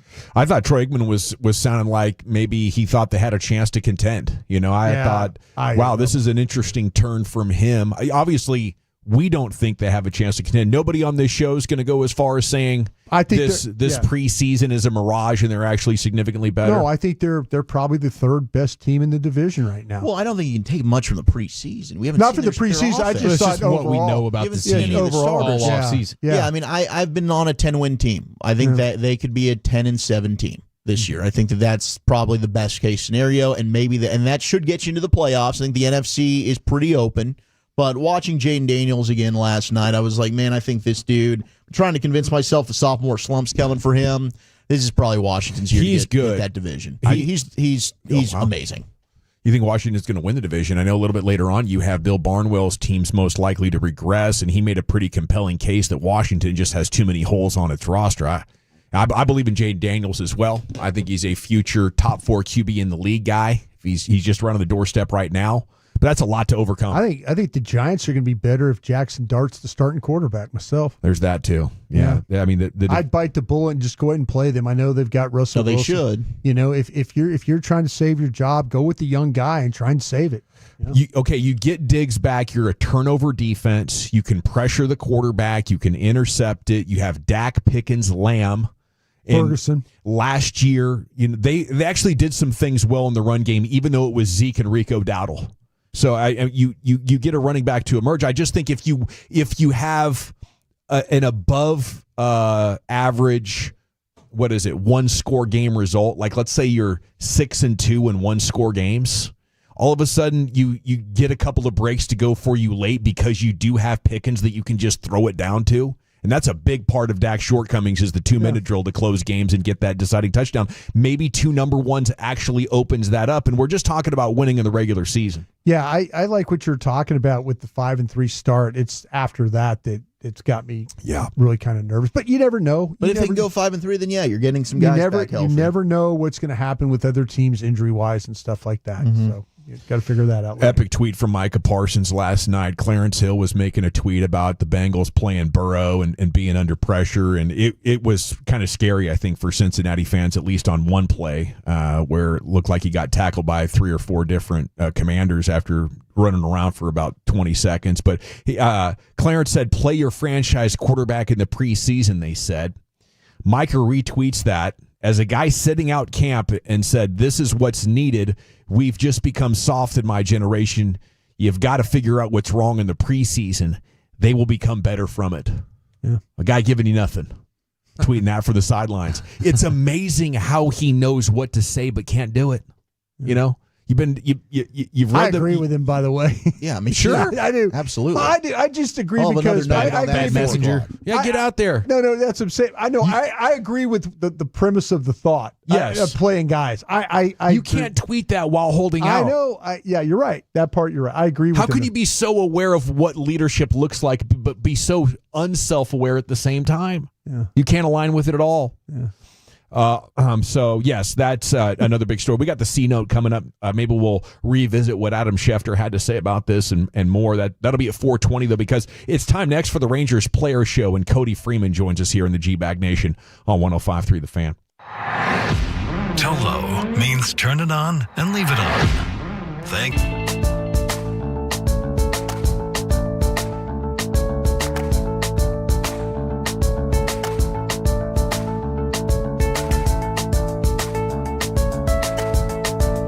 Uber Eats has low fee products. I gotta remember that. You know, they say in order to remember something, you have to forget something else. Okay, now that is a very cute haircut. That's like a little shag. I've never seen it before.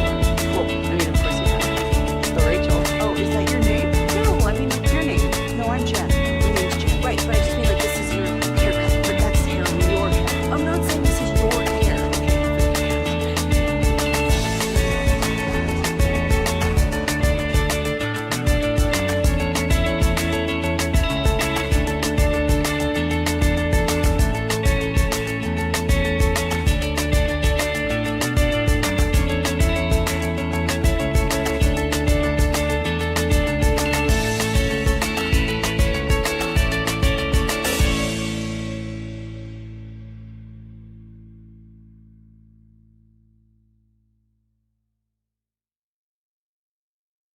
Do you think it's true that you've got to forget something else to remember that Uber Eats has groceries? No, that's absurd. Hey, remember when you used to be a, what was it, pepper lady? Was it Simmons or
Rangers Player Show, brought to you by Globe Life. For over 125 years, Globe Life has helped protect families when they need it most. Globe Life, make tomorrow better. Yes, he's been dominating for Round Rock. He's a minor league player of the year, player of the month in June. And he does everything in the infield, even behind the plate there. It's Cody Freeman here with you on your home of the Rangers. Good afternoon, sir. How the heck are you? Hey, how you guys doing? Thanks for having me. Oh, it's great to have you. So, how's Kansas City? How do you like playing in the heat? Honestly, it's a little different. You know, I've got to experience, obviously, Globe Life, and coming from Toronto, just playing in domes. So this is kind of like my first outdoor experience in the big leagues, and it was kind of hot, but we're all good. It feels good at game time. Right on. I bet breathing that big league air is nice. What's the best part about being up with the big league club? Honestly, we have such a good group, and you know, they make me feel welcomed here. And yeah, obviously, it's a dream come true. And to finish up these last 6 weeks and more, it's exciting. So, Cody, can you just paint the picture for us, the difference in quality of life living the minor league life compared to the big league life? I mean, the food differences, the travel differences, the whole nine, I would imagine. I mean, you said it yourself. It's easier on the travel. You know, it's great having your own team playing and flying out, you know, on the team's time. And obviously the food is just the best of the best. You can't complain at all. The hotels are sick, and you know, already visiting some cool cities like Toronto and Kansas City, and you know, going from AA to AAA. I mean, each level going up, you're going to cooler cities, and now it's just like, you know, all the big cities, which is pretty cool. So. Hey, Cody, Gavin asked you about, you know, talking about you playing all the positions and stuff like that. Is your equipment bag much bigger than everybody else's, with gloves and all kinds of things that you have to carry around when you're playing baseball?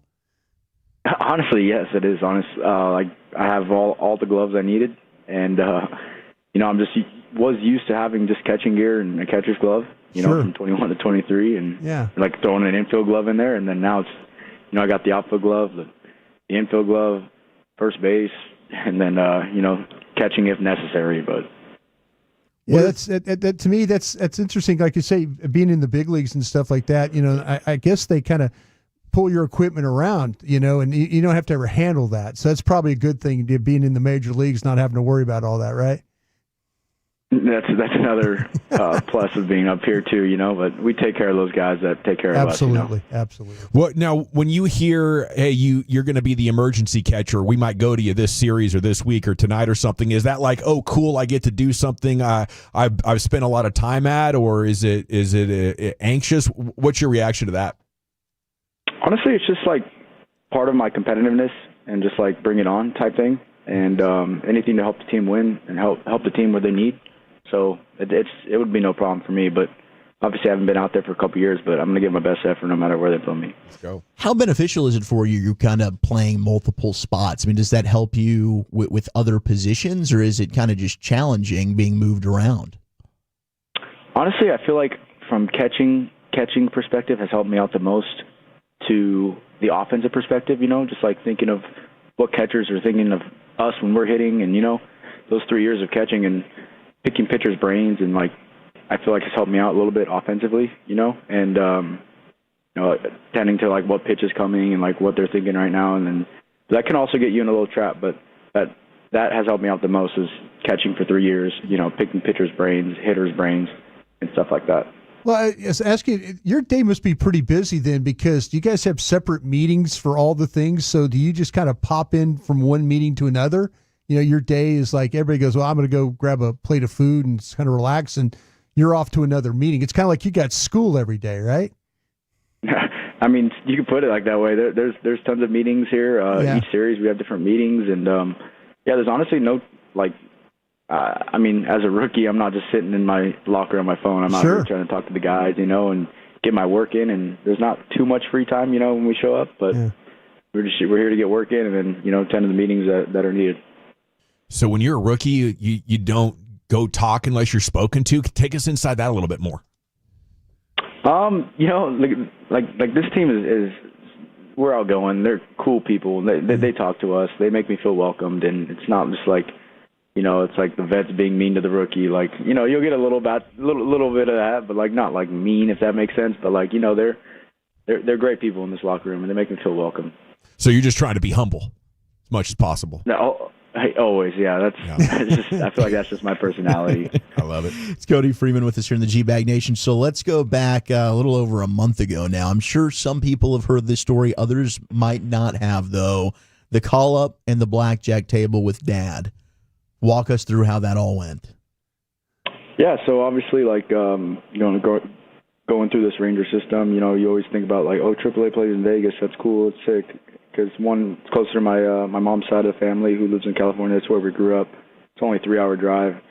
Grew up playing in Vegas a lot. So it was always a trip that was, like, talked about. And finally get to AAA.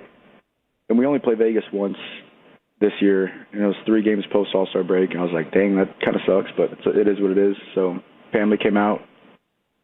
And me and my dad were on the blackjack table. And we're on a little heater. And I got a call from my manager. Didn't even have his number saved, so I ignored it. And then he called me again, ignored it, because you're not supposed to have phones at the blackjack table. Mm-hmm. And so I was like, I got to step away, because he texted me right away. He said, "This is Doug. Call me." I was like, all right. So I was like, one sec. Called me, and my dad made eye contact, and then I told him, and then got emotional. My mom was playing little slots. Told her, and then my grandparents were on the way from California, and told them. They ended up going to Vegas for one day, but yeah, it was great. It was just a great experience. You can't make that up. So, was your dad kind of taking some chips away from you at the table while you were on the phone? Did you kind of look up and see your dad like kind of grabbing some chips while you were kind of looking around? How did everything okay there? Honestly, not one bit. If he did, he did, but I know he didn't. I ended up just giving him the chips. The stack. I had to leave. Yeah. I had to leave. So. But you're on a heater. Was it hard? You're probably thinking like, man, I got to catch this plane, but man, I'm on a heater right now. I don't know if this happened to me again. Honestly, I could have been down $1 million, up $1 million, but that call was the dream come true, so it didn't matter what I was doing on the blackjack table. Do you remember the hand that you were playing, like what you had? I think they were reshuffling the deck, okay. And then they were about to deal out, and I told them one sec, and the lady was being nice and just waiting for me, and then cashed out and left, had to run and get on a flight right away. How was the major league debut, and then now getting reacclimated your second time being called up with the club? Is it just are you still getting the nerves and the butterflies, or is it a little bit easier? Honestly, I wouldn't say easier, more comfortable for sure, but I think I'm going to get those butterflies every single day I'm up here. I don't think that will ever end, and it's a blessing to be up here, every single day, and not going to take it for granted. But yeah, facing Scoop Ball and ESPN Sunday Night for my debut, I didn't think it can get much, more nerve-wracking than that. So are they going to go? Where are they going to see you then? Are they going to be the A series up there in Northern California? When's all your family going to come watch you play next? Honestly, probably when we're home. They're all in Austin now. So nice. My dad, they moved out in October. My dad retired, and so everyone on my dad's side is also in Austin area. So they'll be able to come. But my California family, they might drive down to Arizona when we play there. So it's only like a 4 or 5 hour drive. What other role did your dad and brother play like in your journey to the big leagues? I mean, first off, my dad has taught me nothing but hard work and good attitude. So props to him. I learned so much from him when it came to like grit and sacrifices, and I couldn't do it without him. Just seeing him. As a detective / police officer growing up, he taught me so much about, like I said, like hard work and good attitude. And my brother, he kind of helped me from day one when I got drafted, just giving me the do's and don'ts and stuff like that. And then obviously when I got up here, same exact thing, telling me the do's and don'ts, have fun and same game type thing. And them two have helped me out a lot more than they know. If you weren't doing the baseball thing, would you have followed in your dad's footsteps? Honestly, I don't know. It was always like, I don't like to have a thought of plan B, but obviously, like, at the end of the day, everyone gets their jersey taken away. And, but yeah, I've always kind of wanted to do something to help others, like law enforcement or firefighting, something along those lines. Did you ever do a ride along? I did. I did do a ride along right after I graduated high school. What was that like? Or it was my senior year. It was crazy. It was. I just happened to be at it was like I don't know what happened. Someone broke into someone's house. The helicopter was all there. So I got a good experience. It was like 2 a.m. or late at night. So it was pretty sick. Cody Freeman here with you on The Fan. What city are you most excited about here in what's left of this season? Honestly, probably Arizona. I was just, being in Arizona so much growing up, like playing in tournaments, spring training, stuff like that, and being at that stadium. I'm very excited to play at that stadium. So, what's it like jumping onto a team that's in a playoff chase? Do you like that kind of pressure? No, I love it. Bring it on. That's my mentality, and I hate losing. So, this playoff push, it's going to be a fun one, and can't wait to get things rolling here and take this series from KC, hopefully, and right from there, one game at a time. You were talking about being on a heater at the blackjack table, but what's it like being on a heater like you were there in AAA? You go to Round Rock, and over 1,200 OPS, 7 home runs in 18 games. What is that like when you're just so freaking on fire? It makes me feel amazing, helping out the team in any way, and it's just feel like I gained a little bit of confidence from when I got called up and then got sent down. That helped out a lot. And, I'm just excited to be back up here and given the opportunity. So we get to our morning show gets to visit with your hitting coach, Brett Boone, every Wednesday. How do you like him? What's it like working with Booney? Because he seems like quite a character, but also just an awesome dude. Yeah, you said it. Booney's the man. He's made me feel welcome since the first day I got here, and he knows his stuff. And, everything he says makes sense, and he's in it for us, He's very selfless and very helpful. Congrats on your success. Thanks for the chat, and give him hell. We'll be pulling for you, Cody. Yes, sir. Thank you all for having me. I appreciate it. Salute. There he goes. Cody Freeman with you here in the G-Bag Nation, home of the Rangers. Pregame at 6 o'clock tonight as they take on the Royals. And, yeah, just 6 games played. It's amazing to get to talk to these guys so early in their careers and sort of, get their perspective on the whirlwind happening around them. Okay, so salute to Cody Freeman there. Rangers infielder extraordinaire, and, he can be a good catcher as well if you need it. Okay, it's brought to you by, of course, our friends at Globe Life. And for over 125 years, Globe Life has helped protect families when they need it most. Globe Life, make tomorrow better. Brian, what are we doing next?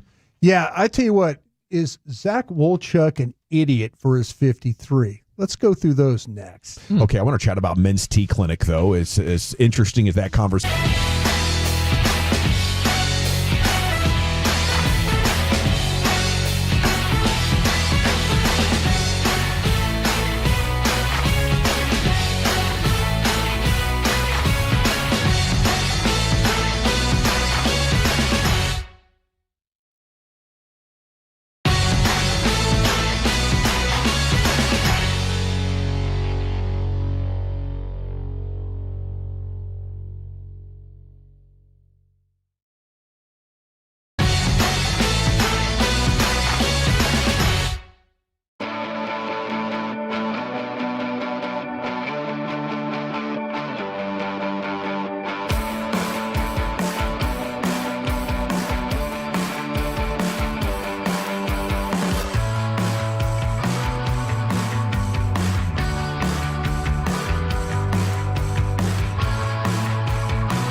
Uber Eats has Lola V products? I gotta remember that. Well, you know, they say in order to remember something, you have to forget something else. Okay, now that is a very cute haircut. That's like a little shag. I've never seen it before. Well, I mean, of course it is. It's the Rachel. Oh, is that your name? No, I mean like your name. No, I'm Jeff. My name's Jeff. Right, but I just mean like this is your haircut. But that's not your hair. I'm not saying this is your hair.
Join our team at The Fan. If you're in the market to upgrade your vehicle, get to Classic Chevrolet in Grapevine, back-to-back #1 Chevy dealership in the world. They've got more new Chevys than anyone, and they're all priced to sell. Silverados, Tahoes, Blazers, Malibus, Equinox, and more. Visit ClassicChevrolet.com. This is Texas. This is Classic Chevrolet. Together, let's drive, relax, and enjoy the difference. Based on new Chevrolet registrations 2023 and 2024. Yeah, buddy. Welcome back. It's the G-Back Nation here on 105.3 The Fan. Thanks to Cody Freeman for joining us. If you missed it, it's worth listening to. Great story. I loved how he was talking about his dad and his brother. You can tell it's a tight family. Got a lot of love for those Rangers players over there in that clubhouse, Broadus, to tell you that much. Yeah. Here's Krusty's Corner, brought to you by Reliant Air Conditioning, gimmick-free AC repair and replacement. King, thank you very much, General. Appreciate that. Got a practice 6 o'clock tonight, full pads. Got another one tomorrow, 6 o'clock. Shotty's telling everybody, like, listen, if you don't have a good practice, we might be playing you on Friday. So let's hope that those guys that need the work get the work in. I think it's kind of important for them, though, too. Have couple good practices and find a way to get this game taken care of. I think it's great that he has standards. We're not hitting the standards, so now there's harder work. There's actually consequences for it. Now it's going to take the front office being like, "Hey, Shoddy, what do you need?" He'll be like, "More physical and better players." Yeah. Right. I mean, the combination of both of those things, the coaching it, the standards, and the personnel lining up with it, I think can get us home in a couple years. Yeah. Mike failed at it for 5 years, didn't he? Sure. Trying to make this team more physical. Yeah, I like the way this guy practices, and I think the intensity of it. You don't have to have all the one-on-ones and stuff like that, but the fact that they've had these competitive team periods and stuff like that, I am all for what he's trying to do. All right, hey Lucius, can I bring you in on this one? Can I bring you in on this real quick? I want to ask you something. Still got like a gang of pear in my mouth. Oh, I'm sorry about that. Have you ever had catfish and spaghetti as a combination? Fish and spaghetti, yes. You have? Yes. Okay. Well, this comes from Clay Thompson, and I guess Meg the Stallion. Yeah. She made him some catfish and spaghetti together. Okay. I've never heard of that combination. So that's a fish and spaghetti is a thing? Oh, yeah. Okay. Well, he said it's the best he's ever had. Oh, it's the best. What was he talking about? He said he's talking about the catfish and spaghetti is what he's talking about. Looks pretty good. It's passing the eye test. I tell you what, I when I saw it, I thought he was just being nice. It does. It actually looks okay. So I just didn't know it was a real thing. If you type in "is catfish" right now, it will say "is catfish and spaghetti a thing?" Combination in Southern and soul food traditions, Brian. I did not know that, man. Yep. I learned something today. I got to stretch it, man. I thought she was just kind of just putting together whatever in the fridge.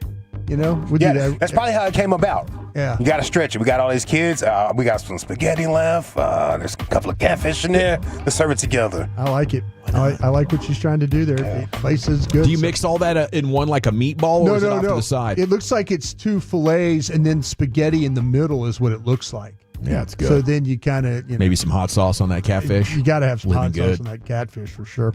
All that. All right. I teased the fact that Wolchuk was an idiot. Is that what you teased? Wolchuk was an idiot? Maybe. I don't think that's even a tease. I think that's just real. Well, Zach sent me his 53-man roster projection. Yeah, just donging around pre-show, trying to put this thing together. Idiot. You feel like that was the tease? Did you feel like it was? You feel like it's good? Yeah. I mean, as of today, where we stand now. Yeah. Yeah, I mean, you like your guys? I left some players. I'm trying to think of what could be surprise cuts here. So there were a couple of guys that I left off, thinking maybe that's a surprise cut. And it gets tough. Like the cornerback one is difficult because C.J. Goodwin kind of ruins things a little bit because it's like he isn't even going to play corner, but he's probably going to be on the team for special teams reasons. Sure. And then Holden, I didn't have in the receivers. I think that he's going to be on the practice squad. So there was some stuff that was tough in here. We can talk about it. All right, then we'll go with the quarterbacks. You've got Dak, Milton, and Greer. Yeah. Don't think there's any surprises there. Running backs, you got Williams, Maffa, Blue, Lipke. No Sanders. No Sanders, huh? Nope. No Miles. What if I told you that Maffa might not make this team? I'd be upset. Would he make it to the practice squad, you think? I think there's a possibility there, but I was talking to some folks. That would suck if he got scooped. Yeah, and I think he's looked like your best runner in preseason because we haven't gotten to see Javonte Williams. Do you kind of feel like, though, that he went through you went through the draft, undrafted, and people miss, don't get me wrong, I'm not trying to say, but do you kind of feel like that people have their evaluation of what he is and that maybe you could get him through? Well, they took him in the 7th, I'm assuming, because they thought that somebody else might scoop him. So I think they didn't want to fight for him on free agency, but I understand what you're saying. So I'm like, if you had that fear initially, would you not have the same fear about the practice squad with him? I think and the way that he's played special teams, I think Moffa's earned a spot. They probably don't give a damn what I think, so maybe Moffa is on the street, but I think Phil Moffa's earned a spot on the roster. Let me ask you this real quick. I heard that he was only a 7th rounder because the running back position was so thick. Absolutely. In this draft. But he was also hurt too. He played with a labrum in the shoulder. Yeah, bad which shoulder honestly, too, watching him play, that made him stand out even more to me. I was like, this dude's still running tough, and he's got a bum shoulder out here. Like I think I'm a fan of Phil Moffa. Wide receivers, he's got Lamb, Pickens, Turpin, Brooks, Flournoy. You got Mingo going to IR and Tolbert on a trade. Yeah, I'm looking to trade Jalen Tolbert. And quite frankly, if you can't trade him, is he going to be? You're going to okay. What does Jalen Tolbert do that is better than Ryan Flournoy? Oh, I mean, last year he proved he can execute against first teams. Yeah, I think the comparison, what you need to think about is Flournoy he's a replacement for Mingo going on the IR, right? Okay, what does Jalen Tolbert do that's better than Brooks? Okay, then they're going to say that they get scoring plays out of Tolbert, and Brooks can't. If given the opportunity, of course. I mean, that's the whole thing. I'm projecting ahead. I don't care what Tolbert did last year. I saw him disappear a lot in games too. Sure, I think these other guys, if they were given the opportunity, I believe in them to be able to step up and do the same thing. I think the final roster spot's going to come down to Brooks or Holden, is who I think. But I also think Tolbert's going to make this team. So, but I kind of feel like Flournoy. I think he is too. I think this is just me. But okay. I would be looking to trade Tolbert because I think he'd get you the most value of any of these guys. And I think I kind of like what they've got at receiver with some of these other dudes. And Brooks and Flournoy are good special teams players. I think they're better special teams players. Flournoy's shown up. I watched him the other day. He shows up on special teams. Tight ends, you got Fergie, Spanford, Schoonmaker. Yeah, and Schoonmaker's not. Do you not feel great about that one? I don't at all. Okay. But like Fairweather, I would argue to try and make this team, but I put him on the practice squad. I don't think they're going to move on from Scooney. I don't think they are either. I talked to somebody the other day that's saying, I said, I'm thinking about moving on from Schoonmaker. He said, that's a terrible idea. Yeah. They won't do it. Yeah. Okay, offensive linemen, 10 of them, Guyton, Smith, Beebe, Booker, Steele. Then you got Thomas, Hoffman, Adeniji, Bass, and Cornelius. Mm-hmm. So I did not keep Awesome Richards. I think that's a surprise cut. I feel like he's kind of fallen out of favor a little bit. And the fact that he's not getting competition at tackle, I've got other tackles. I don't think Richards is good at guard. And I think he's better at tackle than he is at guard. I agree. And they don't really want to play him there. So if you've got Thomas and I've got Adeniji as backup guards, I think that Awesome Richards could end up being one of the surprise cuts there. Unless you want to move on from Bash because you think one of those guys can give you flex kicking inside, which I wonder, Nate Thomas, his body type to me, I kind of like to see him get some reps at guard. He might be able to be a violent player and move some people. Might be. I think that, to me, I think that they're going to keep Awesome Richards. I'm just trying to figure out if it's Cornelius or Adeniji that they would move on from. The Adeniji's looked really good, and they just drafted a Johnny Cornelius, and I think he's played well. Yeah, I think he was better in the Rams game than he was this last game. Yeah. But anyway. All right, we're going to the defense real quick here. We got the defensive line. We got Nealon, Osa, Micah, Fowler, Thomas, Jay Tuia, Winfrey, Houston, Ezeraku, and you have a King Basote making this team. I went with the King Basote, and I did not have Sam Williams. So your two surprise releases or trades or whatever is going to be Tolbert and Sam Williams, right? Yeah. I went with, I think, what James Houston's shown you is more pass rush than Sam Williams. And Sam Williams' game has never been, I'm a good run stuffer. So if I got to choose between those two, I think I'm giving James Houston the edge right now over Sam Williams. And I was doing this based on surprises. Yeah. I also did not have Mozzie on the team. Yeah. Because I think Toia and Winfrey have both outplayed Mozzie I would Smith. start Jay Toia. I would start him. I agree. And I think King Basote's flashed a little bit. And I wonder, like, defensive tackles, hey, maybe you could get him on the practice squad. And I'm not going to push back there. Like, if they say, well, we're going to keep Sam Williams and we'll try and get a King Basote on the practice squad, that's fine. But I've been very underwhelmed with Sam Williams. Yeah, King Basote, though, I would maybe shuffle him out for somebody maybe on another team. You know what I'm saying? If I saw defensive line. Linebackers, Leofau, Sanborn, Murray, James, Clark, overshown on IR. Mm-hmm. Okay? I think that's a pretty standard list right there. The cornerbacks, Elam, Bland, Childress, McQuamu, Carson, and you said about Goodwin. So you got Diggs and Butler on IR. Yes, and I did not end up keeping Pride Jr. or Booth. Yeah. Which was, one of them I think probably is still going to make it. But, because Kalen Carson, if he's not ready to start the season, then you got to keep one of them. Right. But I still don't feel awesome about lining up with either of those guys in a meaningful football game. I like Troy Pride Jr. a little more than Booth. If you could put Booth on, who would you take off? Out of those corners? Yeah. Goodwin. Okay. Well, yeah. But I if otherwise, we haven't seen anything from Kalen Carson. So I don't really know because McQuamu can play both. He's got versatility, corner, and safety there. So I think he adds some value. Okay. And then the safeties, Hooker, Wilson, Bell, and Thomas with Clark on the practice squad. Yep. I agree with you on that. And then you've got Aubrey, Anger, and Sieg. Those are your special teams. So those would be your 53. Yeah. That's a pretty good job right there. But you had just two surprises. It would be Tolbert and Sam Williams getting released. And right? Mozzie. And Mozzie. Yeah. I don't know if that's a surprise. No, but I mean, I think just because he's got the first round pedigree, Exactly. it would be a little bit. Exactly. If you can't trade Tolbert, are you still cutting him? I think I would move on. I've got multiple years of control from the other wide receivers, but quite an endorsement of Flanoy. Yeah, I like Ryan Flanoy. I think that kid's got upside. I think Ryan Flanoy is a really good player too. Right on. Yep. Okay, so Thank you. got one developing. Thank you, Brian. Thank you, guys. Krusty's Corner brought to you by Reliant Air Conditioning. Woolchuck, what are we doing next? All right, let's get into your football news of the day here. And the Dallas Cowboys are the only team that are doing this. I'll tell you what that is next in the nation. Okay, I have to chat Frankles with you, though, because you might be on your way home soon. Maybe you're on your way to work. I don't know if you were doing the day shift or swing shift. Maybe you're not going to work till later on.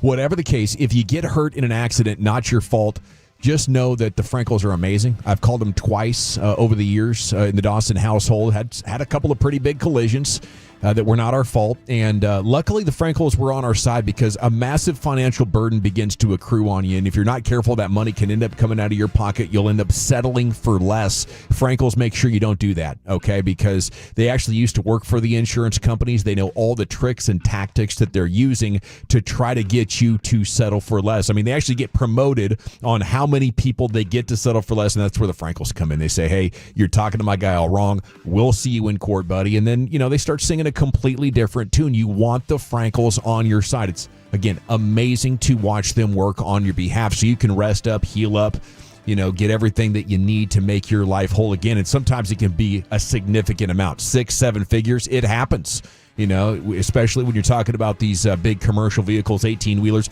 A lot of great drivers behind the wheel. Salute to all you responsible drivers out there, but a few of you aren't paying enough attention. And when you hit somebody, it's a disaster. So call the Frankles, 214 or 817-333-3333, frankelfirm.com.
105.3 The Fan. KRLD-FM and HD1, Dallas, Fort Worth, and Odyssey Sports Station. Driven by our D&M Leasing Studios, you're rolling with the G-Bag Nation on 105.3 The Fan. All right, here we go. It's hour number 3 of the G-Bag Nation on 105.3 The Fan, and had a great show so far. We got 2 hours to go, and we'll talk more about Micah Parsons' situation here coming up in 20 minutes in the C-Note, Cowboys News of the Evening. Then Jared Sandler's going to join us at 4:40 live from Kansas City, talk about the Rangers getting back on the winning track here with now 37 games to go. They got to start winning soon. Here's Wolchuk. Let's get the daily football fix, but I do have some Rangers news for you, and this is courtesy of Kennedy Landry. Rangers are going to skip Jacob deGrom's start tomorrow due to shoulder fatigue. That's according to CY. He went back to Texas to see Dr. Keith Meister. Everything checked out. He's good, just more of a workload management situation. So as we start getting closer to September, like you can see it with some of these arms, man. And that's not necessarily a stunner, but worth noting as we had Jacob deGrom slated for tomorrow, and the Rangers, I love it, certainly need everyone they can get now. Let's do the right thing about what the biggest goal should be, and that is to start looking at the long-term future as well. Yeah. With the Cowboys, all right, they're looking at the long-term future. This was a fun nugget from RJ Ochoa, blogging The Boys. Cowboys only team in the National Football League that has a new head coach that will not be playing their starting quarterback in the preseason. Only one. Last night we saw Jaden Daniels and Joe Burrow play. Gavin, you gave us the Micah Parsons quote tweet from from Clarence Hill earlier. But my gosh, I do agree with some of the criticism here. Like, I get it. There's always a fear of injury, but I would not mind, especially with the new offense, some new parts to this thing. Like, get a series or two under your belt. Go ahead and play your guys. It's going to be okay. Let's go see them play. And if something bad happens, something bad happens. You live with that. It could happen any snap as a football player. But the only team with a new head coach not to be playing their starting quarterback, and I do wonder, is that fully a shoddy decision? Cowboys have not been doing this. They didn't do it with Mike McCarthy. Now it's carrying over where they're not playing Dak or any of the starters. So I don't know. I don't know if that's fully on Brian Schottenheimer, if this is an organizational thing as well. But I did find that one to be interesting. Only team with a new head coach not to play any starters. Yeah, and it's a little bit frustrating, I'll tell you that much. And I don't know, it's an interesting question of who is really making that call. Because I think there's plenty of people that would say, oh, that's the coaching staff gets that opportunity. Or, there's also plenty of people that would say that comes from the top and they don't want to risk it. Yeah. Yeah, I mean, see it either way there. It is annoying watching other teams' games because so many starters are playing. Like, maybe the quarterback is out. Maybe a guy like Mike Evans is out. But you get to evaluate the rest of your team.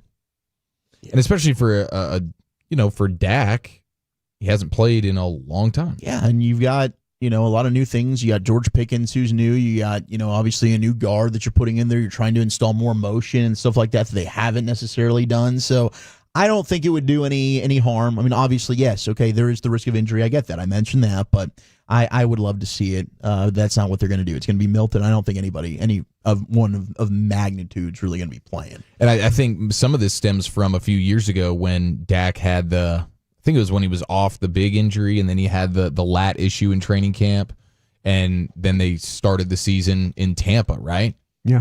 And they lost that game, but Dak in the offense, was good. I mean, the passing game. He hasn't played preseason games since 2019. Martin, right? No Zach Martin. Didn't he have COVID or something like that? Something hit him? Yeah, it was like they could not run the ball at all. And they just threw every it. snap. Yeah. They threw every snap. I think Amari Cooper had a big game, but Dak looked sharp. They put up 28 points or something. Yeah, he played well. And I think from there they're going, okay, the preseason, we don't need it. The proof's in the pudding. Yeah. We got the Commanders. They're signing George Fant, former Seahawks offensive tackle, so they're adding some depth along their front. But here was Adam Schefter earlier on his podcast giving his thoughts on what's going down with Micah and the Cowboys.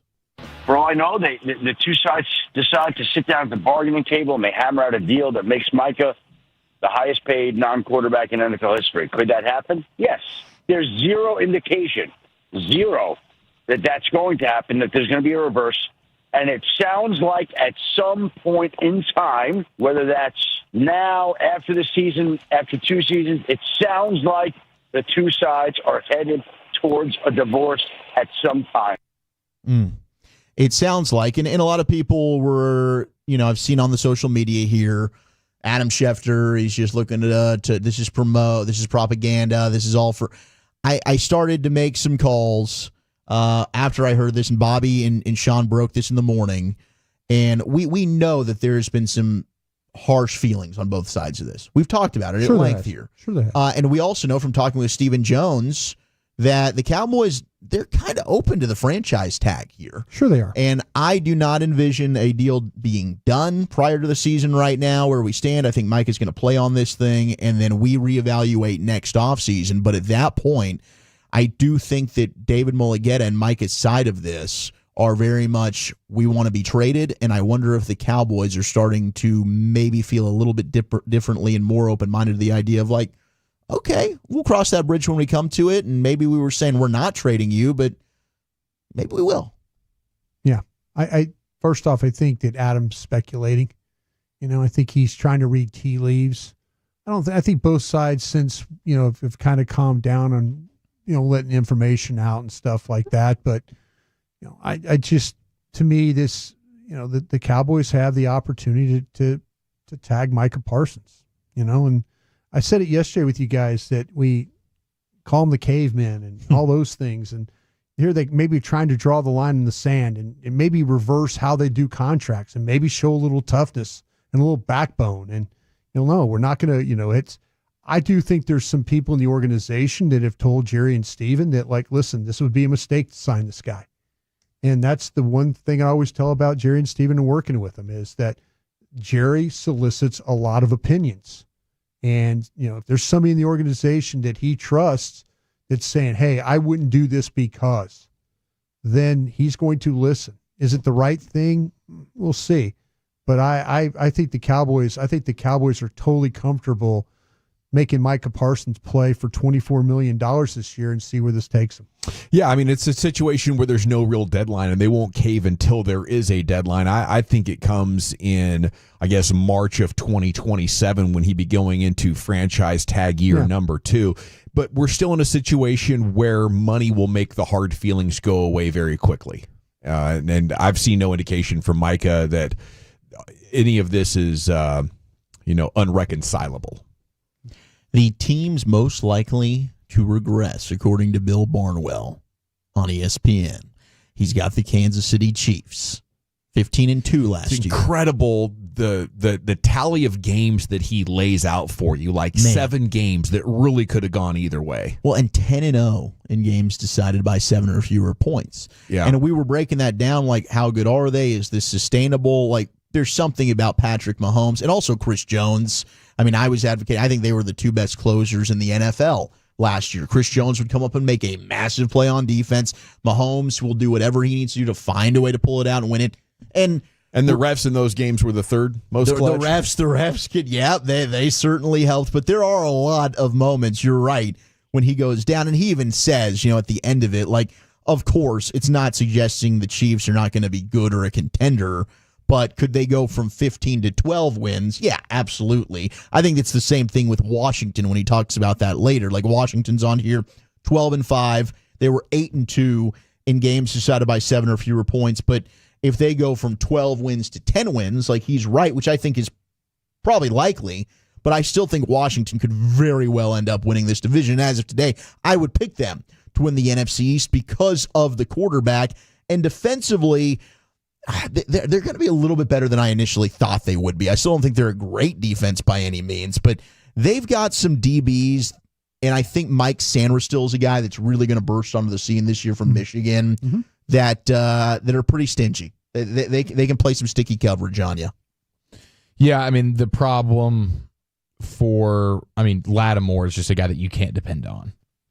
When you're talking about the Commanders' DBs, like, and I'm with you on the Commanders. I still just think, like, whatever holes they have, I do feel like Jaden Daniels is good enough to overcome a lot of those. Now, will they win as many games as they won last year? It's fair to say that they won't because that's a tough thing to do. Their schedule is definitely much more difficult. But at do think their defense is going to have some issues. If Lattimore can stay healthy, and you're right about Sainstrill, then all of a sudden it becomes a little bit of a different story. But like Javon Kinlaw on the defensive line, they bring him in. That's another guy that misses a ton of time. So I do think their defense will be the reason why they don't reach the ultimate heights that they want to. But gosh, I can't get past the fact that Jaden Daniels is incredible. They got to get the McLaurin stuff figured out, though. Yeah, and Diana Rossini had a report earlier that was the league does not think McLaurin's going to get what he wants. Like, he's asking for the $33 million, which is what DK Metcalf got, and the league doesn't think that they're going to go anywhere higher than like $27 to $28 million. So they know the asking price, but they do have to get that figured out. And I think ultimately, even if they don't, McLaurin's going to cave and end up playing. Like, I saw a video of him talking with Adam Peters, the GM, and he just said, "Man, I just want to play ball." And I think that Terry McLaurin is not going to sacrifice being out there with the team to keep fighting this contract stuff once the season starts. Washington might know that. This might be a similar thing with Micah. Sure. And it sucks for the player. Yeah, but I mean, they have just such significant holes on their defense. You know, it's not only the secondary. I think it's the run defense. They gave up 4.9 an attempt last year on the ground. Like, and now teams see that coming. Plus, how many times did they get super lucky? You know, at the end of games to pull a win out that might not, should have been there. I do believe, Washington is in a much better situation and they will get it figured out. But I do think they need a couple of great drafts before they can get back to the NFC title game. Yeah, I don't know about a Super Bowl contender, but I think and this division does not have repeat champions. I said this all last year, and I don't think the Eagles are winning this thing. So who are you going to pick? You picking Washington or Dallas? Who do you feel better about? Washington, right. For sure. So I'd lean Washington too, and that's why I'd advocate for them. I'll still pick Philadelphia to buck the trend. Okay, hey, yeah. Eventually it's going to have to be broken. Maybe Filthy's the one to do it. I think the injury bug's going to get them this year. They had the injury-free season for the most part last year. I don't think that's happening 2 years in a row. Kellen Moore has not made a decision on his week 1 starter. Did kind of seem like Spencer Rattler took that job last week, but Kellen Moore, or Ellen Moore, as their owner would say, not quite yet going to give him the stamp of approval. Colts, though, did name Danny Dimes the starter over Anthony Richardson. And there was a reporter that asked Shane Steichen today, like, what gives you any confidence in Daniel Jones? Do you know what his record is the last couple of years? It's been really damn bad. And he's like, well, we saw him that one year. He won 10 games in a playoff. Like, we know it's in there. Daniel Jones can do it. Come on, believe. It's crazy, dude. Anthony Richardson, and they're totally giving up on the idea that he can be something for him. I'll be fascinated to see where his career ends up going. Can he have a resurgence? Can he get with a particular coach that can help him? He's still so young, not only from an experience standpoint, but from an age standpoint. But he's just been so bad. Yeah, so he's been terrible.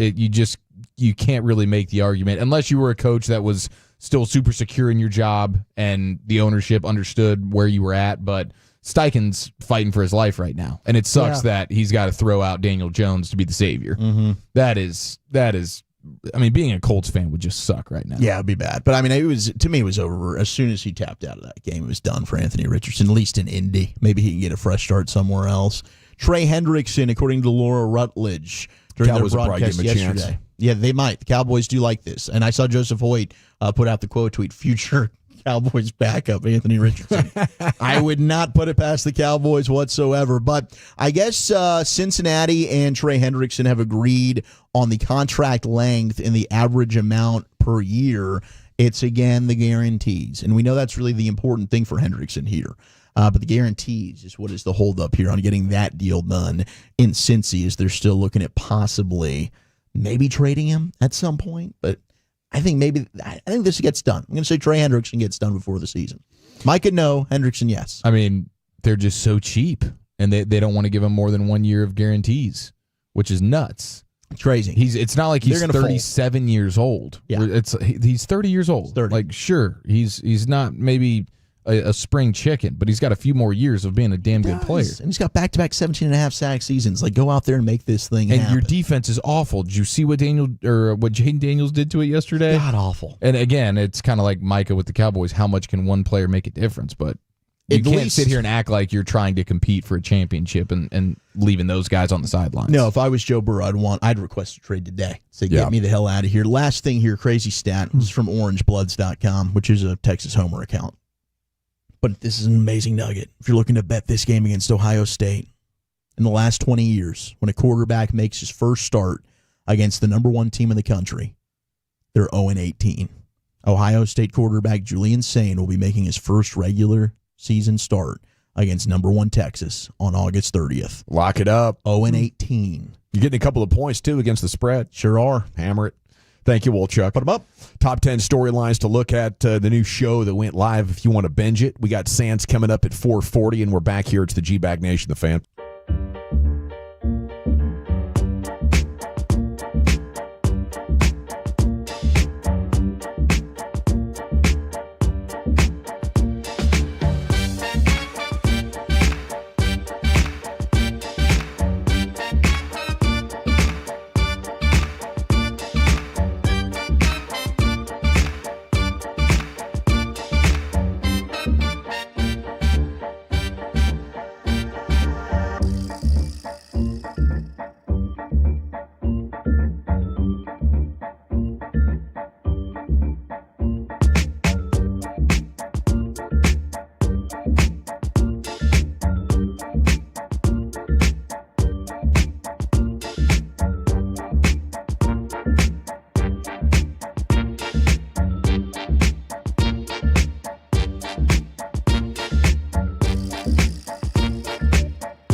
Do you think it's true that you've got to forget something else to remember that Uber Eats has groceries? No, that's absurd. Hey, remember when you used to be what was it, Pepper Lady?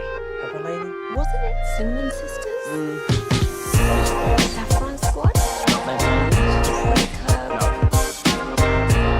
Nutmeg Maid. You said that. Was it Spice Girls?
Welcome back, Nation. We have Jared Sandler coming up here in about 15 minutes to preview Rangers-Royals Game 2. Still 3 games to go up there in Kansas City. And a chance to get right here. If you can win these games, you'd be back above 500, or you'd be at 500. The segment here brought to you by the Frankels. If you've been injured in a car or truck wreck, call the Frankels first, 214 or 817-333-3333. There's never an out-of-pocket cost. They only get paid when you win. That's the Frankels, the go-to car and truck wreck attorneys in Dallas. Got your top 10 storylines from America's team. It's hit Netflix. You can binge watch it all. I think Wolchuk was wanting to after seeing just the first episode. Yeah, this thing's the real deal, and it's got a high binge ability to it. Brian, I wanted to ask you, how much is your era of the Cowboys going to be in there from what you've heard? Are you going to make an appearance in this bad boy at some point? Oh, I don't think so. It's about the teams that were good, right? 80-20 is what the director told Sean and Bobby this morning. It was 80% the good, 20% recent. Okay, if it's recent, no. If it's good, we were awful. I mean, those are some pretty good storylines, though. The whole Quincy Carter stuff. Oh, you no, gotta get into that. We were. If they show Parcells, that's how I get in. Yeah. If they show Parcells and like he's coaching, and he's yelling at everybody, and they always make a point that well, Jerry gave up. He needed the stadium, so he brings Bill Parcells in, and then. That's it, Romo. Keep throwing the ball like that, and then that's where you'll. And maybe I'm on the sidelines, hanging out. That's nothing major. Yeah, I could see that. I mean, those are just the fall from the late 90s through the mid 2000s, and then trying to pull it back in with Parcells. I can't wait to learn more about that. The morning news did 10 things to know. In the opening episode, Jones says he was in massive debt, putting the number somewhere in excess of $15 million. I was really good at borrowing money, said Jerry. Yeah. Too good. And then he hit $100 million on one oil strike, and the rest is history.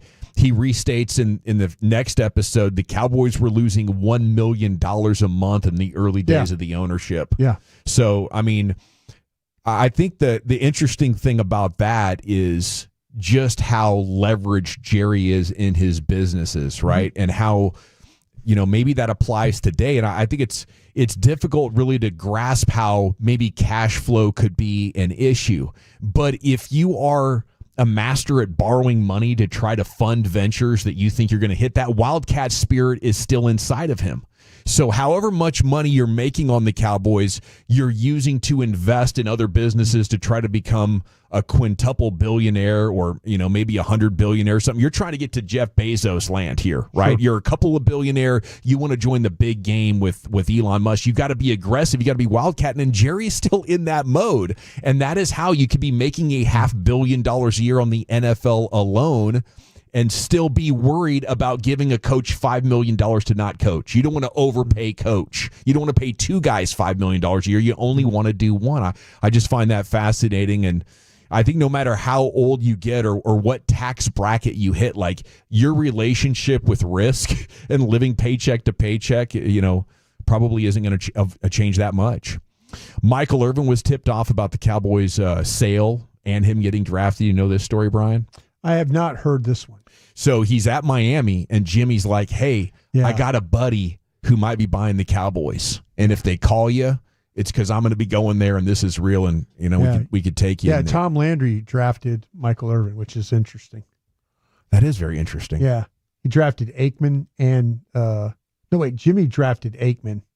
Am I right about that? It was in the 89 draft. So that would be 89 draft. That would be it was Johnson's first draft. It was Johnson's first draft, but Michael Irvin was the last Landry selection. So maybe those two were unrelated. He was letting him know they're going to draft you, maybe. And my buddy, I guess he was still calling him his friend at that time. Jerry Jones about to buy the team. Okay, other stuff that we learned, Aikman discussed requesting a trade with his agent. He was extremely upset with the way 91-92 ended, and it didn't seem like the 2025 version of Aikman had gotten over it at all that much either. Suffered a knee injury, missed the final 4 games of the regular season. He assumed he'd reclaim the starting job when healthy, but it was Berline leading Dallas in the playoffs and ultimately getting routed by the Lions. Aikman only played in garbage time. I think Jimmy misread probably early on how important winning was to me and how dedicated and motivated I was to winning. There was a time when I told my agent, you have to try to work a deal. Aikman wanted out. Maybe a mistake by Jimmy. Jimmy drafting Steve Walsh in the supplemental draft was big too.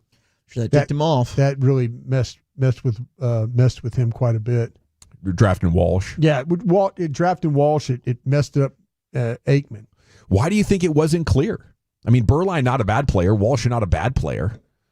Yeah, I don't know. I don't know why. I mean, to me that, like I said, Jimmy had won games with Walsh, so he knew Walsh. But in Aikman, they go through that whole, that like I remember he recruited Aikman in Oklahoma, but it wasn't he didn't want to go play with Jimmy. Yeah, exactly. So I think it was more about that Jimmy knew Walsh and really didn't trust Troy. So why did Jerry not buy the Chargers? That would have been what, mid-'80s, a couple of years before this. That would have been Gene Klein would have been the owner, and I think his dad talked him out of it. Yeah, because Jimmy Hoffa and the Teamsters were going to fund him. We're going to fund Jerry. Jerry was thinking this is a good idea, and he said his dad talked him out of it. He was frightened to no end. What's going to happen when you can't pay? Yeah. What's going to happen when you don't have an interest payment? He convinced me it was not worth that. Yeah. And I was shattered that my dream of football had passed me by. Yeah, it's tough. I don't know. I guess that just goes to his willingness to do anything and take big risks. Yeah. I could never imagine wanting to be in debt with organized crime. That'd be insane. Charles Haley threw his helmet at Jerry Jones. There's a lot of that Emmitt Smith thing. Yeah, we can't win without Emmitt. Oh, that was in the locker room. Yeah. Charles Haley's a special kind of crazy, Michael Irvin tells in the story. Amid the Emmitt contract negotiations when the defending champion Cowboys started the season 0-2, the Hall of Fame pass rusher, notorious hothead, was, to put it lightly, upset with Jerry's negotiation tactics. When Jones entered the locker room after the second loss, Haley confronted the owner over Smith's absence and in a moment of rage threw his helmet at Jones so hard it smashed a hole in the sheetrock behind him. When it thankfully missed, cooler heads eventually prevailed, both in the Haley-Jones dispute and the Emmitt contract negotiations. Was that news in '92, or is this something that was? I know it was on the America's Game. They spent time talking about that because their first two games that year they lose in the opener to Washington. Then the Super Bowl rematch at Texas Stadium, they lost 13-10 to Buffalo. They started 0-2, and no team had ever at that time started 0-2 and went on to win the Super Bowl. The Cowboys were the first in NFL history to do it that year, and I guess the frustration boiled over. I mean, that's a story that I'd heard that's pretty legendary, but that's a high tolerance for ambiguity if I'd ever heard it. I mean, pretty epic. How do you overlook that? I mean, there's Charles Haley out 2 weeks ago in Oxnard, California, guest of the Joneses, talking to the Oxnard crowd. It's all good.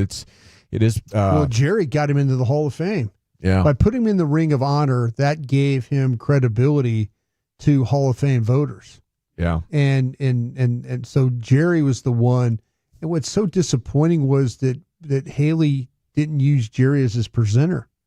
He used Eddie DeBartolo, the owner of the 49ers. Yeah, so and Jerry had done all these things to really resuscitate Charles's, like, I'm not going to say career because he was already out, but people, there's a lot of people that were terrified of Charles Haley. Yeah. And so Jerry tried to make do and pacify some people to give Charles a chance to get into the Hall of Fame. Yeah, fascinating dynamics there that they could be so angry with one another that you got a helmet that busts a hole in a wall. That could have killed the man. Yeah. They could have killed Jerry Jones that day. There's several moments in time throughout this documentary that if one thing had just happened slightly different, we would have a completely different reality right now. Mm-hmm. And I obviously if somebody else had bought the team, Jimmy wouldn't have coached it. The Herschel Walker trade never happens. Who knows if net we're actually much better off for Jerry owning the team when it comes to the Super Bowl. The best thing that happened to Jerry Jones was that Bum Bright, who owned the team, was going broke and needed the money. Yeah, that's in the first part of the first episode of this. And if Bum Bright does not does not have financial troubles, I don't know if Jerry doesn't get the team. Yeah, Jerry was talking about how they were close in the negotiation, but they flipped a coin. They were stood at $300K. Yeah, and Bum Brat's like, all right, let's flip this coin. They flip it, Bum wins, and Jerry's like, man, that was a big loser. What about but I got the effing Cowboys. I mean, and he definitely made the most of it. I think it's appreciated 9,000% now. Just an incredible investment. Well, it's a really fascinating story that Jerry tells about when he was dealing with Tex Schramm. I don't know if this is going to come up in the documentary, but they're over at Valley Ranch and they're sitting in what's going to be Jerry's office, and he's on the other side of the table from Tex Schramm, and Tex Schramm is like negotiating with him about his buyout and what they're going to do and all that. And Jerry, all of a sudden, the Tex goes, okay, you got a deal. And Jerry's like, great. And Tex Schramm spun around and he hit a button on the phone. And he says, yeah, he gave me everything I wanted. You could go ahead and give him the team. And he was calling Pete Rozelle the commissioner of the NFL. That's awesome. And that's a wild story. That's like they weren't going to give Jerry the team until Tex got his part of the settlement taken care of. And once he did, he alerted Pete Rozelle and he said, yeah, you can give him the team now. Got everything I wanted. Yep. Was that the original cave, you think? Jerry did whatever it took in that situation to get the deal done. Got to do what you got to do. I find this clip really fascinating that's gone viral of him talking about the Packers playoff loss and saying it's the worst loss they've ever had. That was a bad one. Yeah, that was a really bad loss. Yeah, I mean it was a butt kicking, and it also like officially closed that window. I wonder if Jerry was reflecting on it like that. Like, this was really our last great chance.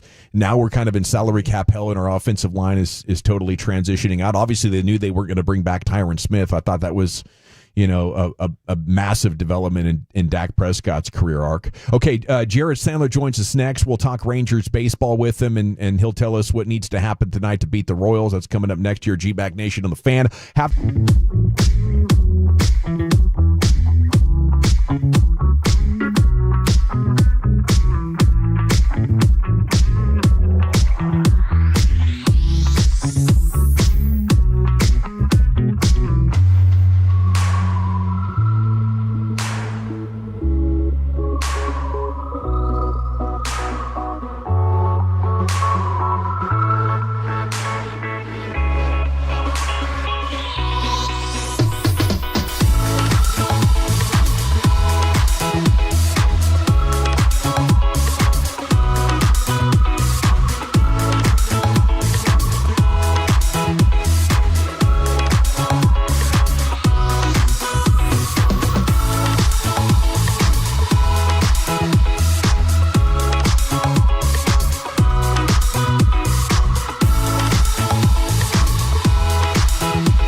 If you're in the market to upgrade your vehicle, get to Classic Chevrolet in Grapevine, back-to-back #1 Chevy dealership in the world. They've got more new Chevys than anyone in their own price of sale. Silverados, Tahoes, Blazers, Malibus, Equinox, and more. Visit ClassicChevrolet.com. This is Texas. This is Classic Chevrolet. Together, let's drive, relax, and enjoy the difference. Based on new Chevrolet registrations 2023 and 2024. Thank you very much, Lucius. It's the G-Bag Nation here on 105.3 The Fan. Jared Sandler now brought to you by Blue Nail Roofing with pregame coming up in an hour and 13 minutes. Sands, how the heck are you? What's up? What's going on, guys? How real is the realignment story, and when could we be looking at this bad boy? Well, I definitely think it's real. I think it probably would coincide with expansion, is my guess. You know, you add 2 teams, make it 32 teams. You can have 8 4-team divisions. It seems like 32 is a little easier number to navigate. I guess you could realign, with a 30-team setup. But my guess is if they are planning to expand, which I believe, as far as I know, that is still the plan, they would just wait until that. So I don't know how soon the expansion could come. My guess is before 2030 or right around there. I don't know that it's happening next year or the year after, but I definitely think a realignment would make sense. And I think that, the AL West in general, I know we look at it through the lens of the Rangers, but for the Rangers, Astros, Angels, Mariners, and Athletics, it would make sense. There's zero reason why there needs to be a division where 2 time zones separate the teams in the division. It's not good for the fans of those teams. It certainly stinks for Rangers and Astros fans with all the West Coast games. Thankfully, we don't have as many of them with the change in schedule from a few years ago. And, it's not necessarily great for the fans of the West Coast either, with super early times. So, it makes sense. And, we were actually talking about today, like what the Rangers division could look like if they did realign and, without knowing where the league's going to expand. You could see something like Texas, Kansas City, Houston, and maybe Colorado or something like that. That could be the new 4-team division, perhaps. Wouldn't be mad at that at all. And maybe even Minnesota, just keep all the teams in the same exact time zone? Sure. Yeah, that's a possibility. And then Nashville, if they do expand to Nashville, I guess there's a possibility that Nashville, could be a team. And then, the other question you got to ask is, are you going to expand or are you going to realign and get rid of leagues? You're going to lose American and National League, or are you going to try and keep American and National League, and then how that impacts some of the decisions and how you're going to realign? Wow, a totally balanced schedule. That could get really interesting. A lot of interesting things in there. Now, if you consider that this year, if you assume that this year is what it is, looking forward to the winter, Sandler, is starting to get my attention. They'll have money to spend, right? I see projected payroll at like 177. So maybe leaving you $70 million or something. Do you think the Rangers can get back at it with a productive offseason? How aggressive do you think they'll be in trying to reshape a contender? Yeah, I mean, my understanding is that, they wanted to be a little more conservative financially this year with the intention of opening things back up next year. So I guess, don't know for sure. That's one of the challenges, no salary cap. So teams have the freedom to do whatever they want, as dictated by, their leadership group. But, this is an ownership group that has been willing to spend. You look at the World Series in 2023, that was, not your traditional roster makeup of a bunch of guys who came up and then adding 1 or 2 in free agency. That was a team very largely, carried by guys who the Rangers acquired, either by trade and, being willing to take on contracts or, in free agency. When you think of the guys up the middle with Simeon and Seager and John Gray and then obviously taking on Max Scherzer and all those things. So, they're willing to spend. That's not something that they've failed the playoffs this year. And even if they do, it's going to be, in a way that was maybe not expected. The makeup of the team was, pointing towards one direction, and then, the way they went about it, maybe a different direction. So there's no doubt, playoffs or not, I don't think there's going to be complacency in, trying to make improvements to build upon some of the lessons from this year.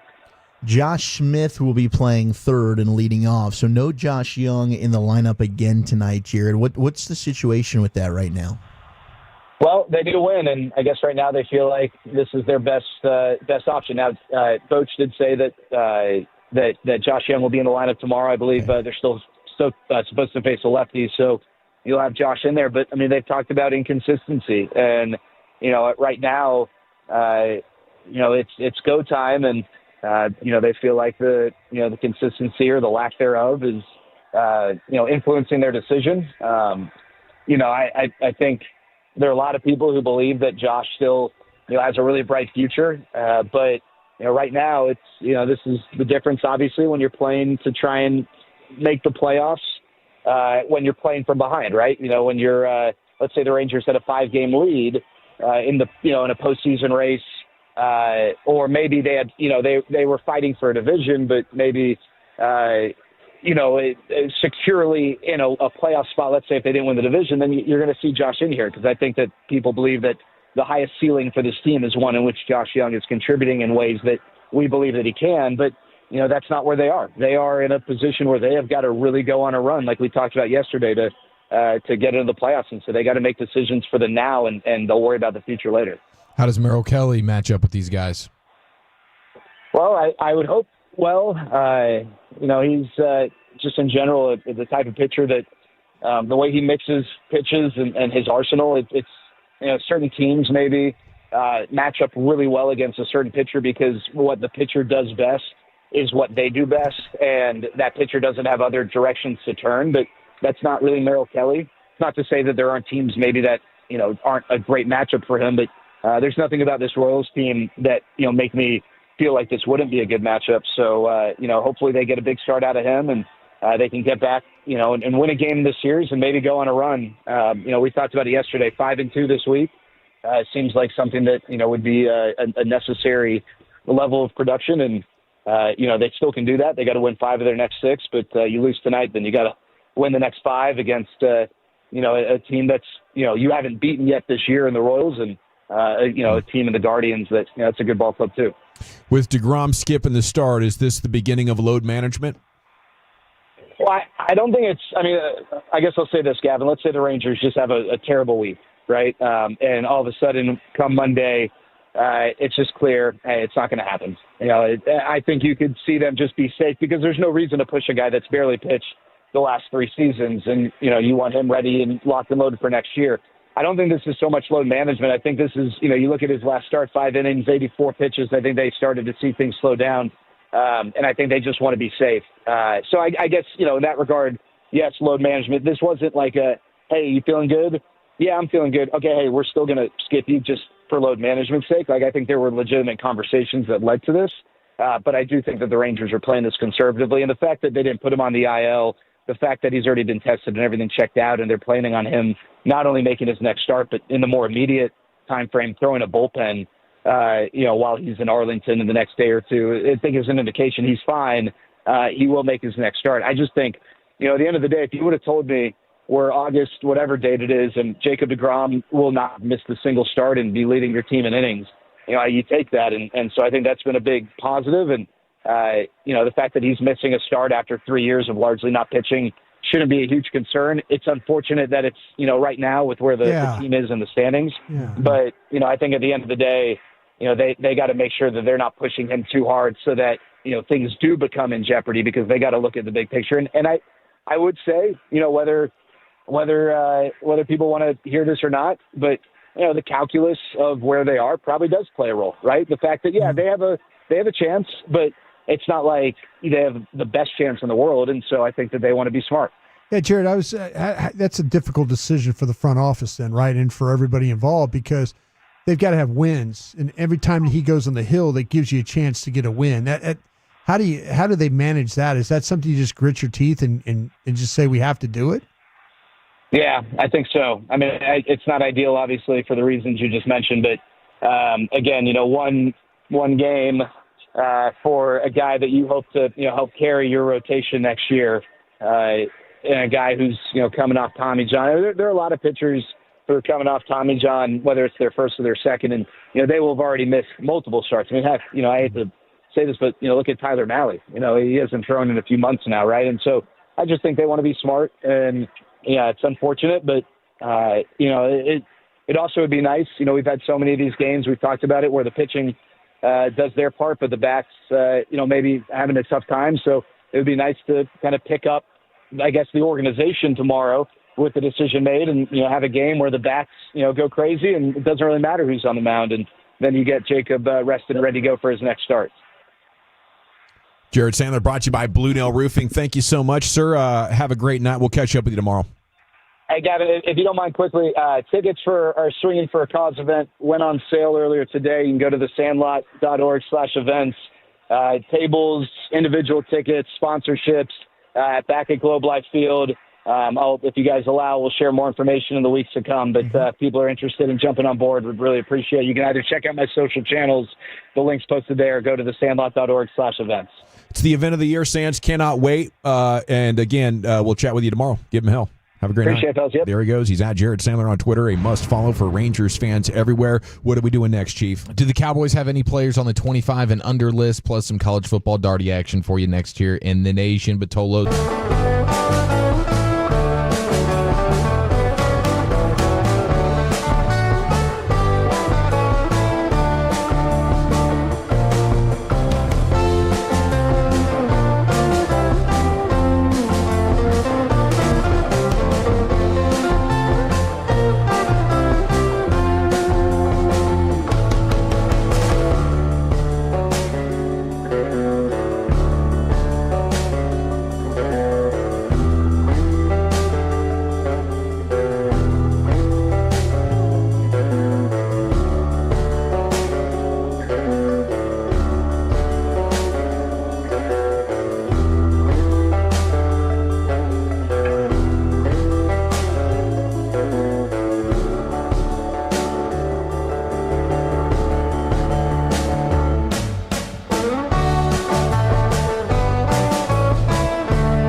Leasing Studios, you're rolling with the G-Bag Nation on 105.3 The Fan. 1 hour to go, G-Bag Nation. It's time now for an edition of Football's Finest. We'll get all the latest football news here and analysis in just a few minutes. You got the Expressway coming up in 20, G-Bag today at 5:30, LA Live, and then Rangers pregame coming up in less than an hour, a must-win ball game in Kansas City. Here's the Chief. One of the guys we clubbed over the head with the Dick Fangio at the Super Bowl, Mike Jones of The Athletic. He's got the Mike Jones. How NFL talent evaluators, coaches rank the top players 25 years and under entering this NFL season. How many Cowboys on that list? Maybe just Tyler Smith, if he even qualifies. Yeah, because you have guys like Micah Parsons, CeeDee Lamb, do not. Even Justin Jefferson does not. Tristan Wirfs, Jordan Love. These are all guys that are at that 26 mark when the season kicks off. So, who do you think number one would be? Jamar Chase? Jamar Chase is number one. Good call. I was thinking maybe Jaden Daniels just because of the quarterback position, but I think everything with Jaden Daniels right now is the one-year sample, the one-year sample, the one-year sample. If you had to start a team right now, though, you're taking Daniels. You're obviously taking the quarterback. Yeah, 100%. Yeah, you're taking Daniels. He's that dude. Actually, Filthy has a few. Oh, no. Oh, Jalen Carter. At number 2, it is Jalen Carter. And Cooper. That's going to be a heck of a welcome to the NFL moment there for Tyler Booker on Thursday night as we kick the season off. Yeah, Quinyon Mitchell. I'm sorry. Quinyon Mitchell, there he is. Comes in at 15. He's only 23. Yeah, he's a star. Could be on this list for a handful of years. I'm surprised. Where's Brock Bowers on this list? Brocky B, he is sitting comfortably in the 5-hole. Okay. Batting cleanup. It's going to be Aiden Hutchinson with the Lions. This is the last year he's eligible. The last year he's eligible, old Chuck. You know that birth certificate better than anyone. Damn right I do. Yeah, Jaden Daniels came in at 3, by the way. But Bijan Robinson, maybe? Yeah, Bijan just on the outside looking into the top 10, right there at 11. Okay. But he's going to have a huge year. This is a Bijan year. This is the year that Broadus's Barry Sanders, Bijan Robinson sentence actually sticks and lands in the hearts of fantasy footballers forever. I bet his other running back taken in that draft, Jahmyr Gibbs, is in this. Jahmyr Gibbs is on this list. I got to see exactly where he is. I know Penei Sewell is in the top 10 there. Gibbs is at 14. So they do have Bijan ahead of Gibbs, even though, I agree. Gibbs has been in a great situation, and he should have a huge year as well. Don't get me wrong with the Lions. Hopefully their offensive line, without the Ragnow stuff, no Ben Johnson, but he should still have a monster year. You do have Malik Neighbors with the Giants at 16, so he's in the mix. But you got to scroll, man. You got to scroll and scroll and scroll all the way to 24 to find a Cowboy. That, of course, is Tyler Smith. And he's only 24 years old, which is nice. But, that's going to be the only Cowboy that you see. Trevor Lawrence rounds out the list at number 25. So you have guys like Jared Verse, Will Anderson, Brian Thomas Jr., Sauce Gardner, Puka, Garrett Wilson, Derek Stingley, Trent McDuffie. So Amon-Ra St. Brown. He's still younger than 25. Yeah, That's bro. crazy. Kyle Hamilton. Of course, Amon-Ra CJ St. Stroud. Brown? Wow. Yeah. Seems like he's been in the league for a while. I know. There's a handful of these guys. At PS2. Yeah. Patrick Surtain is in the top 10. He's sitting at 6 right there. So, Trevor Lawrence came out of college. Bassick was still on the show. Mm-hmm. That was a long time ago now. On our show. Oh, on G-Bag. Yeah. That's crazy. T-Law, baby. 5 years ago, man. Yeah, it is pretty crazy the way time and age works. Some of these guys are aging backwards. Benjamin Button. Unfortunately. Time and age works. Yeah. It's really fascinating if you sit there and think about it with John Kruk. Yeah. All of a sudden, you have questions with no answers. How is Trevor Lawrence still 25 years old? We'll never know. How has he still not been that good of a football player? We'll never know. Now, a couple of things we do know here.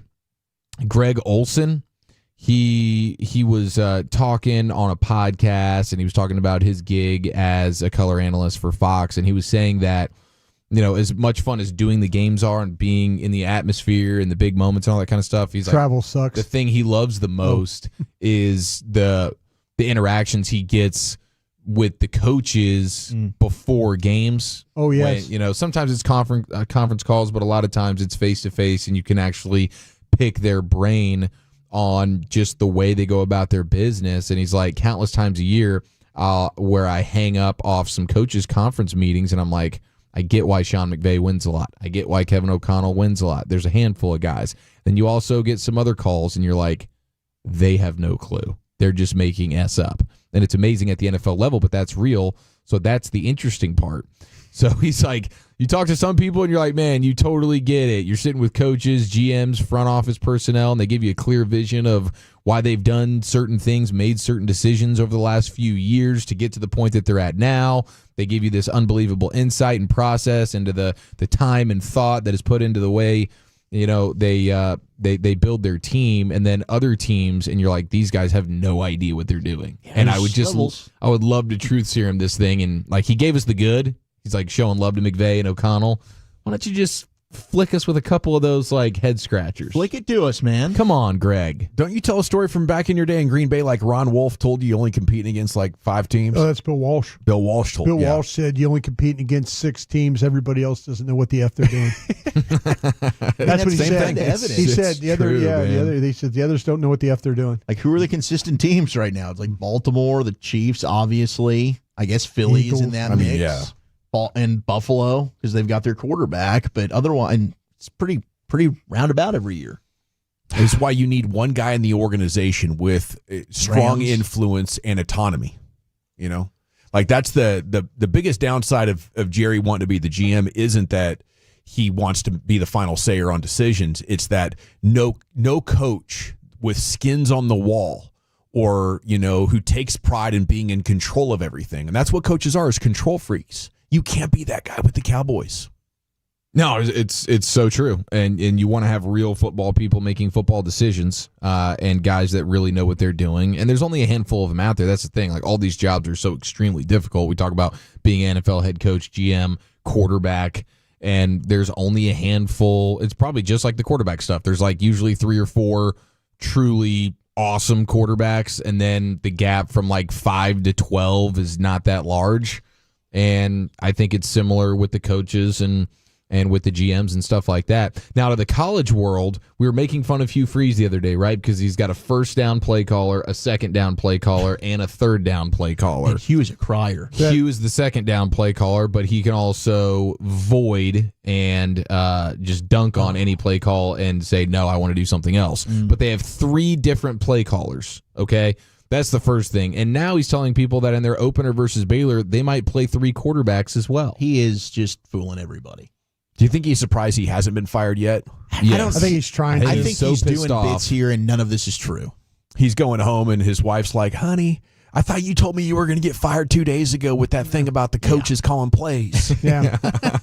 She plays golf. She plays golf with him. Yeah, she plays golf. Go home. Yeah, they want to get money and go home. He has some Dick Vermeil in him. I mean, I was watching the SEC show on Netflix. He is crying. He is crying quite a bit during the motivational speeches to the team. He's just in tears. He's reading text messages from players and just like choking up and crying about it. I don't know if the team's taking him seriously. I was trying to read what games Greg Olson did last year to figure out what teams he thinks are making stuff up. Did some Cowboys, didn't he? He did a Titans game. I wonder about that head coach. There's a report today they thought about firing his ass over the offseason. Callahan. Yeah. Huh? Yeah, running game Moses not getting it done? No, not getting it done. Absolutely not. But I'd love to have running game that whole Moses organization back seems like it could be in some trouble. Oh, yeah. Cam Ward has a lot to fix there. He does. He's kind of put in a Joe Burrow situation. Yeah. That's Can you fix this entire franchise? Yeah, can I be the owner, the Please. general manager, and the quarterback? We're not going to pay the best defensive player on the team. Yeah. We're not going to give you an offensive line, but please go ahead and fix it. But hey, we got Jamar Chase and T. Higgins for you. Get us to a Super Bowl. We have, how about this? This is ridiculous, dude. This is just so college stupidity, but BYU, so they're naming their true freshman, Bear is his actual name, Bear Bachmeier. he is going to be the guy that replaces the BYU Jew who left to Tulane, right? Yep. So that's a good fit. Bachmeier. It is. He's going to be the He's starting. gonna be awesome there, probably. It is a really good fit. Yeah, it's fantastic. If you look at the school's demographics. Oh, really? Yeah. Tulane. So 47 is going to be the number of Bear Bachmeier. I wanted Bennett to go there. 47 for a quarterback. He's What number are we doing? 47? 47. And I thought Bachmeyers had to be linebackers. And I thought think he Bears thinks so, did too. Yeah, a Bear Bachmeier, that's a quarterback. There was a Brockmeyer that was an offensive tackle from Texas, right? Alabama had they had the Brockmeyer twins that Okay. went. I think Bishop Lynch. Maybe they went to a private school But there in the was area. I thought there was a Brockmeyer that played at Texas. Might have been a with the- transfer. with the Bears. He was a Chicago Bear. Was it the dad? Blake Brockmeyer, I think, is what his name. Okay, yeah. But then one of them definitely went to Alabama. But yeah, I mean, a Bachmeier. Come on, that's not a quarterback. They just line up everybody and say, "Hey, who can throw the ball the best?" We are in dire straits right now. Our They have- quarterback just left. Everything about this guy says linebacker. His first name, his last name, and his jersey number. But he's going to be spinning it for BYU this year. That's very, very exciting. We have also a linebacker who is being recruited. His name is Isaiah Williams. He's committed to now his 6th school. He's a part of the 2026 class. He committed to Louisville, then decommitted, then committed to Syracuse, decommitted, committed to Florida State, decommitted. Oh, wait a minute. He's hit 3 ACC schools so far. Yeah, then he went to the SEC and went with LSU? Florida. Oh, Florida. And then he flipped it to Ole Miss. And then now he has done the reflip, and now he's back with Florida State. Oh, so no. They come up with more money. Can you even believe, that is ridiculous, dude. There's no way Florida State could be confident in this commit. I would actually guarantee you the fact that he's committed to them right now tells me there's no chance he's actually going to attend that school because his reputation is flip every handful of months. Here is the craziest one of the day, and We'll be a judge of that. potentially my favorite. We brought up Tulane. Their Tulane football just tweeted out randomly a graphic that said Great logo. Total meatballs consumed during our team during fall camp for our team. 10,880 meatballs. Okay, this is a team that's built on beef. Wow. I don't know how many pounds of ground beef that actually is, but they are pretty excited and they are bragging, it feels like, about the amount of meatballs that their team has consumed during fall camp. As they should. Are you kidding me? You judging them? They should be bright. They should freaking we got fake national championships at Auburn that are going down right now. Yeah, they should claim national championships. They should have a meatball banner. They should. They should drop a meatball banner. We eat the most balls. Yeah. Of meat.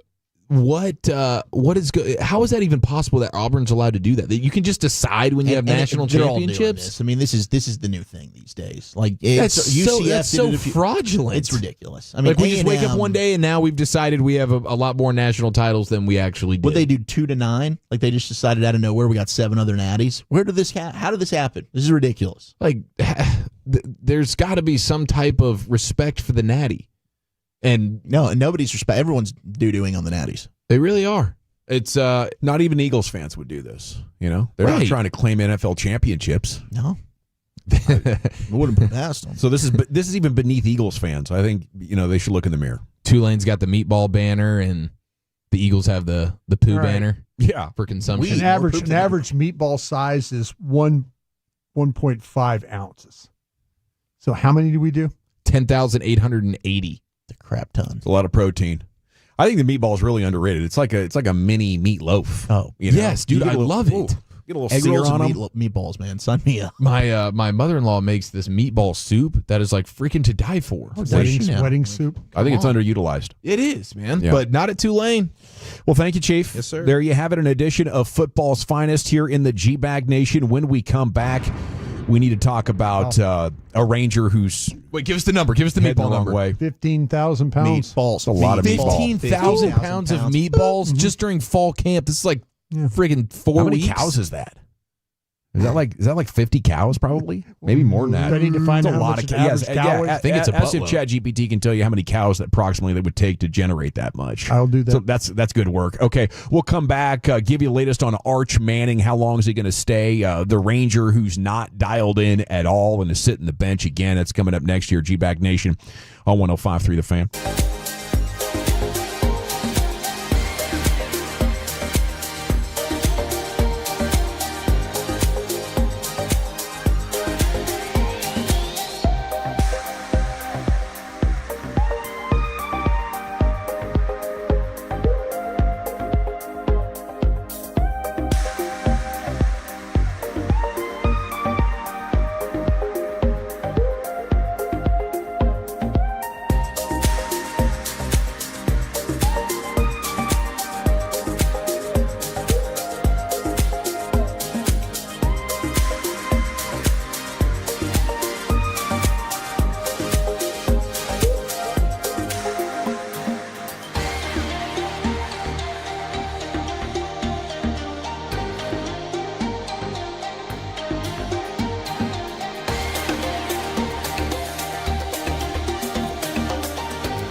Uber Eats has Lola V products? I gotta remember that. Well, you know, they say in order to remember something, you have to forget something else.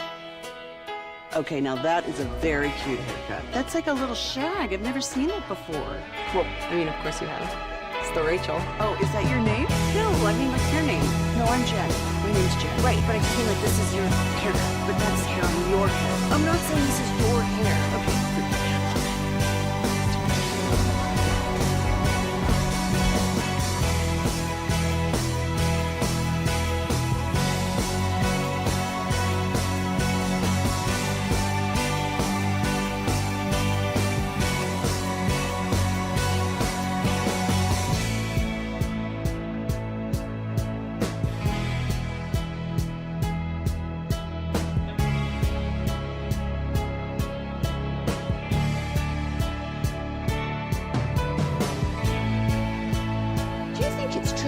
Got to forget something else to remember that Uber Eats has groceries. No, that's absurd. Hey, remember when you used to be a, what was it, Pepper Lady? Wasn't it Cinnamon Sisters? Basil Babes. Sapphire Squad? Nutmeg Maidens? Pre-curb? No. Nutmeg Maidens. I just said that. Was it Spice Girls? Doesn't sound right. Was it Sapphire Squad?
All right, welcome back, G-Bag Nation. The G-Bag of the day is coming up at 5:30. Cowboys practice going to be underway this evening. Tomorrow, actually at 5 o'clock, there will be a Brian Schottenheimer press conference. Back-to-back practices at the Star and a Chance. These are free to attend, right? You can Yes, get up there they and are. watch them. Yes, sir, they are. Yeah, it's a great stuff. They're padded, too, which is kind of cool. Yeah, really cool that Shotty is making it such a priority to try to increase the physicality. And he said that if it's not physical enough, then the players that don't perform to a level are going to have to play in Friday's preseason There game. you go. Yeah. So I think he's just doing a heck of a job at trying to create urgency and accountability and a high standard for this football team. I do think it's going to take a while. I don't think you can pull this off in 1 year. So if the team's not more physical or not better, against the run or running the football, I won't be surprised. But I think with a given amount of time, he'll get there. Okay, when it comes to Josh Young, what are we looking at here? Story in the morning news. He's not in the lineup again tonight. CY's quote from yesterday with reporters, there are times when he's dialed in and the performance is strong, but when it hasn't been as dialed in, it's been a little bit more undisciplined and just inconsistent. It's crazy how his OPS numbers have slid so significantly from that really good rookie year that he had, and he was really a catalyst and a reason you won, and you were excited about Josh Young's future and him maybe becoming like I think I was even thinking he'd be like your version of Alex Bregman, and maybe that was too high, but I mean this is a really good draft pick. So is it time to move on from Josh Young already? Evan Grant writes, there's no lingering injury, nobody was even bothering to call it a reset.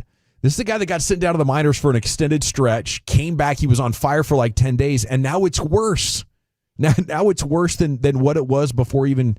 So I guess he's just like a coach's decision here. Young says the best hitters are not super volatile. They'll go through little swoons, but their peaks and valleys are not very steep. Kind of makes me wonder how he's looking at Marcus Semien as well. But is Josh Young as third base one of those positions? I've been talking about right field, first base, catcher, DH. Is this 60% of the lineup? What do you guys think here with Josh Young? Are we moving on? Is he going to go back to being a minor league player? I don't think so. I mean, you've got 3 more years of control at $780,000.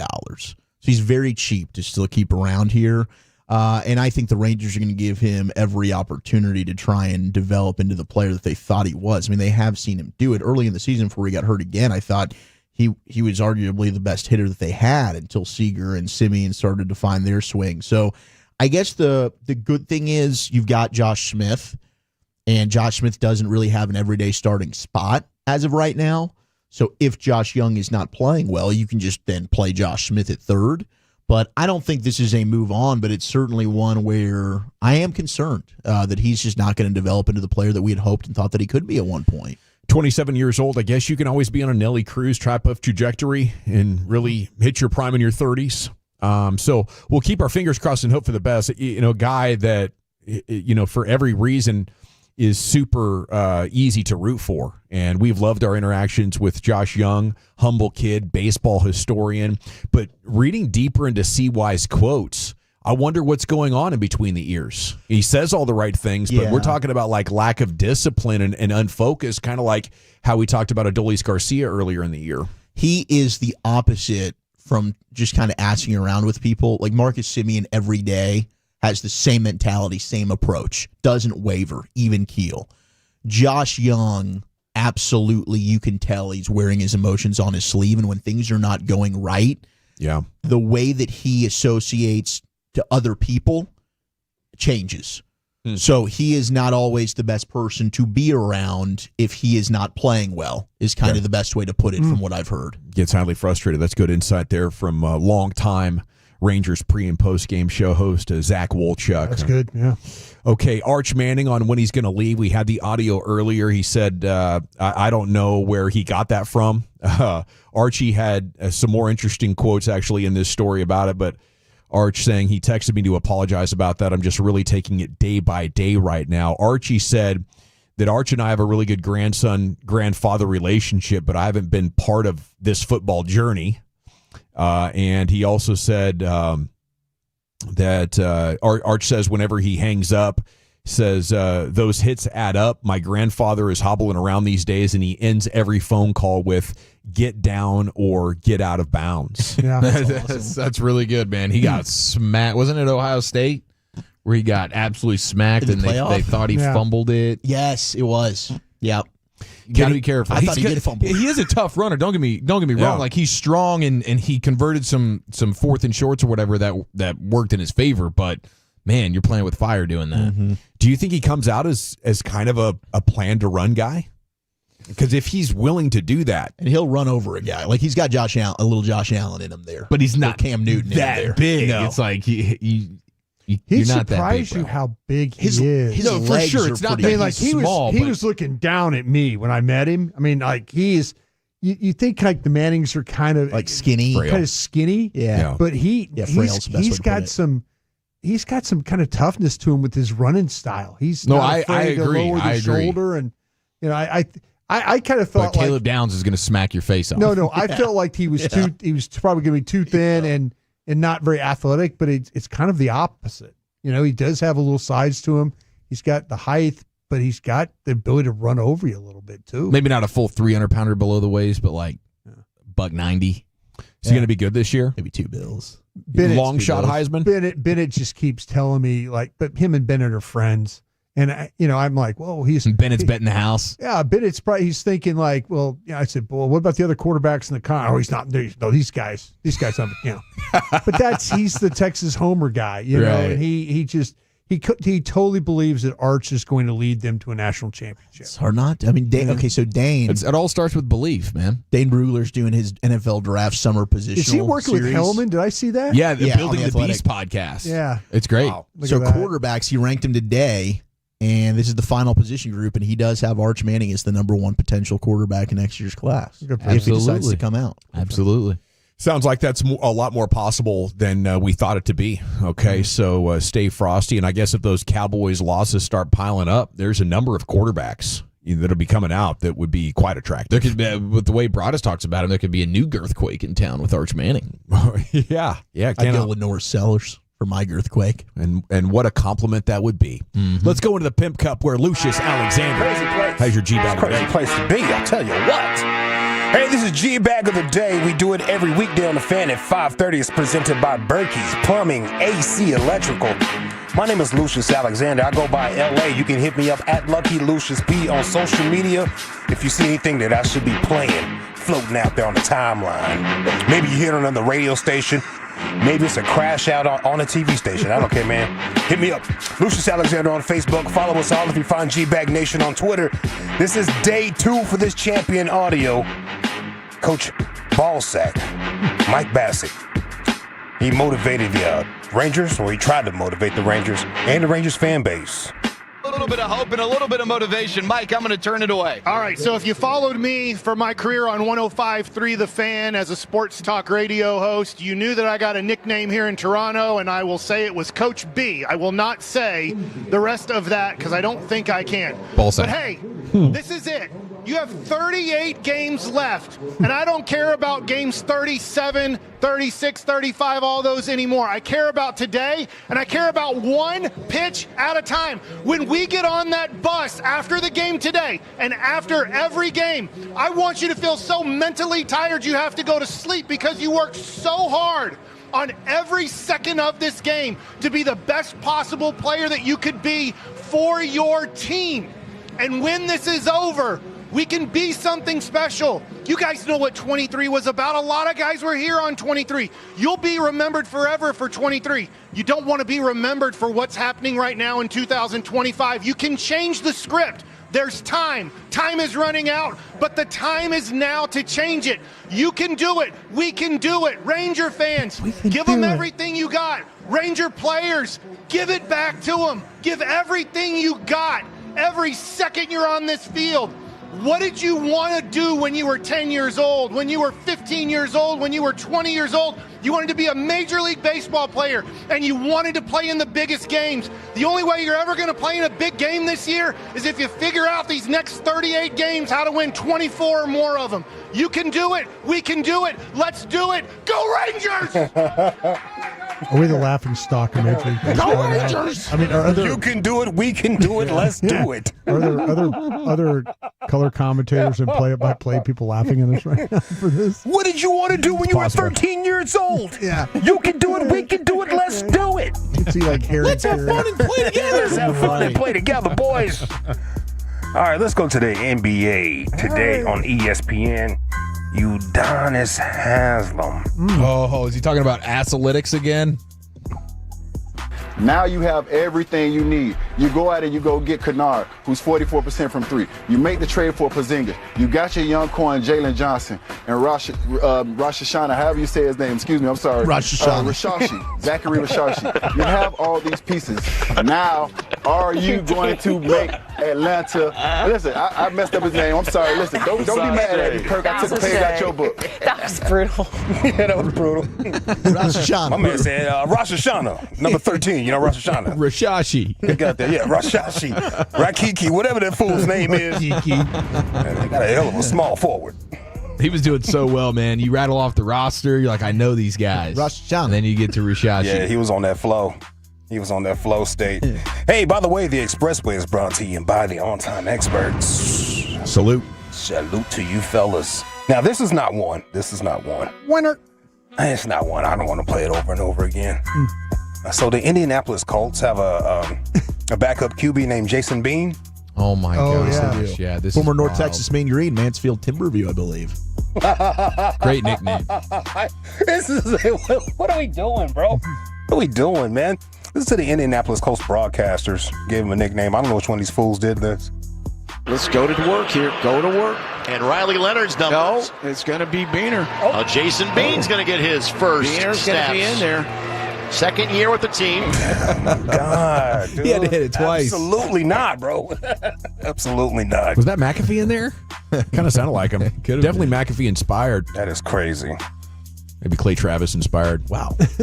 Frijoles in Indianapolis. That is nuts. What else we got right here? Beans.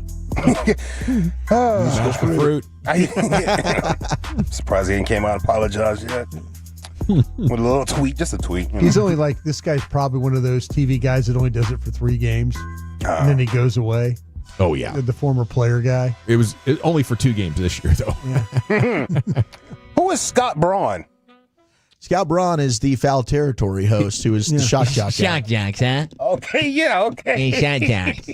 Okay, so I've been sitting on this audio since last week. Bobby Belt defended the fan, G-Bag Nation, and Gavin Dawson against Scott Braun. Okay. You ready for this, Dawson?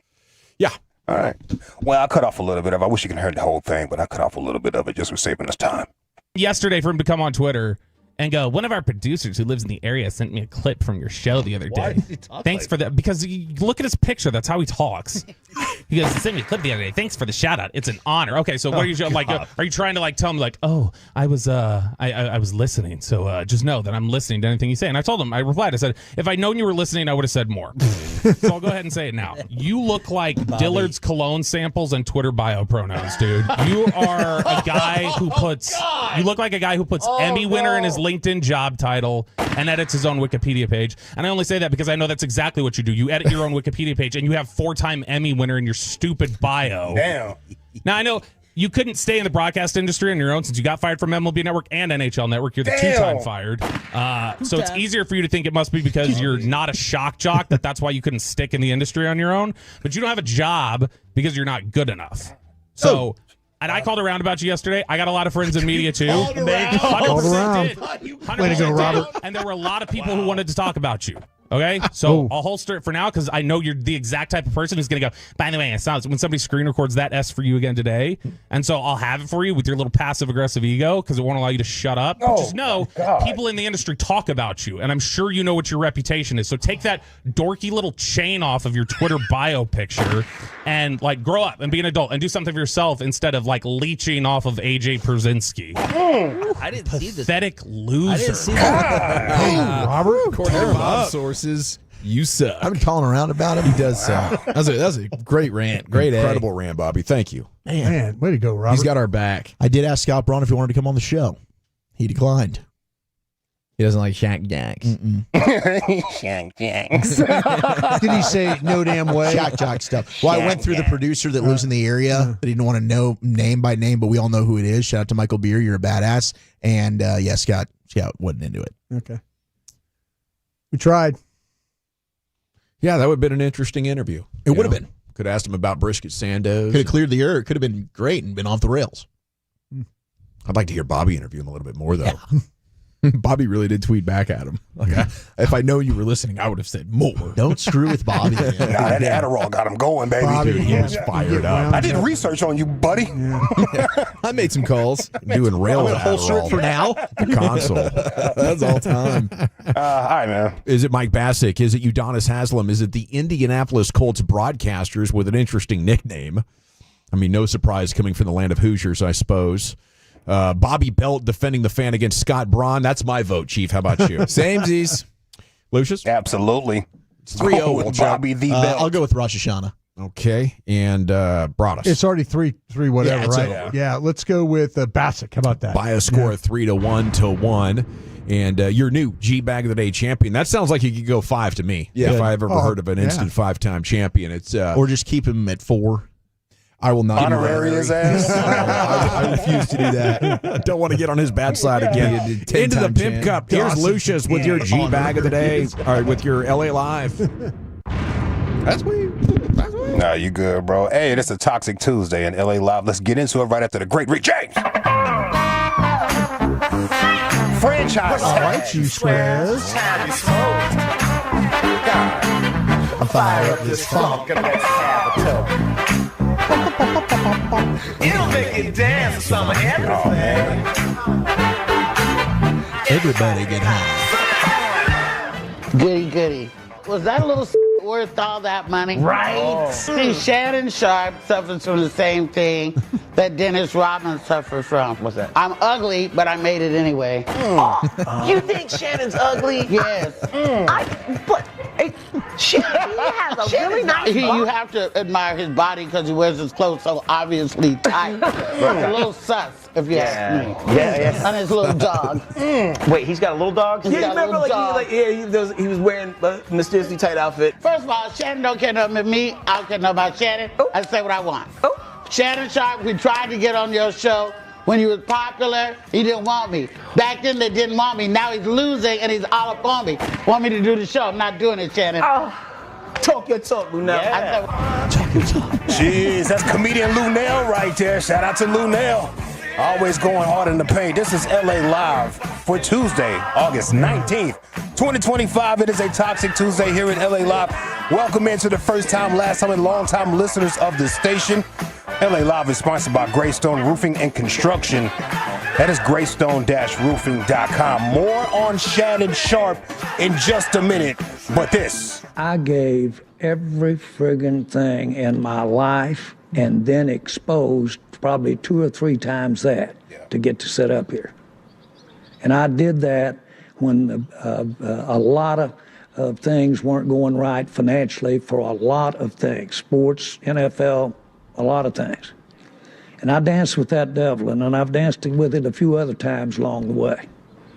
So if you think a little bit of what you write is going to deter me from sitting up here doing what I want to do, you're wrong. It's just not going to do it, because I've danced with the devil, the financial devil, and lived to tell about it. Hey, I tell you what, man, that documentary on Netflix right now, Jerry Jones and his Cowboys, is fire! Oh my God, it's fire! I'm 1 episode deep right now, folks. I'm only 1 episode deep, and I'm already addicted. I skipped the gym to watch it this morning. Nice. Oh, that's big. Oh my, you know that's big, bro. That endorsement. Big like this T-shirt I got on right here. I had to stop and grab a T-shirt because I was leaving so fast. I left my wallet. I had to let Carter had to let me in, and I left the shirt. I didn't have a shirt on, bro. I just jumped in the truck and started just walking. You straight up just got in the car, no shirt? Just grooving, dog. I had everything else. I just had a little tank top on. This little tank top you see right here, I had that on. So it wasn't like it's a tank top Tuesday. Yeah, I guns expect. You could have just done the show in that thing, man. Yeah, you're right. But yes, man, that Jerry Jones documentary is fire. I can't wait to run all the way through it. Chef's kiss. If it keeps this pace up, it's going to be something. Move over. What's that? The Bulls one? Move over Last Dance. Move over Last Dance. Make a place for the Place gambler. for Jerry. Yeah. Hey, there's a little argument going online. If you got $5 million right now, fellas, if you got $5 million right now, would you be set for life? You, personal situations. Yeah. Would you be set for life? $5 million. Yeah. Yes, yeah, sir. I would. Yes, sir. Look at that.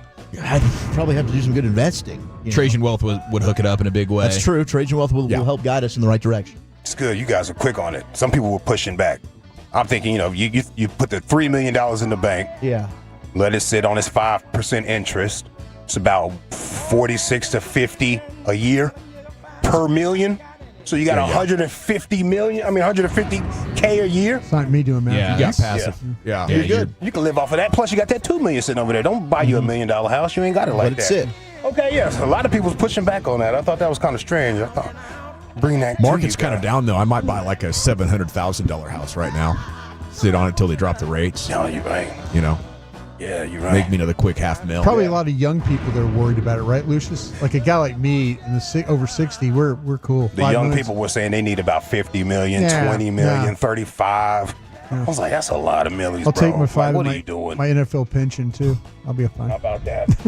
Man, that was easy. That was easy. All right, LA Live 105.3 The Fan on a Toxic Tuesday. Shannon Sharp and Chad Ochocinco have settled their $20 million defamation. Whoa. Defamation? Defamation. I Rosh said Hashanah. defamation. Jewish New Year. Yeah, they settled their lawsuit against them, man. Miss Jimalita Tillman filed a lawsuit in August of 2025. They call her AKA Auntie Cherry because she went viral with Usher. She ate like a little cherry. They had this little close, intimate situation. It was a whole lot. You know what I mean? So, like, you remember that, bro? Yeah. She ate this little cherry. That's his whole bit, right? That's his whole bit. That's how we got Keke Palmer all in trouble. A whole lot of people in hot water over that situation right there. Hold on. Let me get my music over there right. There we go. All right. Yeah, Miss Jimalita sued Shannon Sharp, Chad Ochocinco Johnson, and Shay Shay Media after they discussed a viral video of her interacting with Usher at a concert on their Nightcap podcast. Now, I thought they were just joking. I couldn't believe that they have to settle some more stuff because he's already settled one case. Yeah. Now we settle another $20 million case. We don't know how much was settled with. We don't know how much. They didn't disclose that, but She went full pouty Telez. Is that what she did? She did a little bit, bro.